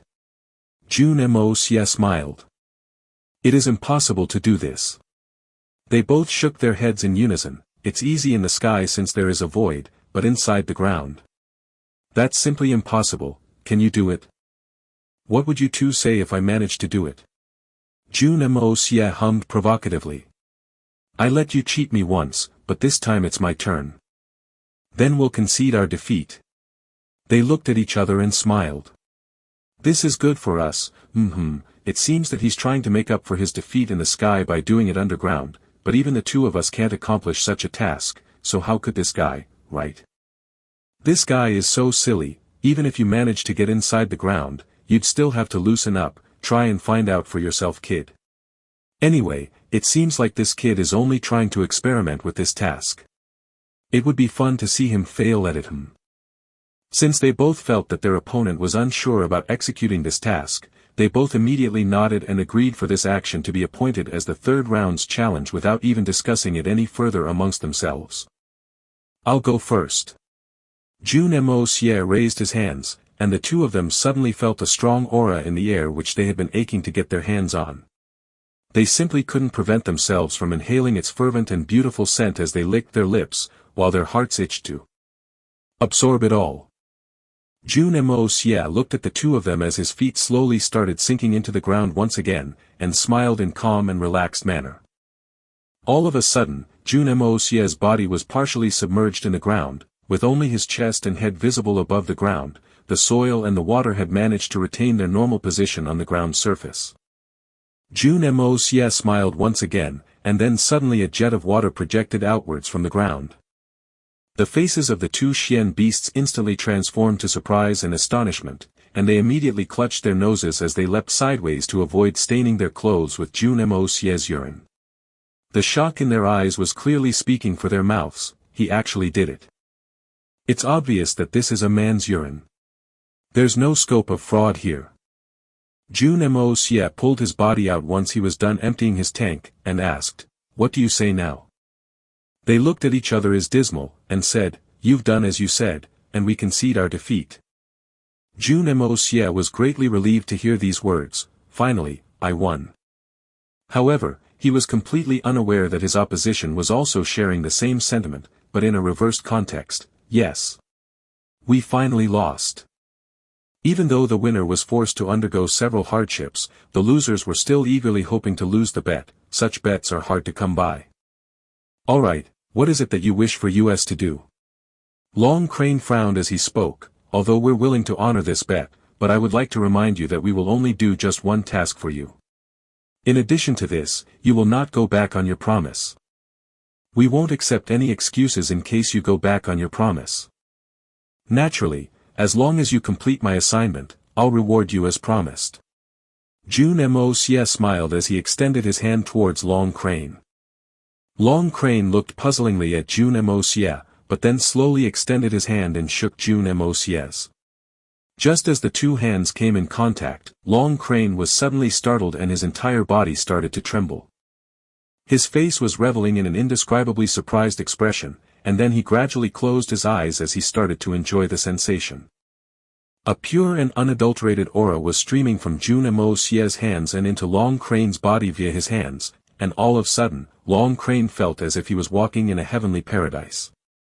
Each meridian of his body, every inch of his bone, and every strand of his muscles was relishing this sensation.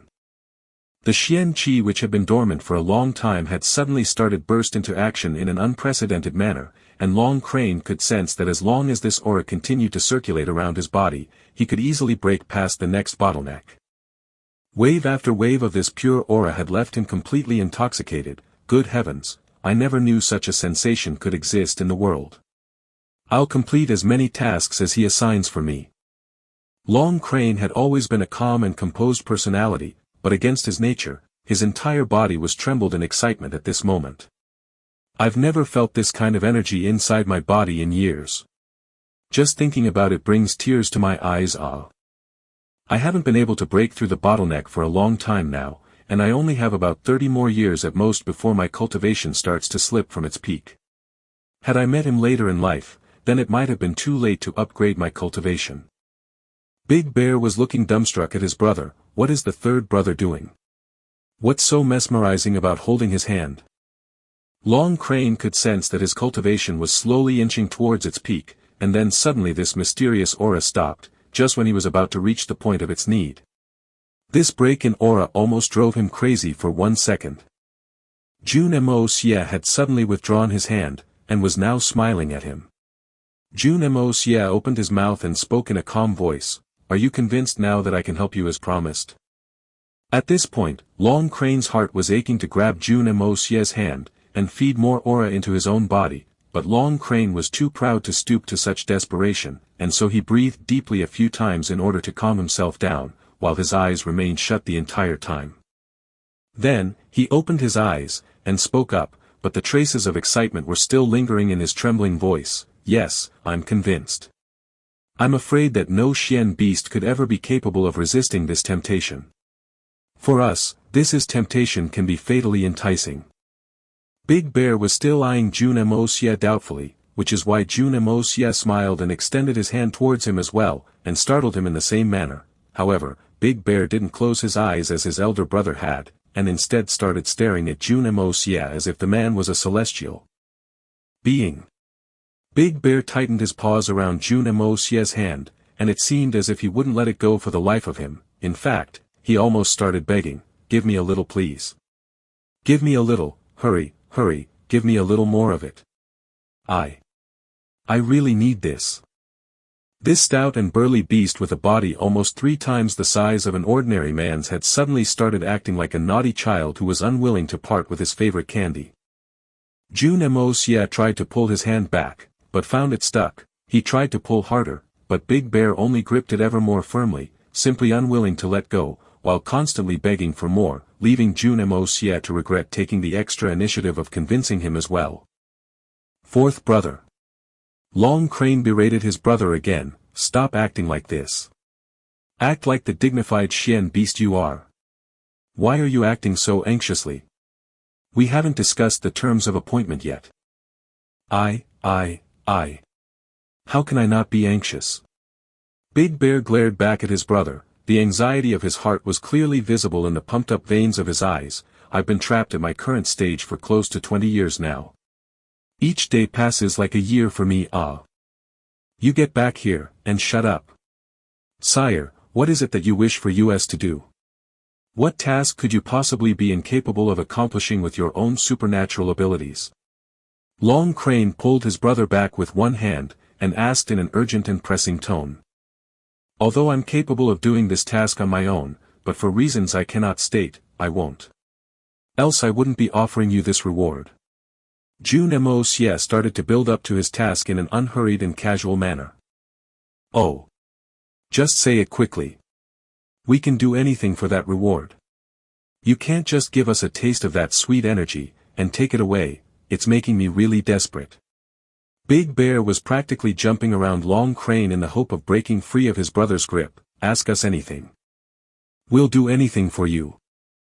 Recently, the Master Li Ju Tian has been giving me some trouble, and it disgusts me. Jun Moxie stated, paying special attention to their facial reactions. You need to kill him. What? Is this a joke?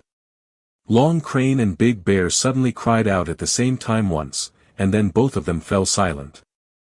This is the second most powerful man in the world we're talking about. And this guy is talking like it's. That man is almost as strong as Yun Chen. And in case we actually had enough strength to kill him, then wouldn't we have killed Yun Chen when we faced him that one time? Li Ju Tian, he says that name like he's your next door spirit Xian neighbor. Find Li Ju Tian, and kill him. Jun Moxie repeated the assignment. You think that's going to be like killing a chicken? Is this guy playing with us? Does he really think that it's that simple? Why don't you just ask us to go into the sky, and then bring you the moon or a star, huh? I reckon that even if our eldest brother, our boss personally attacked Li Ju Tian, then even he could only go as farther as defeating Li Ju Tian at best. But even he won't be able to kill that man. There's only one way of killing Li Ju Tian. We'd have to fabricate a situation where Li Ju Tian would have no means of escaping away, and then we'd have to attack him with our eldest brother in support. That's the only way it's possible. Even if we were somehow able to stage this advantage in our favor, I still reckon that at least one out of us three brothers will end up getting buried beside Li Ju Tian's body. You're asking us to risk our lives in this deal. No, you're practically asking for our lives. Their boss and their eldest brother are the same person. It sounds like it's a family coven of sorts. What happened? If there's some sort of an issue, then please tell me. Jun Moxie looked at the two of them as he asked in a tone of surprise. This isn't just another difficult task, it's an impossible one. Big Bear cleared his throat twice before speaking up. Did you really just ask us to kill Li Ju Tian? You think that's like slaughtering cattle or pigs? Bah, just say it, and he's dead. What's to be done in that case? The Shui Hun Manor is my only problem at the moment, and why would I ask you to do a task that I can get anyone else to do? If my task was that easy, then why would I come up with this kind of a reward in exchange? Jun Moxie stretched his hands at chest level, and looked helplessly at the two of them. Since you can't do my task, then I'm afraid that this contract is null and void. I guess I'll just have to deal with Li Ju Tian on my own. It will take me a few days extra, and I'll have to get my hands dirty, but I'll do it on my own, I suppose. What? The deal is over. No, we can't let you scrap this deal. If you hadn't given us a taste of that aura, then we ourselves would have scraped this deal, but now we simply cannot allow that to happen. Had Big Bear not been afraid of this man's hidden abilities, then he would have already tried to use force. Hold on a minute. Long Crane raised his hand and spoke up in a keen tone. You just said that your troubles were provoked by Shui Hun Manor, and not Li Ju Tian himself, am I right? Long Crane finally grasped his focus again, and suddenly became excited all over again. The heavens never bar a good man's way. The two of them cried out at the same time. We would have regretted losing this opportunity for the rest of our lives, but it seems that we might just be able to turn things for the better here. I didn't understand your words properly. The Shui Hun Manor and Li Ju Tian are associated, aren't they? That makes them one or the same thing, so what's the difference between the two? Jun Moxie's tone was exceptionally calm, almost as if it was some minor detail he didn't really care about. No, that's not the same thing. Big Bear exploded in excitement. Li Ju Tian is a perennial wanderer, and doesn't really live with the Shui Hun Manor. In fact, he barely comes back once a year. How could you consider them to be one and the same? There's no issue with the task as long as this doesn't involve Li Ju Tian. If it's just the Shui Hun Manor you want dead, then we'll kill them off with ease. Is that so?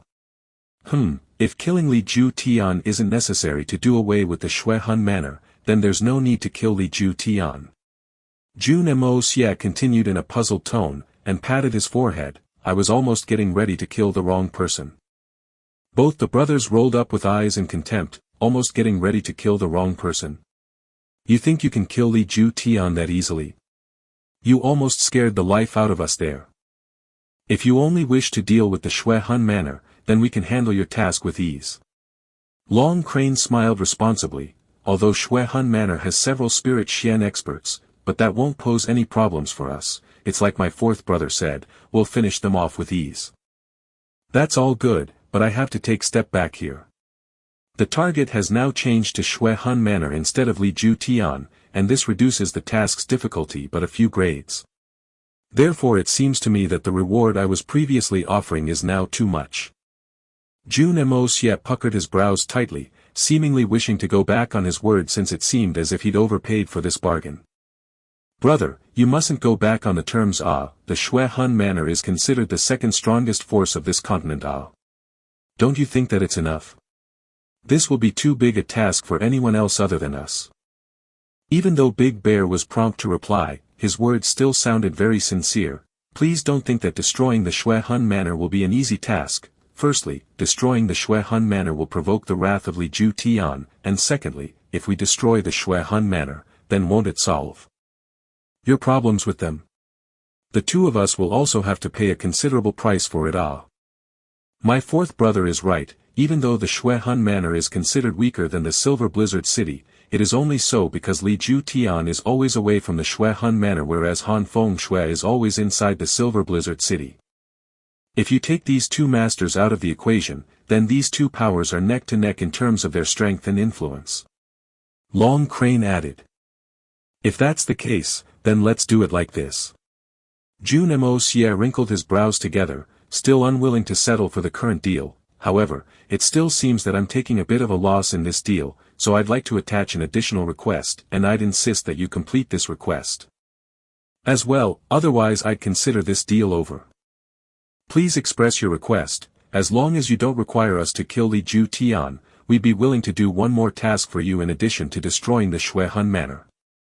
Seeing Jun Moxie losing interest in the deal, Big Bear hastily made the commitment. Li Ju Tian has a son, Li Tingyun. He's even more annoying than Li Ju Tian himself. This person must be taught a good lesson, and if possible, I'd like him dead as well. Jun Moxie exposed a sinister smile. Of course, I'd like him castrated one way or the other. That's simply out of question. They both spoke up in unison. Li Ju Tian fathered that boy after the age of 80, and he also happens to be Li Ju Tian's only child. In case we kill him or even castrate him, then it would be tantamount to depriving Li Ju Tian of his bloodline. I'm afraid that Li Ju Tian will never forgive the Tian Fa forest for it, and will have to pay this debt with our blood for generations to come, and this is one consequence we simply cannot afford to bear.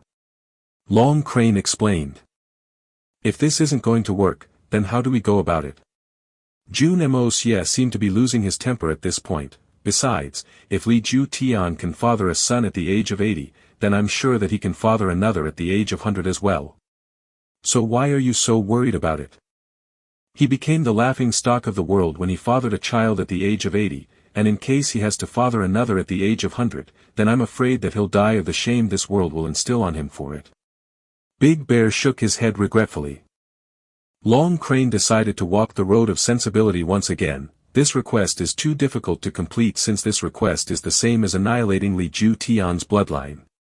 However, if your purpose is only to teach Li Tingyun a lesson, then we could perhaps beat up the boy very severely on your behalf. In fact, we'll make sure that he's rendered incapable of getting out of his bed for more than a year if you wish it. How about that?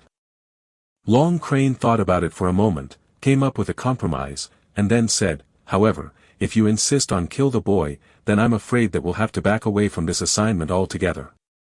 The 8 great masters are very selfish people by nature, and apart from Yun Bei Chen, all the others seem to hate each other. Unless they see a personal gain, they don't even try to help each other out of grave situations. In reality, even attacking the Xue Han manor would push this peace we currently have to its limit. I'm sure your distinguished self can understand the limitations of our position. If you can guarantee that you'll wreak havoc on the Xue Han manor, and moreover, you'll break Li Tingyun's legs, both of them, and ensure that he isn't even able to crawl around for a year's time, then we can consider this deal reached. Jun Moxie decided to act flexibly in order to take advantage of this situation.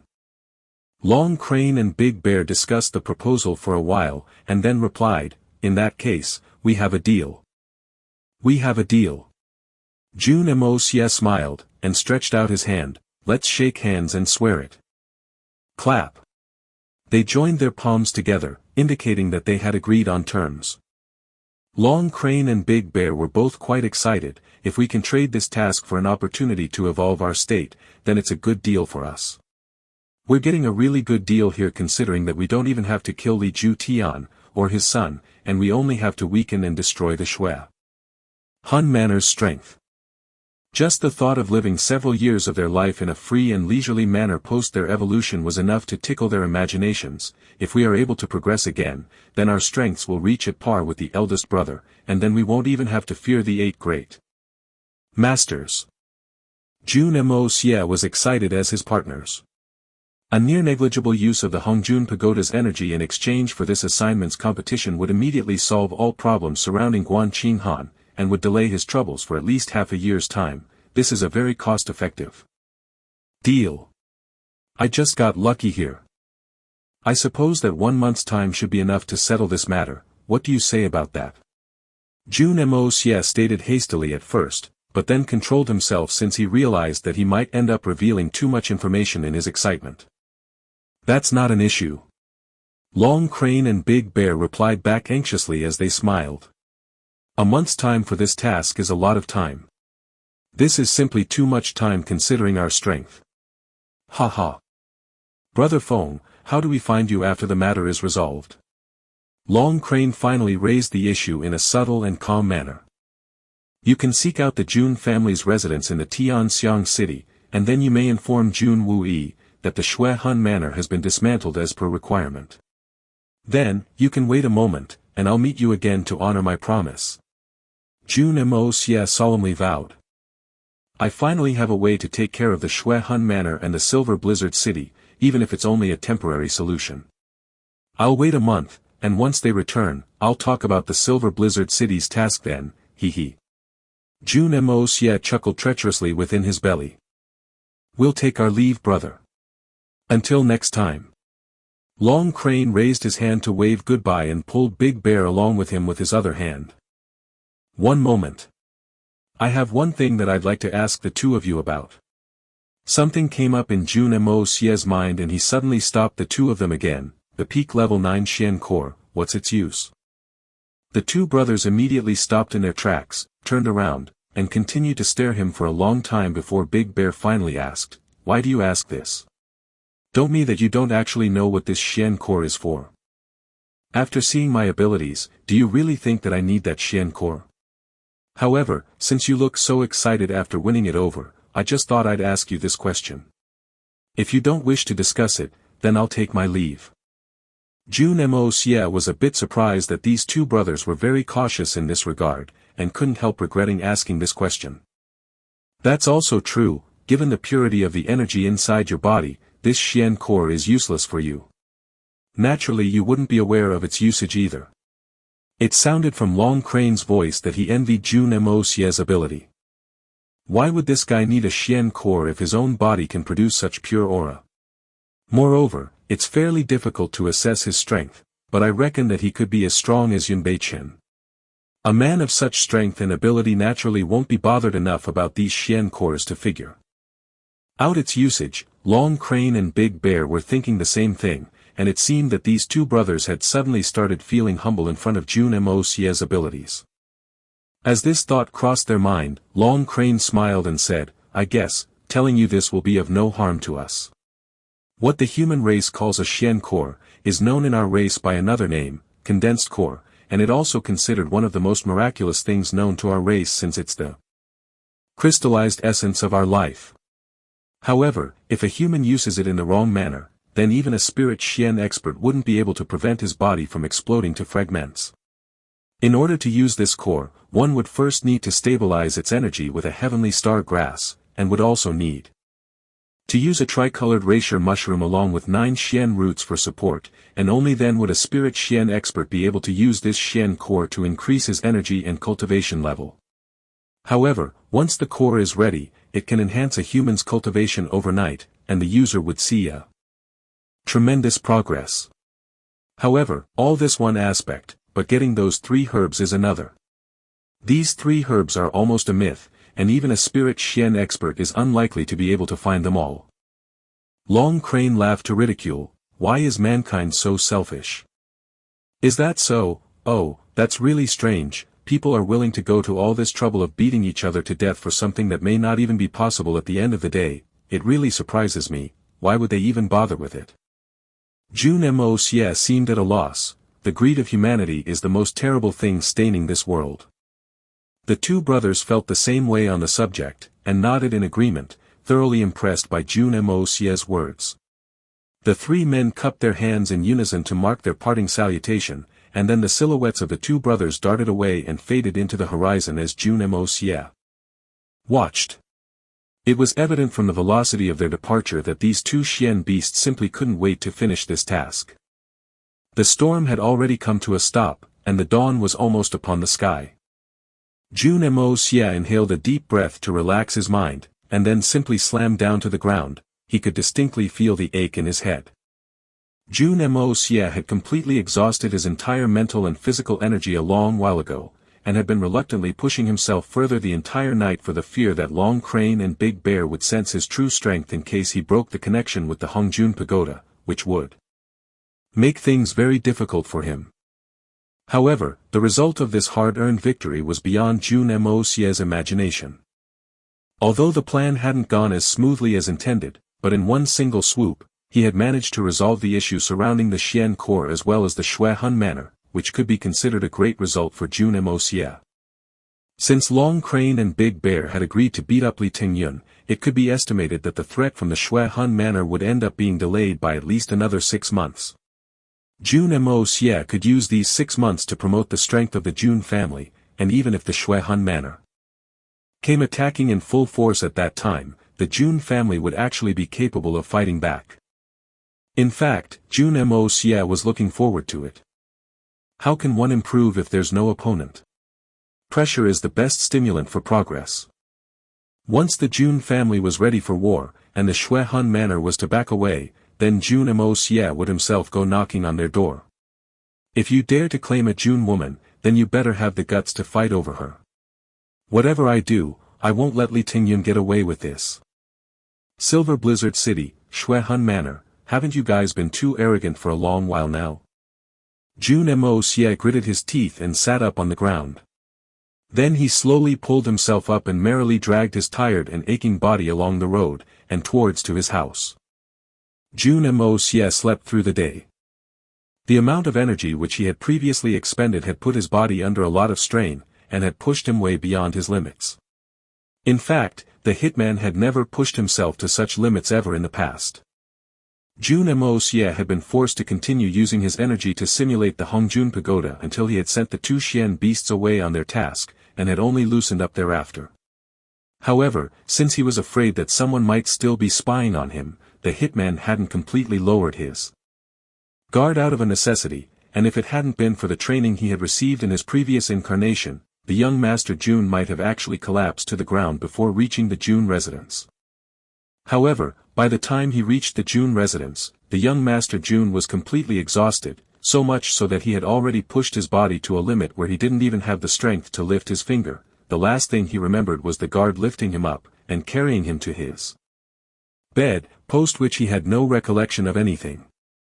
Little Ko had been so worried the entire night that even she hadn't been able to sleep a wink, and then later in the morning, Jun Woo-yi had joined her in the courtyard, clearly realizing that something major had happened, and was rather worried that his nephew might have participated in a life-threatening activity. Jun Woo-yi spent the entire day sitting in his wheelchair inside Jun Moxie's little courtyard, his face clearly reflecting the worries of his heart. Jun Moxie said something before he passed out, but what did his words mean? The Shui Hun Manor, they won't be a problem for the time being. Why won't the Shui Hun Manor be a problem for now? Why is everything alright? He left moments after we found about this problem with the Shui Hun Manor. Why? Given the reputation of the Shui Hun Manor, this couldn't possibly be a big joke or something, right? That would simply be ridiculous given the imposing manner in which they operate, right? To tell the truth, even though Jun Wue had imposingly and proudly decided to protect his deceased nephew's widow against the might of the Shui Hun Manor, he still feared the unseen difficulties and the dangers that lay ahead. In reality, Jun Wue wasn't afraid of the Shui Hun Manor itself, but he feared the organization's backer, Li Ju Tian, the second strongest man alive. He was well aware that the Jun family simply couldn't afford to wage a war against that man. Their current conflict with the Silver Blizzard City and its master Han Feng Shui had left the Jun family in a difficult situation, and had pushed them to a point where they simply couldn't afford another enemy of the same caliber and influence. Previously, when the news surrounding the peak level 9 Xian Core's appearance had reached his ears, Jun Wue had initially thought of putting on a mask, and venturing out to try his luck. In case he was able to win over the Xian Core by a fluke, then he could possibly enhance his cultivation to the Spirit Xian realm with the Xian Core's assistance, and even though it wouldn't be sufficient to compete against a man like Li Ju Tian, it would still give the Jun family a better chance of making a stronger stand. After this thought had initially crossed his mind, Jun Wue had cleared his mind to make a better assessment before rushing into action, and had realized that the strength of the individuals competing for this Xian Core was far beyond his ability to match up, and in case he was met with a misfortune seeking this treasure, then the Jun family simply wouldn't be able to withstand the loss. And then the next morning, his baby nephew had suddenly uttered, "The Shui Hun Manor, they won't be a problem for the time being." This sentence had left Jun Wue both happy and scared. Jun Wue didn't doubt the authenticity of the information because he knew that his nephew possessed some remarkable abilities which had been surprising him a lot lately, and had been bringing him a lot of joy as well. However, even though he didn't doubt it, he still couldn't help feeling amazed by it. How did my nephew manage this? The other side is backed by Li Ju Tian. This is really amazing. Guan Qinghan had also come up to Jun Moxie courtyard several times after hearing Jun Moxie's words via Jun Wue, but hadn't disturbed her brother-in-law since she could see that he was extremely exhausted, but couldn't prevent her eyes from becoming numb with tears. She could sense that Jun Moxie had undertaken a lot of strain to protect her from harm, and although she had no reason to believe why Jun Moxie was so sure about it, but for reasons unknown, Qinghan chose to trust Jun Moxie. She simply couldn't forget the words that had come out of Jun Moxie's mouth. If the power of the Jun family cannot protect her, then before the Jun family is destroyed, I will personally kill her. I will never allow her to be married into the Shui Hun Manor. Such cruel and cold-blooded words had only filled her heart with a sense of happiness and security. As far as she was concerned, these words weren't cruel, or cold-blooded, but that of a man who was determined to defend her to the point of risking his own life for her honor. Guan Qinghan was quietly standing in her courtyard, staring at the drifting cloud over the horizon, trying to recall the many events of these last 2 days. Several thoughts and images were gushing about her mind, leaving her completely confused, and it was rather difficult to guess her thoughts. At this point, the evening lamps had already been lit by the time Jun Moxie finally woke up. "You've finally woken up." Jun Wue didn't even bother taking a look, and simply charged inside his nephew's room when he heard a slight movement on the bed. "Third uncle, what are you doing here? How long was I asleep?" Jun Moxie's eyes remained closed for a while, and he groaned once before he finally opened them and sat up. Then, he shook his head since that biting pain of the previous night had already vanished, and had instead been replaced by a warm and comfortable feeling, almost as if his entire body was soaked in warm water. He felt strangely comfortable, while his meridian seemed strengthened, sturdy, and at peace. This was a very different sensation when compared to his past experiences. Even though his body's physical resistance was much higher, but whenever the hitman Jun was forced to push himself to the limits in order to conclude an assignment, he would have to endure a headache for days at a stretch since his body would require a few days' time to recuperate after such extreme exhaustion. However, this time, the result was completely different. Although overexerting his Xian Qi was a dangerous process and resulted in extreme fatigue, but the link between his own body's energy and the Hongjun Pagoda was more closely associated than he had presumed, and for some reason the Hongjun Pagoda had not only repaired his body's fatigue, but had also left him feeling a strange and subtle sensation, as if he was reaching close to the threshold of the second layer. Jun Moxie's heart was carrying this strange feeling as if he would be capable of making the breakthrough to second layer of the art of unlocking the heaven's fortune, in 2 or 3 days' time, which would also mean that he could successfully unlock the second layer of the Hongjun Pagoda. This feel was undoubtedly very mysterious, and Jun Moxie simply didn't know why he was feeling this, but it seemed that this feeling was real. But there was no reason behind it. You left this time, and then you returned half dead. How do you expect me to not worry? Jun Wui flared up his nostrils. You've caused 6 big troubles these last few times you've gone out. The first time, you managed to land in the middle of an assassination attempt on the princess, and you injured yourself very severely. The second, you actually ventured into the magnificent jewel hall to casually play around. The third time you were with me, and you managed to cause a massacre inside the Huanghua Hall. And then the fourth, you ran amok the Ni Chang Pavilion, and you rained curses on the second prince. Then, the fifth, you almost got yourself assassinated. And now this is the 6th one, you've returned half dead, and from what the guards tell me, they had to carry you back, and were afraid that we would have to hospitalize you in case you didn't get up soon enough. Jun Wui stretched out his finger while his face reveled in his frustration. Jun Moxie, didn't your third uncle say that you must be accompanied by guards when you leave the house? You can get away from your guards whenever you wish to, and I know I can't even blame them for it given your skills, but these people have ordered to follow and protect you. Don't you think they would have been worried? Even if you're the young master of this family, that doesn't mean that you have the right to worry anyone you feel like. So why did you cause so much tension? Jun Wui practically growled, do I have to keep a check on you every time you leave? Last night, you vanished in the heavy rains, and then when the guards open the door early morning, they find you damned bastard wasted on the doorstep, crawling around in the mud. Jun Moxie scratched his nose, and giggled twice as he continued to respectfully listen to his uncle's rebuke. Jun Wui was usually the calmer one amongst his family members, but today the man was on fire. Therefore, Jun Moxie didn't dare to argue, and continued to listen quietly with a babyishly innocent look on his face. I had gone out to take care of some shady business, so how could I allow these people to follow me around?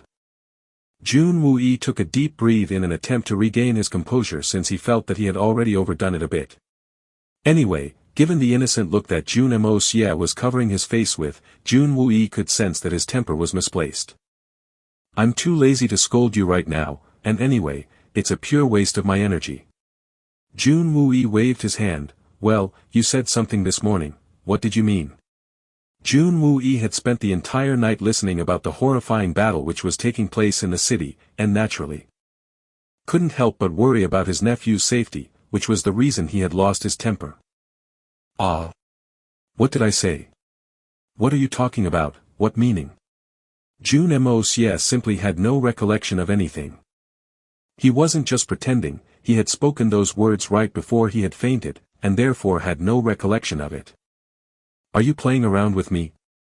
Jun Wuyi's anger started flaring up again. The Shui Hun manner, they won't be a problem for the time being, you yourself said it, now what did you mean?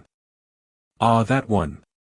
Jun Moxie's eyes turned around sharply. If I tell uncle that I was out dealing with 2 of the 8 great master, and 4 other spirit Xian experts, plus 20 sky Xian experts and a few hundred earth Xian experts, and then went about striking a deal with 2 Tian Fa Xian beasts. Wouldn't uncle faint from the shock? I reckon that even if uncle has enough nerve to withstand the shock, his legs still won't stop shaking from fear for a while, and he's supposed to a cripple with no sensation in his legs. However, I simply cannot keep this a secret from him. It seems that I'll have to figure out an indirect method of telling him this. I estimated it. Well, I guessed it. Jun Moxie braced himself for it as he calmly stated with a smile. You estimated it? No wait, you guessed it. Is this something to make a guess at? Jun Wuyi's expression changed to that of ridicule as he endorsed last night's activities. Last night, a large number of the world's strongest experts assembled together in the Tianxiang city, and then engaged each other in a battle. It is reported that 2 of the 8 great masters, Shi Changshao and the solitary falcon, were also involved in this fight. In addition to this, the Yutang Empire's imperial teacher, Fei Mengchen, was also there, along with the 3rd, the 6th, and 9th elder of the Silver Blizzard City, in addition to several other powerful experts.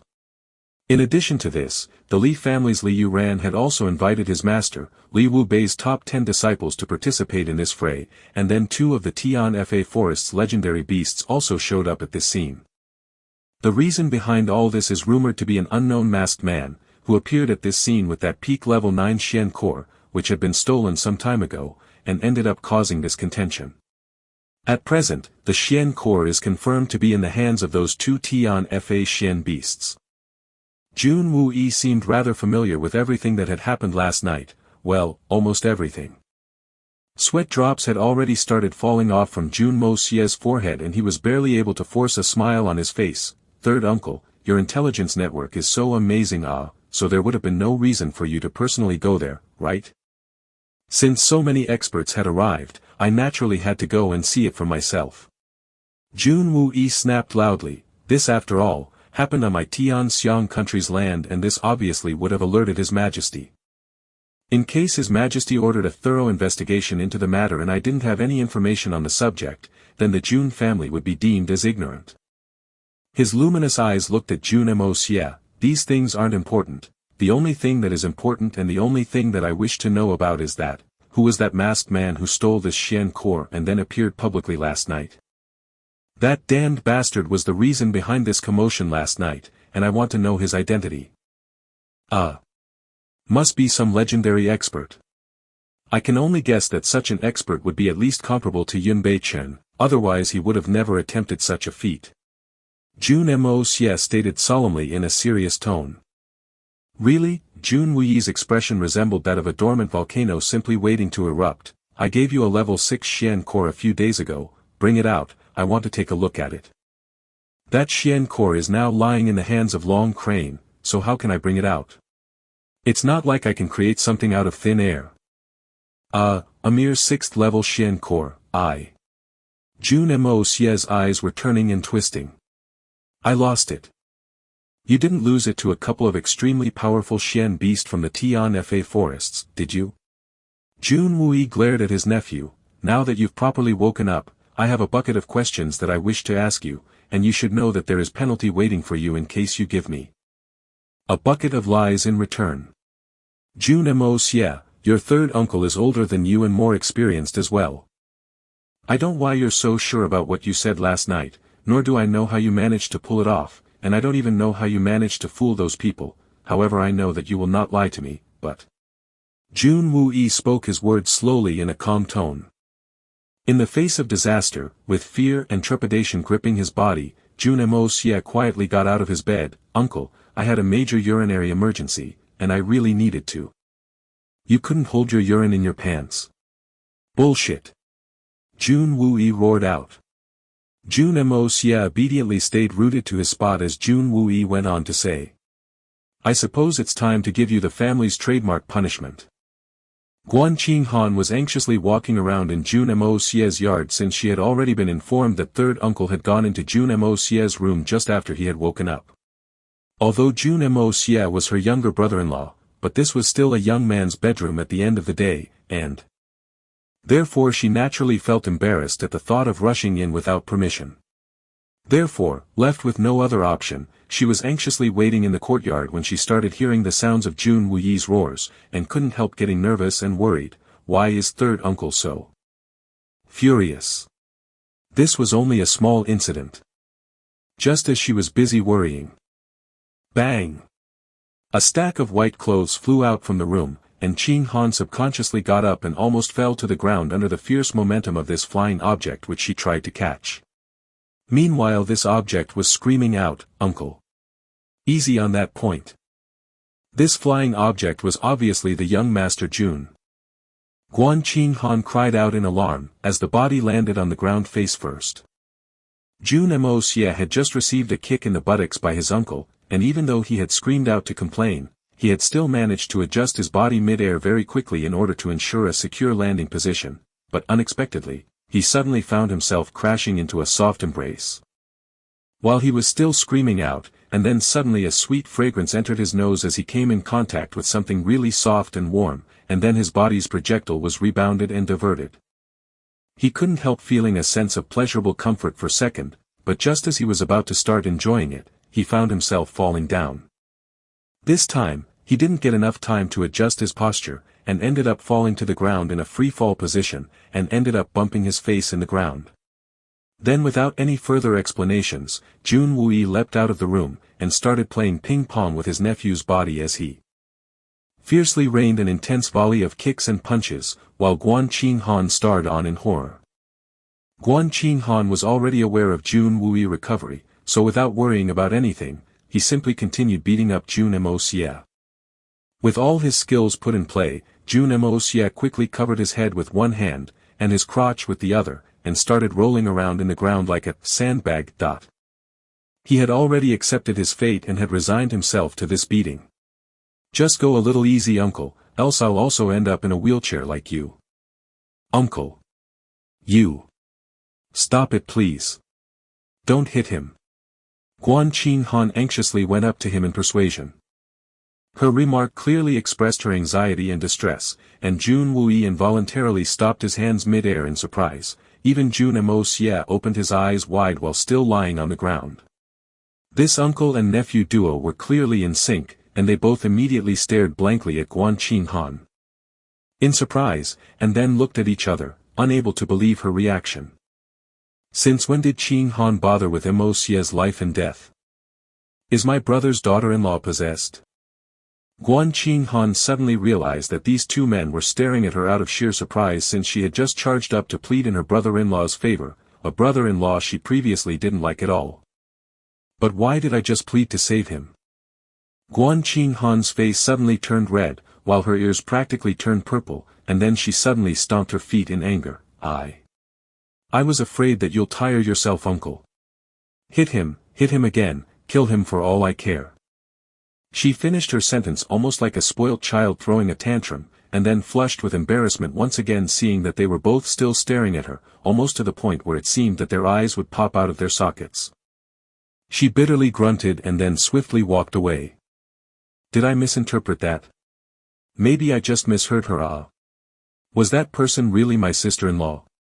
Jun Moxie scratched his head a couple of times as he slowly got up to his feet. Looks like it, yes. Jun Wui's tone also seemed uncertain. Suddenly he got furious again. Who told you that you could stand up? It really feels that you haven't understood it yet. Then he resumed his sandbag training. Jun Wui continued tossing about his arms and legs for a long while until he was completely satisfied with the result, and then said, Tomorrow, it's your father's death anniversary day, and you will be accompanying me to the family's memorial hall, and then you will light an incense stick in front of your father's cenotaph. Do you understand your responsibilities as the son of this family? Jun Moxie groaned and then chirped, yes. Jun Wui massaged his wrists as he stepped forward and resumed his place in his wheelchair, and then started pushing his wheelchair towards the exit. He turned around as he reached the courtyard's door, the Shuehun Manor. What about them? Not a problem for now. Jun Moxie wanted to cry, but couldn't find his tears. Great. Just great. Looks like beating me up is the only fun activity uncle looks forward to these days. The sky was still as gloomy the next day. Jun Moxie and Jun Wui were both sitting in a wheelchair of their own, quietly and calmly looking at the cenotaph which could barely be justified as magnificent. This object was already beyond the scope of being called a cenotaph, and seemed more like as if someone had built a palace in the middle of the barracks. There had already been a very strict and rigorous inspection of the surroundings before Jun Wui's arrival. 8 pillars were standing in support of a dome on top, with 2 large, flat, and smooth boulders facing the center, carrying the following engravings. The left one, the winds listen to the Jun. The right one, the heaven and earth belong to the Jun. A fleet of stairs paved the way upwards to the dome, and both sides of each step of this staircase had carvings of soldiers mounted on horsebacks. As they moved forward, there were 8 large life-sized carvings of masculine and burly men, 4 on each side of the central sculpture. Their hands were positioned right next to their hilts, almost as if they'd draw their sword at any moment, and although these were only sculptures, it seemed as if they would come to life in case their master was in danger. These 8 sculptures are dedicated to Big Brother's 8 bodyguards. These 8 men were assigned to protect him at the time he joined the army, and these 8 followed him till the day he died. These 8 men never left Wu Hui's side in danger or otherwise. Jun Wuyi's eyes were staring at the statues of these 8 people while the depth of his eyes clearly reflected his appreciation for their loyalty. The tone of his speech was extremely deep and profound, almost as if he was trying to memorize their valor and companionship.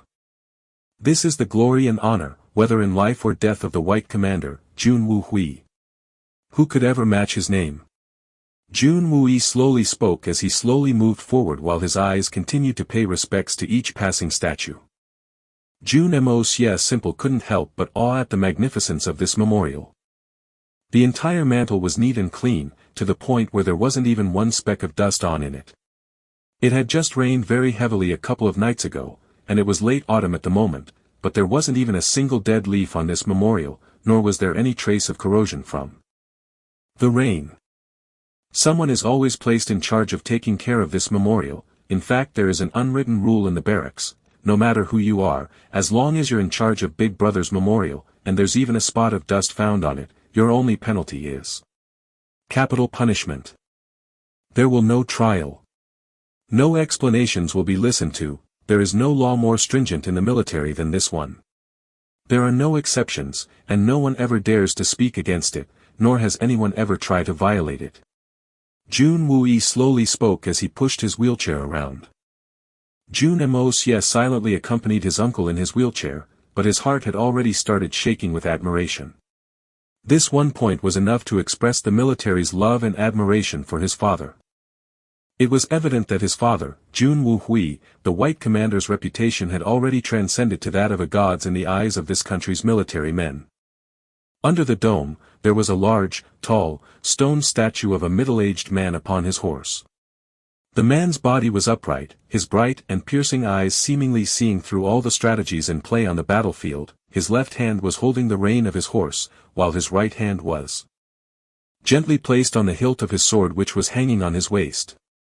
Even the lines of face were clearly sculpted out, while his mouth was curved into a cold and awe-inspiring smile, almost as if he was the overlord of hundreds of millions of people. The cloak in his body's background seemed to be flying in the wind, and although this statue was lifeless in general, but it still faintly revealed the majestic and heroic spirit of Jun Wu Hui's personality. Jun Wuyi's entire body had been motionless since the moment he had laid eyes on his elder brother's statue, and it seemed as if one statue was staring into the eyes of another. Although, the eyes of the living statue was reflecting the emotion of his beating heart. Jun Wuyi stayed root to his spot looking up at the statue, and slowly his eyes started to blur with tears, and finally one of the tears fell down as he stated in a low and hoarse voice, almost as if he was trying to hold back his pain. "Big brother, I've brought Moxie to see you. He's finally progressed enough to be eligible of paying his respects to you." Jun Wuyi silently and painfully closed his eyes, and it seemed that his mind was already reveling in the memories of the past. He had grown up with his 2 elder brothers, he had played with them, and from his childhood days to that of his youth, his 2 elder brothers had always looked after him, but in return he provoked a boundless curse which took the life of his 2 elder brothers in the prime of their years. Then, his sister-in-law died from the grief of this sorrow, and when her parents arrived to console her and realized that she had already died, they too broke off all contact with the Jun family. These 2 families, who had once been close allies, never communicated again. Then Jun Wuyi's nephews died young, also because of his fault. Heaven knows that Jun Wuyi would have chosen to die 100 deaths before allowing his elder brothers and his nephews to die fighting his battles. This past decade hadn't been enough to rid his heart of his pain. This pain was still smoldering at the bottom of his heart even now. The scenes of his past had started flashing through his mind in the face of his elder brother's vivid and lifelike statue, and Jun Wuyi's mind had already fallen into a bottomless abyss of pain, infinite regrets, and boundless hate. Real men don't cry, not unless they've really been hurt. Big brother. Jun Wuyi fell down to his knees on the ground ahead, and the strong and durable body of this valiant general started to tremble, I'm sorry. I've let you down. I've let second brother down. I've let father down, and I've let our family down.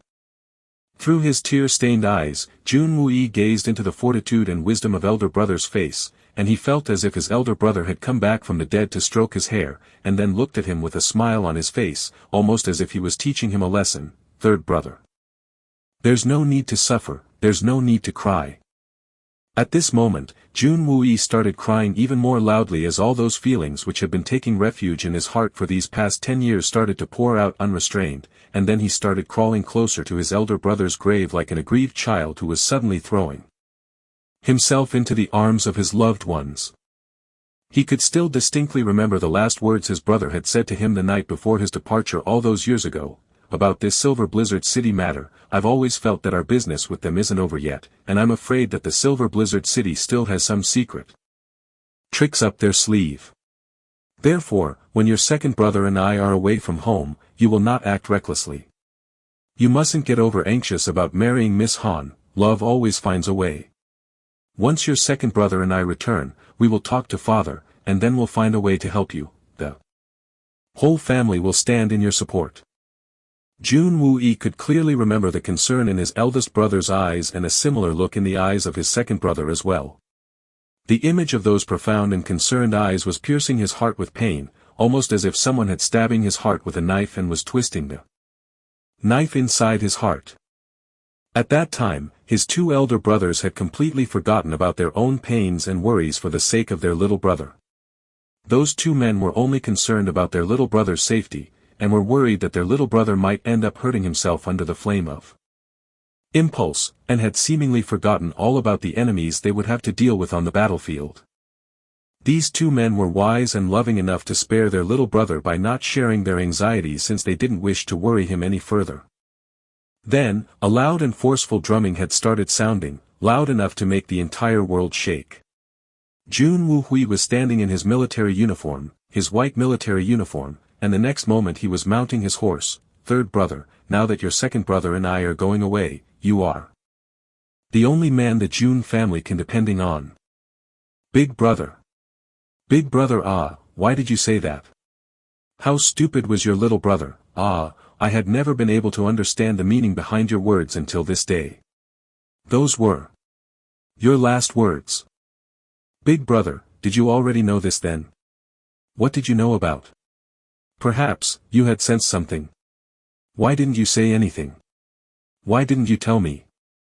You knew that I would have chosen to die before sending my own brothers to the gates of ruin. If I ever get a change to return to that time a decade ago, when I hadn't met her, I would go back and do it all differently. I would. Third uncle. Jun Moxie stepped out of his wheelchair. The dead are dead. Accept fate, and shun your grief. Looking after your own self is the correct way ahead. Jun Moxie slowly raised his head and looked at Jun Moxie as his face suddenly revealed a sorrowful smile. Moxie, someone had once spoken these words to your father several years ago. Accept fate and shun your grief so you may be able to look after yourself. Do you know what he said in reply? What did my father say? All three of us had fought in that battle together, and we had suffered heavy losses.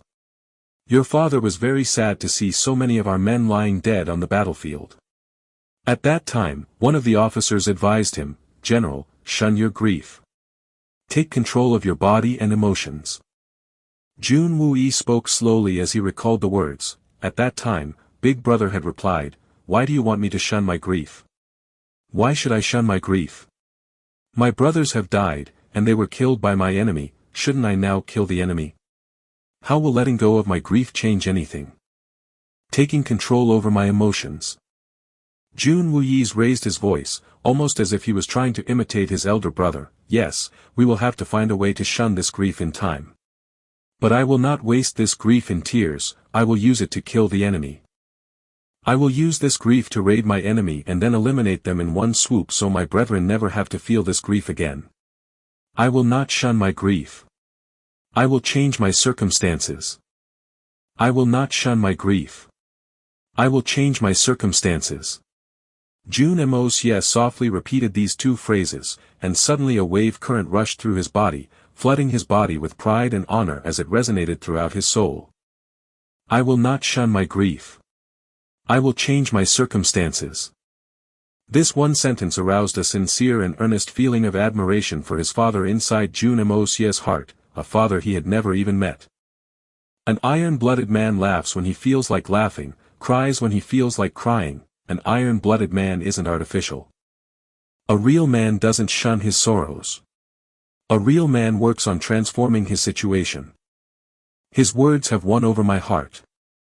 Jun Moxie could suddenly feel that even in his previous life, he would have easily accepted such a man to be his father. Even though this man has only fathered this body I live in and not my soul, I will accept him as my father in this life. I would accept such a man as my father in any life. The uncle and nephew duo sat motionlessly and quietly like stationary, and neither man spoke up for a long time. Suddenly, a round of rapid footsteps sounded outside. These footsteps proceeded to the door and opened it, and then a voice announced, "Third General, the Yutang Empire's General Zhao Jianhun wishes to pay his respects to the commander. General, please give me my orders." Zhao Jianhun. Jun Moxie seemed rather confused since he had never imagined that the enemy of his brothers would actually turn up here. Ask him to come in. I've been longing to meet him, it's been a while since I've met my old friend. Yes, General. The young military officer accepted his orders, and then walked away. A little while later, a black silhouette slowly appeared at a distance. This man was abnormally tall, and was wearing black cloak, black robes, even his face was black, and it seemed as if this person's entire body was made of cold black steel. His strides were as dominating as a tiger's, and he was looking straight ahead, and nowhere else. The Tianxiang military soldiers, who were lined up on both sides of the walkway, were eyeing him with hostility, but he didn't seem to be paying any attention to them. This person was tall and thin, had broad shoulders, long arms, a high nose, and sharp eyes. The lines on his face were so rigid that it almost seemed as if someone had carved them out with a knife. An awe-inspiring aura of war was surging out from his body as he continued to proceed forward, never looking to his side, nor looking to his back. This man had turned up alone. He had ventured into the enemy's army camp to pay his respects to his dead enemy. All by himself. This man was Zhao Jianhun. Bold beyond words could describe. Bold and valiant enough to be one of the most decorated generals of the Yutang Empire. Zhao Jianhun walked closer and stationed himself in front of Jun Moxie. Jun Moxie, we meet again after all these years. His sonorous and powerful voice still inhibited a cry for battle. Jun Moxie didn't look back at him, and kept his eyes lowered to the ground. Zhao Jianhun, I've been wanting to see you for a long time. A really long time. Then why didn't you? There hasn't been a Jun on the battlefield for a decade now. Zhao Jianhun's voice seemed authentic. I've gotten very lonely. If there had been a Jun on the battlefield over this past decade, then I'm afraid that you wouldn't have gotten his opportunity to stand in front of me and complain. Jun Moxie looked coldly at him, because you would have already been reincarnated. Even though this sentence was rather arrogant in its make, Zhao Jianhun could clearly tell from its tone that speaker was obviously harboring a feeling of regret, which affirmed him that only the Jun were worthy of being his true opponents. However, even though he clearly understood the true meaning behind Jun Moxie's words, but that sense of a military man's honor inwardly still incited a feeling of waging a fight at this moment. Yes, had you been on the battlefield over this past decade, then maybe I would have found myself buried in the ground. But you were not there. Why weren't you there? Zhao Jianhun actually seemed a bit angry. The tone of this famous Yutang general left Jun Moxie puzzled, while Jun Moxie was left scratching his head. This isn't a fake, right? Although he won the war under dubious circumstances, but he's the only general who's ever defeated the White Commander, Jun Moxie in battle, and the only man Jun Moxie was never able to defeat. In addition to facing all the three brothers of the Jun family for years at a stretch, he also managed to see two of them fall, and the third one getting crippled.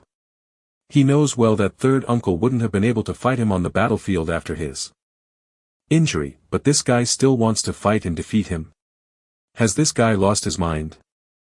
Zhao Jianhun walked over to Jun Wuhui's statue and came to a halt. He stood there motionlessly for a long while with a serious look on his face, his body perfectly upright, but his eyes were clearly showing the sincerity of his respect. Then, he bent down from his waist, and didn't straighten up for a long while. A while later, he stood up straight once again, and looked sharply in the stone eyes of his enemy, but with a look of admiration in his own. He sighed and said, "Jun Wuyi, do you know something? I, Zhao Jianhun, joined the military at a young age, and I've spent half a lifetime fighting many great generals on the battlefield. I've lost and I've won against some of the most decorated heroes of this world, but only one man has ever been capable of arousing a sense of admiration in Zhao Jianhun's heart. There is only one man I bow down to. That man's name is Jun Wuhui." Zhao Jianhun was staring at the statue of his enemy with the utmost respect in his eyes. "Jun Wuhui and I have faced each other on the battlefield a total of 29 times, and regardless of my wits or strength, I've always lost. No matter my attack strategy, no matter my calculations, no matter my ambush plans, no matter the secrecy of operation, Jun Wuhui would always see through everything. The White Commander could see through everything." Such words were probably the best and biggest compliment an enemy can ever be capable of giving a man. Jun Wuyi had nothing to add in this regard, but these words brought back the memorizes of his eldest brother, and his heart suddenly burst with pride once again. The young Master Jun had been silently watching Zhao Jianhun the entire time, and could feel a strong sense of regret in the man's tone for not being able to defeat the great commander. However, no matter how miserably the man was beaten in battle, he'd still rally his forces once again, and would rise up once again to wage 100 more wars. This was an amazing characteristic that this general possessed, and Jun Moxie could sense that this man was someone to reckon with. Our countries were at war with each other at that time, and although Jun Wuhui and I met several times, but we always met on the battlefield in the form of sworn enemies. I always hoped that one day I'd be able to meet this valiant and terrifying enemy in person, so I could share a glass of wine with him over a conversation. And that one moment would have been enough for me to last a lifetime. Zhao Jianhun seemed to be talking out of sentiment at this point. However, the greatest desire of my life had always been to defeat Jun Wuhui in battle once, and convincingly at that. Then I would have chopped his head with my own sword, and then I would have personally buried the man with all honors. Therefore, no matter how miserably he defeated me, no matter how desperate he made me, I would always struggle to get back on my feet because I believed in my dream. I would always get up again, so I could beat this unshakable enemy of mine. I would have lost 100 more battles, but I would still fight again. The death of such an ingenious general under such shady conditions is indeed the most tragic thing I can ever imagine. The mystery of his tragic death. Jun Wuyi suddenly opened his eyes and looked at him coldly. "Zhao Jianhun, what are you trying to say? What do you know about it?" The mysterious deaths of his 2 elder brothers and his 2 nephews could be described as the biggest puzzle of Jun Wuyi's life, and although he believed that the Silver Blizzard City played a part in it, but he still didn't have any proof of it. Jun Wuyi had been anxiously trying to get some concrete evidence, and suddenly it seemed to him that Zhao Jianhun knew something about it. Zhao Jianhun turned around and looked at him. "What do I know? I'm an enemy soldier, so even if I told you something, why would you ever trust me? Jun Wuyi, although you've beaten me as well, but I've never respected you." Zhao Jianhun has only ever admired one enemy, Jun Wuhui. If Jun Wuhui wasn't already dead, then I'd want to kill him. However, he died battling me, but under the most dubious of circumstances, and I, Zhao Jianhun, will not take the blame of it. Nor do I know anything about his death. I was supposed to have been defeated by Jun Wuhui 10 years ago, but unfortunately I defeated him, and then he died. This victory was the biggest defeat of my life, and this defeat was the final one. Zhao Jianhun smiled mischievously, but with abundant traces of sadness on his face. "That victory is the biggest irony of my life." At this moment, Jun Wuyi finally started to understand the true meaning behind Zhao Jianhun's words, and muttered to himself, "So, he also wants to know the truth." Zhao Jianhun looked at him coldly. "Had I really defeated and killed him, then I would have proudly announced it to the whole wide world, and then I would have celebrated like you've never seen anyone celebrate before.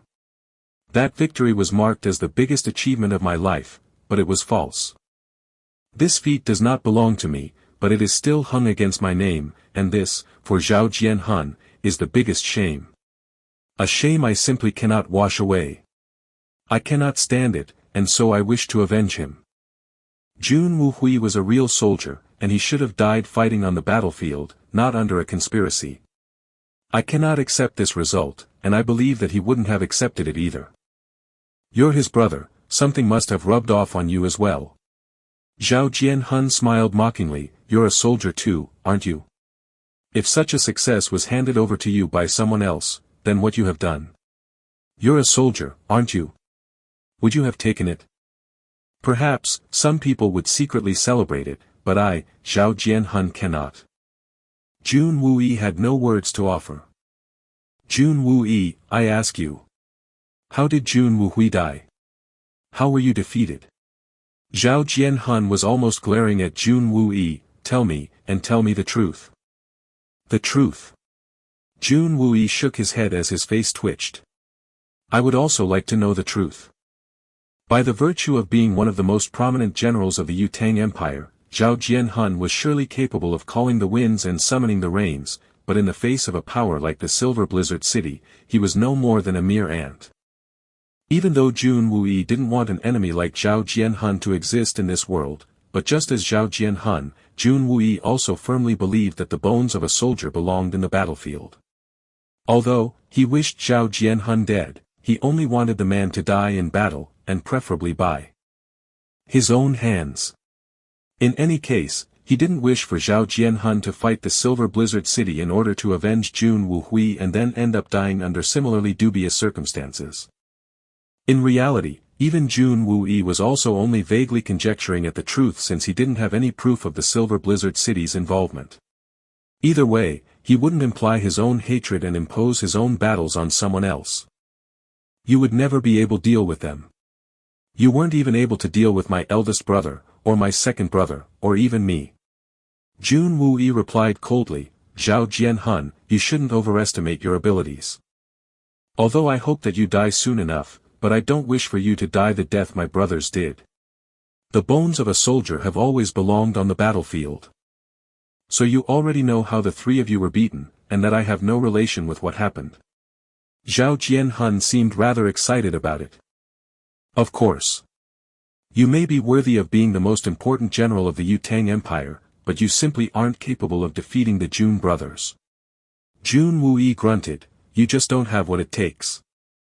Thank you. Thank you. Even though Jun Moxie was belittling him, Zhao Jianhun seemed very happy, grateful, and excited. Jun Moxie, you may be a victorious general, but you will never know what the burden of these victories can do to a man. I've never lost any battle in this past decade. I may get hit hard, but I'd always counter and win the battle. But since I wasn't able to defeat the Jun brother convincingly, no matter where I go, I can always feel as if someone is pointing at my back and saying, you see that man, he's a lucky one. No matter how badly he loses, he'll always win in the end because he's a lucky general. Luck is his biggest strength. This is the biggest humiliation for any soldier. A real soldier never believes in luck. Strength is everything. Zhao Jianhun's voice started turning up, and he was almost roaring at this point, but hysterically so, I don't have the strength to win. I've never lost a war in 10 years now. No matter how hard I'm hit, I always counter and I always win in the end.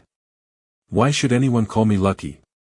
I would rather be dead before I accept my victories as a twist of fate. Jun Moxie had been watching Zhao Jianhun since the moment he had come in, and could sense that this man was true soldier. Hearing these words only made him sure of it. Perhaps Jun Moxie wouldn't agree with the pedantic thoughts and ideals of the man, but he couldn't help admire them, and therefore, he couldn't approve of them. He is a true soldier. A truly iron-blooded military man. Upright and straightforward. Real men and true swords don't believe in luck, and then don't believe in destiny. Even if they face death, they do so standing on their feet. They may die, but they always die in battle. They die with a forward posture, defending their pride and their national dignity, like an immortal and great wall, unwilling to move aside for the sake of their future generations and their country. This unique prideful characteristics of a true soldier was vividly visible to Jun Moxie in the words and body language of Jun Wue and Zhao Jianhun. Whether friend or foe, such soldiers are worthy of admiration. He could sense that even if another general is able to match up to Zhao Jianhun's track record in the days to come, the said man would unlikely ever be able to match this general's valor and ideals. Jun Wue and Zhao Jianhun, two men who were once enemies, continued to talk in front of Jun Wuhui's cenotaph for a long time, and even though they matched each other measure for measure, but a tone of sympathy and respect still lingered abundantly in their body language. Jun Moxie didn't interrupt them at all since he knew that this moment belonged to these two men, and these two men alone. These two war veterans, these two opponents, these two iron-blooded soldiers. Towards the end, intentionally or otherwise, Zhao Jianhun uttered a sentence which aroused Jun Moxie's interest. There is another military family in the Tianxiang country apart from the Jun family, the Dugu family. Things are looking a bit fishy on their end. What are you trying to say? Jun Wue asked, what news have you come across, brother Zhao? Is the country turning against us? Is the country turning against you? Zhao Jianhun smiled mischievously. I came here with the state teacher of the Yutang Empire, and your three princes have already visited us, and haha, their attitude is very, ha. Zhao Jianhun was standing upright at this moment, and his deep voice seemed to be sneering at Jun Wue. The three princes have been trying to disintegrate the empire, but your emperor has his heart set on maintaining the balance and unity. However, it seems that the three princes are getting very impatient, and cannot wait for their succession any longer, which makes mutiny their only option. The Jun family and the Dugu family are extremely loyal to Yang Huaiyu, which makes your two families their biggest hurdle, and they need to clear them at any cost. The Dugu family has an unmarried daughter, and she can be used as a very significant bargaining chip here, and in case one of the three princes is somehow able to woo her. Even if a Jun is able to marry the princess, it will only be done by the grace of His Majesty, and will by no means obstruct the plans of the three princes. Jun Wue looked downwards. Is that so?